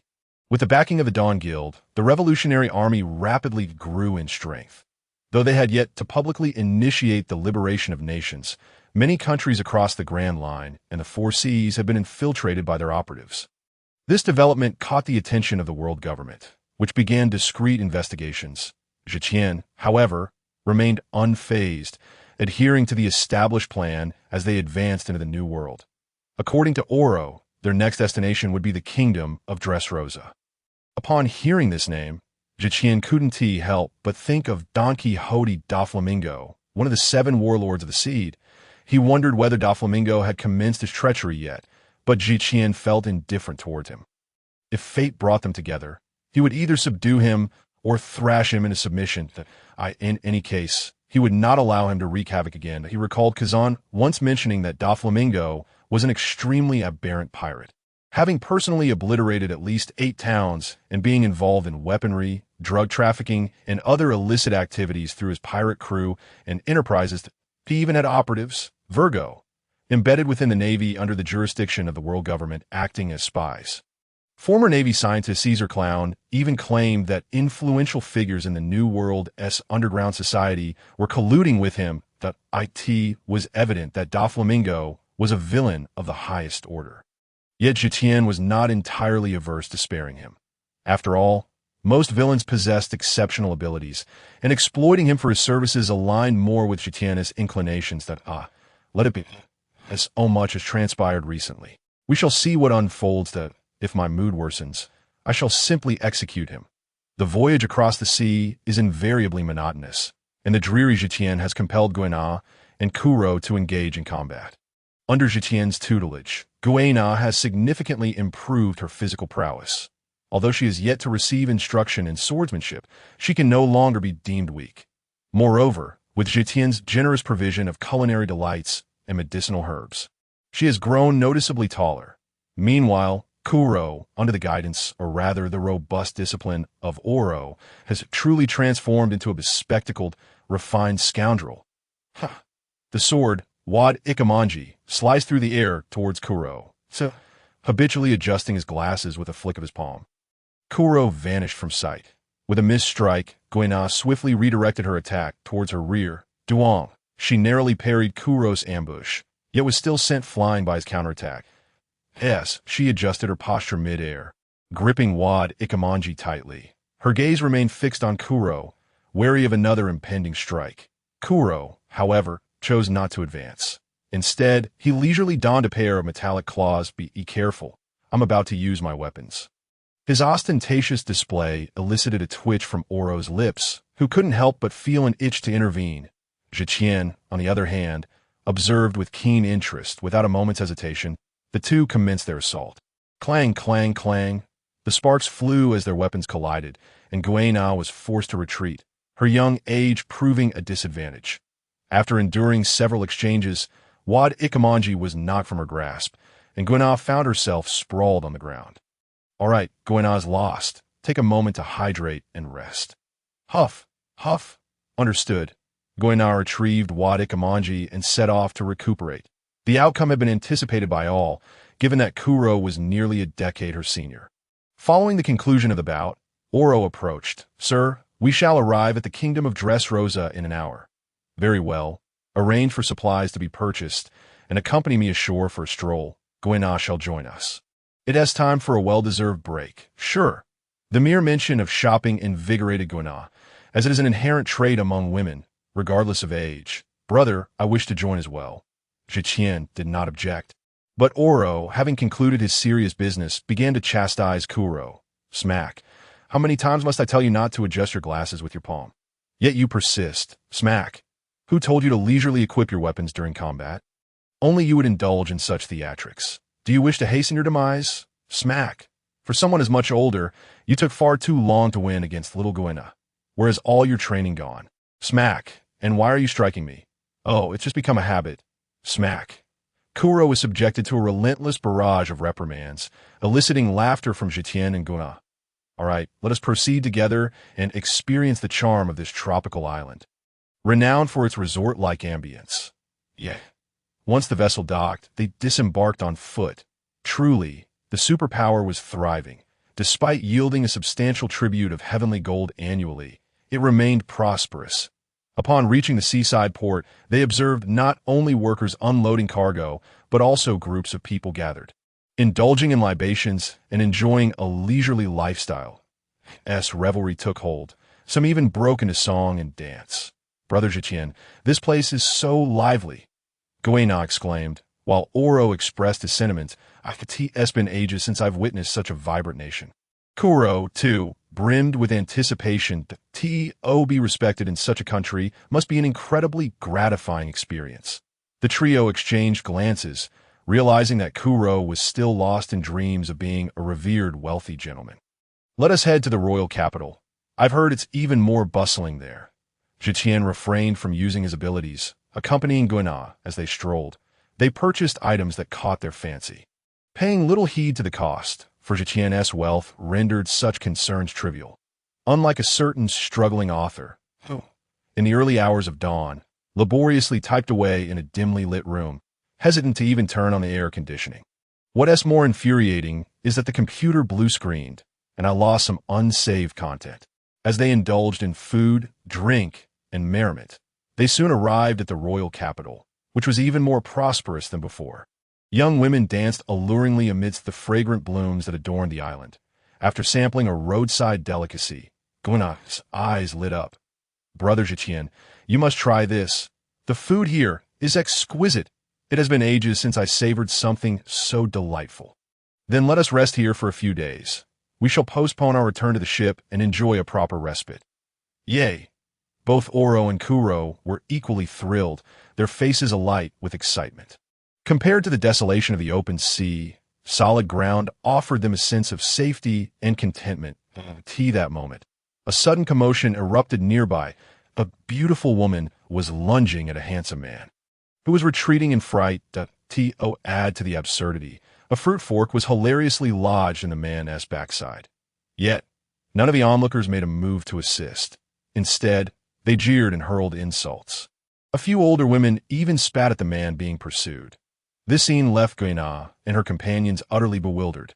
After contemplating, Tian offered an explanation. Turns out this nation, aptly nicknamed the Island of Love and Passion, harbors an excessive obsession with romance, which breeds fierce jealousy among its women. Should a man betray them, they may resort to violent retribution. The more beautiful the woman, the more ruthless her vengeance, epitomizing the duality of love and hate.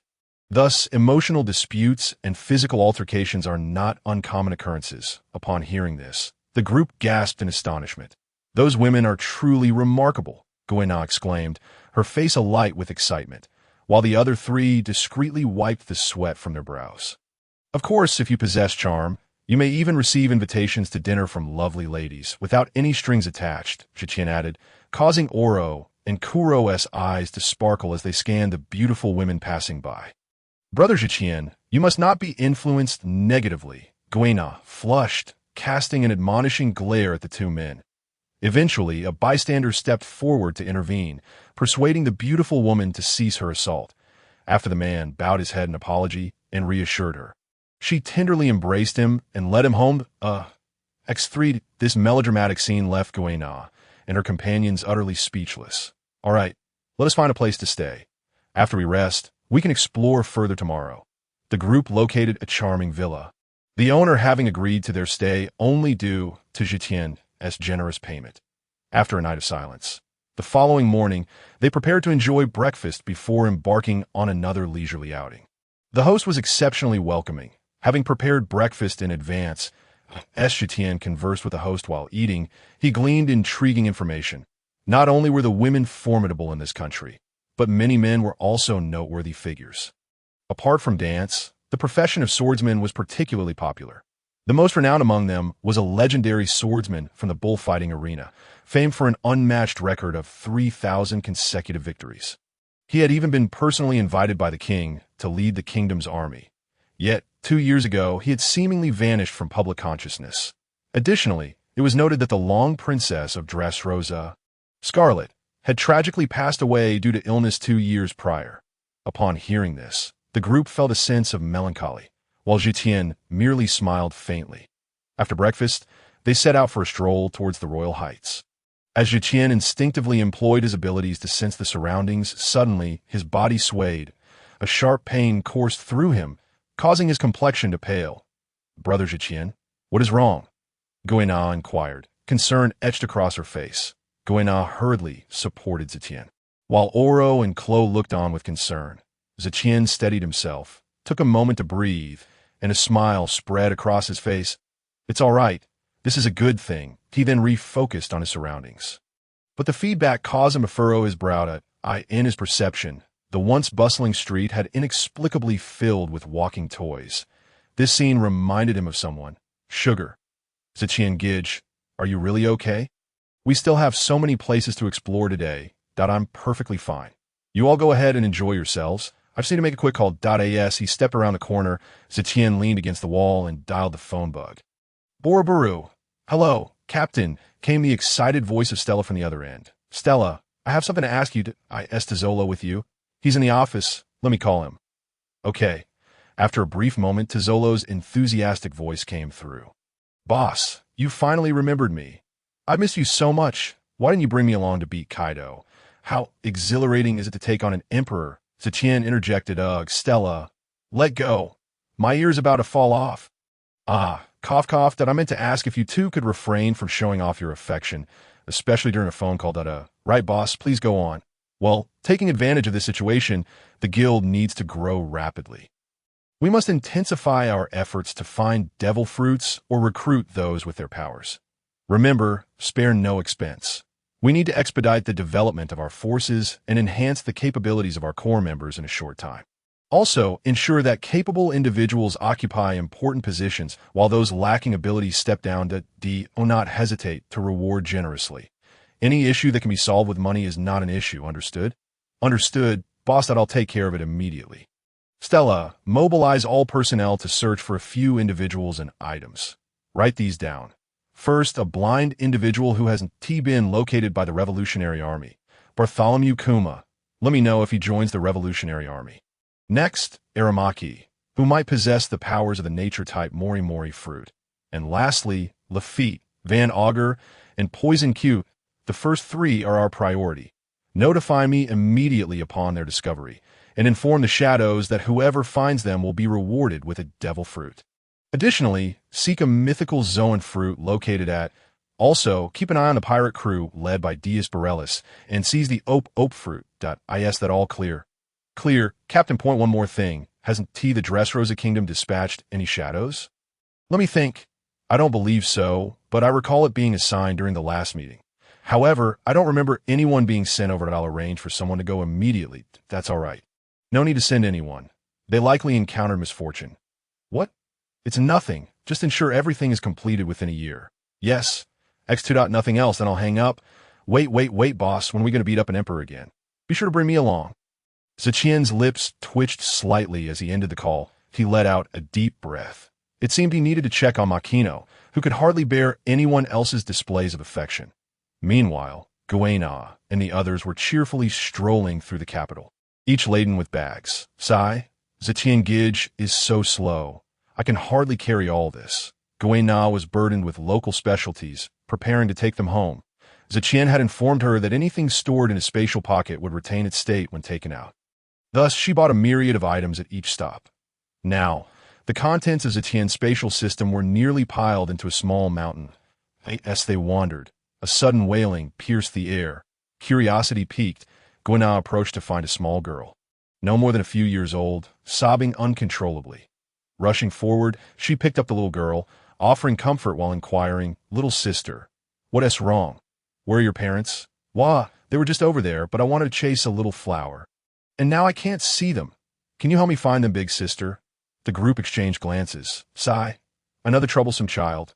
"Call me big sister, and I'll help you find them," Guena replied mischievously. "Then can you help me find my mommy and daddy?" "Let us go. Big sister will take you to find them. Just as they were about to leave, they ran into Tian, who had just arrived. "What is happening?" Oro recounted the situation to Tian, who nodded in understanding. "What is your name, little one? Do you remember your parents' names?" He swiftly stored everyone's belongings into his spatial pocket and smiled at the girl. "My name is Rebecca, my mother is Scarlet, and my father is Cyrus. Can you help me find them?" Tian was momentarily stunned. Was this the perk of being a traveler? Encountering such fortuitous events? "Don't worry, I know where your parents are at. I'll take you to them." He gently took Rebecca from Guena and expanded his spatial perception. Instantly, he located Cyrus and Scarlet, who were frantically searching for Rebecca as Tian approached. Holding Rebecca, the girl recognized her parents' names. "Rebecca, where are you?" "Rebecca!" In the bustling street, Cyrus and the veiled Scarlet anxiously searched for their daughter. Tears welled in Scarlet's eyes as Cyrus comforted her while scanning the vicinity, feeling a sense of helplessness. Suddenly, a voice rang out from afar. "Daddy, Mommy." Both rushed towards the sound to find Rebecca being held by a young man with purple hair. They hurried over, and Scarlet took Rebecca into her arms, tears of joy streaming down her face. Rebecca also began to cry, and Cyrus bowed deeply to Tian. "Thank you, sir, for returning my daughter. I am truly grateful." Tian helped Cyrus to his feet, feeling a warm impression of the man with a tragic fate and own need for formalities. "Rebecca is my sister Guena's acquaintance, so I simply brought her back." Cyrus quickly expressed his gratitude to Guena, while Scarlet, regaining her composure, did the same. Guena, taken aback by such earnest gratitude, felt her cheeks flush and waved her hands nervously. After several rounds of politeness, they began to converse. Upon learning that Tian and his party were visiting Dressrosa for the first time, Cyrus warmly invited them to his home. Tian, not wanting to be rude, accepted, saying he was sorry for intruding, and followed them towards the flower fields that in the original text. The flower fields served as the headquarters of the Liku Kingdom's revolutionary forces. Situated beneath the red sunflowers of Dressrosa, functioning as the intelligence department's base. However, Scarlet was publicly reported as deceased, so King Liku arranged for them to live there. Since marrying Scarlet and having Rebecca, Cyrus had taken a step back from his role as army captain. King Liku had said nothing, allowing Cyrus to fade from the public eye over the years. Only a few knew their true identities, and few visited them. Though King Liku could not come to see them, Violet often stopped by Tian gazed at the small house with a yard before him. It exuded a warm and inviting atmosphere. "Apologies for the simplicity of my home. I hope it does not trouble you to tea that moment." Only Tian and Cyrus were in the yard, enjoying tea and chatting. Guena kept company with Scarlet and little Rebecca, while Oro and Chloe had been sent by Tian to buy ingredients. "Tea is quite lovely. It feels very homey. I truly appreciate this kind of environment." Upon hearing this, Cyrus chuckled softly, feeling rather pleased himself. "Lord Tian, may I presume to inquire, you are not an ordinary individual, are you?" Upon hearing this, Tian cast a glance at Cyrus, his interest piqued. "Oh, what leads you to that conclusion? While I cannot ascertain the full extent of your strength, I can certainly sense a measure of prowess from Oro and Kuro. Lord Kuro possesses commendable strength. However, Lord Oro is formidable. I fear that should we engage, I might succumb within 10 exchanges. Such potent individuals serve under you. Either your status is exalted, or your own strength is substantial, or perhaps both." Cyrus, unpretentious, expressed his thoughts candidly. Tian smiled faintly, acknowledging the keen observation of one who has triumphed in 3,000 battles without defeat. "Since you have discerned this, do you not fear our intentions towards you, esteemed commander or heroic lord?" Tian regarded Cyrus with a half-smile, which momentarily startled Cyrus, though he quickly brushed it off. "Hee, Lord Tian, you jest. Those are matters of the past. Now, I am merely a husband and father. Moreover, if you harbored ill intentions, you would not have returned little Rebecca to us." "Huh. Do you not wish to inquire how I discerned your identity?" "Such matters can be uncovered with sufficient effort." "Very well. Primarily I seek to travel and witness the exotic landscapes of various nations, yet I continually encounter disappointments. Oh, might you share your experiences with me?" "I have yet to leave this country." "Certainly. Though are you well versed in matters of the sea?" Their exchange resembled that of close friends, and Tian relished the atmosphere As his power grew, those who could share their hearts with him became scarce, making him cherish such moments. Sitting together with Cyrus over tea and conversation reminded him of his last encounter with Mihawk. However, Tian was somewhat taken aback by Cyrus's extensive knowledge of significant maritime events, particularly his admiration for Mihawk and high regard for the Dawn organization, which piqued Tian's interest and sparked an idea within him. Is it not curious? Why do I hold such a high opinion of an organization deemed as the epitome of wickedness by the world government? This was a notion that had not crossed Tian's mind, but he was unafraid to inquire. Why is that? Because I have observed that they have not harmed nations or civilians. Rather, they oppose the oppressive world government and its navy. Their leader, Tiger, is said to have attacked Mary Geos. Yet, who on the seas does not recognize them as heroes liberating slaves? Oh, is that so? Is your admiration for Mihawk due to your own status as a swordsman? Indeed, he is now nearly hailed as the world's greatest swordsman, a pinnacle of honor every swordsman aspires to achieve. After a pause, he added somewhat shyly, "Yet, I remain acutely aware of my limitations. I am still leagues away from that level." "Ha ha, Cyrus, do you believe in destiny?" Cyrus looked at Tian in confusion, questioning, "Would someone like you believe in such a thing?" "I do not, but this time, I intend to alter your fate." "You jest. Such a statement is unbecoming of a person like you." Initially, Cyrus found the conversation with Tian enjoyable, yet now he felt lost. "Oh, you not believe? This time, it will not only transform your destiny, but also that of your wife and children." Upon hearing this, Cyrus displayed a hint of wariness for the first time. Just as he was about to respond, Tian interrupted. "Initially, I merely intended to assist you in a critical moment, but now I have changed my mind.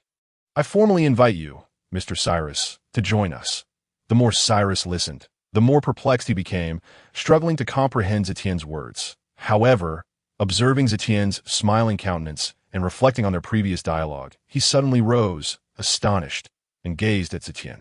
"Lord Tian, could it be that you are a member of the Dawn organization?" "What do you think? I have personally extended the invitation. You do not intend to decline, do you?" Cyrus fell silent, unsure how to respond, hesitant to commit. Although Tian appeared amiable and Cyrus admired the Dawn organization, he had reservations about joining. Yet if he chose not to, Tian had already revealed his identity. What if, seeing Cyrus deep in thought? Tian made no effort to rush him, taking a sip of his tea. After a considerable pause, Cyrus voiced his confusion. "Why would it be me? With my strength, I hardly qualify to join you." No, you underestimate yourself. If I am not mistaken, no one has ever guided you in training or swordsmanship, have they? Indeed, I have trained solely on my own." Tian recalled the original tale. Cyrus, aside from sugar, had either triumphed over his opponents or faced inconclusive outcomes, never tasting defeat. Even in dire circumstances, he managed to escape, a remarkable feat given his strength. Moreover, he had battled against Don Quixote da Flamingo and his subordinates through sheer training, even managing to slay one. Such accomplishments were beyond the reach of even vice admirals, excluding Carp. Now, at just over 30, Cyrus still had immense potential to reach the level of an admiral. "May I inquire about your position within the Dawn organization, Lord Tian? Surely, you would not so casually invite me to join." "What do you think?" Tian replied, savoring his tea, a familiar sensation washing over him. "To my knowledge, excluding Tiger, are you gold?" "Incorrect." "Thunder." "Incorrect." "Blade." Wrong. Completely wrong." Then you must be the leader of Dawn." Tian, correct. Observing Tian's playful smile, Cyrus finally grasped the situation. He abruptly stood up, utterly astonished. "The leader of Dawn is right before me, personally inviting me to join." Others used abilities or weapons as code names, but he was uniquely identified by his name, and he could hardly believe that the world government had failed to deduce this. It was truly foolish. Cyrus felt somewhat exasperated, as he had not anticipated this. By the way, the Mihawk you admire is also in our organization, the very swordsman you mentioned. If you join us, I can arrange for him to mentor your training." "What?" Cyrus was completely flabbergasted, unable to fathom that his most revered swordsman was also a member of Dawn. Nearly the world's greatest swordsman, merely a member. Just how formidable was the leader, Tian? "Have you made up your mind?" "Opportunities like this do not come often. Upon hearing this, Cyrus grew anxious, eager to express his desire to join. What is there to think about? Of course, I wish to join. Yet, will my strength not hinder the organization? Not at all. You can train to become stronger. Additionally, I will request my hawk to come and guide your training, and I will provide some medicinal herbs to enhance your physical abilities. Cyrus was exhilarated. He would finally meet his idol. However, he looked at Zetian and voiced his lingering question. Lord Zetian, oh no, leader, may I inquire about the extent of your strength? Zetian stood up with a smile, heading towards the courtyard. Just as Cyrus was about to question him, a commanding voice echoed. You are aware of the news regarding one of the 4 emperors, Kaido, almost being slain? That was my doing. Cyrus, at the dining table. Laughter and conversation filled the air, particularly between Guena and Rebecca, who were exceptionally delighted to see each other. Their camaraderie was surprisingly strong, with Guena generously gifting Rebecca a plethora of delightful treats from her recent purchases. Scarlet, now devoid of any haughty demeanor befitting a princess, merely smiled as she listened to the lively discussions around her, occasionally wiping the greasy little mouth of Rebecca. However, what struck Princess Scarlet as peculiar was her husband's noticeably altered demeanor towards the young Zetian. There was a hint of deference which astonished Scarlet, as Cyrus often exhibited a rather indifferent attitude even towards his own father. King Liquid It was her first encounter witnessing her resolute husband display respect towards someone younger than himself. Nevertheless, she refrained from voicing her curiosity and instead warmly engaged with her guests, particularly urging Gana to eat more by continually serving her dishes. She was undoubtedly a clever woman. Zetian observed this entire scene with keen eyes. Recalling the tragic fate of Princess Scarlet in the original narrative, where she met her demise at the hands of Doflamingo while seeking food for Rebecca, the image of Cyrus cradling the slain Scarlet in the rain remained etched in Zetian's memory. Yet, witnessing the happiness of this family, Zetian found no objection in offering his assistance. Lord Zetian, do you happen to know when Lord Mihawk will arrive? Cyrus inquired, prompting the others to lean in with interest. While Scarlet gazed at Zetian with surprise, fully aware of her husband's deep admiration for Mihawk. Rest assured, I have already been in contact with him. He is currently occupied with some matters, but I will fetch him tomorrow. Zetian replied, "My lord, is Lord Mihawk truly coming?" Oro exclaimed, excitement coursing through him at the prospect of meeting another notable figure. Indeed, from now on, Cyrus will also be one of us. However, unlike you, Oro, he will not be considered a member of the trading company. Upon hearing this, Chloe remained unperturbed, but Oro's body shook with envy as he gazed at Cyrus. As a longtime aide to Zetian, he had already surmised certain things, especially given the hints and instructions from Tezelo. Joining Dawn was his dream, yet he was acutely aware of his limitations. His current strength was already bolstered by Zetian's assistance. The prospect of attaining the rank of a general seemed implausible. At best, he could hope for the strength of a vice admiral. One of the prerequisites for joining Dawn was the potential to surpass the general's level, a status few had achieved, with even Stella, who managed the Shadow Intelligence Organization, lacking the qualifications to join. Lord Cyrus, I hope to rely on you in the future. Oro respectfully raised his glass to Cyrus, who promptly stood in response, with Scarla following suit. No need for such formality. I am but a newcomer. I look forward to your support, Cyrus said. Zetian shot a glance at Oro. You're quite astute. But with me around, who would dare to undermine you? Cyrus understood this well. Although Oro was not a member of Dawn, with Zetian's backing, he was bound to rise within the ranks of the trading company. Furthermore, even now, Oro's strength surpassed his own. Oro was fully aware of this reality. Otherwise, Tezelo would not have noticed him and assigned him as Zetian's aide. Yet who wouldn't he desire a formidable group of allies behind them? The thought alone was invigorating. The others, however, were left puzzled, as Close squinted his eyes before hastily raising a glass toward Cyrus. Following Oro's lead, Zetian chuckled, recognizing that none among them lacked insight. The atmosphere of the meal grew increasingly lively, and Rebecca was positively beaming, her joy evident as she glanced around. The following morning, Zetian received a call from Mihawk. Hello, Zetian. I have completed my business and can come over now.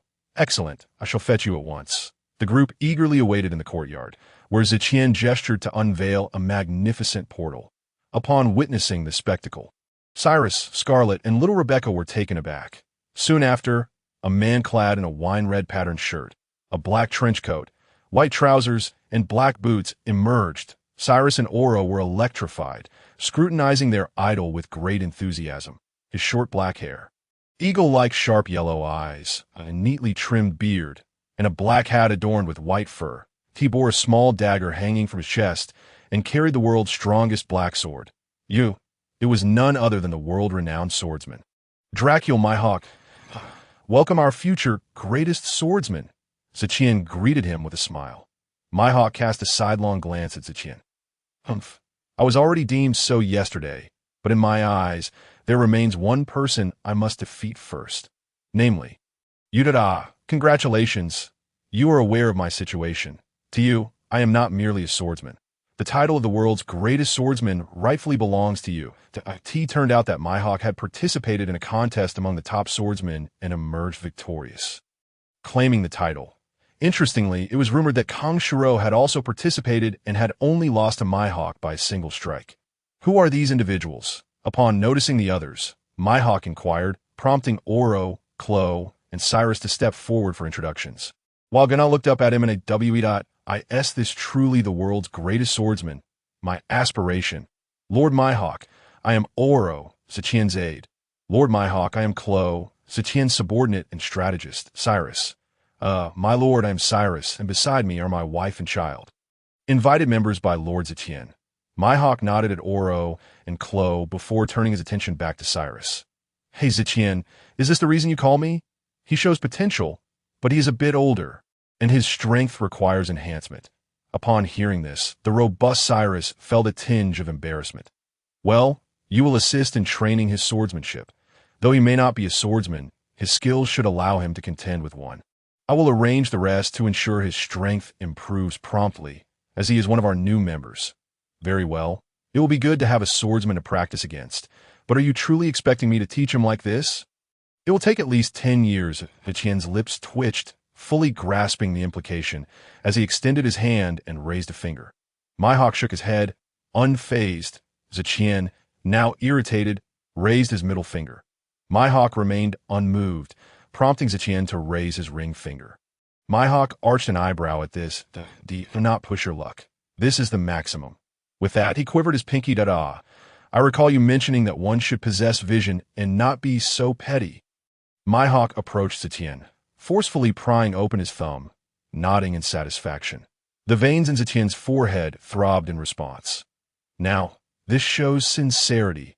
Observing Mihawk's smug expression, Zetian threatened loudly, You better teach him well, if he hasn't reached the level of a vice-admiral within a year. Do you believe I won't take your life? Haha, I cannot wish for anything more. Their banter left Guna and the others bewildered. Zetian, brother, are you all right? Are you okay? Zetian seemed to hear a familiar voice. Zetian forced a smile, casting a pained glance at Gun. I'm fine. It's just that 10-year-old vintage is too intense. Mihawk, you are too much. Do not tell me it was not you who stuffed me under the table. Mihawk threatened in a hushed tone. Haha. What are you saying? We are brothers. It was merely 5 boxes of 10-year vintage, same old rules. In the presence of Mihawk, Zetian rarely indulged in jest, a testament to the unique allure that exists among the formidable. As he spoke, Zetian opened a portal, retrieving 5 meticulously sealed boxes of vintage liquor and tossing them inside. Mihawk leaned into the portal to take a glance, emerging with a satisfied expression. Ever since he had tasted the vintage that Zetian had presented, known as Wuliangye, Mihawk found even fine red wine lacking in comparison. Witnessing this scene, Zetian felt a twitch at the corner of his eye. If I were to conceal my malicious intentions, I would undoubtedly sever your head. After the group had acquainted themselves, Zetian took a seat, while Gana and the others remained behind with a sense of purpose.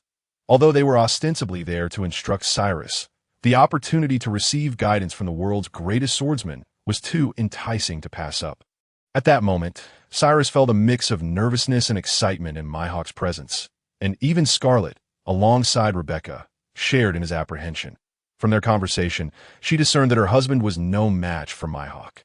Since you were to join us, there are certain matters you ought to be aware of, However, to earn our endorsement, you presently lack the requisite qualifications. Cyrus nodded in agreement, not daring to refute.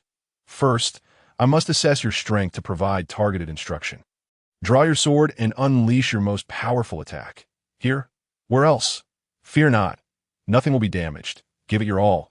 Cyrus suddenly felt as though he had overstepped, grasping his broad sword from the side. Mihawk's gaze fell upon Cyrus's weapon, and he furrowed his brow. Wait, you intend to fight with that? Yes, I've been using it for several years. Though it may not be an exceptional sword, it feels comfortable in my hands. Mihawk remained silent, instead directing his attention to Tian, who was seated and preoccupied with devouring fruit. Tian, under Mihawk's scrutiny, felt a bit uneasy. In a fit of impatience, he tossed a knife towards Cyrus while casting a fierce glare at Mihawk. Use this knife instead. And Mihawk, what are you staring at? I invited him just yesterday. He lacks proper equipment, and every time I see you, it's a financial burden. Also, don't think I don't know that you want to provoke me into a fight. But I'm not in the mood for brawling. I'm tired of daily conflicts that I've faced in Admiral, but are the four emperors truly that formidable? Observing Mihawk's earnest expression, Tian couldn't help but smirk. How could you not know, given your rapport with Shanks? Yet, he refrained from revealing his thoughts, understanding that this was merely a friendly spar, not a life-or-death battle. Very strong. Although I triumphed against Kaido last time. Individuals like us are somewhat weaker in physicality compared to them, but to your current level, you still fall short against the four emperors. Your offense is sufficient, yet your defense is lacking, resulting in a very low margin for error in an actual confrontation. Mihawk nodded in understanding. This knife is named Black Feather, a title I bestowed upon IT. IT should serve you well for now. I will procure a better one for you later. Alternatively, you might forge it into a black blade like Mihawk's. Cyrus examined the black feather. Its broad blade, adorned with black stripes and an oval guard, felt more suited to him than his previous sword after a few vigorous swings. Are you ready? Let us begin. They stood facing each other, Cyrus gripping black feather firmly, channeling power through his legs as he swung toward Mihawk, Thunder's destruction blade. Cyrus emanated an unwavering aura, locking onto Mihawk's figure. Clang. Their forms intersected, and Mihawk slowly sheathed his black blade. Night, dawn. Cyrus's hands trembled uncontrollably, his grip on black feather faltering as it clattered to the ground with a metallic thud. Simultaneously, a shallow cut appeared on his chest, instilling a sense of dread within him. Husband, Daddy, upon witnessing Cyrus's injury. Scarlet and Rebecca gasped in alarm. It's fine. Don't come over. Cyrus picked up Black Feather from the ground and approached Mihawk with deep respect, bowing profoundly. Thank you for your guidance. Mihawk rubbed his wrist. No need for thanks. It seems Tian's words hold truth. You indeed possess the qualifications to join us, of course. I'm merely indicating that your offensive capabilities are impressive, yet you have numerous shortcomings in other areas. Mihawk began to elucidate Cyrus's weaknesses and training focus. Feeling somewhat bored, Tian took Oro for a stroll, with Kuro following closely behind. Only Gana was entrusted to Mihawk for swordsmanship training. After all, whether teaching one or two, the effort was the same. Having made such a significant sacrifice, he needed to recoup some of his investment. Meanwhile, the capital remained bustling with activity, filled with song and dance. However, Tian appeared less than pleased. Sir, is something amiss? Are you still troubled by the vintage? Noticing Tian's somber demeanor, Oro inquired. Tian smiled faintly, gazing at the lively square ahead. Oro, I had hoped to witness a nation that radiates vitality and joy. You have accompanied me to many places, yet I have yet to encounter such a nation. While Oro comprehended Tian's sentiments, the vibrant scene before him left him perplexed, unsure why Tian felt melancholic. Kuro, observing the situation, dared not speak, choosing instead to listen attentively. Sir, are you suggesting that this nation as prosperity is merely an illusion? Oro, let me ask you a question. Are you aware of a remarkable skill possessed by the Pirate King? Roger, Tian abruptly shifted the topic, leaving Oro momentarily bewildered, while Kuro looked equally confused. Perhaps this was simply the manner in which the powerful conversed. Oro pondered, realizing that Tian was not referencing Roger's combat prowess. Based on his knowledge, the only ability that could be deemed a skill by Tian was, "Sir, are you referring to his observation haki?" Oro replied cautiously. "You are astute." Roger's observation haki reached a level where he could hear all things.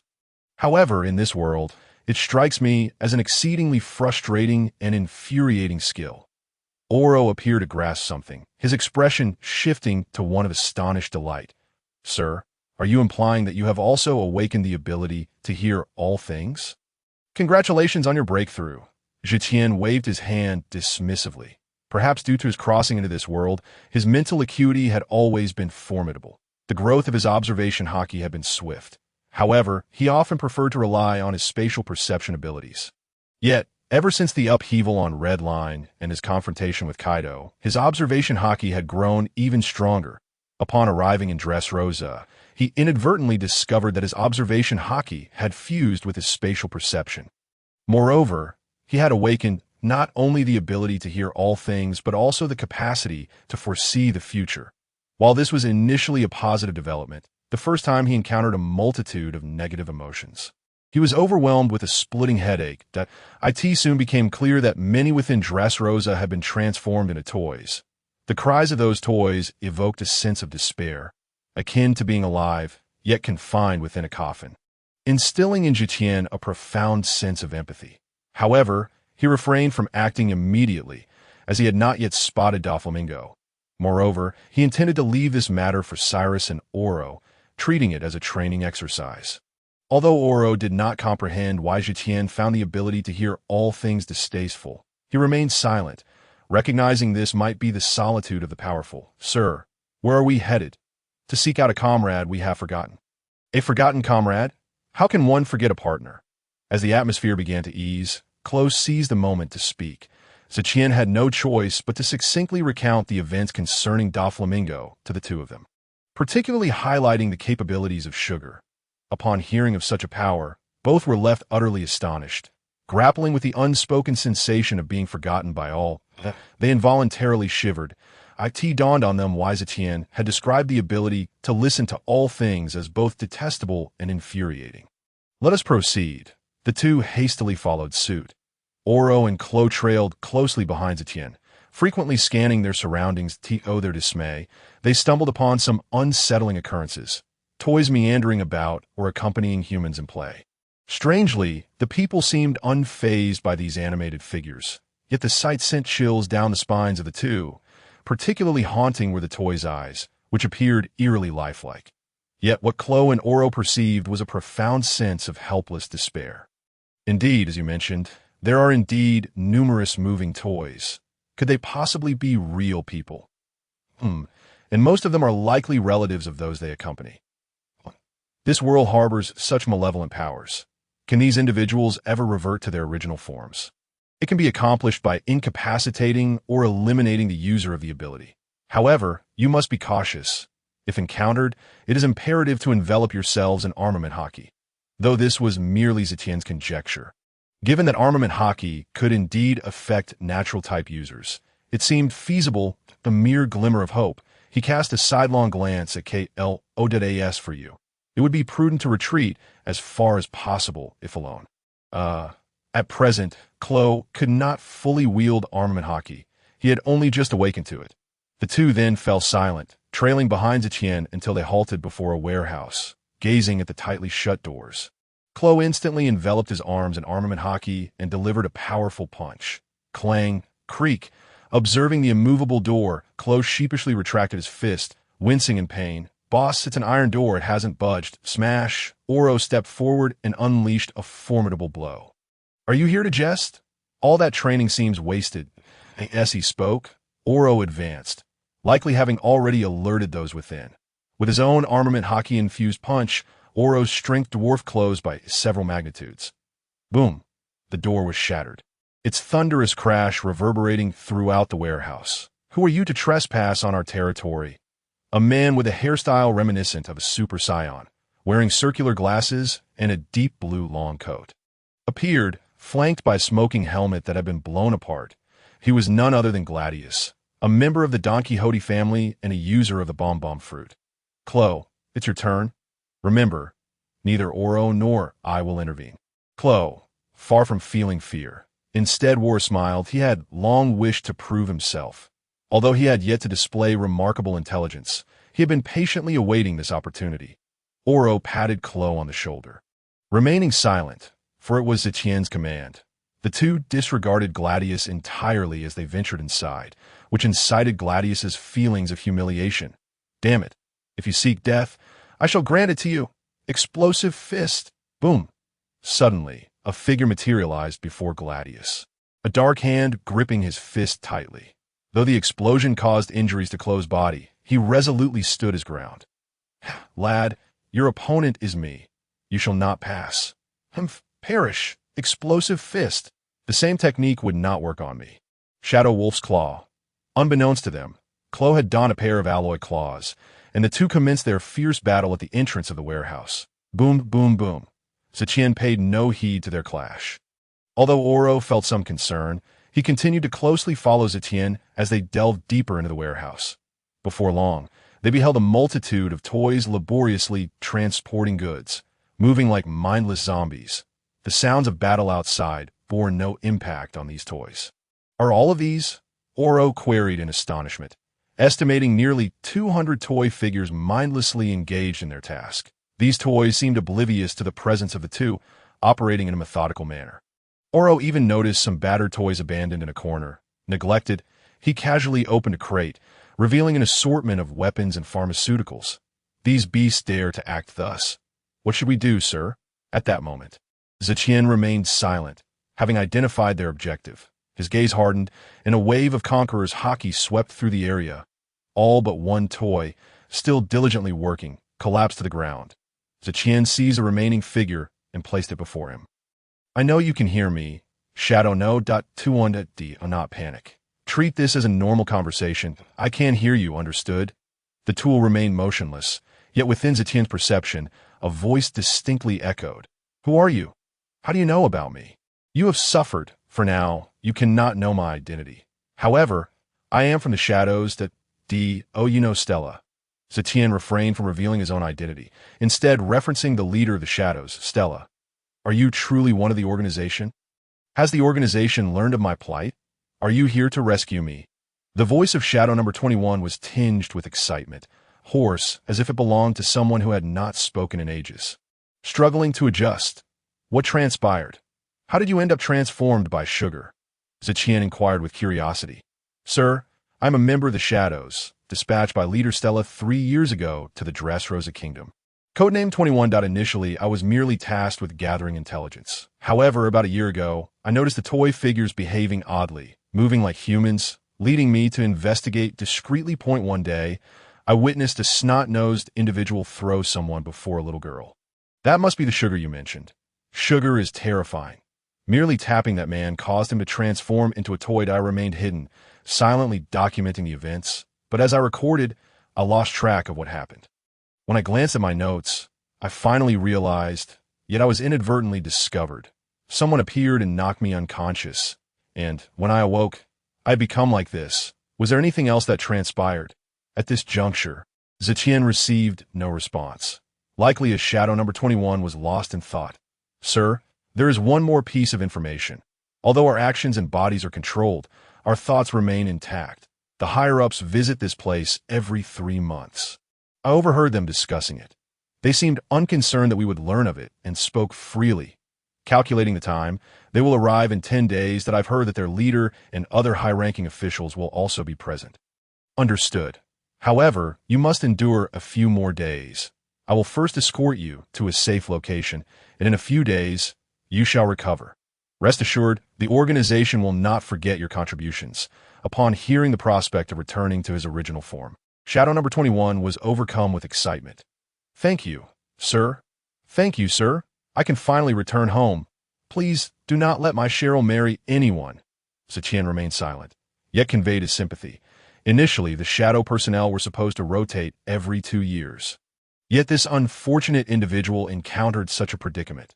Tian had no desire to learn whether that Cheryl was married, but the individual numbered 21 undoubtedly deserved substantial rewards to avoid exposing the existence of the system space. Zetian had no choice but to temporarily store all the toy figures within the developed space. This was feasible in the short term, but not sustainable in the long run. Let us proceed. Oro. Upon witnessing Zetian collect the toy figures, Oro instantly understood that the task had been accomplished by this time. The sounds of battle had long ceased, and both were already aware of the outcome. Upon reaching the entrance, Klo was slumped beside a corpse, his body riddled with explosive wounds, and he gazed at Zetian with an expression of exhilaration. "Boss, I have not failed you. I won. Well done. Let us go." To the gentlemen present, it has been arduous. The data is dismal, with no updates, no comments, no ratings that I am uncertain how much longer I can endure. For now, I rely solely on the support of the bookshelf. However, not wishing to disappoint the supportive readers, I can only persist. Here is an additional chapter. Thank you all.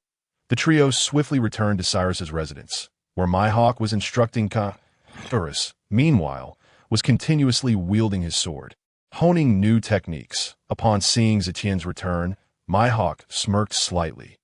"Well, it must be time for lunch. We certainly need to have a drink." Zetian felt a wave of exasperation, grateful that his newly awakened ability to listen to all things was not entirely a passive skill. Had the incessant chatter caused him a headache, he might have been tempted to give Mihawk a thrashing.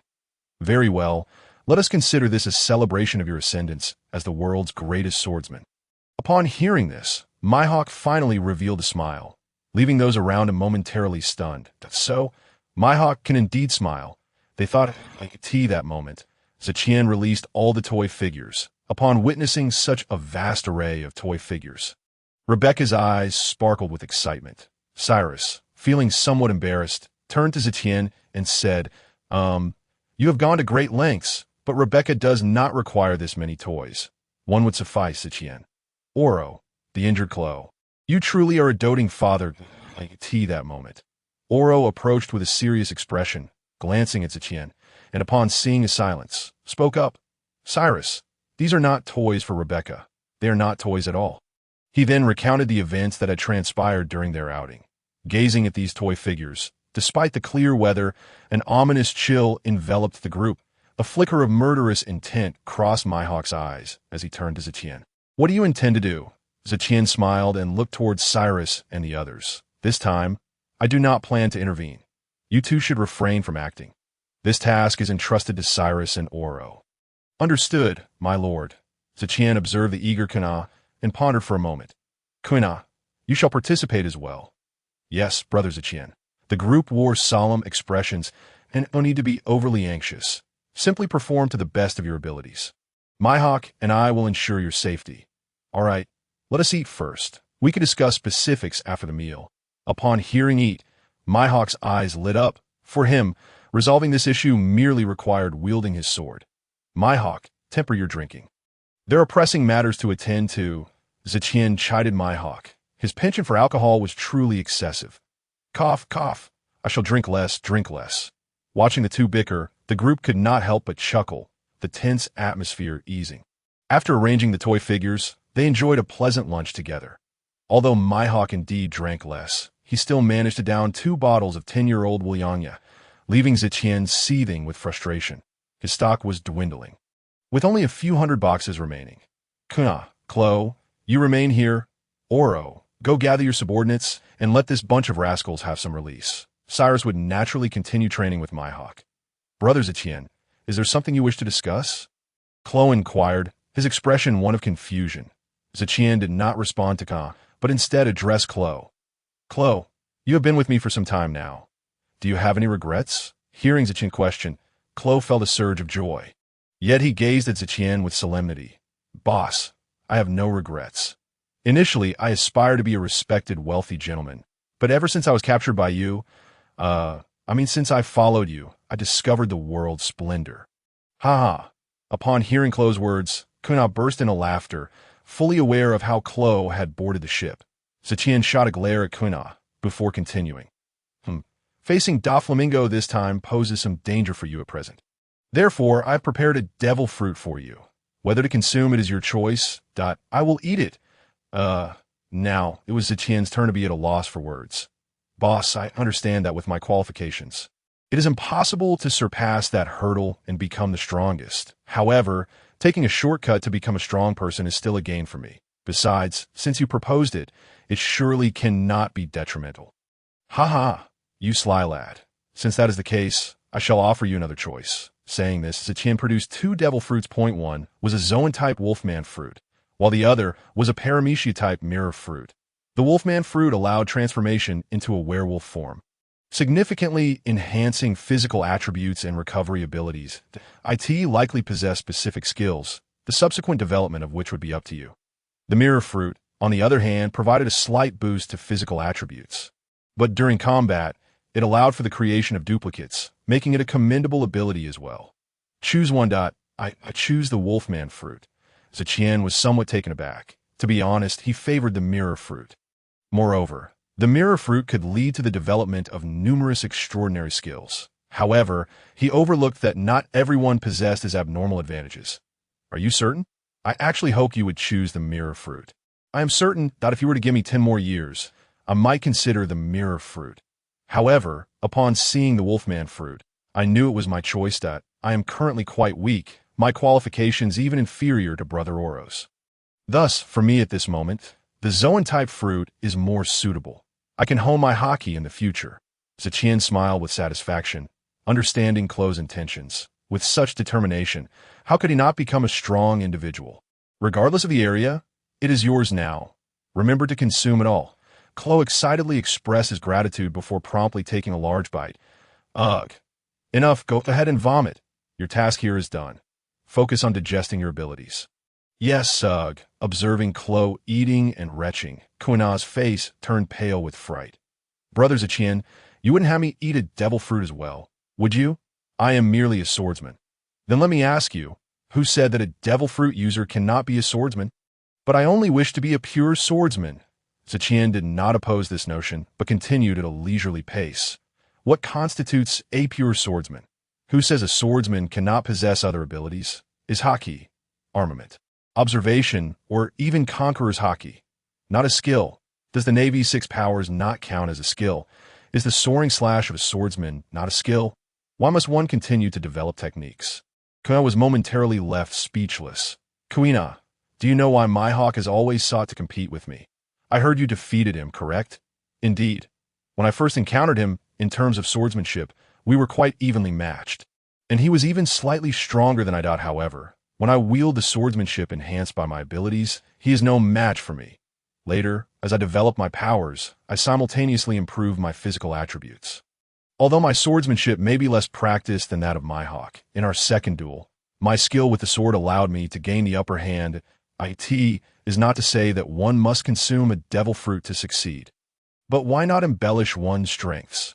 Kuina felt a twinge of emotion at these words. Furthermore, it is not impossible for a girl to become the world's greatest swordsman, but this path demands more than mere effort. This is a world where strength reigns supreme. Titles such as Pirate King or the greatest swordsman are mere labels to Tiomi. They are simply names that others bestow for their own purposes. When one is truly invincible, what do such titles matter? Are they pleasing to the ear? Kuina's resolve shattered completely, feeling as though her long-held ideals were rendered utterly insignificant in Tian's eyes. Tears streamed uncontrollably from her eyes. Woo-woo, Tian brother, have I been doing meaningless things all these years? Tian stood up and gently ruffled Kuina's hair. How could that be? You set a goal for yourself and worked towards it. In the process, have you not grown stronger? Moreover, since you are with me, simply enjoy the journey of becoming stronger. As for the outcome, just do your best. Most people in this world, whether pirates or common folk, are pursuing a better life. Of course, with the exception of those who are naturally cold-hearted. But since you already possess these conditions, why chase after an unattainable dream? You can leisurely savor the process along this path. Suddenly, Kuina looked up, her tear-filled eyes fixed on Tian.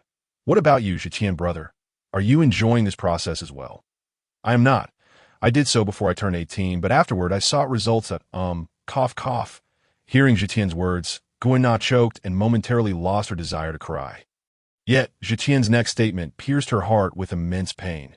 That is because before I turned 18, someone was there to protect me. After that, if I encounter enemies capable of threatening me, there is no one to shield me. Goena, disregarding her confusion and despite her youth, gazed at this powerful man, feeling an overwhelming sense of sympathy. The occasional aura of loneliness emanating from him made him seem so out of place in this world. She couldn't help but think, Zetian brother, is this the reason you strive to become stronger? Zetian brother, what devil fruit are you preparing to give me? Just so you know, I want a powerful one. Observing Gona's demeanor, Zetian believed he had finally swayed her. Haha, it's good that you've come to understand. Once you become extraordinarily strong, wouldn't it be even more fulfilling to defeat Zoro when he claims the title of the world's greatest swordsman? Indeed, if I were to defeat the world's greatest swordsman, it wouldn't matter if I am not the best myself. After all, I would be the woman who has defeated the world's greatest swordsman. Goena felt a newfound clarity, realizing that this single statement was far more impactful than all that Zetian had previously said. Zetian brother truly lacks the skill to guide others. Unaware of Goena's inner thoughts, Zetian produced a devil fruit and handed it to her. Goena curiously examined the black and red, radish-shaped fruit. Zetian brother, are you certain this is a devil fruit and not a spicy radish? Ha ha! Rest assured, I specifically consulted the devil fruit compendium. Indeed, this is a devil fruit, a collection of the celestial dragons, a paramecia-type strengthening fruit. Strengthening fruit? Is it powerful? This fruit can only enhance a limited amount of physical attributes. But its true ability is to strengthen all things that, if used wisely, it could be considered a divine-level fruit. Not only can it enhance your physical attributes, but can also bolster anything you come into contact with. However, I suspect it will depend on how you develop it later. I estimate it can enhance up to 100-fold. But if the fruit's abilities awaken, it may break this limitation. Goena gazed in astonishment at the radish, murmuring to herself, enhance the body, strengthen all things, 100-fold enhancement. Once I become the greatest swordsman, will I be stronger than Zetian brother? Can I stand in front of him? Before Zetian could respond, Goena eagerly devoured the fruit, only to gag and retch afterward. Ugh, that tastes terrible. Meanwhile, as Zetian and the others quietly prepared for battle, in the Don Quixote family, bang, a wine glass was forcefully smashed to the ground. What did you say? Gladius has been killed? Who dares to slay my family? At that moment, a blond man was furiously shouting, shattering the wine glass in his hand. He wore sunglasses, a pink feather coat, cropped pants, and pointed shoes. It was none other than Don Quixote Doflamingo, the leader of the Don Quixote family and a former celestial dragon. This was the first time he had erupted in fury within his own family. Following the sugar incident, Doflamingo had devised a plan to seize the Dressrosa kingdom. Everything was progressing according to plan, and they were just days away from implementation. But now, all had been thrown into disarray by this unexpected turn of events. If others learned of his intentions to usurp the throne, all his prior preparations would be in vain. After a moment of composure, Doflamingo lightly tapped his fingers on the chair. Doflamingo, the enemy situation is unclear. Should we cancel the plan? At that moment, a bespectacled man with a runny nose spoke up. He was Toripole, a high-ranking member of the family and the user of the sticky fruit. Just then, Doflamingo suddenly burst into laughter, his gaze growing increasingly sinister. We shall proceed as originally planned. It is not just us who need this country as a base. Whoever dares to harm my family has already sealed their fate. If necessary, I will destroy Dressrosa along with them. Doflamingo's words did not instill fear in his family members. Rather, they accepted it as a matter of course. If Zetian witnessed this scene, he would likely find it beneath him to subdue them and would prefer to annihilate them outright. Doflamingo, do you intend to use the birdcage? Won't that attract the Navy's attention? Just eliminate them. The birdcage is merely a last resort today as for the Navy. They are but the world government's lapdogs. The Gorosei can't do anything to me. Let alone them. Humph. All present gazed at Doflamingo with admiration. Toripole, accelerate our voyage. This time our entire family will be deployed, and we will seize this country according to plan. From now on, we shall live happily here. Seated at the lower end were Torpole, Pika, Diamante, Senor Monet, Dringe, and Rao-Ji, all of whom were laughing joyfully, raising their goblets and downing their drinks in unison, just as Don Quixote Doflamingo was advancing towards Dressrosa with his entourage. The people of the kingdom began their preparations. Scarlet and Cyrus made a special trip to the capital for this very purpose. After all, Scarlet was the beloved daughter of King Riku, and her words held the most persuasive weight. Moreover, after careful consideration, Zetian also agreed that Cyrus could, if necessary, disclose that he had joined on. Meanwhile, Zetian was imparting his insights on developing fruit abilities to Kana. According to Zetian's experience, this world was rather peculiar. Willpower outweighed development capability, as many abilities required a formidable will to awaken. However, having perused 7,823 novels, he found it rather straightforward. He encapsulated his approach to developing abilities in 7 words: aimless musings and wild imaginings. Yet this method was only suitable for himself, leaving Kana in a cloud of confusion. Nevertheless, she astutely arrived at her own understanding. One must harness willpower to activate the desired abilities. Ultimately, it was Kana herself who successfully developed her capability. Observing this scene, Zetian couldn't help but think of his father, Zepha, realizing that he was truly not cut out to be a teacher. "How is your development coming along, Kana?" "Zetian, brother, the fruit has indeed enhanced my physical prowess. I feel it has more than doubled. Furthermore, I can now amplify my strength by up to 8 times. However, my body can only withstand about 5 times the enhancement, exceeding that poses a risk of overload." That seems acceptable. Let us now test how many times the gravity you can endure. Alright, I will first assess my current capacity.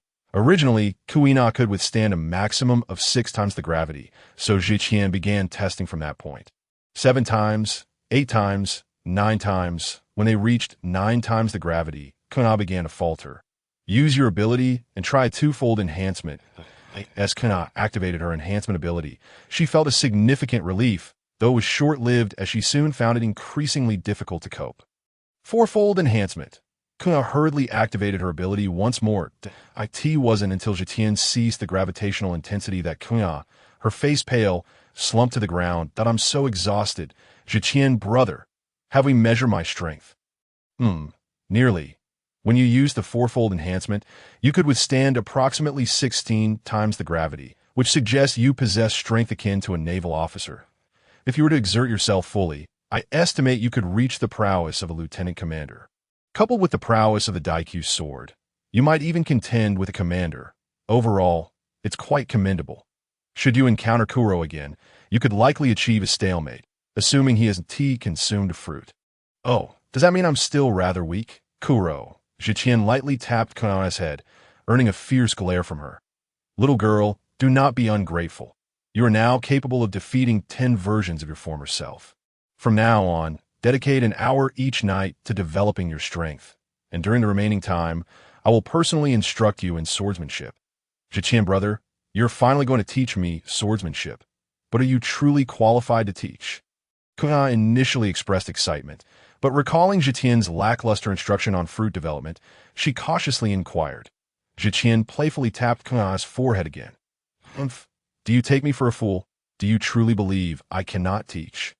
Although Zetian found the development of fruits to be quite vexing, due to its ease making it hard to articulate, he was quite adept with swords and knives, having extensively trained in assassination techniques in his previous life. In this world where brute strength yields miraculous results, the practical skills passed down from his ancestors were invaluable.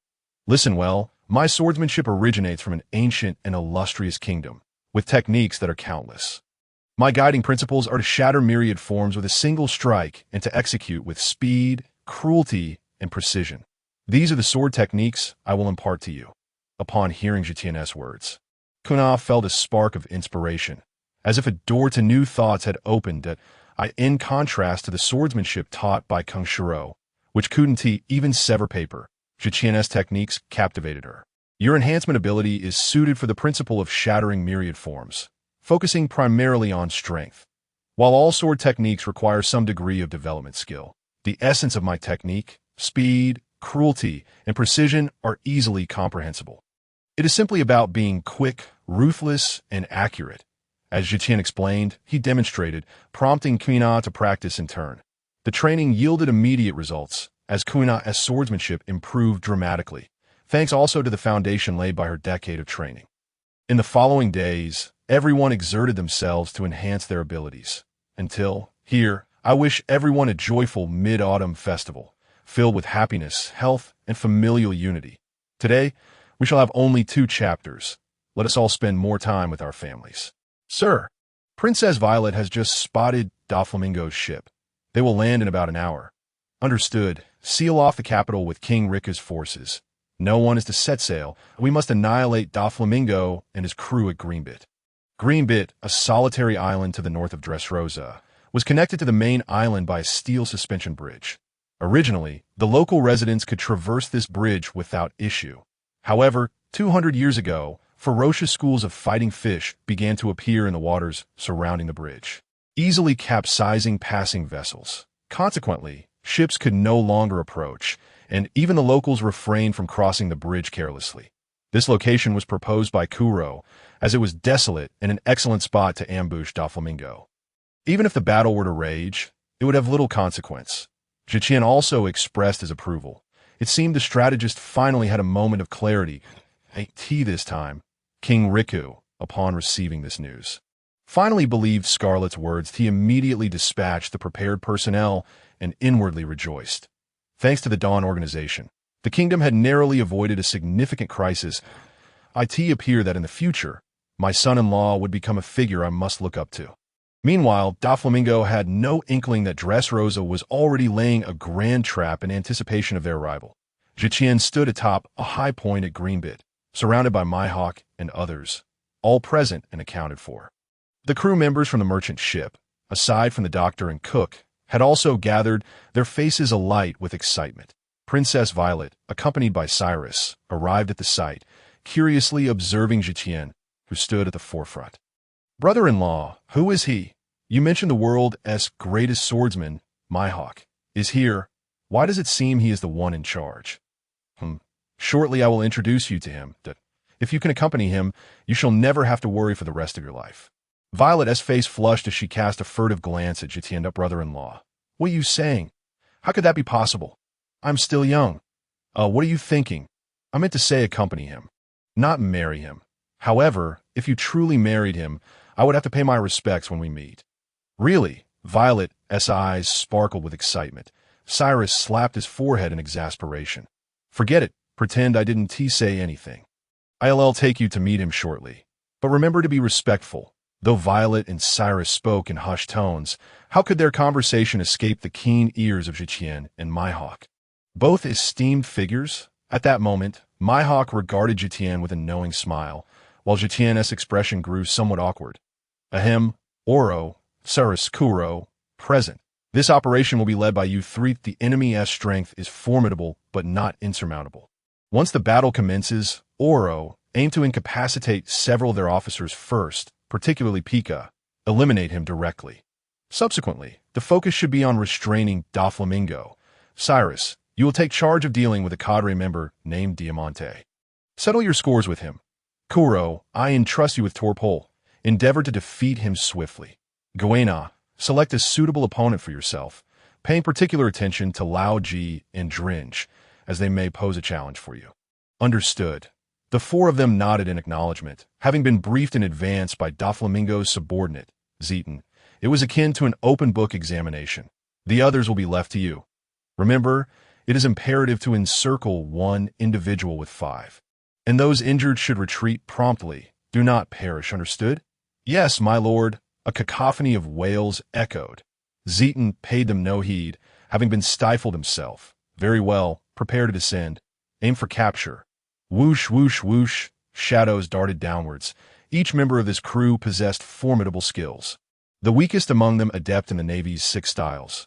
Half of them wielded hockey, having emerged from the Merchant Guild. Were it not for Zetan and Oro keeping them in check, they would likely have made a name for themselves upon the seas. You should also proceed. Oro, Kuro, and Gun nodded in agreement, rushing downwards at that moment. Cyrus, accompanied by Violet, approached Zetan, eager to speak. Cyrus, you may go. I am aware. Cyrus, what do you know? Understood. Cyrus departed with his weapon drawn, leaving Violet bewildered.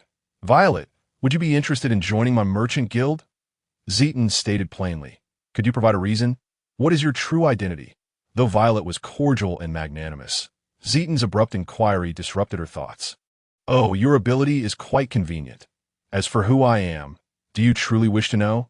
Are you certain?" Upon hearing this, Mihawk instantly recognized Zetan's penchant for mischief and silently walked away. "You converse. I shall keep an eye below. Let us not have any fatalities. Very well. How dull." After Mihawk's departure, Violet stepped forward.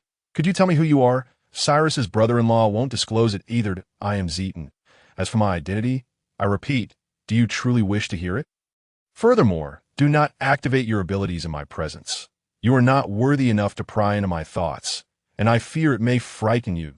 Zetan's words were icy, offering no kindness to Violet, who attempted to use her abilities against him.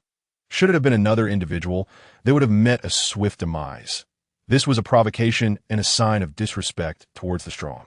Startled by Zetan's sudden change in demeanor, Violet hastily withdrew her abilities and bowed her head in apology. "That I am sorry. I was in the wrong. That I hope you will forgive me this once." Simultaneously, she felt quite anxious, realizing her abilities had faltered before this man. Zetan did not hold a grudge. His desire to recruit her onto his ship was extinguished. "Very well. It shall not happen again. I summoned you here to keep a constant watch on the battlefield and inform me at critical moments, of course, for the sake of your own nation." With that, Zetan dismissed her, casually reclining on a chair he had procured. "Umph, such a petty man," Violet muttered under her breath. "Were it not for your lack of hostility and the fact that you were brought here by Cyrus, you would already be dead." Zetan was not inclined to indulge her. Violet had yet to experience the fall of her nation and retained a hint of princess-like arrogance. However, Zetan's words had genuinely unsettled her, as she found herself paralyzed under his imposing presence. "I am sorry. I was in the wrong." Confronted by a true powerhouse, Violet finally comprehended the gravity of the situation. Meanwhile, Doflamingo had finally arrived at Greenbit to ensure the smooth execution of their coup.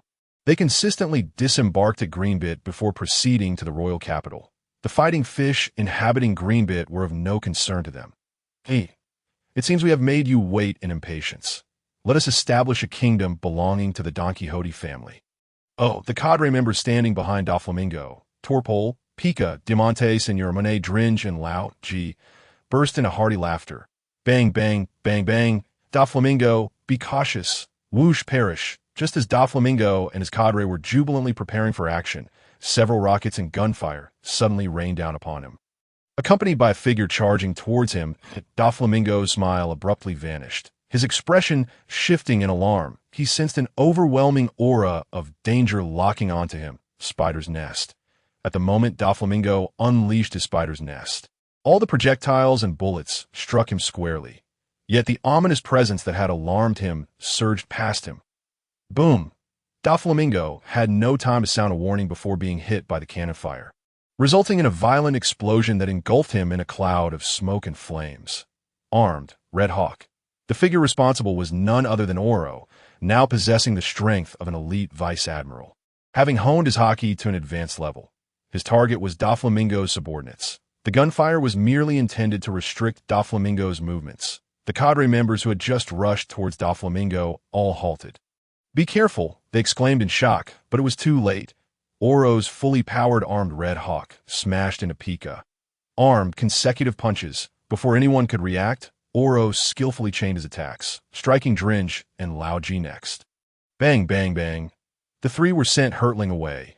Pika lost consciousness midair from the force of Oro's strike, while Dringe and Lao G coughed up blood, severely injured. Pika, Dringe, Lao G, the crowd called out their names in alarm. Initially flustered, they quickly regained their composure and charged at Oro. Shave. Oro vanished from sight. Distancing himself from the Don Quixote family members, he was somewhat breathless, steam billowing from his body. Despite his strength, the continuous exertion of armed haki had taken a toll on him. However, the outcome was unexpectedly favorable. Not only had he incapacitated one subordinate, but he had also gravely wounded two others. As the smoke began to dissipate, Doflamingo's figure emerged, unharmed, though the veins on his forehead throbbed with rage. He gazed at Pika, who lay unconscious, and the injured Dringe and Lao G, unleashing a vicious roar towards Oro. "How dare you toy with me and harm my family?" You shall pay dearly, cough. What can I say? It is unfortunate that your strength is somewhat formidable, and there are many of you. I had no choice but to eliminate a few nuisances. Doflamingo regarded Oro with a dark expression, having discerned the latter's formidable power from his earlier attack. Even he lacked complete confidence in the confrontation. Who exactly are you, and why have you laid an ambush for us here? I simply cannot abide by those who seek to usurp a nation and turn people into playthings.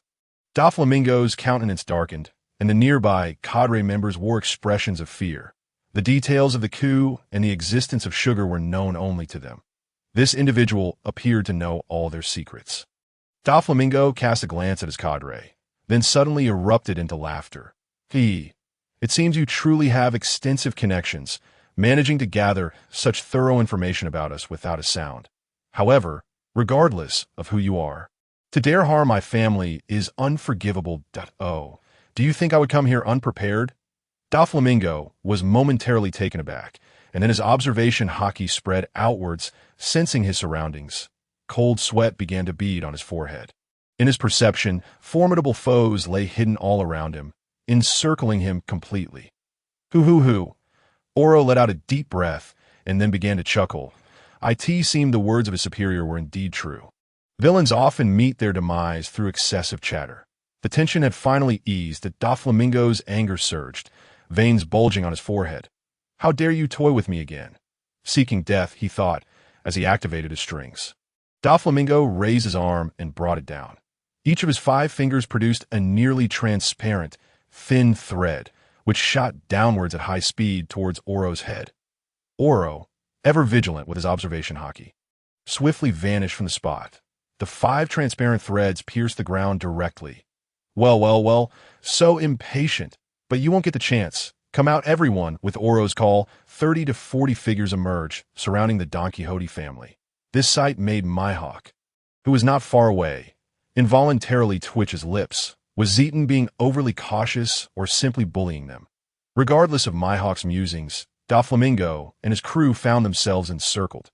Aside from Kairos, Kuro, and Kana, everyone else's gaze was akin to that of a wolf spotting a delectable lamb. Even Doflamingo's surrounded crew, not to mention the first-time witnesses Kairos and the others, felt a chill run down their spines. Doflamingo, what do we do? At that moment, the sniffling Torpole approached Doflamingo, casting wary glances at the encroaching figures. What shall we do? Just kill them all. Doflamingo laughed heartily, dismissing the threats before him. The only one who made him uneasy was Oro. However, neither side made a move immediately. Doflamingo noted Oro's lack of aggression with some confusion. Yet, since they were not attacking, he saw no reason to act just yet. Until, boom! A violent explosion erupted from the distance, the sound reverberating as flames shot skyward. The massive ship, nearly visible to the naked eye, sank into the sea amidst the flames and smoke. At that moment, several figures emerged from the water, but they were not human. They were the fishmen dispatched by Tesoro to accompany Zetan, each one a formidable fighter. Boss Oro, the plan succeeded. They have no chance of escape, one of the fishmen reported with a grin. Well done. I shall remember this merit. The fishmen beamed with delight, for the Dawn Trading Company operated on a points system, where sufficient points could be exchanged for virtually anything. Within the company, berries were the least significant currency. Ample points could be redeemed for devil fruits, famed swords, the Marine 6 styles, hockey training methods, and guidance from esteemed masters. Thus, the fishmen were overjoyed. Ahem, I digress. Returning to the matter at hand, as Doflamingo observed the ship exploding and sinking in the distance, his teeth clenched in fury that a ship at sea represented a second life for all. You truly are remarkable, to have fooled me time and again. May you all perish. A powerful wave of Conqueror's haki surged forth, causing the very air to feel as if it had solidified. Although the members of the Don Quixote family were somewhat affected, they gazed at Doflamingo with admiration. His overwhelming Conqueror's haki seemed to transform the world into shades of black and white. After a long moment, Doflamingo retracted his aura, casting a smug glance at Oro and the others. Yet not a single person around him had fallen to his Conqueror's haki. Gaga. Silence enveloped the area. Until, X30 increase. This is Conqueror's haki? How terrifying. My heart is racing like crazy. This is my first encounter with such a feeble Conqueror's Haki. Am I scared to death? Is this truly Conqueror's Haki? It can't be a counterfeit, can it? The crowd erupted in laughter, although some paled slightly. None fainted. It turned out that since learning Zetan needed a ship, Tesoro had dispatched some skilled fighters to accompany him. However, these battle-hungry individuals had not fought for a long time due to Zetan and Oro's influence. Often bickering amongst themselves, the usually quiet Zetan was disturbed by their noise and frequently used his Conqueror's Haki to discipline these over-energetic individuals. The merchant ship was also perpetually shrouded in a gravity suppression, causing the waterline to sink by a meter, which Zetan considered a form of training. Over time, under Zetan's prolonged exposure to Conqueror's Haki, these individuals' resistance significantly increased and their strength grew rapidly, although they had each been momentarily stunned by Zetan's aura. The results were evidently remarkable. The cadres of the Don Quixote family were left bewildered. Their once revered Doflamingo was now being mocked by these individuals, and his Conqueror's Haki had proven ineffective against them. Damn it, all of you shall perish. Five-color thread. Doflamingo was on the brink of madness, not only having been repeatedly toyed with but also seeing his pride in his Conqueror's Haki being ridiculed and doubted. Stay cautious and proceed as planned. Oro stepped forward to confront Doflamingo's attack, his entire body enveloped in armament Haki, showing no fear of the threats. Kairos drew his black feather sword, directly challenging Diamante. As per Zetan's orders, Kuro raised his alloy wolf claws and charged at Torpol. Unsheathed her wad Ikamanji, directing her gaze at Monet. The others formed groups of 5 to surround each opponent. Jura, Buffalo, Mahabais, Razanandi, and Baby, 5 were all dispersed. Even the severely injured Delinger and Lao Ji found themselves surrounded by 5 fighters that a few kept a wary eye on Sugar, their hands darkened, all wielders of armament Haki. A fierce battle erupted instantly. It seemed almost instantaneous. The relatively weaker fighters, Jorah, Buffalo, and Mahabais, were swiftly defeated, knocked unconscious, and discarded to the ground. Only Razanandi and Baby, 5 managed to hold on due to their abilities and decent combat prowess, though it appeared they would not last much longer. The worst fate befell Delinger and Lao Ji, who were once among the strongest in the family, now gravely injured by Oro. They stood back to back, spitting blood while trying to fend off their assailants. "What are you doing? That person is ours. Don't steal our kills." The crew members who had previously defeated their opponents prepared to assist or steal kills, but were promptly rebuked. "Damn, our opponents are too weak. It's not satisfying at all. Let's take this one. Get lost. We don't have enough to share. Why did you finish so quickly? Truly foolish. There are 2 heavily injured over there. You can split them. Get away from us. 2 is just right." From a distance, Mihawk watched the chaos of crew members fighting over kills, utterly speechless. "What on earth am I doing here? Isn't it more enjoyable to just lie down with Zetan and accept the outcome? How on earth did Zetan train these brutes? They seemed perfectly normal when I first met them." Eventually, the remaining cadres, unable to withstand the onslaught, were all knocked unconscious. Dillinger and Lao Ji were now barely hanging on, gasping for breath at this moment. The group finally realized there was one cadre left standing, Sugar. Surrounded by a group of large men, they hesitated to strike, partly out of reluctance to harm a little girl and partly due to trepidation regarding her devil fruit abilities. This was a person highlighted by Boss Oro. Yet none wished to forfeit the points before them. At this moment, Sugar, encircled by a group of hulking figures, was frightened to the point of tears. "Sister, Torpol, come save me. Where are you all?" As the crowd exchanged glances, none seemed inclined to concede defeat. Suddenly, a burly man had a flash of inspiration. He opened his mouth wide in front of Sugar, stuck out his tongue, and rolled his eyes, attempting to frighten her into unconsciousness. Sugar let out a scream, startled by his expression and voice, yet she remained conscious. The others, inspired, mimicked his actions in unison, echoed 30 times, accompanied by wide mouths, blood-red tongues, and rolling eyes, with a resounding scream that reverberated through the air. Sugar finally succumbed to faintness. She would likely regret not losing consciousness sooner. Having endured the greatest evil this world could offer, it seemed she would carry this trauma for a lifetime, in the distance. Mihawk clenched his weapon, knight, wishing he could slay these ruffians. Puffed. Meanwhile, Zeton, witnessing the scene, sprayed water everywhere in surprise. Violet, attempting to apologize while pouring water for Zeton, ended up drenched herself that, "Oh, I'm so sorry." Zeton genuinely felt embarrassed at this point. "It has nothing, my lord Zeton. I should be the one apologizing. What is wrong with you? Forget it. I forgive you. It's not a big deal. Just saw a bunch of ruffians." Violet. Doflamingo, observing his subordinates being defeated, was filled with anxiety. However, he found himself ensnared by Oro, unable to intervene. Oro, unfazed, assessed the situation. As long as he could hold Doflamingo at bay, victory would ultimately be theirs. Cyrus faced Diamante without much pressure. After all, in the original story, he had won despite losing a leg, and now, having been trained by Mihawk, he felt even more confident.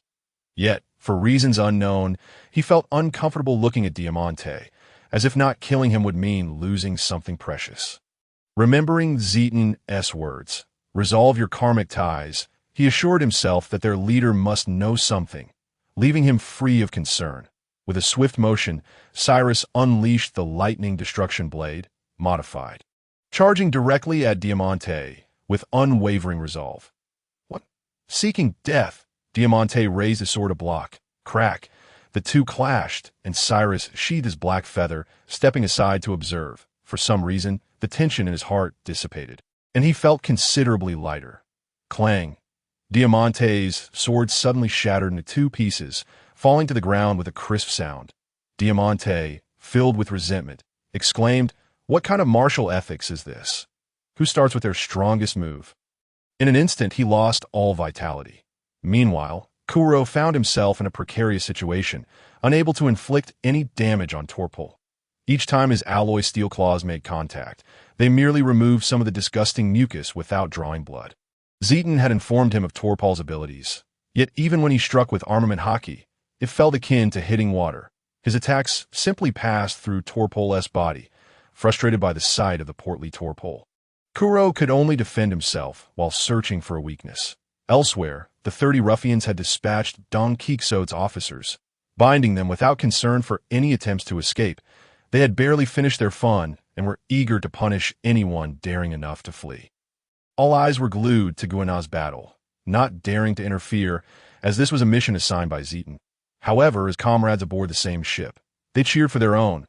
"Oro, take him down, be proactive, attack his weak spots. Kuro, you can do it, defeat that disgusting creature. Don't let that snotty nose swing near you. Guana, be careful, though she is also beautiful. We support you wholeheartedly. Go for it." A cacophony of cheers erupted, causing Cyrus to sweat and stealthily distance himself from the ruffians. This indiscriminate cheering momentarily halted the fierce battle, only to ignite it further.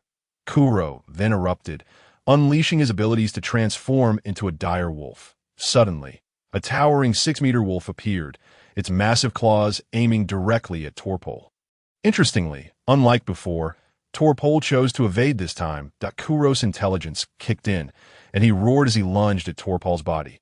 Although his enormous claw did not strike fully, it still carved a deep gash into Torpol, revealing a gaunt figure beneath. Oh, that's it.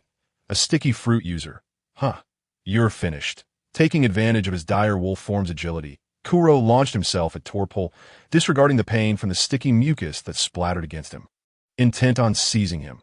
Taken aback by Kuro's sudden movement, Torpol was caught off guard and firmly grasped by Kuro. The immense grip burst through the layer of slime covering Torpol. "Haha, got you.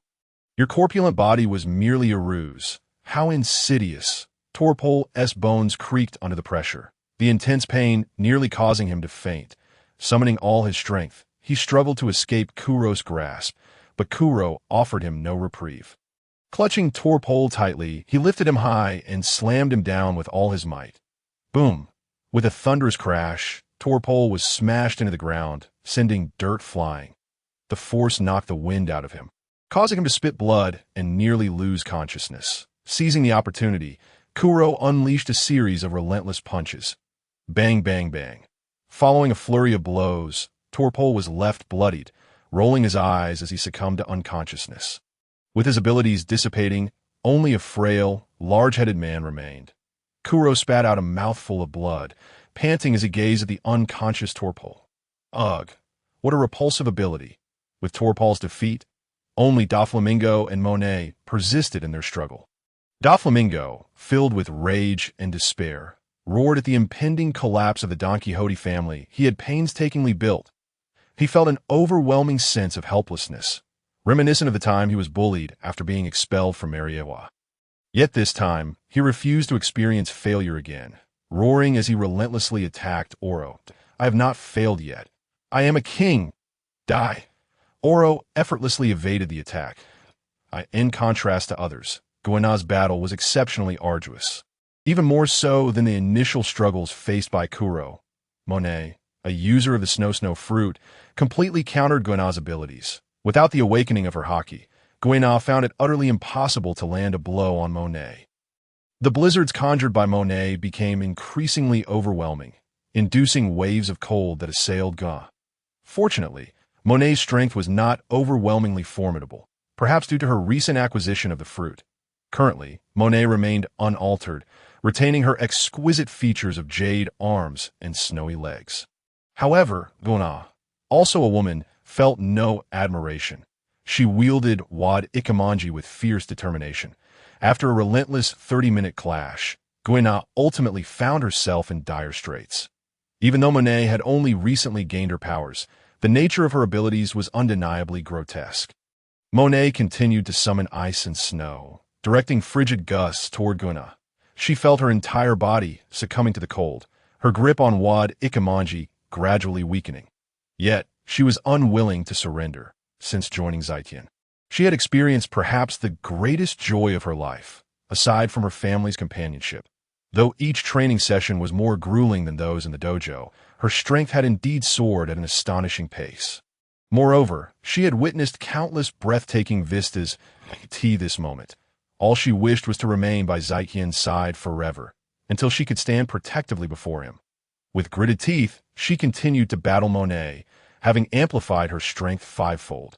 Though her stamina was nearly depleted, Monet, too, was feeling the strain. Prolonged use of her powers was beginning to take its toll. Yet, witnessing Doflamingo still engaged in combat, her resolve remained unwavering that if Lord Doflamingo was still fighting, then she could not falter. It was time for her strongest strike to determine their fate. Wither. A mere 2 words, yet they instilled in Guana a profound sense of foreboding, as if her thoughts had momentarily stagnated. Guana, awaken. The onlooking spectators froze in place. Unable to move in the face of Monet's impending attack, they anxiously urged one another, but under Tian's command, they dared not intervene, fearing expulsion back to the Merchant Guild. A wave of immense frost, accompanied by swirling snowflakes and icy winds, surged toward Guana. At this moment, Guana, somewhat numbed by the cold, became lost in her own thoughts, as if time itself had suspended. She recalled the grueling training of her childhood. Yet she persevered. She remembered her duels with Zoro, having triumphed in all 1999 encounters. She reflected on how, as they matured, the gap between her and Zoro had gradually diminished. She also recalled her father's dismissive words, asserting that a girl could never become the world's greatest swordsman, and the helplessness and despair that followed.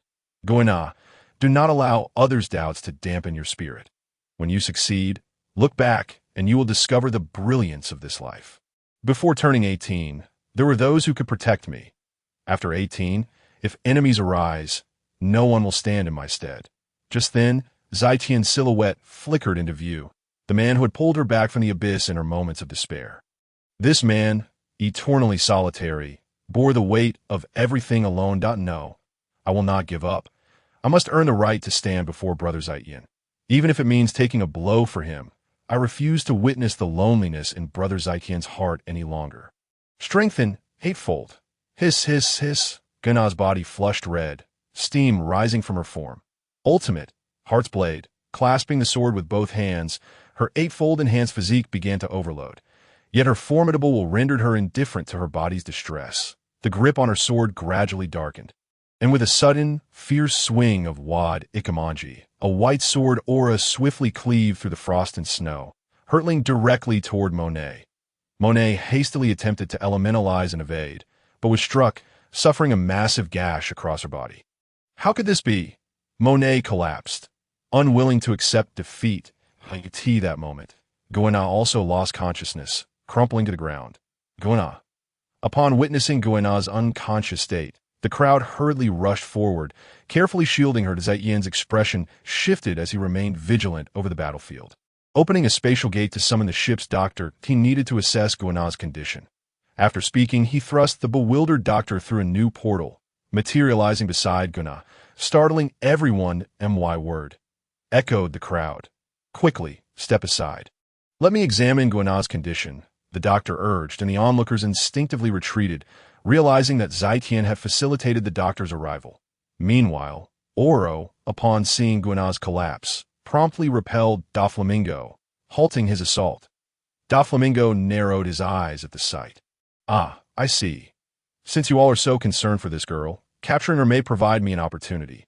With that thought, Doflamingo sprang into action, a shadow clone appearing to block Oro's path as he soared toward Guenah. Intent on seizing her as leverage, in the distance, Mihawk placed his hand upon Yi that moment. A cataclysmic aura permeated the battlefield. Silver lightning flashed across the sky, and Doflamingo, hindered by the strings, plummeted to the ground. Turning in horror, a figure emerged, adorned with a silver mask and a golden cloak of sun, moon, and stars. Each step upon the void reverberated through the air, creating ripples beneath his feet. The onlookers gazed in astonishment at the newcomer, each feeling a different emotion. Thud.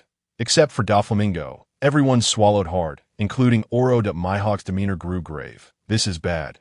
The esteemed one is angry. Doflamingo, paralyzed with dread, could barely move. With each step the newcomer took, it felt as if he were treading upon Doflamingo's heart, inducing a painful urge to vomit blood. Ugh. Ultimately, he could no longer restrain himself and spat blood. Tian, passing by Doflamingo without a glance, approached Guenah. Humiliated, Doflamingo attempted to resist, but he could not even lift a hand. What has become of Guenah? His voice, devoid of emotion, sent chills through the crowd. My lord, Guenah has overexerted her abilities and fainted from exhaustion. She merely needs rest. Will there be any after effects? Currently, it appears not.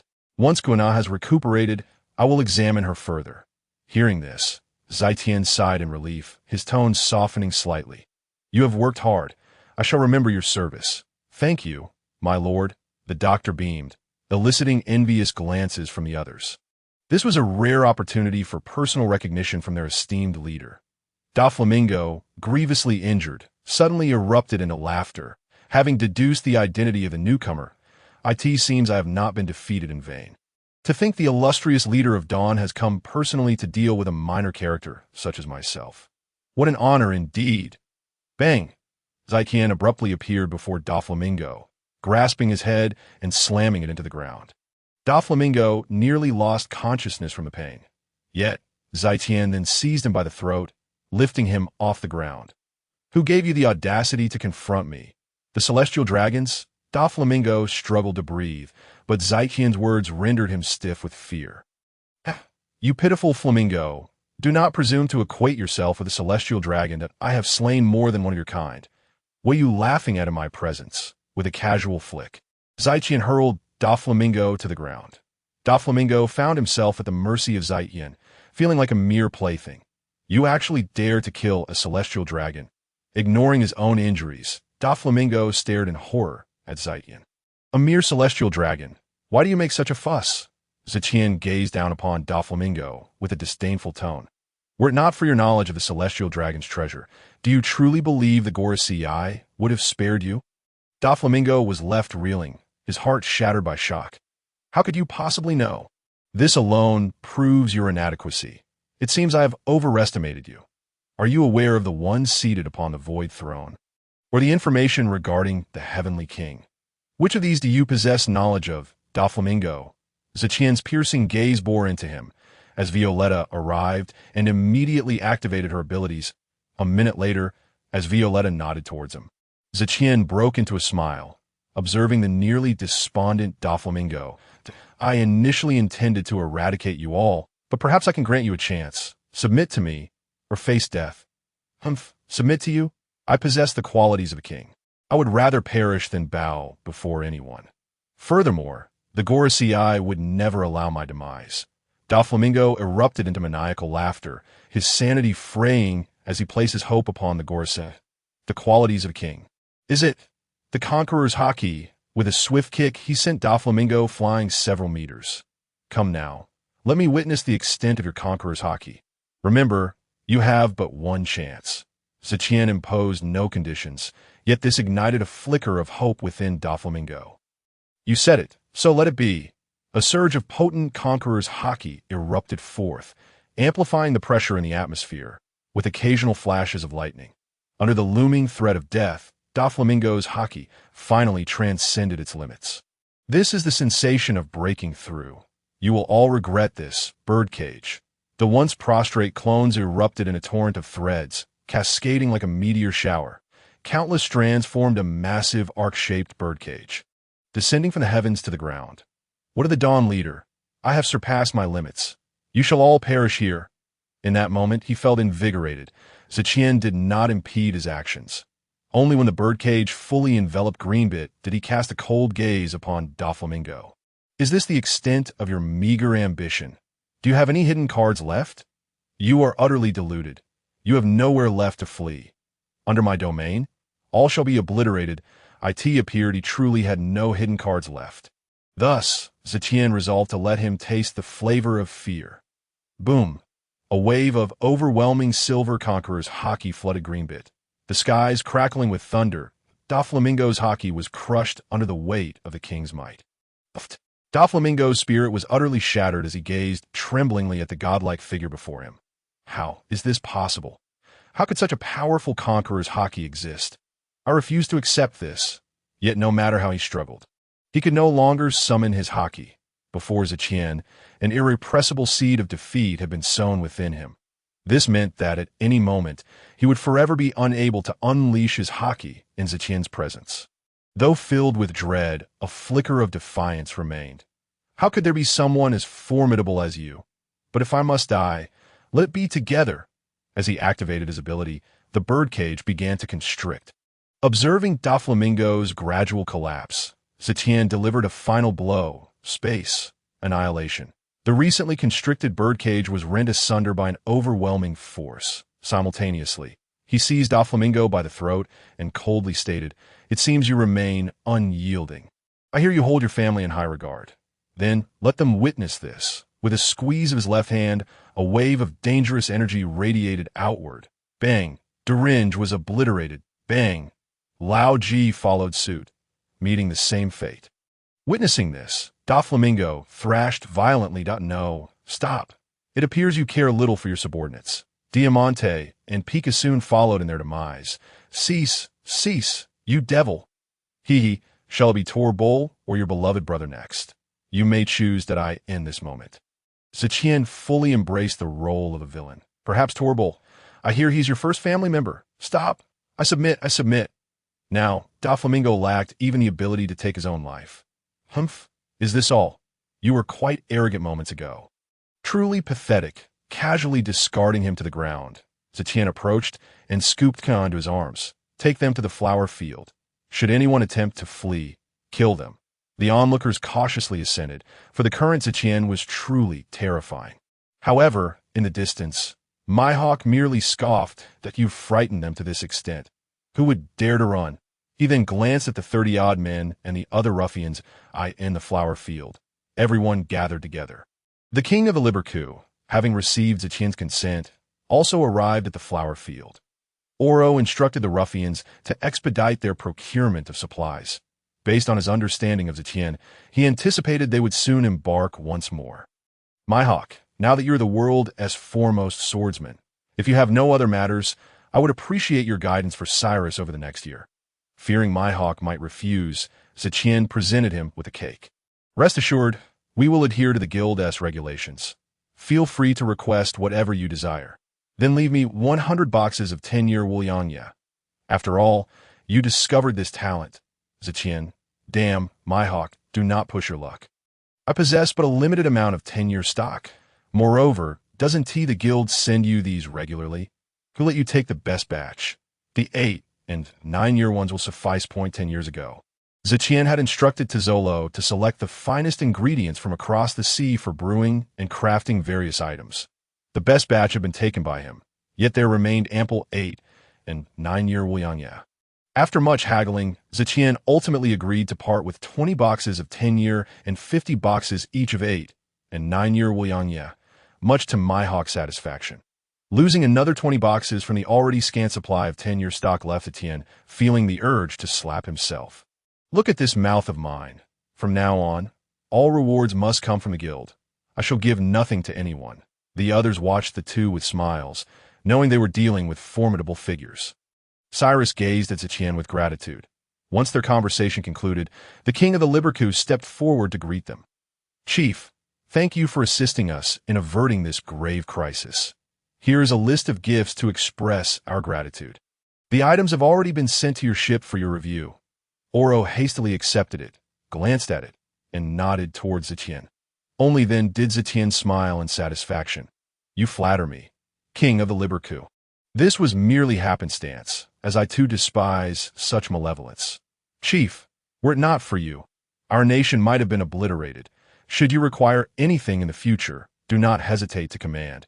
Observing the sincerity radiating from the king of the Libercu, Tian nodded in contentment. That moment, the king displayed remarkable shrewdness and decisiveness. He appreciated sincerity in others and believed in reciprocating it. In that case, there are a few matters I wish to discuss with you. Rest assured, benefits shall not be lacking. Chief, it is my honor to serve you. I am uncertain how to repay you, so let us leave benefits aside. And no need for such reciprocity, king of the Libercu. I prefer directness, so I shall speak plainly. Seeing Tian's resolute demeanor, the king no longer insisted.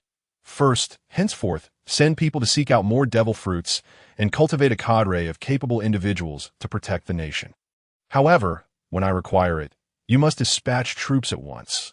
Secondly, Cyrus is now one of our members, and the commander of the army shall no longer hold his position. I recommend an individual to you.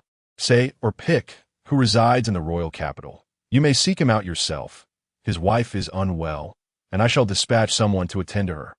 Thirdly, henceforth, the Dawn Trading Company will establish its presence in the kingdom, and you are to provide your full support. Rest assured, the benefits you will reap will be substantial, as the annual trade taxes will double your income. Fourthly, I advise you to be accommodating towards Doflamingo and to avoid any conflicts. Rest easy, for he is now under my command, and Cyrus shall soon surpass him in a year's time. King Liku was taken aback, realizing that the Dawn Trading Company, one of the maritime overlords, was indeed affiliated with Aurora. However, these conditions remained rather lenient, save for the requirement of an unconditional military deployment, which left him somewhat apprehensive about whom they would be attacking. Yet he understood clearly that in this world, only the strong possess a voice. Very well, I accept. These are not issues at all. Seeing King Liku's prompt agreement, Tian felt a surge of joy.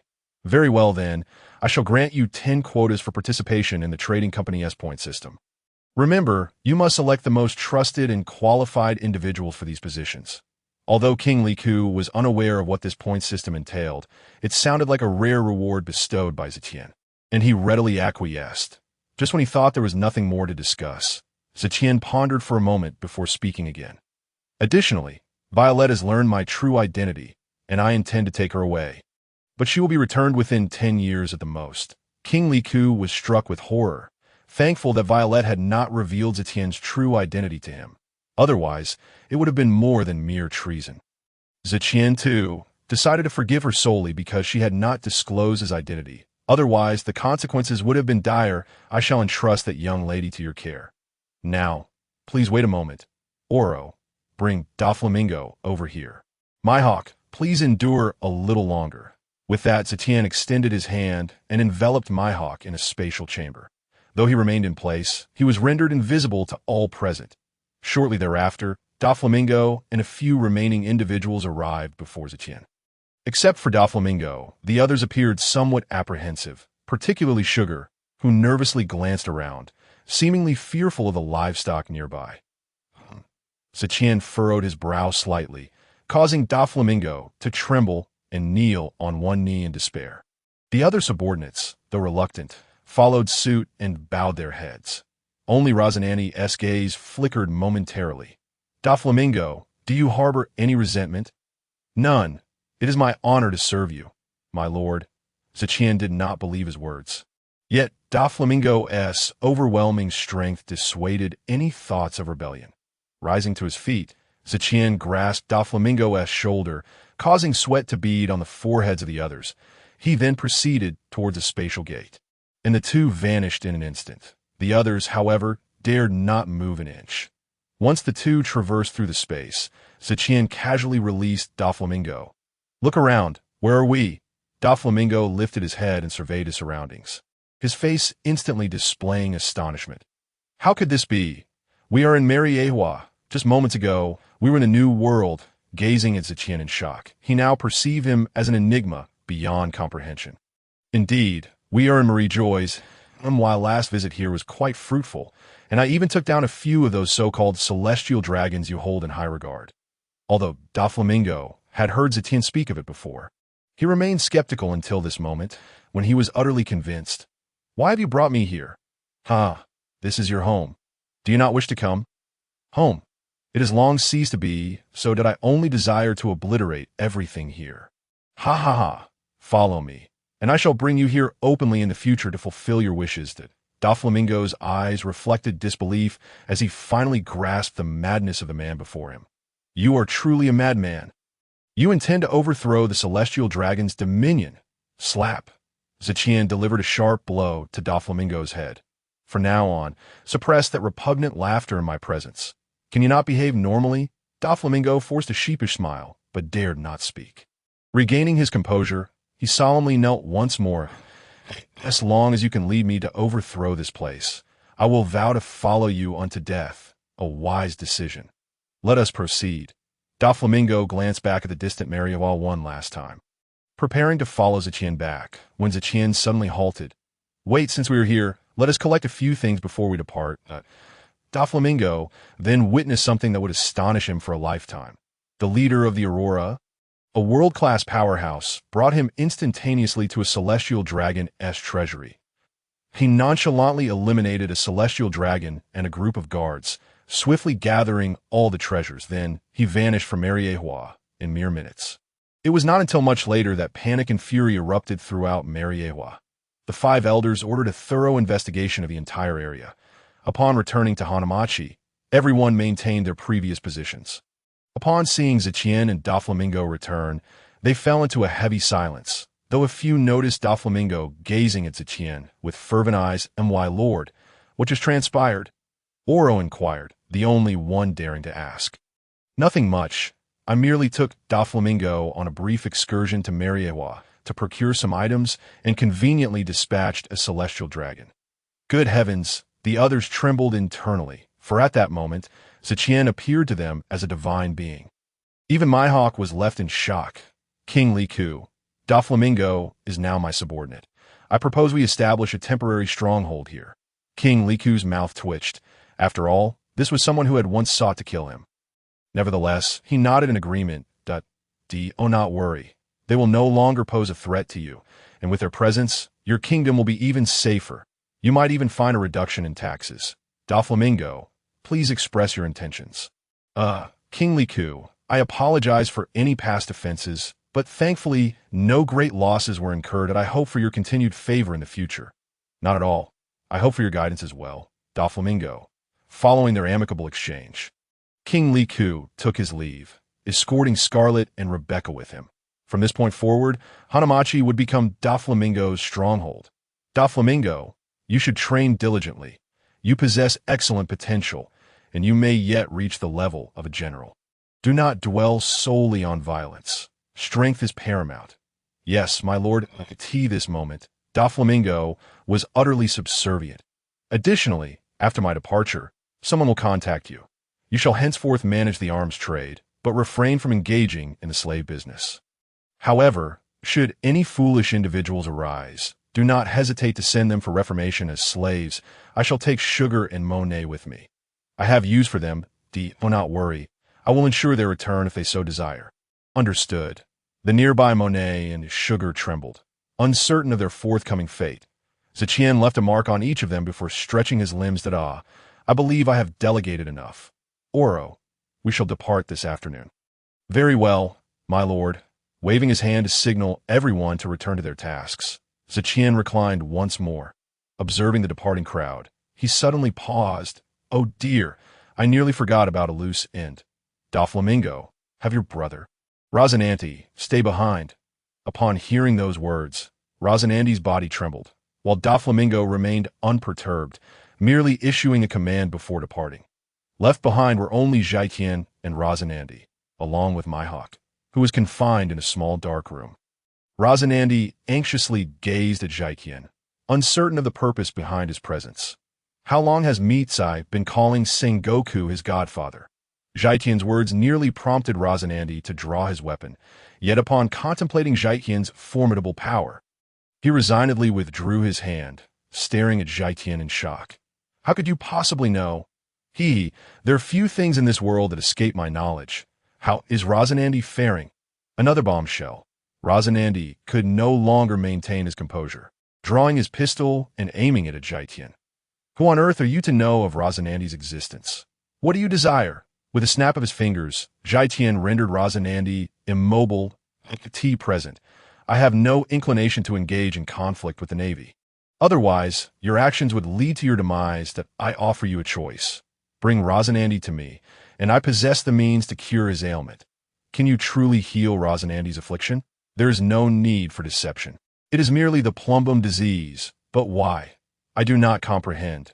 Tian refrained from elaborating, having already spoken more than necessary. He was growing impatient. With a wave of his hand, he extracted a din mushy from Rosinante's clothing. You have one day to bring Rosinante to me, or neither of you shall survive. Do not forget, Doflamingo is also aware of Rosinante's whereabouts. After a moment of silence, Rosinante turned and left in haste. Tian showed no concern for Rosinante potentially alerting others. Given his regard for Rosinante, he feared betrayal only as long as Rosinante remained within his grasp. Moreover, disregarding Rosinante's affairs, he tossed the din mushy in his hand, a playful smile gracing his face. How long do you intend to keep me confined? My apologies, I almost forgot about you. Mihawk interjected. From your words, it seems Rosinante is affiliated with the Navy. Indeed, he is the adopted son of Fleet Admiral Sengoku, assigned to infiltrate the Don Quixote family. How tragic for Doflamingo that is it not? With a godfather and a biological brother, one cannot fathom what Rosinante is thinking, even if he does not wish to assist. Merely standing by and observing is pitiful. Tian has always been one to favor kin over righteousness in significant matters. Trivialities might be disregarded, but nothing is more important than family when it comes to weighty issues. However, had we not intervened, it is likely that the two brothers would have turned against each other, with Doflamingo's slaughter being more unilateral. Mihawk, disinterested in such discussions, settled into a nearby chair, pouring himself a cup of tea. Is this din mushy meant to contact Admiral Sengoku? Indeed, I am contemplating whether to extend him a greeting. Are you not concerned he might dispatch admirals to overwhelm you? He would need to locate me first.